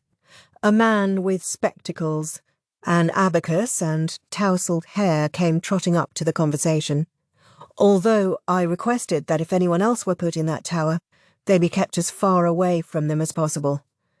It was Lahon, with an implicit rebuke for the guards. Apologies, sir. The tower is old. The upper floors didn't seem to be in a usable state. Well, I didn't think anyone else would end up in there anyway. Certainly not a consort. What are you talking about? Maomao said. Only what I asked to be done, lest it become a diplomatic incident, you see. Diplomatic incident? Maomao didn't see it all. What did that have to do with anything? I told you should have come to my meeting with that Western beauty. She asked me for this? This Western beauty of yours? You mean the special envoy? Keep your voice down, Lahon said, slapping a hand over Maomao's mouth. The guards didn't appear to have heard, but Lishu's chief lady-in-waiting reacted. The special envoy? Yes, that reminds me. What is it? Maomao asked. You asked me if anything unusual had happened with Lady Lishu, and I just remembered. Yes? What? Maomao grabbed the woman by the shoulders, all but shaking her. One of the ladies-in-waiting released a bird, a white bird we got from the envoy. A bird? What happened to the mirror? Maomao had been under the impression that the envoys had gifted large mirrors to each of the high consorts. Had Lishu not gotten one? We did receive a mirror, but Consort Lishu was given a pair of mating birds as well, on the grounds that she was the youngest. The envoys thought perhaps she might be lonely, so far from her parents. And they thought birds would help. I suppose so. But Lady Lishu starts sneezing any time she touches an animal's fur or feathers, so she didn't see much of them. She felt bad not being able to care properly for them, and gave them to one of the maids. A bit back, while Lady Lishu was away, the woman let the bird go. In fact, she seemed to have let them both go, I'm afraid. The birds. She let them go. Maomao felt like the pieces were just about to fall into place. She searched her memory desperately, trying to figure out why this seemed so important. Could it be? These birds didn't happen to be pigeons, did they? They might have been. I never actually saw them, so I'm not sure, but I did hear them cooing, I think. Pigeons knew how to get back to their homes. The page Lishu had copied from the novel had been rolled up like a string. What if it had been tied to a pigeon's leg? There was something else too. At the banquet for the envoys last summer, wasn't there somebody talking to you? Not one of the envoys themselves, but one of their servants. Now that you mention it. Among the ladies-in-waiting, there had been someone saying something to the effect of, "The gentlemen of the West are generous, and so very handsome." I can't believe I missed it, Maomao thought. She'd been so sure that the book must have been sold by the visiting caravan. It made sense. Someone from the West would have been able to get a hold of the translation sooner than those in the capital. But the envoys had come to the banquet specifically to market themselves to the Emperor and his younger brother. Of course they would sound out the palace women first, trying to get whatever information they could, and they would naturally go after the person who looked most vulnerable. If they had decided, during their reconnaissance, that Lishu would be the easiest consort to manipulate, it would certainly explain why they had targeted her after that. They played us. She should have realised, especially after one of the envoys had turned out to be involved with the Shi clan and had managed to look perfectly innocent about it. Now wasn't the time for regret, though. "All right, Lahan, who is it in that tower?" In response, Lahan leaned toward Maomao and whispered a name. When she heard it, she immediately broke out in a clammy sweat. The White Immortal. Of all the people it could have been. That made Maomao all the more curious about the strange smell that had been drifting into the consort's chambers. With as much as the White Lady knew about drugs, it was entirely possible she'd mixed something into some incense that would dull Lishu's judgment. Maomao shoved past Lahan and made for the tower. She saw no sign of Basen. He must have taken to heart Jinshi's admonition to prepare for the worst. Anyway, she didn't have time to worry about him now. She needed to go see exactly what was happening with Consort Lishu. She slipped past the startled guards and into the tower. Hallway, stairs, hallway, stairs. It was enough to make her head spin. She only knew she'd arrived at the top floor because she found several men there. Jinshi was standing in front of an open door, beyond which was a balcony where Lishu stood, her eyes unfocused. Jinshi was speaking to her calmly. The balcony was falling apart. Lishu was light enough that it could support her, but if Jinshi tried to go out there, his foot might go clean through the floor. He obviously hoped he could talk her back into the building, but it didn't look like it was going very well. "Don't move. Stay away," Lishu was saying. What was she looking at? She was giving little shakes of her head, her face contorted with fear. A beautiful, much-beloved gentleman was standing before her, yet she looked as agonized as if she beheld a monster. Her eyes were utterly blind to his beauty. She was seeing something else. Something fantastic. "Consort," Jinshi said gently, still trying not to upset her further. He had the right idea. If he could just keep talking to her until she came back to her senses, he might yet succeed. Maomao stood quietly behind Jinshi. It would be risky for the young man to go out on the balcony. If they wanted to get any closer to Lishu, Maomao would be the better choice. "I'll go," she said. "Hey, wait," Jinshi said, but she brushed his hand away. Quite frankly, she didn't want to do this. What if her foot punched a hole through the floor? What was the consort even doing way the hell up here? That was only one of many bitter questions that occurred to Maomao, but like an idiot, she pressed ahead. Consequences be damned. She had boarded this boat, and she was going to ride it until the end. She found one thought growing irresistibly in her mind. Now that she'd come this far, she was going to help Consort Lishu. "Consort," she said, "Lady Arduo is waiting for you." It was a judicious choice. Mentioning her family here and now would almost certainly have had the opposite of the desired effect, and even Jinshi's presence hadn't brought Lishu back to them. Instead, Maomao invoked the name of the person the consort trusted most at this moment. Her choice earned a twitch from the consort. "Lady Arduo?" She seemed to show no fear of that name. "Yes, she'll be here soon. You need to change before she arrives." Maomao was careful not to specifically tell Lishu to come back to them. She just needed the consort to move toward her on the balcony. Just stay calm and move. But it's never that simple. A sweet, bitter aroma wafted to Maomao's nose. Something went by her without so much as a sound of footsteps, seeming so much a part of the natural world that no one reacted at first. The White Lady passed them by as unnoticed as a breeze. Jinshi was the first to register her presence. He moved to intercept her, but ha ha ha ha ha! There was a shrill, piercing laugh. That was all she did. She laughed. Her red eyes almost closed. Her voice was like a wild animal's. It raised goosebumps on Maomao's skin. She reached out reflexively toward Consort Lishu, but she was too late. In her current state, the laughter was enough to agitate Lishu. Her face twisted, and she fell back against the railing. The woman's cackling must have terrified her. The rotten railing wasn't even able to support Lishu's modest weight, and she pitched backward into the empty air. Maomao rushed across the balcony, but the floorboards gave way, and she too began to fall. Just when she was expecting to feel a rush of wind against her body, she felt a pressure against her belly instead. No! Jinshi caught her at the last second. He caught her, but she was unable to catch Lishu. Maomao's hand was empty, and Lishu was gone. So this was how it all ended. Lishu smiled.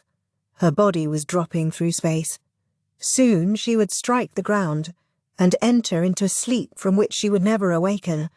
Her surroundings, which had seemed so hazy, were suddenly sharp and clear. She could see the collapsing balcony and the apothecary, the one who usually acted so indifferent. Ah! She thought it felt like someone had been talking to her. It must have been the apothecary. Lishu fell, unloved by anybody, unneeded. She was only ever in the way, so maybe it would be better if she wasn't there at all. She wouldn't be ridiculed anymore, or laughed at, or ignored. No one would leer at her with cruelty in their smile. But the journey to the ground did seem to be taking such a long time, so long that she wondered if maybe she really had grown wings and flown away like a bird. No, better to dispense with such fantasies. They only made it harder to bear when you came back to reality. She closed her eyes, preparing to welcome the end, when she heard a voice. "Consort." It sounded familiar. Whose was it? Without really meaning to, she looked toward the voice. She saw a man standing on the multi-tiered roofs. He was grown, but not old enough yet to have acquired a beard or moustache. The sensitive lines of his face stirred something in her memory. It was the young man who had saved her from the lion at the banquet in the Western capital. She'd never had a chance to thank him. She'd thought about it several times, but had never quite managed, so she had meant to send him a letter eventually. Now that she thought about it, she was glad she hadn't. She would have felt bad if the ugly suspicions surrounding her had engulfed him as well. She wished, though. Now it was too late. She wished she could have at least told him how grateful she was. She opened her mouth. He would never be able to hear her, but she thought she could at least communicate those two simple words. "Thank you." Before she could so much as move her lips, though, the young man did something unbelievable. He began running along the roof, old tiles breaking under his feet, chunks of them flying loose. Despite the footing, or lack thereof, the young man jumped. He flew through the air and grabbed Lishu. What was he doing? Maybe he was just a little touched in the head. After all, no one could survive a fall from this height, not even a trained soldier. Certainly not one holding an additional person's worth of weight. Yet he held Lishu tightly in his arms. Why would he embrace her, hold fast to a worthless young woman? It was pointless. It would only lead to both their deaths. She wished he wouldn't do this. Why was he doing this? Tears poured from her eyes. But the young man, seemingly oblivious to how Lishu felt, smiled awkwardly. And then there was a tremendous thump. The young man's left leg caught the roof below them, but only for a second, and then they were falling again, his leg twisted at a bizarre angle. "Stow," Lishu said, but before she could get the word "stop" out of her mouth, the young man had kicked off the next roof with his still functioning right leg. The force of the kick must have been immense, for Lishu saw some roof tiles come loose. Leaves rustled as they plummeted into the branches. Lishu caught the smell of fresh foliage. They had dropped among the huge trees that surrounded the tower. The young man kept hold of Lishu with one hand and grabbed a branch with the other. Their combined momentum, however, thwarted him, and he lost his grip. He tisked as his fingernails dragged down the side of the trunk. Their fall stopped with another big bump. There was an impact, but no pain. Lishu hadn't actually hit the ground. Instead, the young man was beneath her, protecting her, and beneath him was a pile of mattresses. When she looked around, in fact, she realized there seemed to be mattresses everywhere. Both the young man's legs were broken, while the nails on his left hand had been torn out and his fingers were bleeding, and while they may have landed on some mattresses, it couldn't have been enough to keep the young man from hurting his back in the landing. He was an absolute wreck, but he was still wearing that same awkward smile. "Why?" Lishu said. She wasn't able to voice the complete question. Why had he saved her? Why had he not simply left her to die? She didn't know what to do with someone who had battered his own body in order to protect her. The young man's right hand, the only uninjured part of him, was shaking for some reason. He slowly moved away, releasing her. "Are you hurt, my lady?" he asked. Why? She still couldn't muster any further words. Tears clouded her eyes and her vision was full of the young man's blurry, smiling face. "Does anything hurt?" he asked. No. That wasn't why she was crying." She shook her head. "I must apologize for presenting myself before you in such a filthy state. It was an emergency." No, she didn't care about that. "I tried to be careful not to use too much strength. If you nonetheless find yourself with bruises, however, please don't hesitate to punish me." Lishu was speechless. How could he say such things? His arm around her had been powerful and yet gentle. How could she ever punish him for that? A moan escaped her, provoking a look of alarm from the young man.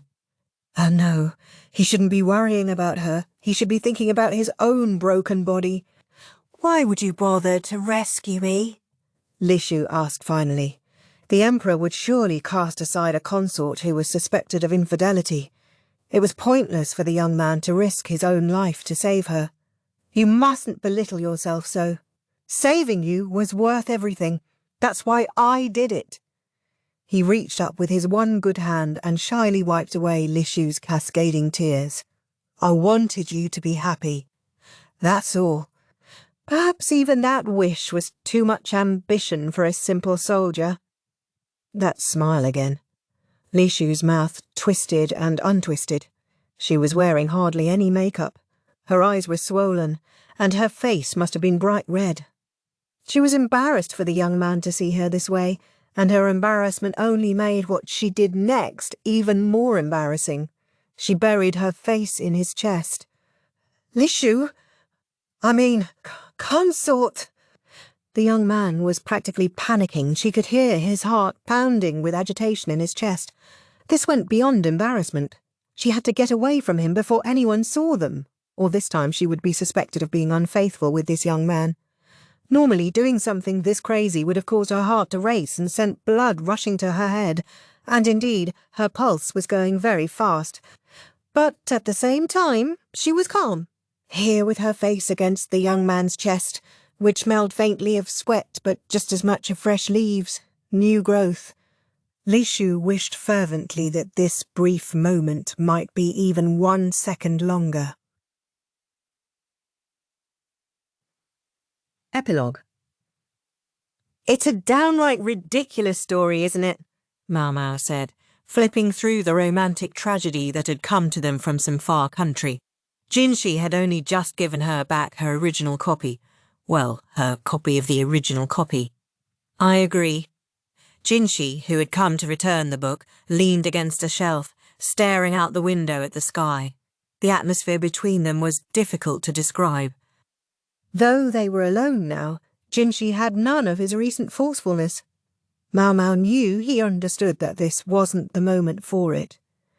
Consort Lishu, or rather, former consort, Lishu was going to become a nun again, on the orders of the Emperor himself. "I suspect His Majesty has had this in mind for some time," Jinshi said. Lishu's mother was an old acquaintance of both the Emperor and our duo. His Majesty must have viewed Lishu as something akin to a daughter. That was why he had called her back to the rear palace, in hopes that she might somehow be happy. The world was never so generous, though, and his attempt to make her happy backfired. Lishu found herself bullied by her half-sister and her own ladies-in-waiting, and ultimately, thanks to her position as a high consort, even found her life threatened. Locking her up in the prison tower had been an act of mercy on the Emperor's part, an attempt to protect her from the very real danger of an assassination attempt. Lishu's former chief lady-in-waiting had been, in simple terms, trying to get herself a new mistress. Most likely, she'd already been in touch with the emissary from the west, via the pigeons, because she felt she couldn't hope to rise any further in the world under Lishu. The love letter had been among their communications. The fact that Lishu had ended up imprisoned with the White Lady could only be called bad luck. Maybe she really had been born under a bad star. In the tower, Lishu had seen strange things caused by that sweet, bitter incense, the same smell that had come from the White Lady. It hadn't drawn attention when the lady had been searched before being put in the tower, but when Maomao examined her personally, she found a string tied to one of the woman's teeth. The White Lady tried to bite it off, but this only made everyone more curious about what was attached to it. When they pulled it up, they discovered a small sachet of incense. This was a woman who would willingly drink quicksilver. Why wouldn't she hide incense in her stomach?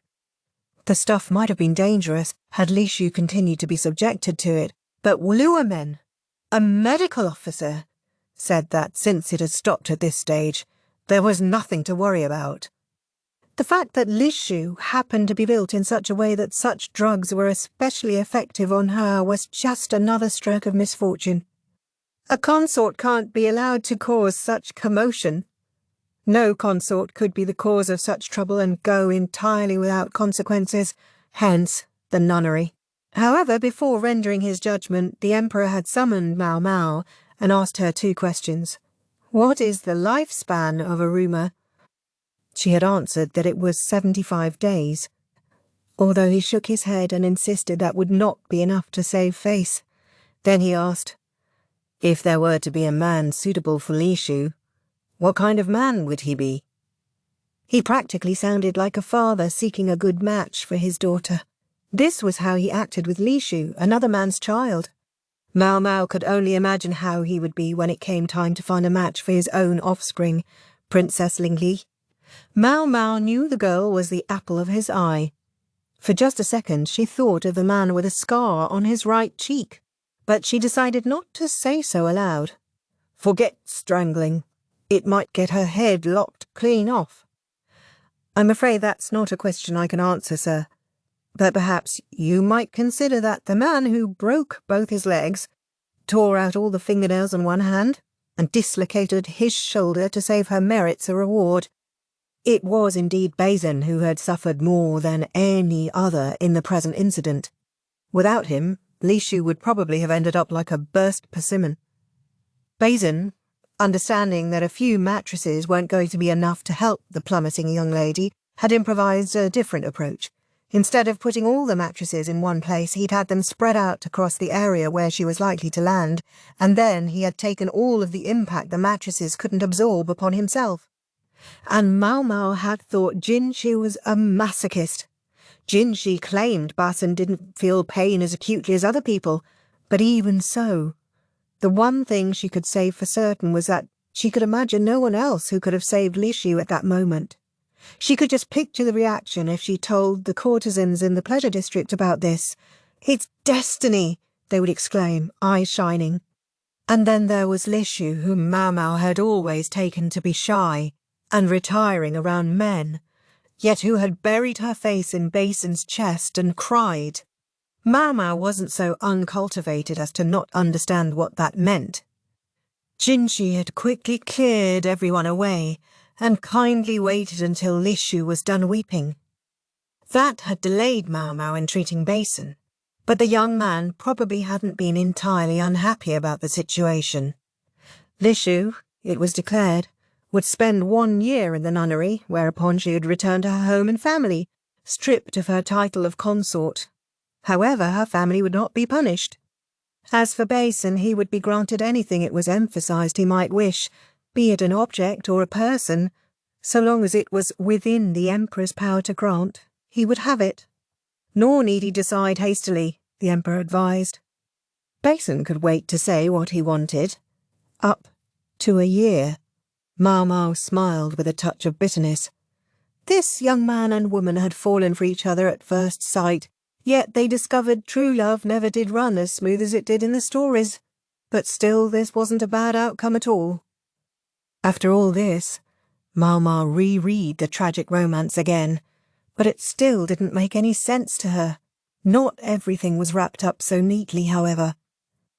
The emissary from the west requested custody of the white lady who had been arrested as a criminal. Her reasoning? Because she was one of Ayla's agents. Ayla, the other emissary, the one who had been involved with selling FIFA firearms to the Shi clan, the woman who somehow still seemed to be causing problems for him even now. That wasn't all, for the emissary requested something even bolder. She had cornered Lahan about lending aid or giving her asylum earlier, and now, amazingly, she pressed for the latter. This must have come as a shock to Lahan, who had been busy with his potato cultivation. What's more, the emissary had a stunning idea as to how the asylum should be effected. She requested to enter the rear palace. I need not be a high consort, she had said. Even the status of a middle consort would be enough. Admittedly, it would be a less conspicuous way of getting her into the country than specifically stating that she was being granted asylum. One thing I don't know is how much of what she said is true, Maomao thought. She wanted to just forget about it and take a nap, but as long as Jinshi was there, she couldn't do that. She wished he would hurry up and go home. For his part, Jinshi didn't seem particularly interested in leaving. He might not be much of a straight shooter, but he did seem to have a lot on his mind. "What's this?" he asked, picking up a rather sorry excuse for a book. It appeared to flummox even him, with its pages of characters that looked like dried earthworms. "What do you think?" Maomao said. "Is it go?" he said, peering at the untidy rows of black and white circles. "Don't tell me, the honourable strategist?" "Yes, sir." Lahan had foisted it upon her in exchange for the information about the emissary, on the assumption that she must know someone at the printing house. No idea if they'd want any part of it, though. Not after she'd bought up the book they'd been planning to use as a printing source. Even if they did take the job, they would have to be able to read the text first. That seemed like the biggest hurdle. Normally, she would have simply shoved the thing back in Lahan's face, but to her own surprise, she found herself accepting the sad little book. Jinshi looked rather taken aback as well. Maomao snorted as if to say, "Pay it no mind," and gazed at her laundry, which refused to dry here in the rainy season. How long could this conversation go on? She wished it could stay this way. Also, she hoped he wouldn't tickle the back of her foot again. She was careful to sit on her feet so Jinshi couldn't see them. He seemed to sense what she was thinking, for he smiled indulgently. He really knew how to piss her off. She was just giving him her fiercest go home stare when the door opened. "Oh, hey, mister." It was Kiawu. Jinshi simply nodded and raised a hand in greeting. Kiawu trotted into the shop, ignoring how cramped it was with 3 people inside. Maomao was just wondering what he could be up to, when he ran a finger along her back, raising goose flesh all over her body. "Wanna know something, mister? Freckles here can't stand it if you swipe your finger along her back. It's a hoot." Maomao, wondering why the hell Kiawu would bring up something like that at a moment like this, raised a hand to knuckle him in the head. Jinshi, however, said, "Is that so?" and grinned. Then he pulled out his purse and put a fat silver piece in Kiawu's hand, far more than any kid needed for pocket change. "Huh? What's this about, mister? What's going on?" Kiawu asked. "Oh, I'd just like you to run a little errand for me. Take your time about it." Maomao's eyes became dots. Wow, you're the best, mister. Yes, take all the time you like, Hello? Maomao exclaimed, but the little brat walked out of the shop, as if to say his work here was done. She jumped up to follow him, but she felt a tingling along her spine. Master Jinshi, well, I'll be. It really works. He was smiling triumphantly. And I'm not done paying you back. No young man had ever looked more mischievous than he did at that moment.